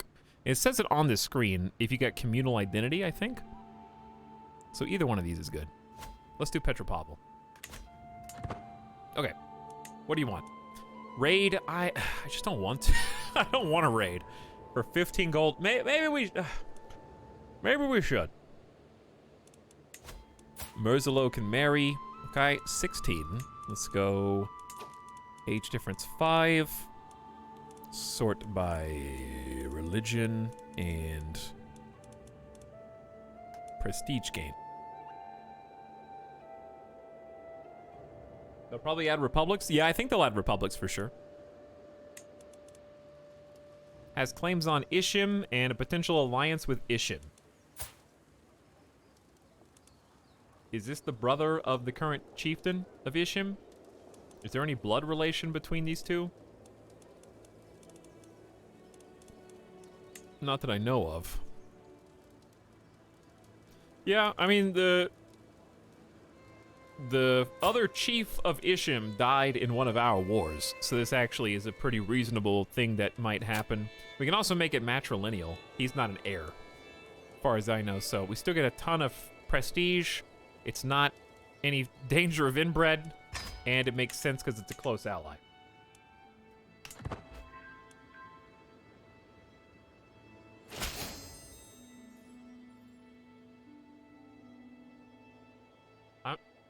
I'm about to put chat back into emote only for the 3rd time today. Were you making the new archers? Just wait. Hold on.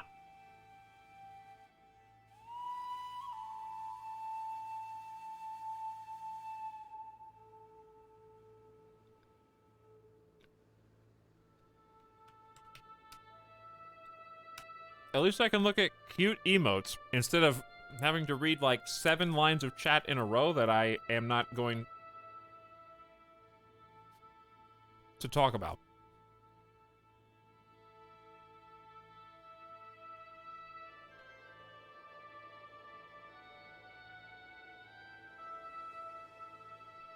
All right, chat, if you agree, seems good.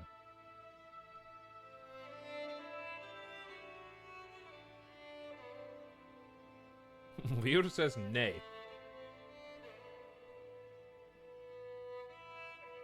Too bad. Oh, nay! Chat, if you want to stay in emote only, write nay.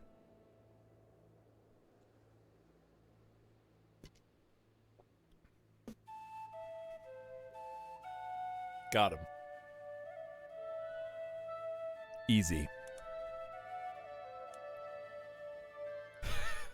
Now I don't know who actually does or doesn't. You actually have a stay emote. Oh, speaking of emotes, dude. Now that I have your undivided attention, I didn't even realize this until yesterday, but somehow we unlocked another emote. I didn't even realize it. We have another open emote slot thanks to the generosity of chat members everywhere. How nice.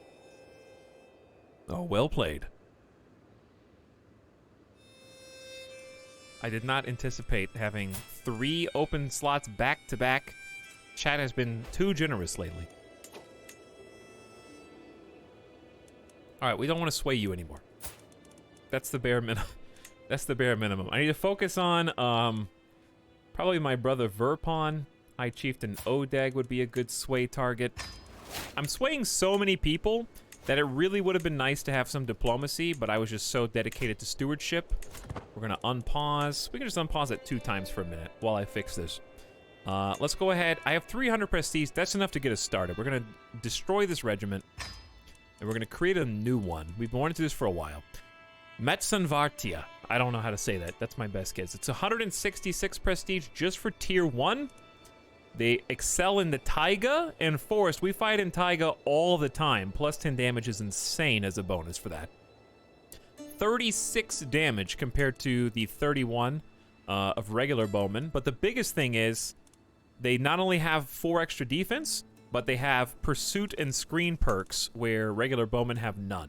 So what pursuit does is it allows you to get more kills after a win when you have routed an enemy and they're running away. So you get to inflict more casualties as they retreat, and screen is the reverse. It protects your people when you need to retreat. And we've retreated a few times today, so it'd be nice to have a little bit of extra fatality protection. They screen your troops as they get out.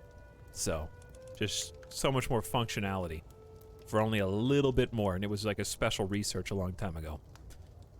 All right. Recruit those. Chiefess Tundia's friendship. I never would have expected to grow as close to Chiefess Tundia as I have in the past few years. On multiple occasions, she has proven herself to be a reliable and forthright woman, with only my best interests at heart. It's so rare to find a true friend. I am still not convinced. I never want to see her face again! Your Chancellor and Vassal. She's the one that not only saved me from a wild wolf in the forest on a hunt, but also forced me, as a payback for that, saving my life, I had to agree to let her join the council. For 25 years. So apparently we are now best of friends.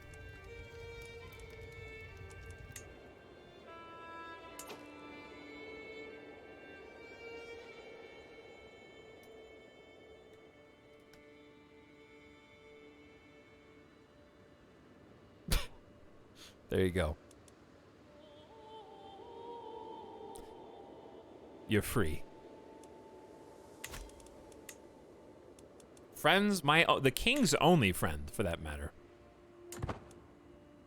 Chat, we have 1,246 renown. We've been over this for a long time. Oh, it costs even more to go. Oh my god, this is 2,000, 3,000, 4,000, and 5,000. It's exponential. I didn't realize that. Cass's belly cost minus 20% for everyone. Forever. It's tempting. But I could just go something that's more in line with what I'm doing.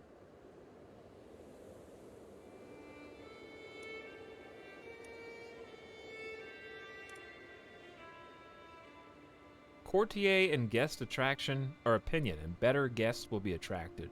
That's tempting. Better guests. Marriage acceptance plus 30 and fertility plus 10%. What's the second tier? Control, hostile schemes, reinforcing good traits, piety, prestige, and dynasty members get better education. You know what? I'm actually tempted to just grab desirable match. I just don't think we need that. I really want that prestige bonus, but that's just so far away. And I really don't want piety.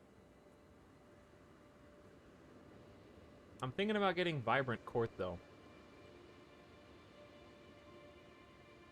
It seems like something that my character would do. Popular opinion, I just don't know how good this is. The general populace of each county has an opinion of the character who holds their county. If the population is unhappy, they might start or join a peasant faction or populist faction. The easiest way of controlling this is to ensure the county holders have the same culture and faith. Popular opinion from having a different faith is modified by faith hostility and fervor. We had this a couple times already, and I feel like if he knows that future generations are going to expand, this is okay. And it leads to control growth, which is good. I think the steward would probably pick the popular opinion one. He wants the realm to be united. And this is a good way to put down rebellions. At least marginally. I don't really say you can get the higher stuff. The reason, Scrumple, is because as you play the game, your dynasty grows. And as your dynasty grows, you get more and more renown. So it should be exponential the longer that you play. Unless your family line is extremely narrow. So I'd say let's go mostly fair. In an attempt to kind of bring everyone onto the same page.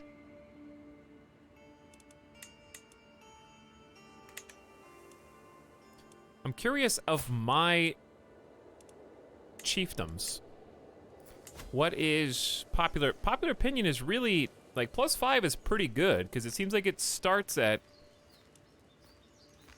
a +5 just because of sanctity of nature. So that's really almost like doubling it. So it's better than it sounds.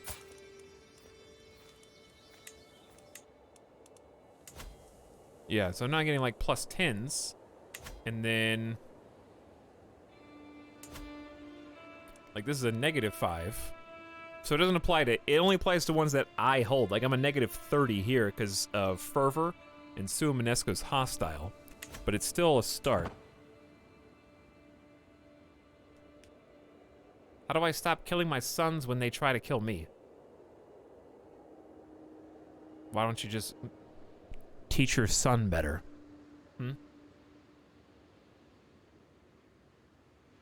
That's why killing all your sons is bad, slows us down a lot. That's true, John. I also have a ton of matrilineal marriages, so if you look at my my house right now, we're up to 79 living members out of 99 total. So we have been, well, let's just say that when I had 14 siblings as King Cordal, oh, my sister Yolapa just died. Speaking of, I gained 32 stress. Oh dear God. If all of my brothers and sisters die at the same time, I might just go to 300 stress immediately if I'm not careful. I didn't think about that. Ooh, that's a little scary. But yes, all of my, see, like, Chiefess Mortox has 3 kids, okay? Abinthy has 4 kids. Utrodal has 2 kids. Yadbana has 3 kids. So, like, it's just like the tendrils, the web of the Avran dynasty is expanding. We're only noteworthy right now, but we're moving on towards the next level of splendor. And the more and more and more and more they end up having, we are going to have more and more renown. So we're already getting 3 per month. So because we got 78 living members, we're getting 1.56. So as they spread across the world, that number is going to keep going up, and it's going to make the higher tiers easier to get. And if they become kings, or if we end up becoming an empire and giving, you know, our family and dynasty members those titles, then we get even more and even more and even more.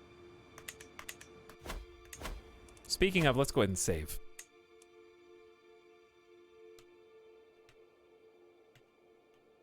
The dynastic, how about dynastic developments? I want to, because I want to remember who did it. There we go. Cordal's dynastic developments. Yolapa is dead and under mysterious circumstances at age 55.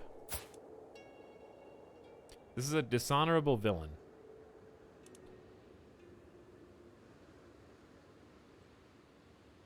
Lover's pox.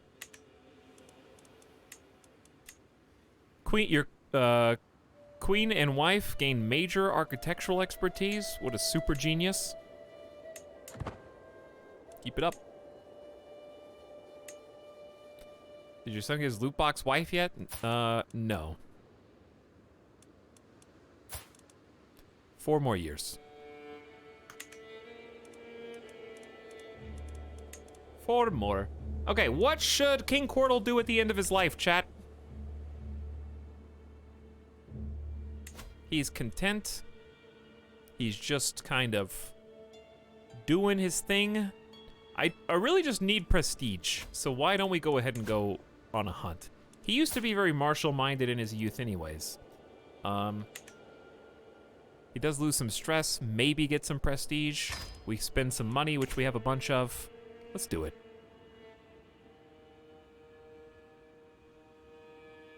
You can make another duchy out of the new land you just took. I don't think I can. Do I have 4 duchies? Oh yeah, did I do that on purpose? Errant heir. My son Brozor went on ahead of the group chasing a hare.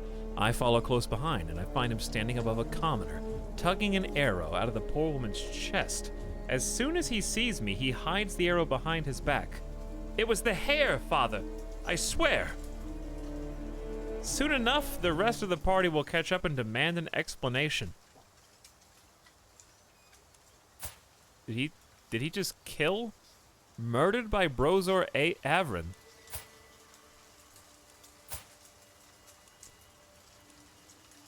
It was the hare. That you saying the hare killed Avia? You're not very smart, are you? Brozor fought valiantly to save her. I saw it. 61% chance that we gain protected the peasants for 10 years. All participants of the hunt gain 30 opinion of Brozor.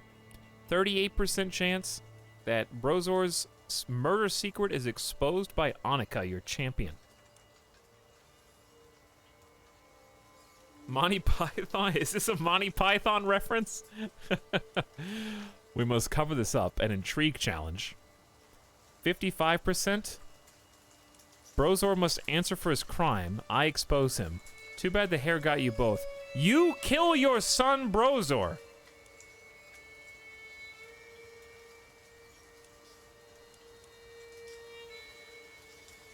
Wow, I did not expect the hunt to lead to this kind of dilemma.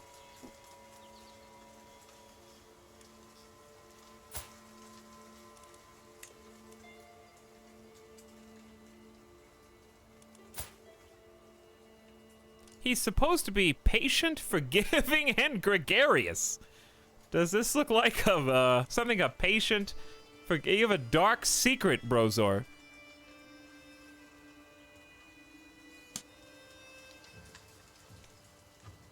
He killed her because he went ahead of the group to, like, kill a peasant. What would I do? King Cordal.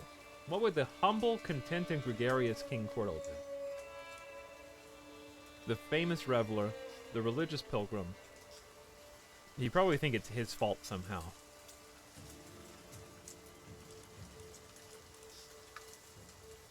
Neither of us are just, so we can really just pick whatever we want here.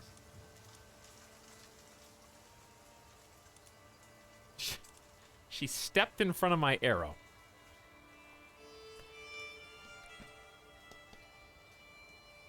I think if I do believe that if King Cordal was compassionate, like our previous king, that he would make his son answer for his crime. I think Cordal already has kept someone else's secret the entire game. We never revealed that Chieftain Circa murdered a peasant also. The fact that we never exposed... Why would we reveal my son, but not our enemy, Chieftain Circa's? Therefore, we're going to cover it up. And we're going to sweep this under the rug, and we're going to go talk about it at home, Brozor. You killed a peasant. Brozor fought valiantly to save her. I saw it. 61% chance that everyone gains 30 opinion of him for false pretenses. 38% chance they don't buy the lie. And they lose 15 respect of you, and his secret is exposed. Let's roll the dice. All participants of the hunt lose 15 opinion of you, and his secret was exposed by the High Chieftain. Look what you've done, my child. Why? Why have you done this? Now vassal opinion is negative 21. It might even be lower than that. Was it just the people on the hunt who disliked that? Chieftain Kazzetti hates me, dude. Too many, yeah, it's too many duchies. Alright, I gotta pick a duchy and get rid of. It can't be Vas Jugendmeyer. It could be Ostiaki. We do own Tumen there. Chieftain Nyanza. Chiefess Udyaka.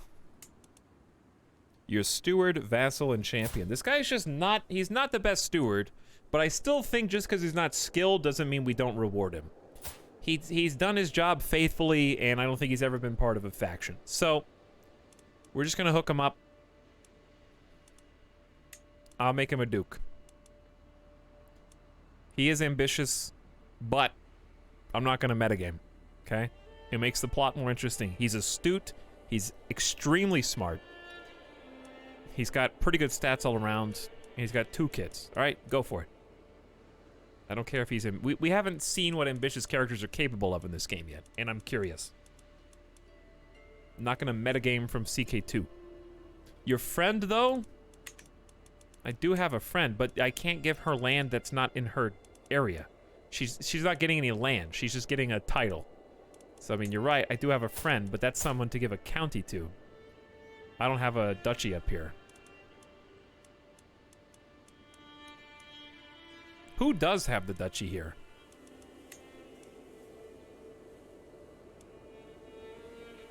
It's part of the High Chiefdom of Konda.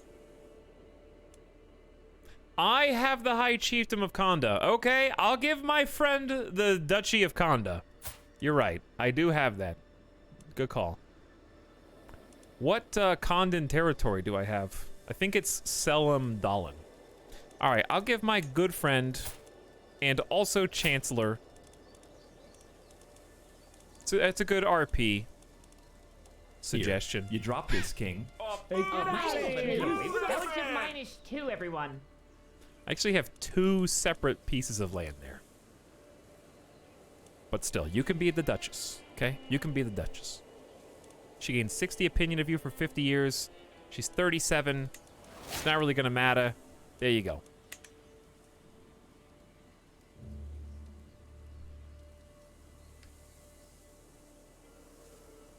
Why does every chieftain hate that your son killed a peasant? I think it's just because he's a murderer, and it's just kind of weird. It's kind of messed up. It's like, we're here to hunt animals, and you're playing the most dangerous game out here, dude? I thought we were gonna go kill some bucks or something, you know? Maybe some boar. I don't know what lives out here.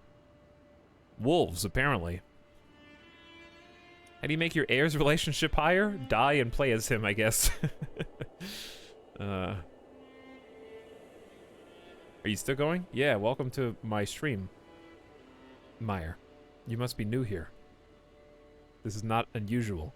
But I can tell that European viewers are waking up now because that's people arrive uptime. Thank you, Syntax, for beating me to the punch on that. All right. I've been streaming till like 3, 4 a.m., like 5 a.m. for like the last month at least.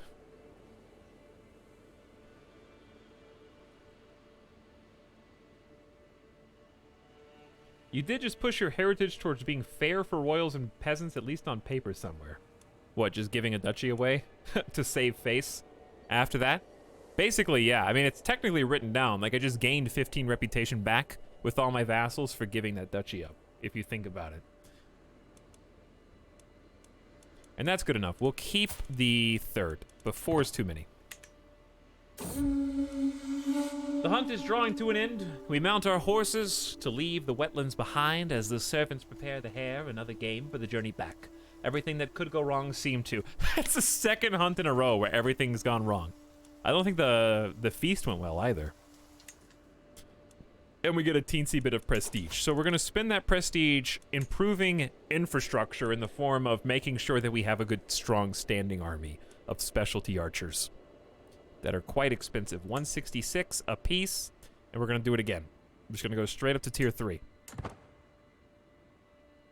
Had exactly as much as I needed for both of those. So now we have 300 Metzenvartia. I have no idea how to say that. Just way, way better bowmen.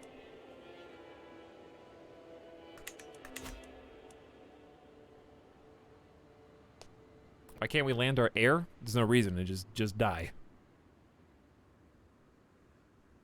Just die, and they will inherit all the land that they're going to. But the real reason is because then they can do whatever they want. So historically in Crusader Kings, as soon as your heir or other children are landed and outside of your court, they can make allies, go to war, maybe accidentally make themselves a champion, and get into battle and get themselves killed before you even have a chance to play with them. My nephew High Chieftain Erter has brought forward undeniable evidence that Ajeg was fathered by none other than him. I wonder, did Ajeg know about his true heritage? Or is it this as much news to him as it is to me? Will this revelation become a blessing or a curse?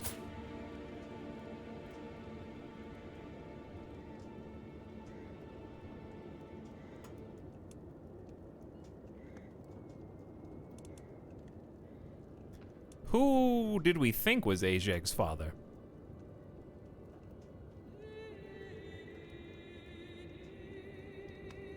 Who would have known?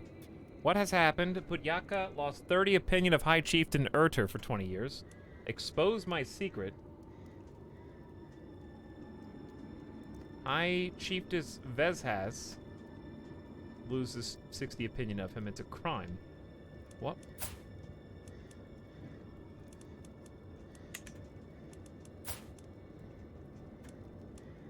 I guess she is neither a concubine nor a wife. So it's just a child, a bastard born out of any type of relationship whatsoever.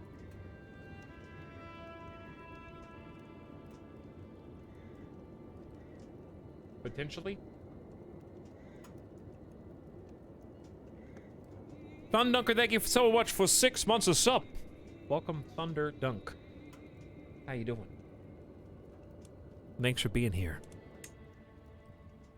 A shameful truth has reached light of day. My acquaintance Puyaka had an affair with my nephew. I do not see what the fuss is about. It's not as if lust is an unnatural affliction. Don't we have anything better to do? Don't we have any better business to attend? 4 children lack guardians. Your whole family. Okay, fair enough. Wow, we have 11 children, dude! Your son, a cowardly follower. I should have started educating him a long time ago. It's too late now.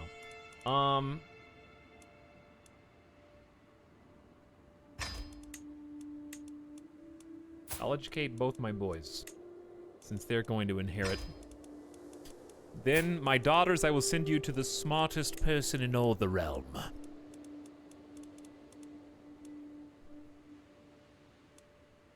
Chaika is pretty smart.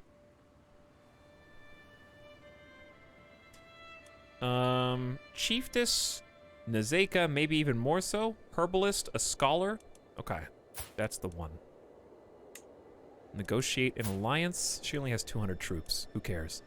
Do you have any wards? Aw, she's already got them. Too bad.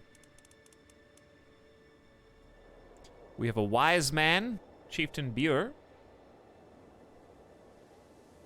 Who's got fantastic diplomacy?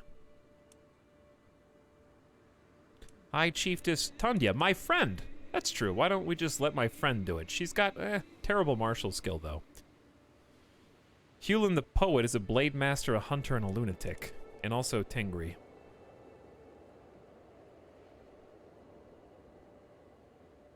None of these people are super balanced. Patient, diligent, brave. Chichika is fine.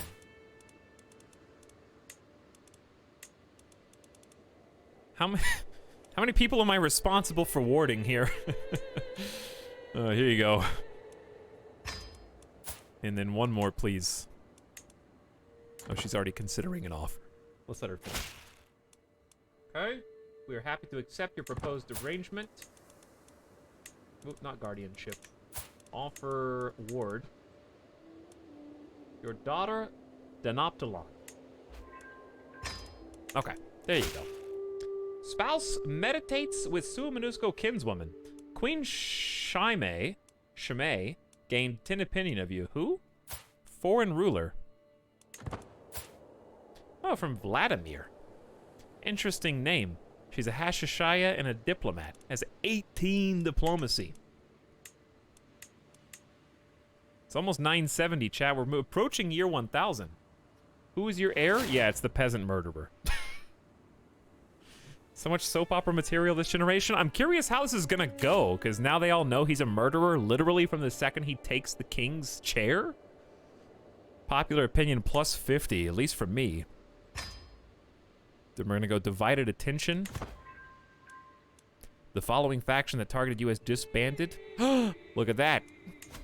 By taking popular opinion plus 50, the peasant faction just instantly is gone. High Chieftain Odeg has been swayed by us and it's just at a plus 18. Yeah, we're just booking it through time right now. I see revolts in the future. I think yes. I think we're building up. It's gonna bubble over whenever I die. I'm 58 right now. I can declare wars and I can raid, but I guess let's go raiding. Let's go raiding. We haven't done it the whole time. Let's get some money, get some prestige, see what we can do. Let's find the best target. 0, 13, 0. This is why I don't raid. If you've been watching and like, why doesn't Italics raid with his tribal pagans? 22. Okay, so we actually have one decent choice here. It happens to be a capital. 0. 21. All right, so it's basically those are the two best ones. This little area right here. 23. They used to only have no more than 15 gold at a time, but I actually am close to a couple capitals. So let's raise a local army. Here's what we're gonna do. We're gonna raise everybody here, and then I'm gonna divvy them up and get 3 separate. 3 separate armies might be. Nah, we can do 3 separate ones.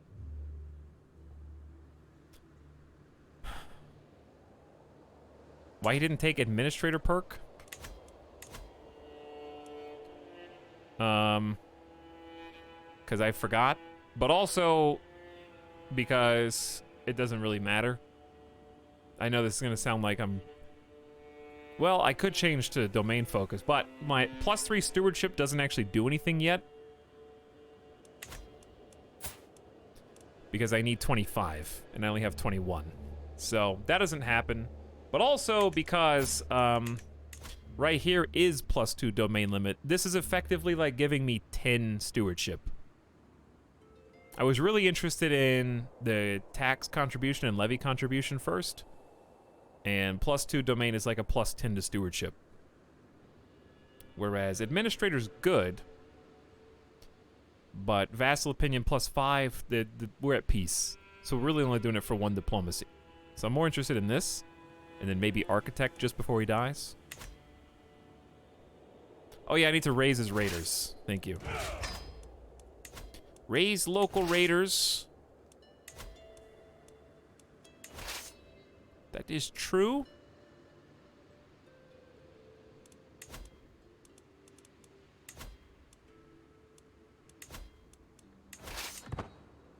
Okay. That all you guys got? That all you have? 500 troops?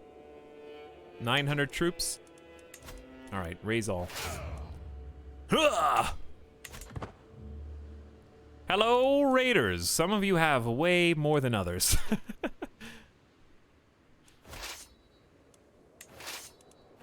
All right, 2.84K. We're gonna send all the way over here, I think. And then the other, we're gonna go down here.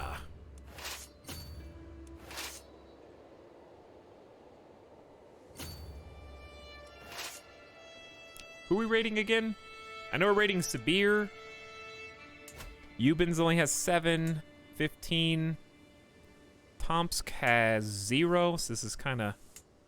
there's 2 15s back to back. That's 30 gold.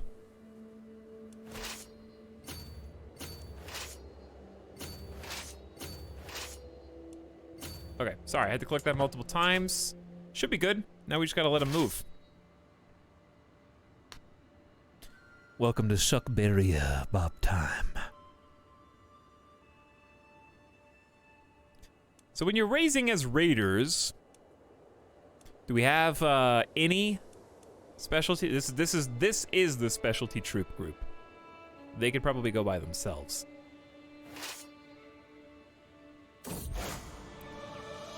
Finally, something's happening on the world scale. I was wondering when.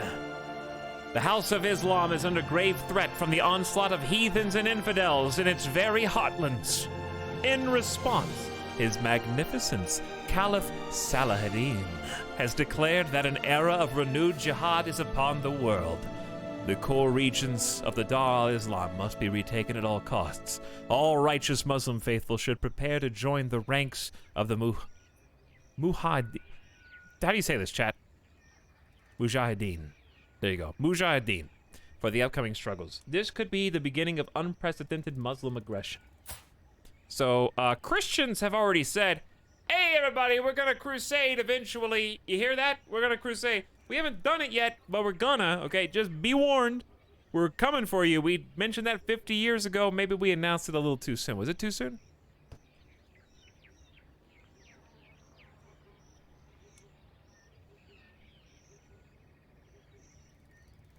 So, of all people, this is Caliph Salahuddin III.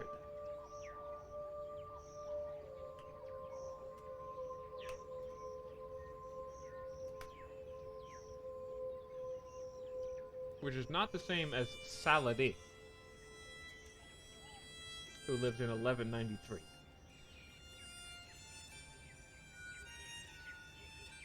But sounds similar. Okay. Perkeel protect us. I don't know who Perkeel is.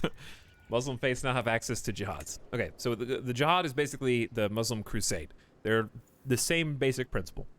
They're going to holy war for holy land. So it's just a variation on crusade. So in this case, was there already a crusade and I just don't get it, the newsletter? Did I accidentally unsubscribe from the Crusader newsletter?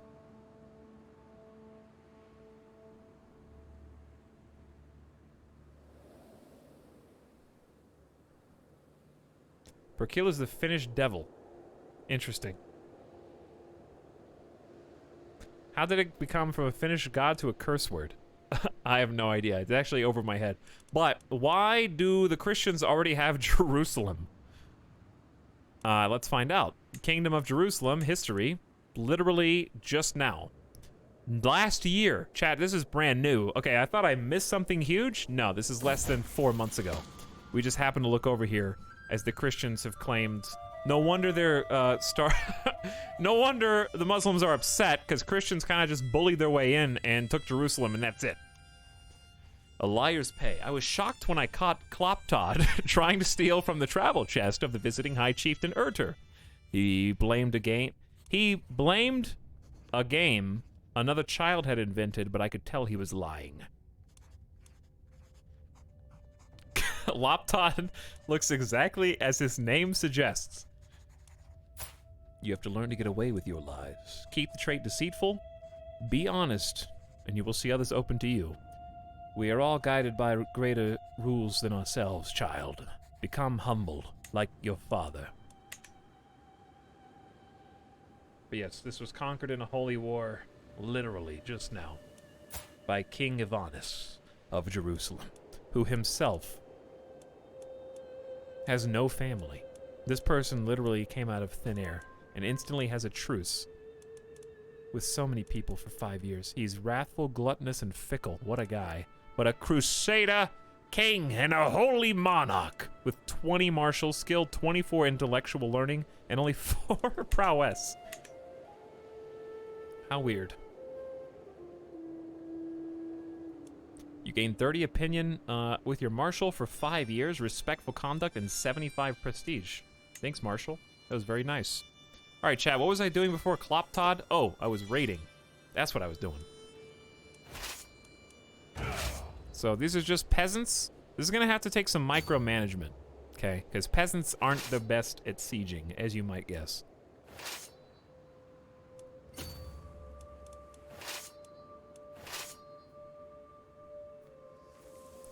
So if you guys go to Teak has 0 loot. Okay, well, if you guys go to...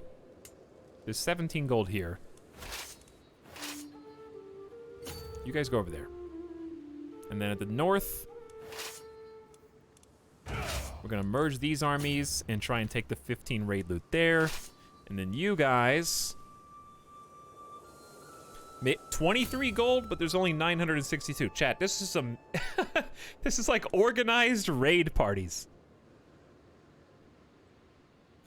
Does 17 even pay for upkeep? We actually pay upkeep in prestige, I think. Do we? Nah, raised armies are 7.3 per month. So I'm gonna say probably not. You're right. But we have like 4 raiding parties at the same time. So I just feel like raiding isn't that profitable for me. But what do I know?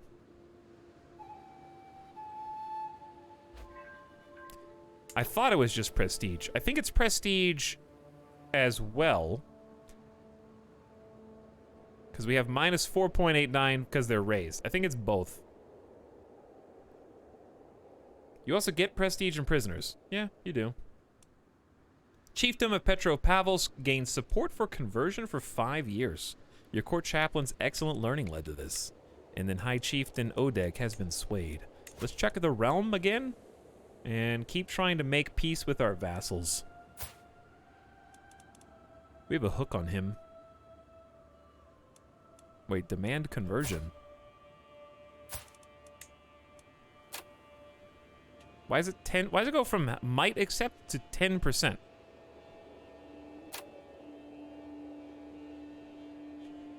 How are you even here?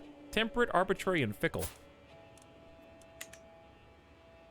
These people are Finnish? You're Finnish. I have no idea. No wonder you don't like me. My faith is too strong to be swayed by your earthly words. I would rather attain my reward in the blue sky. Oh, I think you will believe exactly what I tell you to. Use your weak hook. He converts to Sua Monusco. All family members at his court convert to Sua Monusco, and he loses 10 opinion of you. Oh, I think you'll believe exactly what I tell you to believe. It's so funny.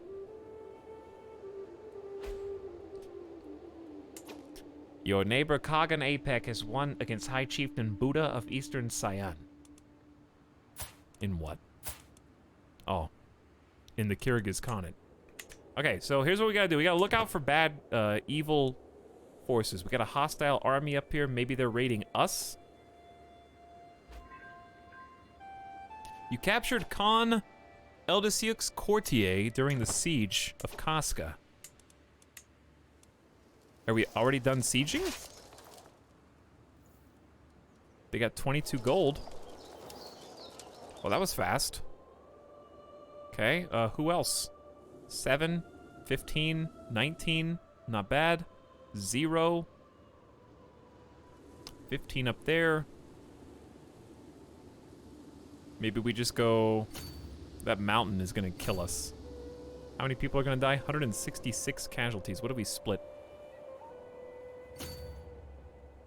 Cannot split raid armies outside of own territory. Give me a break. We'll go back then.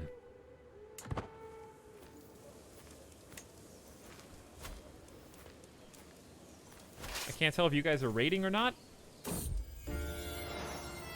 My niece, Yumina, has been showing signs of pregnancy for some time, and everyone thought her husband, Tarush, was the father. Now it's become clear the real father-to-be is New Yaksha.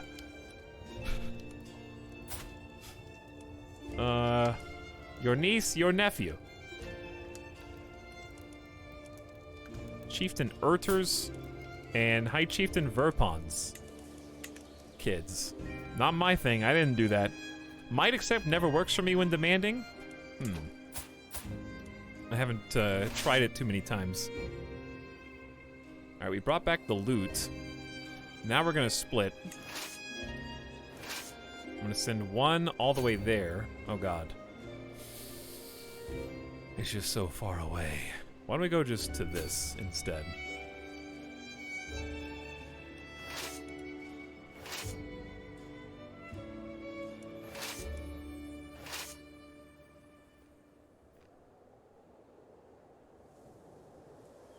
Chat, this has already been looted. And this is so far away, dude, in the back corner. There's already other, like, raiders here.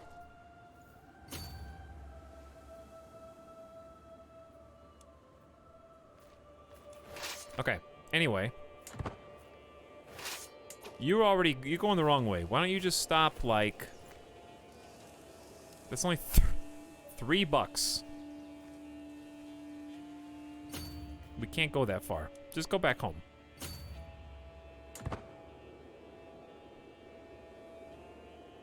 Clive, welcome back. Good morning. Can someone explain how supplies work? You just roll a dice and either you have food or you don't. You just open the fridge and either there's a slice of cheese in there and that's all you're eating tonight, or you got some deli meat and a little bit of bread and some mayo, okay? That's all you gotta do. Just open the fridge and see how much you got.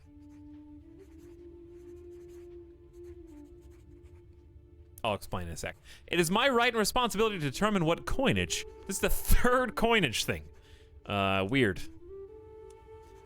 But normally I would not pick this because I'm humble and content, but in his old age, he is starting to stress a little bit. Your glory is widely known. I am exalted among men, like my father before me. I've got 500 prestige. All right, here's how supplies work.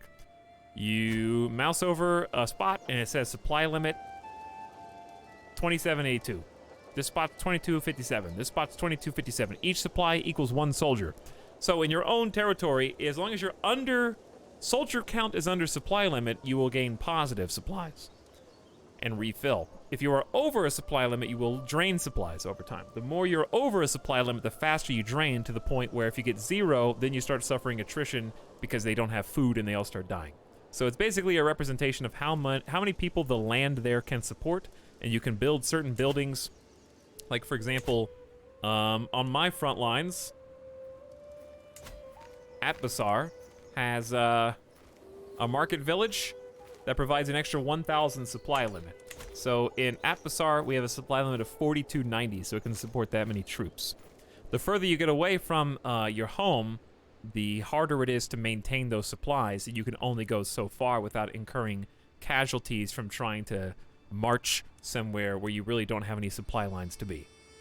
That's why you see the little death skull with you're going to take 100 casualties to get here, because that's how many people have to die for you to traverse that terrain. Like right now, I'm taking 1% monthly attrition because it's just a harsh environment.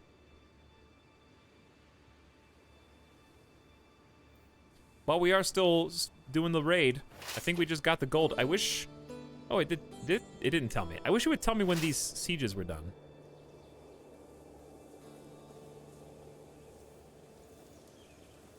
I'm gonna go ahead and go back before this army gets any funny ideas, because they're more elite than me. This one's got 15.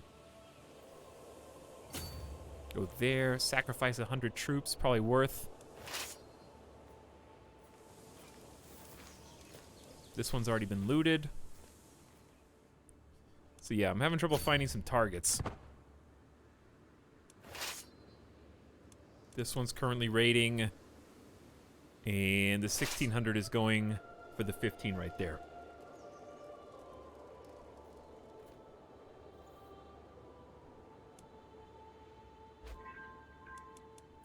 Okay. Brought back the money. Then look for another target, or just stop, I guess. Could just stop. There's really not a lot going on. I'm just gonna disband these guys one at a time, because they don't have a target. Okay, they delivered the money.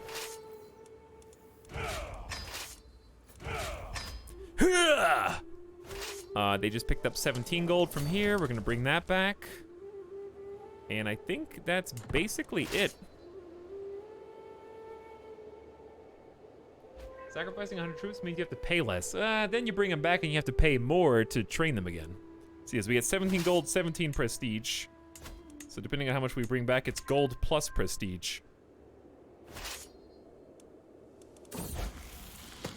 Can't disband this because there's a hostile army. Kazalon comes of age. I tried to teach her the intricacies of diplomacy. All efforts have come to naught, however. Few at court would be overly impressed, but at least she does know how to hold her own in polite company. They grow up so fast. She's an adequate bargainer and needs a match.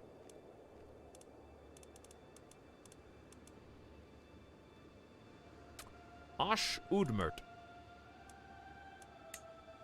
Guest of King... Okay. Guest of King Inbred. Zarni Goktak. Hey, Zarni here, everybody. How you doing? It's your boy Zarni. That's not like a tuber name.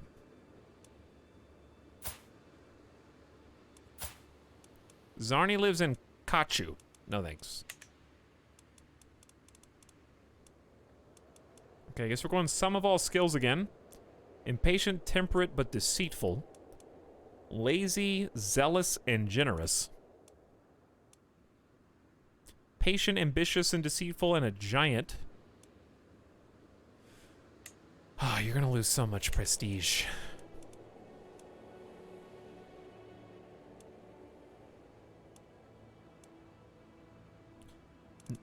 Honey, Kazalon, there's really nobody good for you. You're paranoid, compassionate, and ambitious.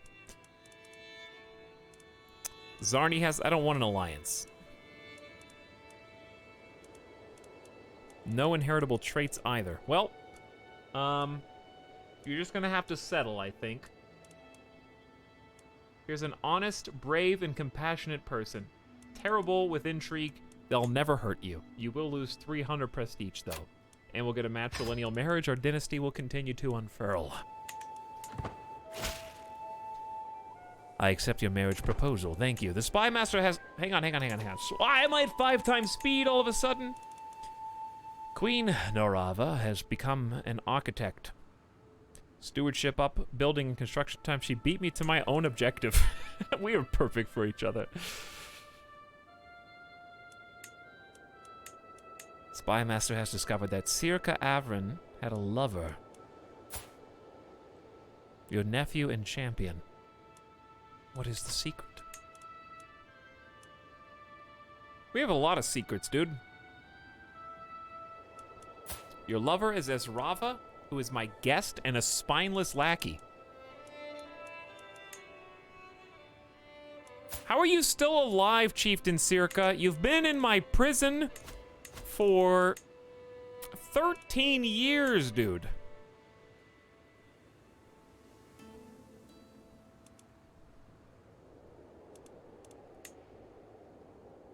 I can ransom him for 50 gold after all this time. He'll accept, of course. I can also release him if he renounces all of his claims. 13 years is truly amazing. All right, I release you if you renounce all your territorial claims. He served his time. We stripped him of his titles and made him suffer in prison. Let him live out the rest of his years honorably. I don't know why you've been in prison for 4 years. I'm a righteous atheist.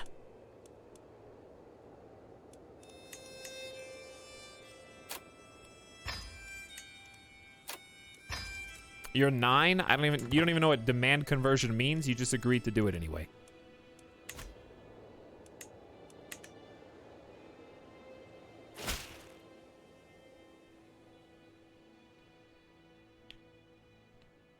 To my liege, I have no choice but to accept your conditions for my release. Farewell, Chieftain Circa. Greetings, King Curdle of Suckberia. I have no choice but to accept your conditions for my release. Indeed. Again? One more. Excuse me? He's not in prison. He's in house arrest. Thank you. Thank you, Chad. Actually, he could have left whenever he wanted, okay? Being locked inside of a small tribal steppe nomad house is very different from being locked inside of the primary steppe nomad holdings prison system. Wait a second, they don't really know how to do metalworking, so they probably don't even have bars. It's probably like the best they can do is make swords and some basic armor. They don't even know how to build anything outside of twig huts. Oh man. It's almost like they're the exact same. Also, I'm pretty sure that we moved him to prison already. As an additional payment in a recent trade, I find myself in possession of a large herd of cattle. I have been assured that the animals are of the highest quality, but the question of what would be done with the remains. This is still the most pointless event that can happen for a tribe. So if you're a tribe, never pick either of these, okay? Just give me 105 gold. That's nice profit indeed. Okay, speaking of 105 gold, I'll let the next generation finish upgrading the super archers. We should spend our time on developments, okay, as we intended. So we're gonna start with constructions. Palisades, slight upgrades to levies and defense. Nothing amazing, but you gotta do infrastructure if you're trying to play an infrastructure king. Kind of comes with the territory. All right, Chiefdom of Narium. I'm scared we're gonna lose this. No, Brozor inherits it. Okay. Well, in that case, I'm gonna go ahead and upgrade this to a fortified tribal hold, adding many new defensive elements because it's just exposed and dangerous. Hey, Italics in chat. What's up, Avic? How are you tonight? Thanks for popping in.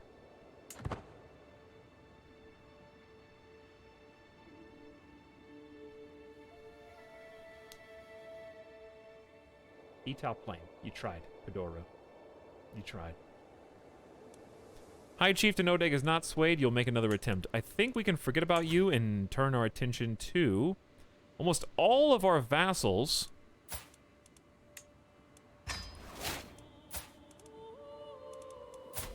Is this the guy that we forced to go sua MINUSCO with his entire household in court? I believe it is, yeah.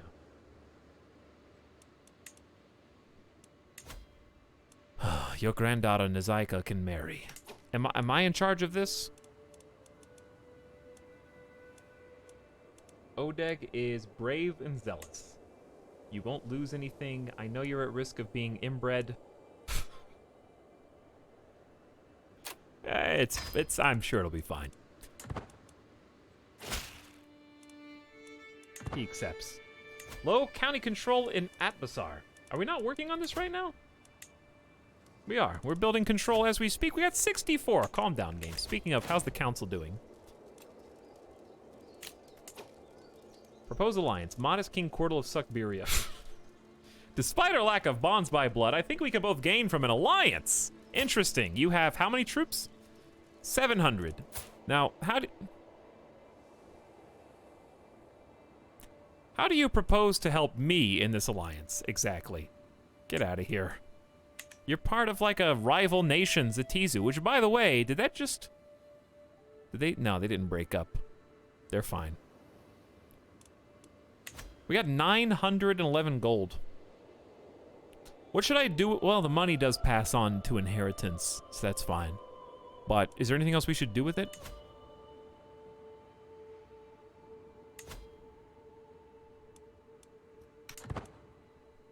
Doing good, mate. Having a bit of a lazy morning. How's the kingdom? So far, we're just kind of hanging out. There's not really any pressing matters. King Cordal's 60. I expect him to die soonish. He only took 2 counties in his lifetime to unify. He took Sabakul and Atbasar, but they were both strategically advantageous and beneficial. But he has been the content king who has spent his entire lifetime of prestige building buildings and infrastructure, training and stewardship, and trying to basically keep together all the loose ends from Dondi the Dread, who hastily brought forth many different disparate factions together under one banner, and then died some years later. So it was up to King Cordal to follow in his father's footsteps and focus on turning the lens from exterior to interior affairs.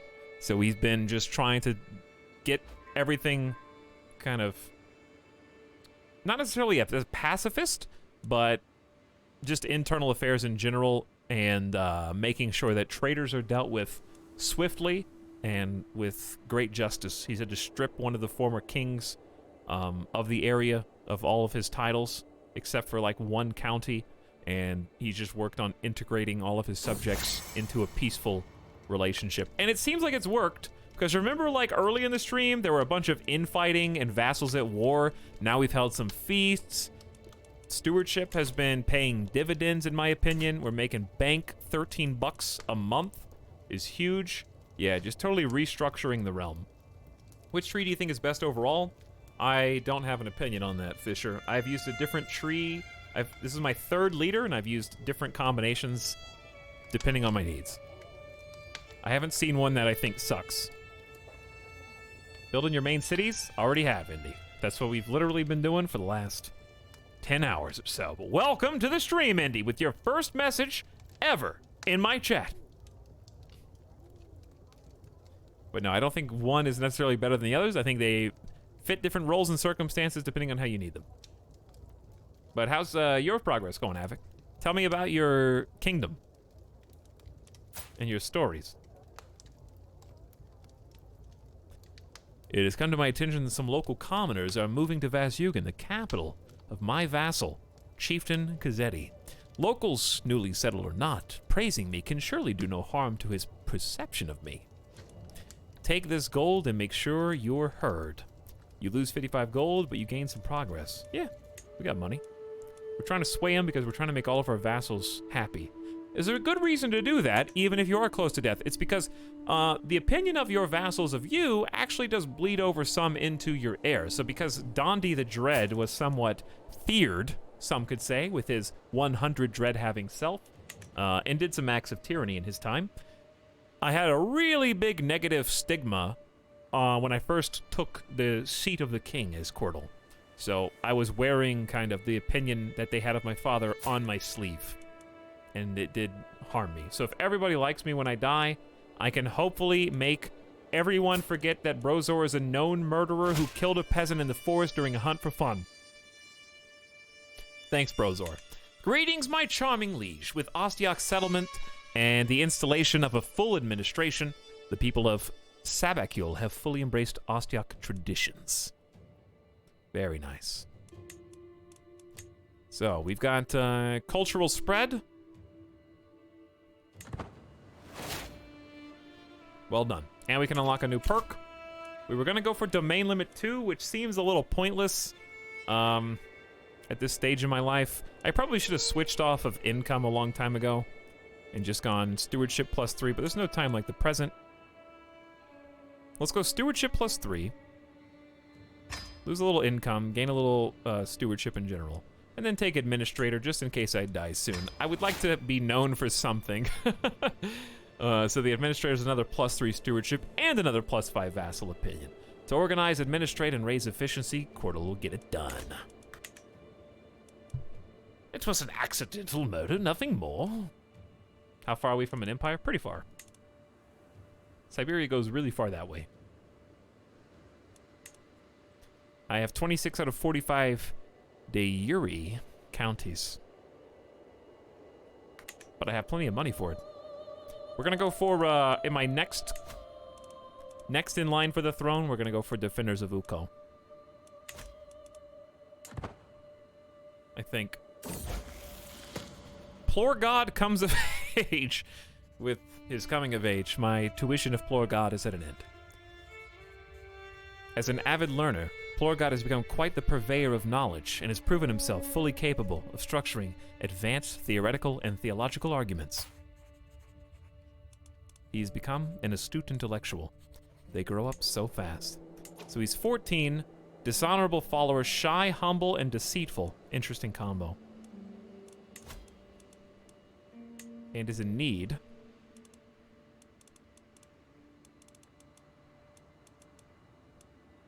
of someone to love.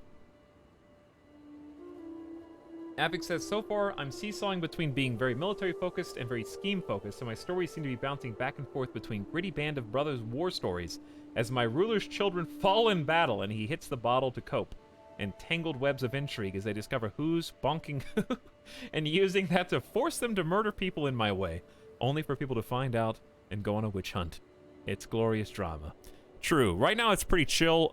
Earlier in the stream, a few hours ago, it was very messy. The civil war today was claimed the lives of thousands of peasants on both sides, and on top of that, the lives of many of my children's and sisters' husbands. So we had many champions fall in order to bring stability to the realm. I accidentally widowed over 3 of my daughters, and at least 2 of my sisters in the process. So, to atone for my sins, I self-flagellate from time to time. Here, you drop this, king. Relative -2, everyone. Chieftain Beer of Narumkari finished the promote culture task. Nice. Only time will tell, Spooky. But I'm glad you're having fun, Avik. It sounds like a good time. I am interested in doing an intrigue-focused king, but I'm not gonna try and stack the deck. This time was Super Stewardship, which was pretty fun in of itself, and I'm interested in seeing how difficult it is to play with a known murderer right off the bat. He is patient, forgiving, and gregarious, though, which is at least going to help him in some minor ways. And he also has a diplomatic focus, so we might play on that. The last character we did, Dondi the Dread, was very much like a jack-of-all-trades focus. He kind of just was all over the board. I am just testing the waters on like how much different is it to do it this way as well. Maybe we should flagellate as a 61-year-old. He's observing his kingdom, looking at all he's done, and thinking of how many people, how many lives he is responsible for sacrificing in order to get to this point. So you know what? Why not? Why not cleanse the mind with the catharsis of pain? The whip falls upon my back, and I shudder at the clarity it brings. Pain is all I feel, and pain is all that is on my mind. Crack, crack, sweet pain. It just occurred to me we may not have a doctor anymore. She died. Oh no. Well, time to lose, I guess. Hold on. Show me everyone in the realm, please. Excuse me, Chiefess Nezeka of... Oh, you can't do it. Chiefess Nezeka is a 30 intellectual.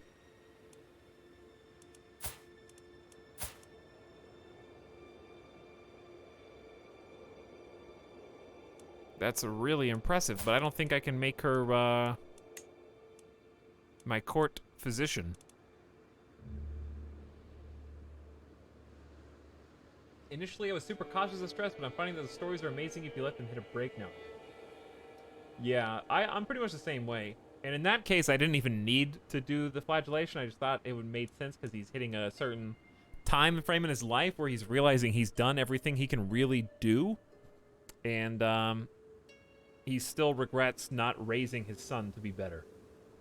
So really, I could accidentally kill myself because this wound could get infected. So it's a bit more risky than is necessary. I saw someone mention they just pen the physician's name so they can see when they die. That's pretty cool. That's a good idea. I wish I could bring you over. But I can't. Okay, in that case. Dude, Chieftain Circa hates me. Novice hunter, mastermind philosopher. I guess I could just find some.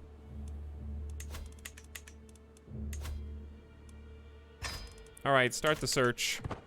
I'm wounded. Meanwhile, I'm wounded. The world is full of dangers, even to a king and his court. As per my request, my servants inquired after recommendations. Now they've assembled a few options to choose from. Apparently, Kunyavka is quite experienced. Physician with 16 learning. Wrathful, callous, and humble. Yalgava is a legendary reveler and a giant and a thrifty clerk. So, probably the first person who is an actual physician. To treat my wounds. Kuaz, Ishmir, and Merzalo are now married. She doesn't look too happy, but she does love her dad. She looks a little pissed.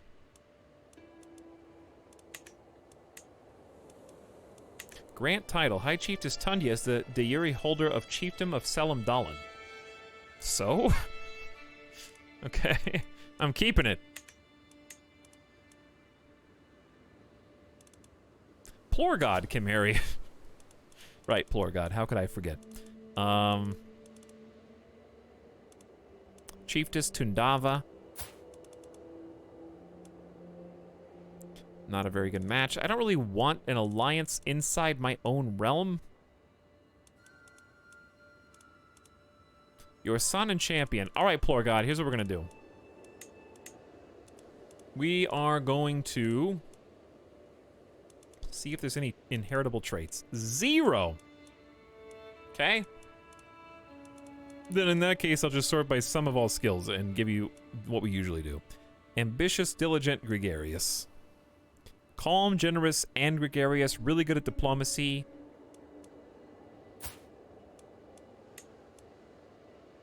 You actually do gain prestige out of this. There is no inbreeding, and we have a alliance with Chieftain Labarojas, which I think is fine. Okay. Seems like a good plan. Good call.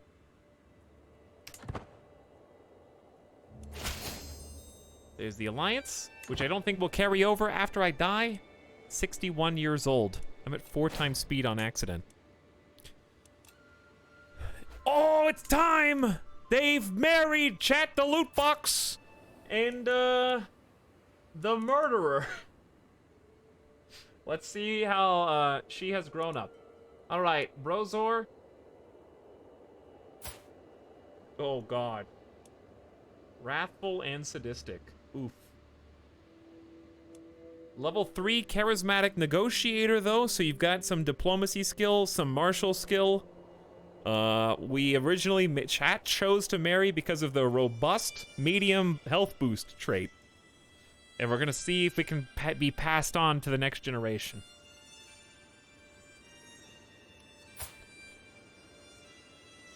Brozor himself is really good at diplomacy, some stewardship, and some learning. So still struggling in martial and intrigue. She kind of picks up the slack in martial. We always suck at intrigue. But they are now married.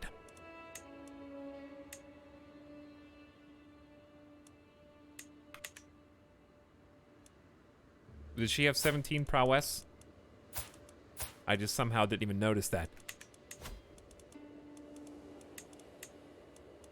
Can't change this until we get equal doctrine, which is just not going to happen anytime soon.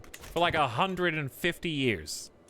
Alright, we're almost at 970. What year did we start today? I feel like we've been booking it. We can even go one faster unless you guys... I was shocked when I caught Kloptod trying to steal from the travel chest of visiting chieftain Kezhedi. He confessed he thought he could get away with it, but now knows it was wrong. Is this a second time I've caught him stealing? He keeps the trait honest? No, we have to cover up your wrongdoing. There is precedent for that. I did try to do it. For my firstborn son. Gain 30 stress to make my other son deceitful instead of honest. What am I, though? I am honest, or I'm humble and content.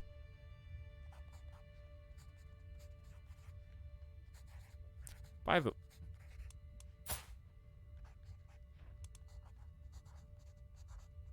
He's not gonna have any diplomacy skill whatsoever. Who raised these guys? Me! Alright, we made him deceitful. To lie and deceive is in Kloptod's nature. He doesn't have any diplomacy now. He's got stewardship and intrigue. And I've got stress again. I'm still injured. My nephew Virye was slain during the Battle of Olu. Way up there in the north. A lot of purple. Like 3 different purple factions up there. Alright, we're trying to save face with Kezhedi after my son just stole from him again. Denoptilon comes of age. I'm proud to see my daughter no longer as a child, but as an adult. While she has shown herself fully capable of petty scheming, few would call her refined, but refinement is not always what you need. She's a flamboyant trickster and nothing else.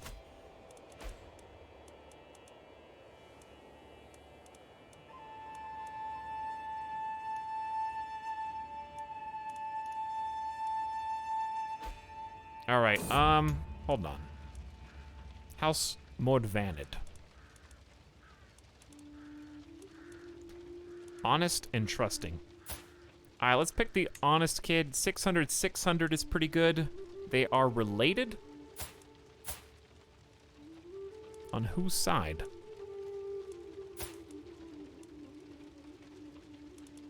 Grandparents King Sakron. I don't recognize any of these characters. It must be on mom's side? She doesn't have it. How is this related? You guys aren't related. Like, yes, they are. You can't argue. The game knows, just because you don't. Yadbana has decided her time in Tartus has come to an end. The servants have packed her chests and she said her farewells. With her goes the chiefdom of Kazanskoye. I don't know why you're going to leave Yadbana, but goodbye. I hope you enjoy your travels. There's so many sisters, I can't even keep up with them all. I don't care about Chieftain Circa. He can do what he wants. Nobody's plotting against me right now because I have vassals less likely to join independence factions, which is super nice. Oh, Abinthy just died. So I gained another 40 stress. Died of complications related to obesity on the 9th of September, 969.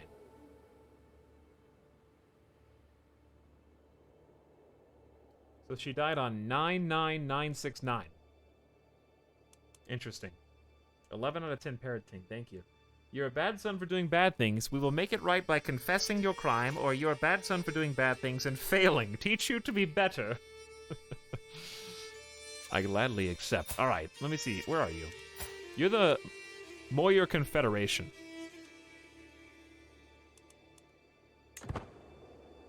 Who's pretty close. By the way, what's up in Permia right now?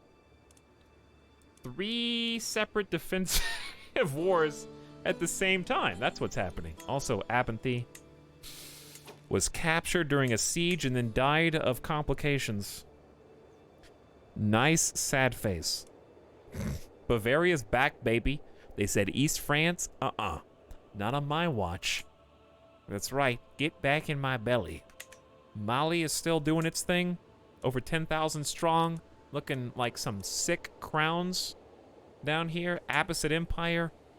Thick, but not very strong. Jerusalem has as many troops and more as the entire Abbasid Empire, which is insane. Moyer Confederation is just gobbled up north to south. They go impasse to the Black Sea. All the way down, dude. So they've just got, like, the Ukraine all the way up through Moscow, and then... wait a second. No, Finland's over here. Where is this? This is, like, east of Moscow, isn't it? I think the map is just weird. Yeah, they've got what I... Yeah, they got Moscow, right? Russians in chat, can you confirm Moscow's, like, there? Byzantine? Yeah, Byzantine broke up earlier. Not sure what's going to come of that, but Western Europe is interesting. Let's take a little look at the faiths. Cathar, I think, is on the way out. The Catholics have said enough's enough, and Catholics are getting stronger. As Taru, which is, I think, the Germanic, unreformed Norse faith, pretty much spread over Sweden. Sumenusko, above that. I don't know. Lita, you don't know where Moscow is? No further west. What? Moscow's north of the Black Sea.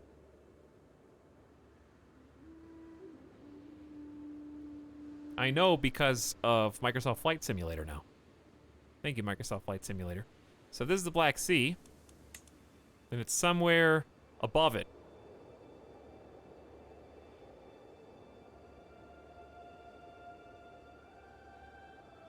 What happened in India? India just starts with a bunch of independent states.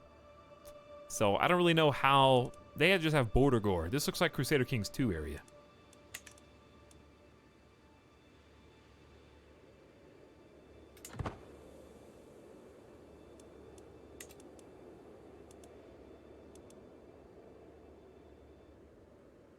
It says I joined the chat room. Was I timed out? Yes.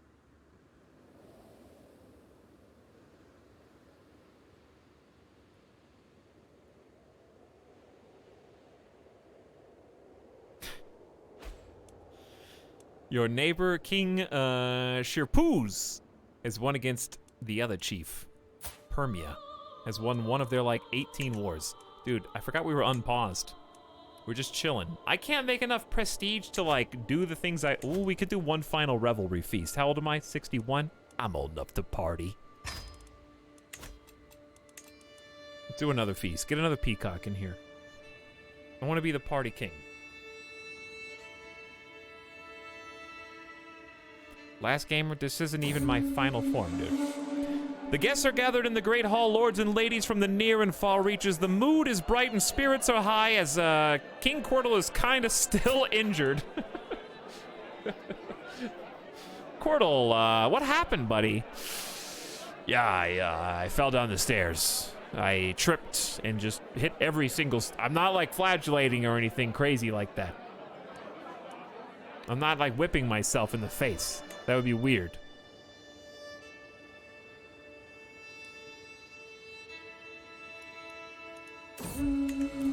There's nothing like a feast. It reminds us all what is good in life. And the company is not too bad either. At least those seated close to me seem to think so. You are something special, Cordal. Queen Norava tells me. Oh, thank you, honey. That's my wife. Chichaika and Totka nod their head in agreement. My daughter and my other daughter. Wow, you guys are, I don't even recognize. I should look at my family. Norava, you don't look a day over 40, okay? She has aged very gracefully. That's my wife.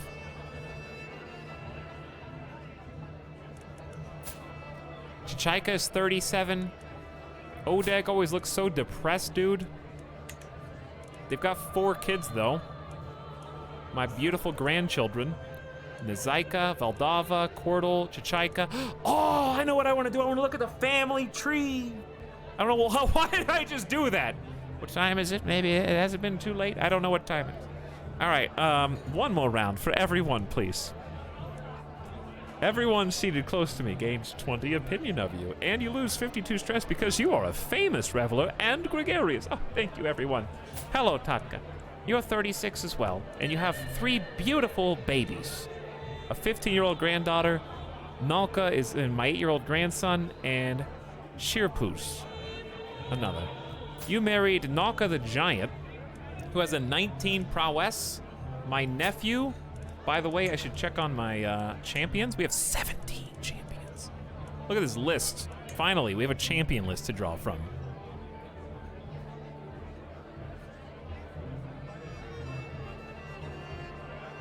Oh yeah, Odeg is forbidden from fighting, I guess. Chieftain Kazetti should probably be forbidden as well, but eh. Brozor, your heir and champion, eh. Forbid the heir? No, who would do something so wise? We're not fighting anybody anyways. High Chieftain Dakya is no longer injured, so you can be allowed. That'll bump somebody off at the bottom. Thank you, ladies. My beautiful family actually likes me. Neon, thanks for continuing your sub. How do we make Naka a champion? He's too far away. He lives in a different place. Feast in my house? I did everything I could, ensuring Chiefess Mortox and Anava would be as far from each other as possible. It was not enough, and now they have come to blows. In the middle of my feast, one of my guards is close to the brawl and looks to me for orders on intervening. Your half-sister and your daughter are duking it out. 57-year-old Mortox and Anava Avron, my 38-year-old daughter, married to Vutel, my champion and fearless atheist, with a 17 prowess. I think my daughter is going to kick my sister's ass. Throw Anava out to cool off. Form a friendship with Chiefess Mortox. Restrain Mortox until things calm down. I have to choose one.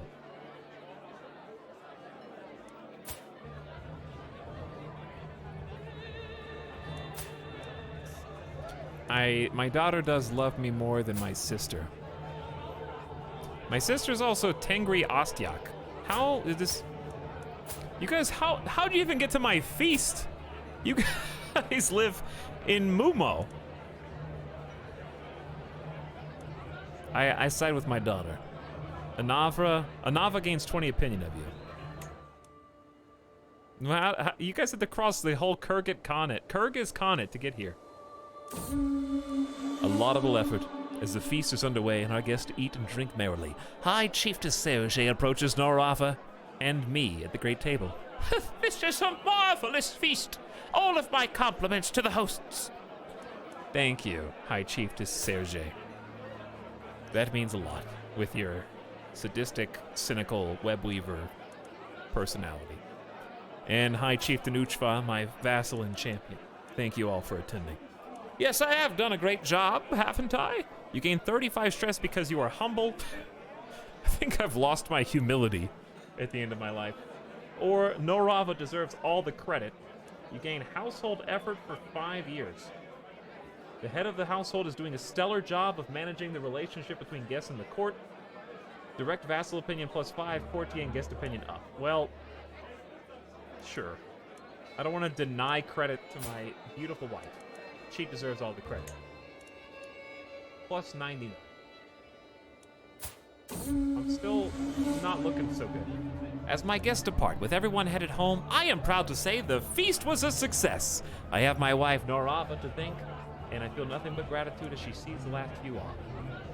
Gain 20 opinion every guest. The feast ends, and we get some last-second prestige. All right, with that prestige, let's build some final buildings. You seem to have an army chilling in the Kyrgyz Khanate. Not me. Oh, yeah, actually, that is me.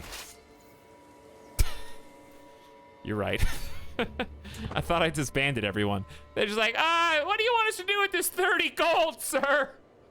God, whoever you are out there, whoever was ordering us, we've been here for 2 years in enemy territory.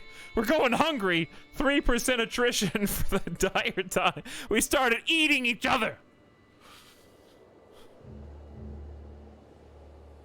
But we protected the gold the entire time. We could have sold you out whenever we wanted. Remember that, sir. Here, you drop this, king. Relative -2, everyone. Mej0815, thank you for 24 months. Happy 2 years of being subscribed. The reason I didn't know is because there's no disband all button down there. Because they were in enemy territory. I have even more. Oh my god, I have even more. These guys have 15 gold as well. The good news is none of them are the expensive troops. They're just peasant bands. So it could be worse.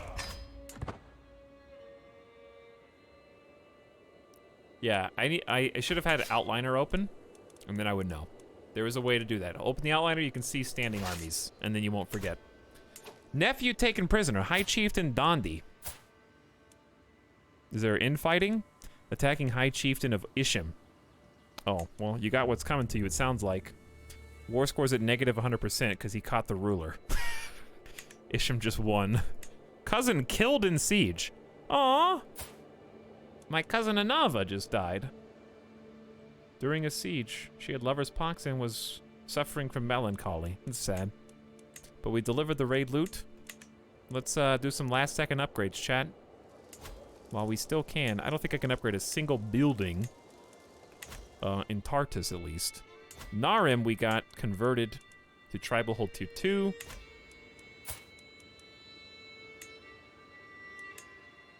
We also have Karatut, Kartos. Palisades aren't my favorite upgrade in the world, but I think it's what we've got left. Especially when they're buried in the back. Alright, where's my other,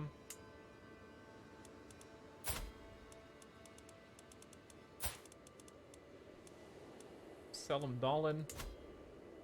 That one's basically done. There it is. Simple palisade constructed in Selim Dahlin. Tumen. Alright, what about Tumen? Got all 4. Raiders brought back some money. Tart, that's everything, dude. I can't upgrade anything else except other people's stuff. So here's what I'm gonna do. Check out increase control.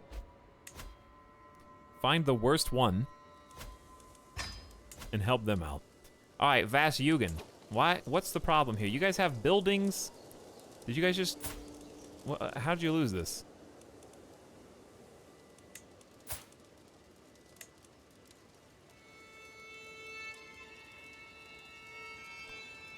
Claim title. Get an unpressed claim on Chiefdom of Vas Yugen, but you are content, so this stresses you out. And Dynasty Avern loses 150 renown. Interesting.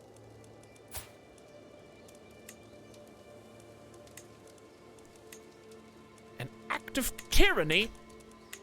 No. Not a tyranny one. I need one more holding, yeah, but it's all good.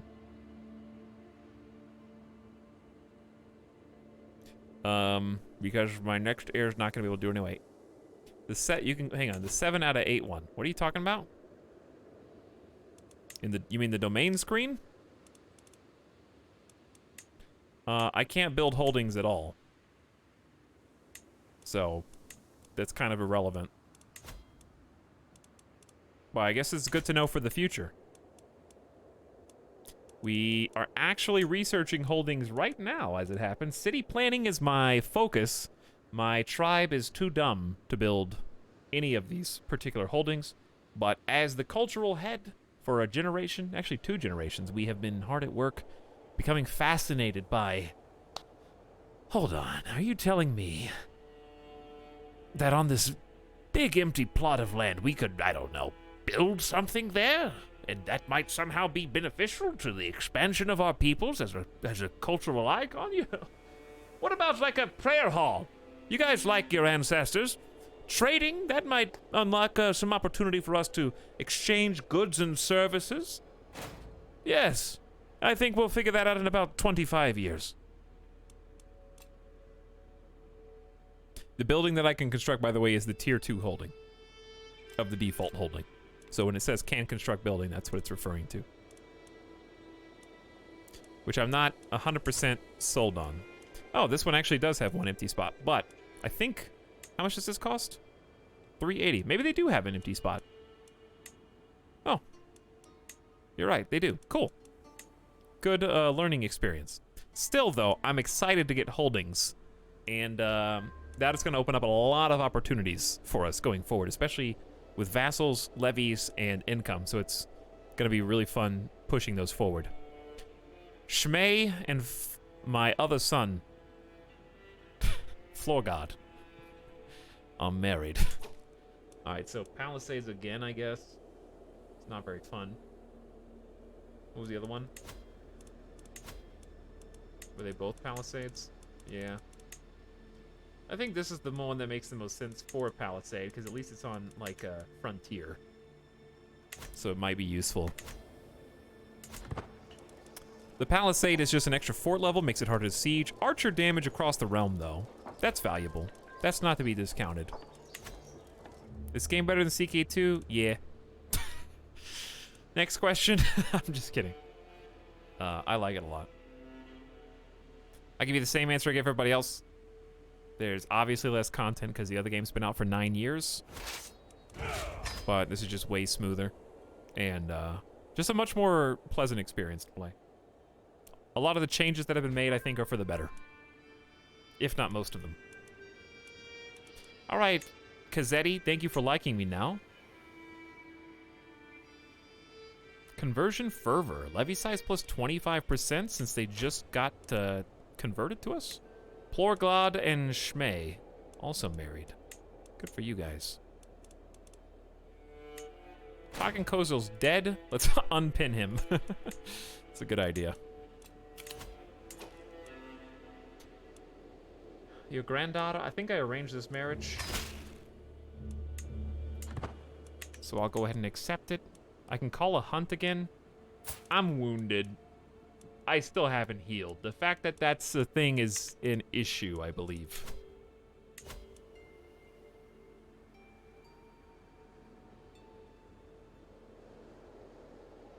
But I would say, yeah, it's better overall. I'm not going to go back and play Crusader Kings 2 after this. It's just like, it's beautiful to look at. I love seeing my family. My family! Hey, also I healed my wound. Good job. Maybe now I can go on a hunt, even though every hunt has gone very poorly for me.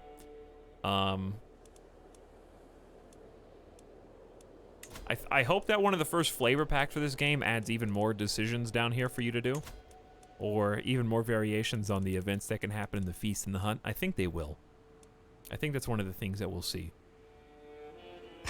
Would not be surprised at all.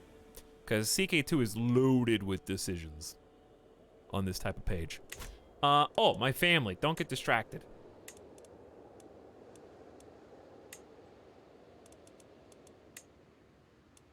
Here's High Chieftain Uchva, who we started with.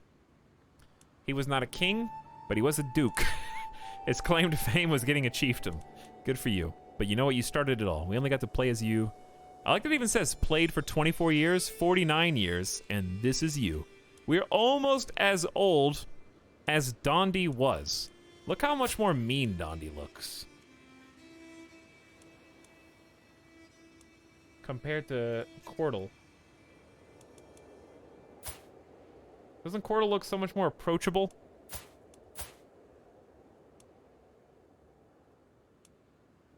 But this is what I mean. I love seeing my characters develop. They look very similar. You can tell that that's his son. Cordal is his father's son.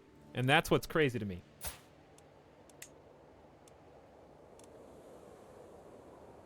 That was Uchva. As I said, Cordal is his father's son. They look exactly alike. We need to name a king Burger. Just B-I-R-G-E-R, like the olden days.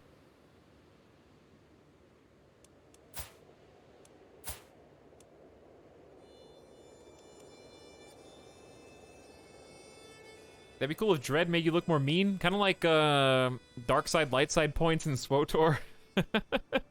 Yeah, that's actually a really good idea. Just like a visual thing for the more evil acts and the more stressed you become, the more your face contorts, sort of. Cordal looks like a kindly old grandpa. He kind of does, yeah. He's a lot more. I mean, he's gregarious, content, and humble.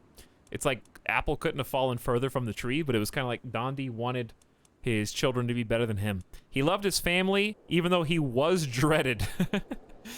What did you achieve, Uchva? Died from his wounds from battle, founded a house cultural head. He did achieve cultural head before he died.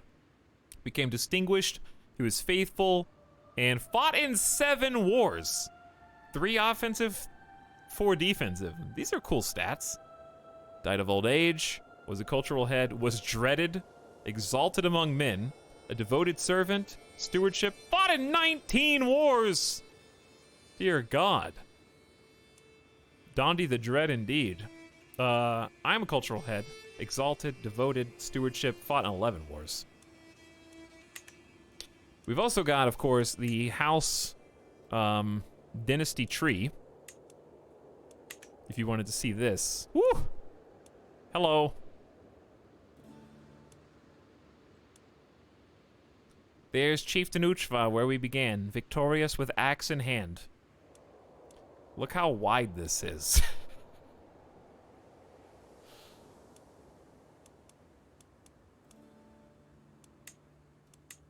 These are from, not our dynasty, because we didn't marry matrilineally, so I guess it just hides their children. So, Goblina is who we have to thank for Circa, who has been an antagonist for this entire day. So it's cool that you can, like, trace these back.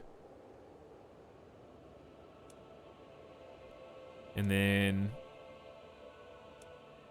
Dondi, of course, is responsible for many, many, many children. So here's all of Dondi's. The furthest left, we got Gandhi. So it's in chronological order as well. Bezalov was second born. 3 living children still. Here, Lone's dead and is survived by her 33-year-old niece. Some of the portraits don't update. It's just a small visual bug. I'm sure they'll iron that out. They do when you click on them, though. It's crazy to see how many are still alive. Like, there's me. Where are the rest of Dondi's children? Utrodal is still alive at 63 years old. Abinthy recently died. Yolapa died and was murdered. Yadbona is drunk and has lover's pox.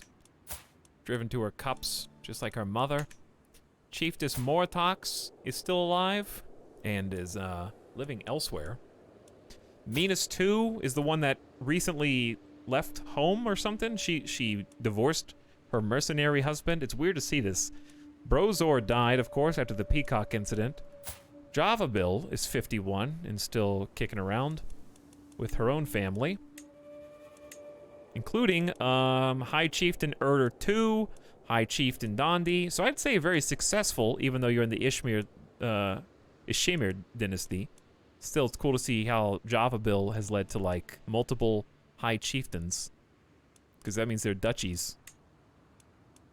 Ruzava died in childbirth, giving birth to Dondi, who died of natural causes and is survived by Amort. That's really cool. High Chieftain Verpon is my half-brother. He was the other inheritor after Dondi died. And he has had as many kids as me, dude. But look, he had 1, 2, 3, 4, 4 boys? Yeah, he had 4 boys. I think I've got 2 or 3. He's already got 1 grandson. His children, he waited a long time.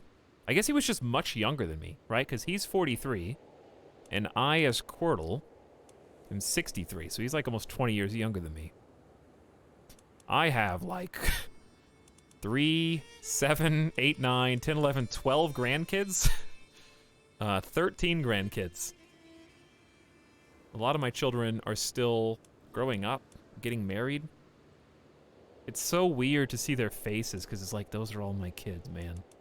Like, High Chief de Serge's 40, and my youngest child is 13.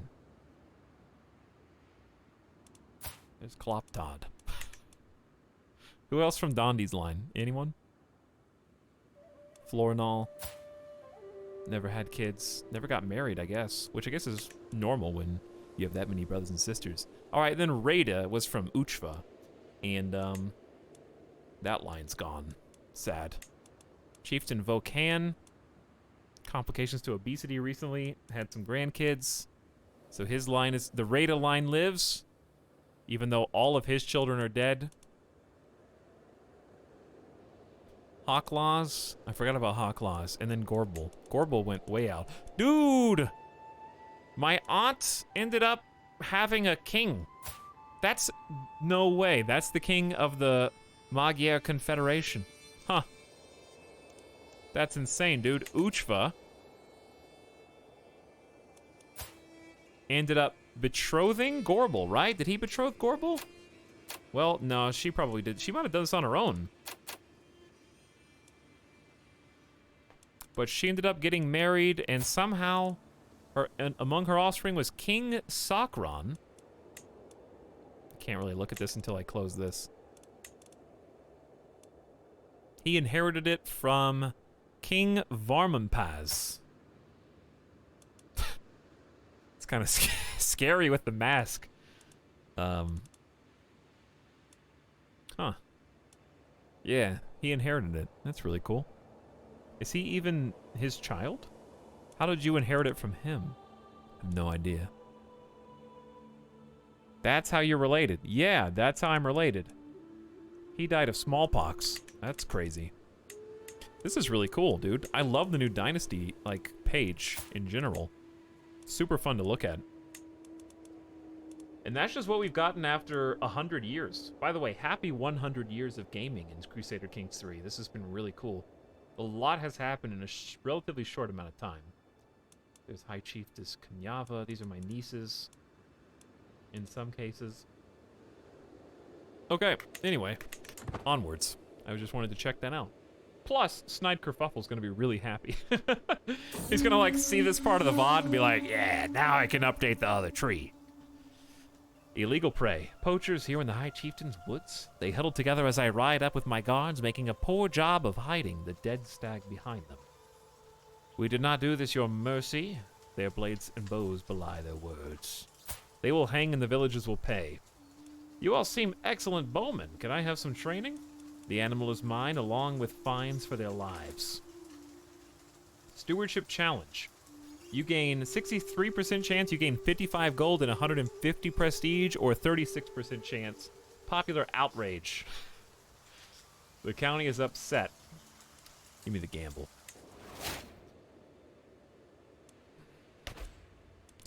You're supposed to be the steward. You've got 27 stewardship. You got ex-con on a 67% chance twice, 2 out of 3.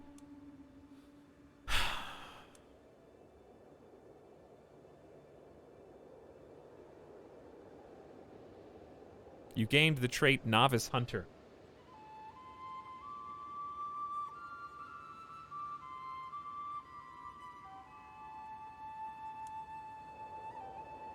+2 prowess, plus 10% stress loss. Well, don't really need the prowess. Outrage for 10 years. These people are trained to hold grudges. They are indeed. Your sister Utrodel just died.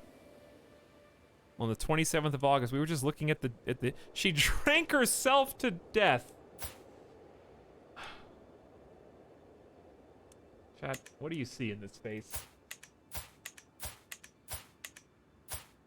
When people ask me, do you like Crusader Kings 3 better than 2? This is why. Because it's like, yep, this is why. That's a story right there. You know what I mean? And you can see the DNA.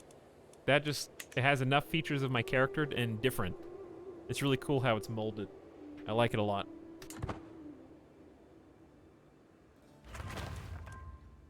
What was that? Fortified tribal hold in Narim. Alright, Narim, you probably are looking pretty good. You got maxed everything. Max tribal hold. Our levies have gone up. We get 1. I'm surprised we actually get another perk. We can have 8 domain now. Almost 9. There's just nothing. It's hard having a content king. And then also maybe that's his last act before he dies. He's 63. I don't know how much longer. Maybe he has 10 years. I don't know. But he's got, I think he's collected his things enough. The problem is I don't have enough prestige to go to war for anything anyways. We're at 5 per month. I'm losing 3.26 from unraised men-at-arms, and I'm under concubine limit. There aren't any. But yeah, I can't really go to war without prestige, so... I'm kind of chill and content. Looks like my vassals are doing their own things down here. I have no idea who... Looks like they're at war with Permia? Maybe offensive war? No, it's a peasant revolt. Maybe they're still allies. Kloptot seemed to enjoy our latest feast immensely. He got along quite well with everyone he spoke to, even the adult guests. Good for you, Kloptot. It never hurts to make friends. Kloptot keeps the trait gregarious. I mean, yeah, of course. Greedy or lustful. Keep your friends.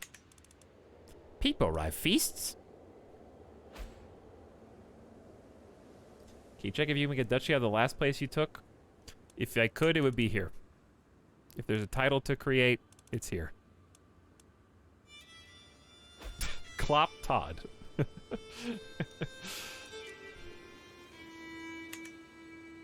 Nephew killed in siege. My nephew, High Chieftain Dondi, was killed by a leader of the peasant revolt. He was 23. Son of High Chieftain Urter of Ishim. Oh, my friend. And my nephew. Son of my half-sister Javabil. Dondi keeps dying. Take dog out for a walk and you're still streaming. People arrive? Still live? Smudgeon, I'm not streaming later today, so I can do whatever I want. Taking a Tuesday off, baby. Well... I'm sorry, Dondi. Rest in peace. Your neighbor, King Zarni. My neighbor, King Zarni, has won a war against your vassal, Chiefess Udyaka. In the conquest of the chiefdom of Kumich.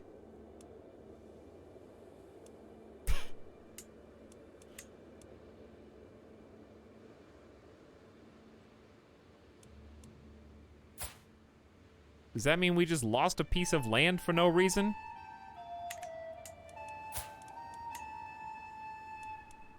If only I had 2,000 prestige hoarded.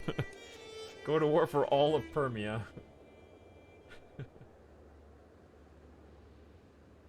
Just can't afford anything. I guess piety. Yeah, I could go for piety. I forgot. Prestige is for the big dogs. I could conquer. You know what? As my last... King Cordal went on the longest pilgrimage of our entire peoples. It's time to do the thing that we've wanted to do. We may as well do it. We're going to war for Perm. Someone else is already at war for Perm. But... Oh god, their capital's so far away. But I can do it better.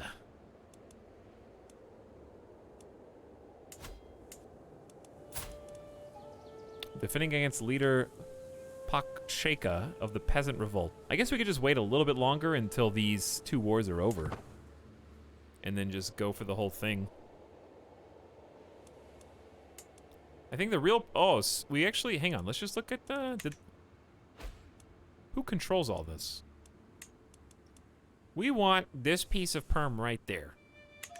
So I don't think we can get all of it at one time. Because there's Sabir and then there's perm. There's 2 different ones. I can't take both, but I can take this spot in perm. But it's disconnected, so it's really just not good overall. And the reason for that is because they just allowed Kumich to fall, I think.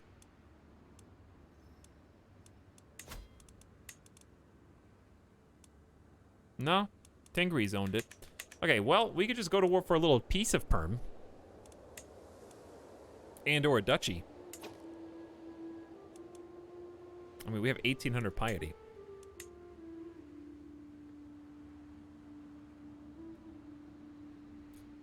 The war would be for de jure, not de facto.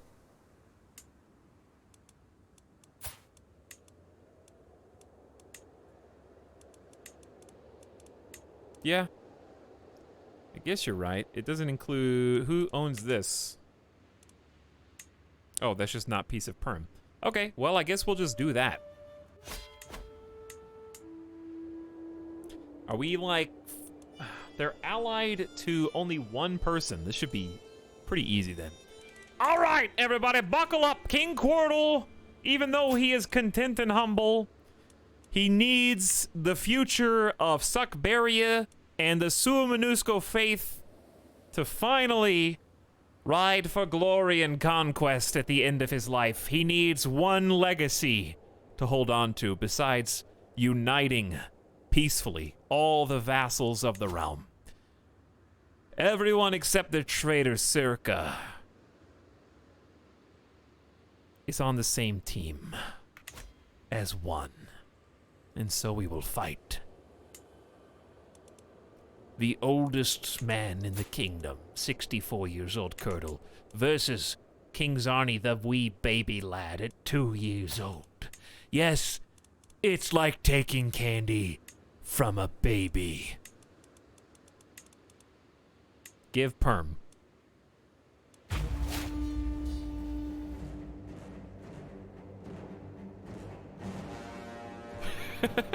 Still the epic music, though.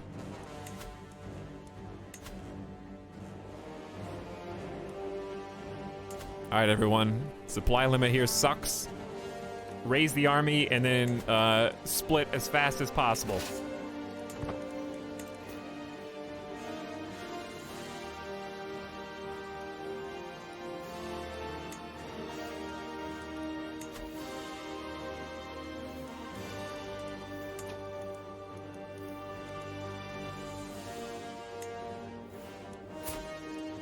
Brave, cynical, generous, skilled tactician. Looks like a good deal to me. You have a giant army. Oh, I know. Excellent. Thank you for accepting. Okay, we gotta split this a few times. So, wish me luck.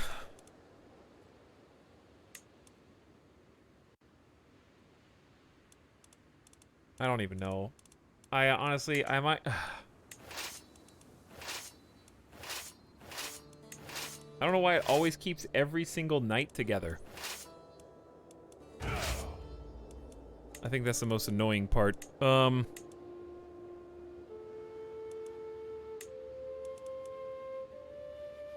give you the 300 elite bowmen and some levies. 2400's pretty good. Rada, Virdian, Uchva, and Dakya. All right, that's 2400 troops. You guys just go right there. Okay, next. We're gonna take the onagers, the footmen, and the horsemen. Actually, the bowmen. And like at least 3,600, maybe more.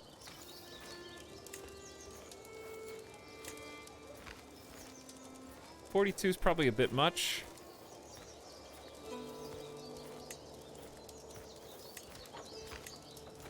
All right, like 3,000, and then High Chieftain Verpon is gonna lead this one.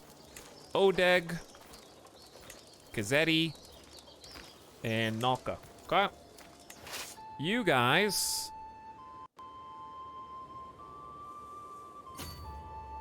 are gonna march for Sieber. Then we should have one group of 5,700K. I don't even know how. Okay, there we go. So shift left click, I understand why. If there's a paradox in play, I thought they were slapping their head earlier. Shift left click removes them from your group. Okay, I get it now. It doesn't select. I don't know how to select just one. But there you go. Shift left click does a reverse. Oh, nice. I came back just in time for the Worgen's perm. You did, yes. So I think we can just split these dudes in half. Call it a day.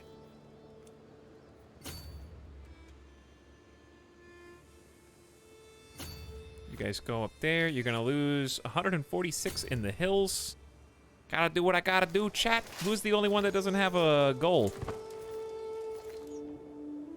I don't know. I'll wait for these guys to move.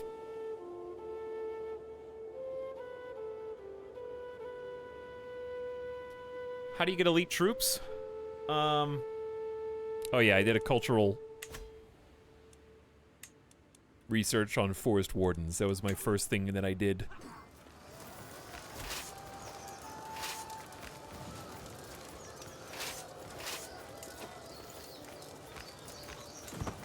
Are you guys both moving? Yeah, I think they're both moving. Okay, we're just gonna split them up so that we don't run out of supplies instantaneously. Hey, simple palisade has been constructed. Nice. Infrastructure King has done what he set out to do and basically upgraded everything except the individual holdings themselves.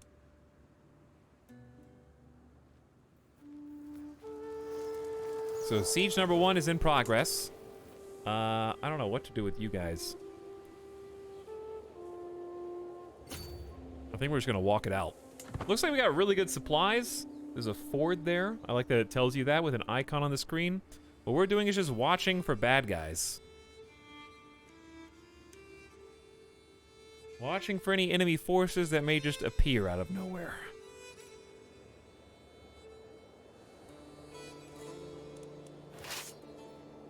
And then we should have 4 sieges basically going simultaneously. Sieber is the most important one, and Kumich, because those are inside of our territorial goal. We can't take these because they're already held by a different army, I think. Army of Perm is probably split pretty thin with only 2,400 Here, strength. You drop this, king. Oh, Nice. dude! Oh, dude! Come on, Two, dude! everyone. Hey, did you guys think it was one of the voices? Thanks again, Super Kevlar Mej, and Massively Fun for the recent subs. Glad to have all of you. Thanks, Massive, for the 15 months. Super Kevlar for the first time ever, and Mej for 2 years. You're very nice.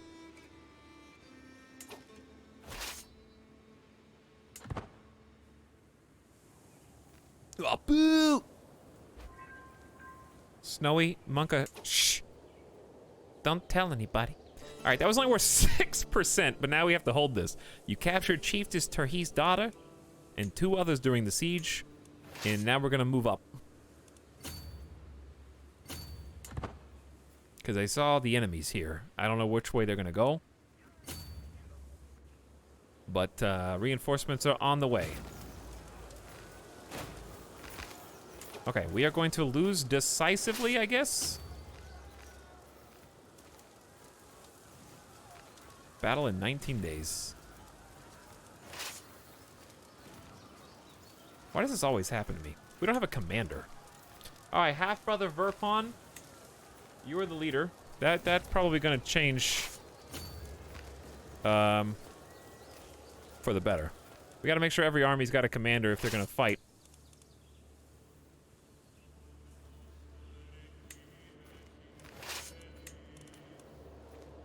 Unyielding defender is also good.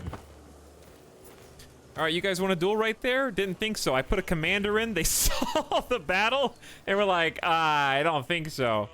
Never mind. I'm sorry. I didn't mean to disturb you. I'm retreating immediately. I don't even know why they're in retreat stance right now. But yeah, not having a commander is kind of an important oversight. Oh, listen to this music. Rip these, like, 7 guys? You lost 1 person and killed 98. Good job. We did it. You killed 48 people and lost 3 people. Well done. So, this is the siege with the 50 onagers, chat. This particular keep is not going to have a very good time.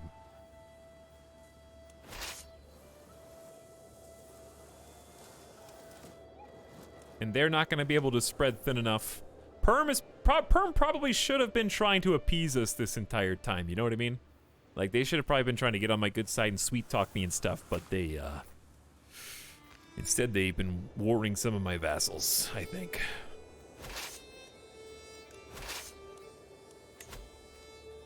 They're fully stocked on food, but their walls are basically breached. And they're outnumbered 10 to 1, so. Now we just need to hold our objectives. I don't think we can take any of this, because it's already held by a different person, right? Occupied by leader Paksheka. Are they happen to be hostile to us? Can I declare war on him too? Because that'd be pretty sick. There's a civil war happening right now. How bad is the war, though? They're at 100%. I have a bad feeling this is going to convert to their territory, and then I'm going to have to declare war on them separately.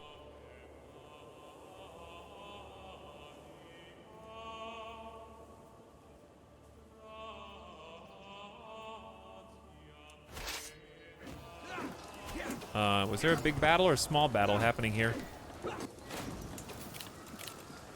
Killed 365 people. Get a little prestige. You guys, I guess, can... Oh. Well, the Peasant Rebellion is over. So I'm just gonna turn around now, if you don't mind, and go back and siege all this stuff. Good timing.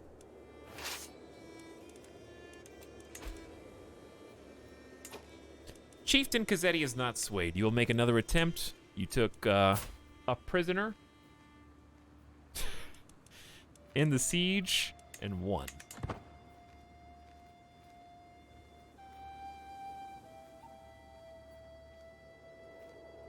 $2,600 troops, kind of just like on the move, I guess. I don't know what their plan is exactly.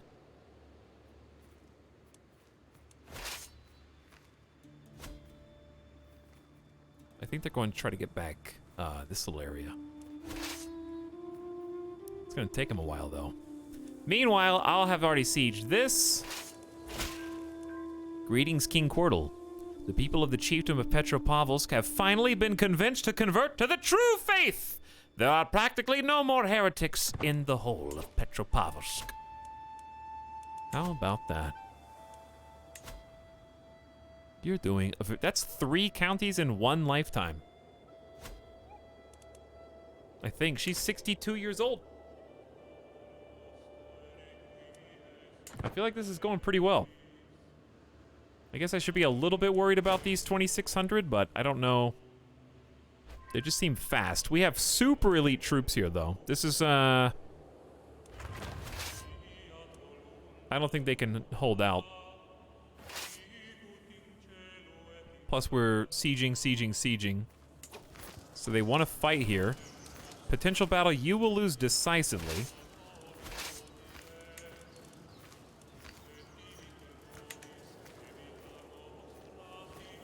Are we not just better than... Oh, they do have pretty elite troops, I guess.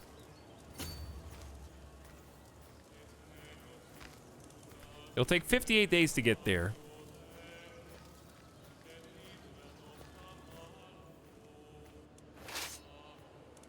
Potential battle in how long? 12 days? Maybe I underestimated.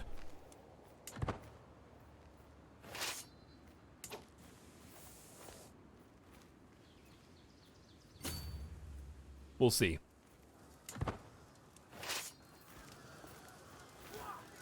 Alright, so here's the battle itself. 15 versus 19. They have specialized archers. 2 regiments. There's 600 of them versus my 300. So they just have more archers. And they have way more champions. Huge disadvantage. 41. Wow. That martial skill. It's really all about defending in hills, I think, and the defensive buildings. Your archers do 12 more damage, though? That's true. That's kind of a big deal. Backup's on the way, but I don't know how long it'll take them to actually get here.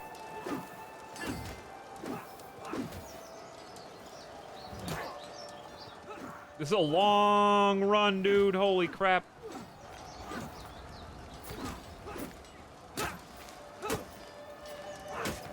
Getting up into the hills, basically, is just so difficult. And they're going to get out before I can even get in?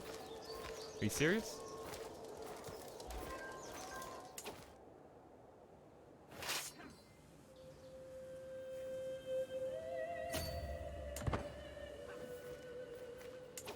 You won 1 battle.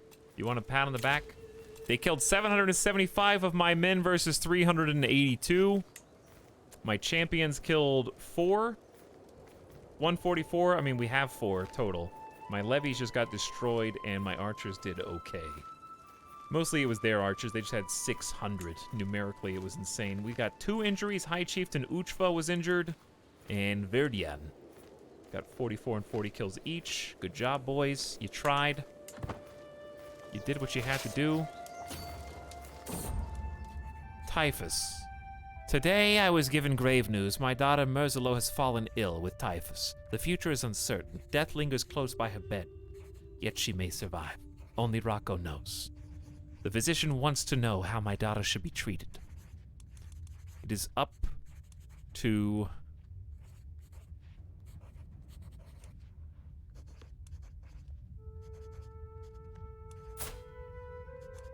my daughter. Typhus. -1 diplomacy, -2 stewardship, 1 intrigue, 2 learning, and 4 prowess. -20% fertility, critical health penalty, and attraction opinion down. Camp fever. She's plagued by rashes, fever, and coughs.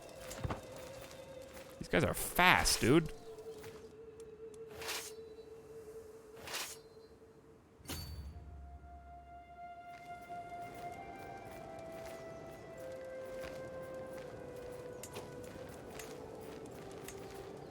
Noiti, Sinyava finished Convert the Faith, won 1 siege, and a simple palisade was constructed. That's what's making our archers so incredibly strong. I think it's just all the palisades we've got.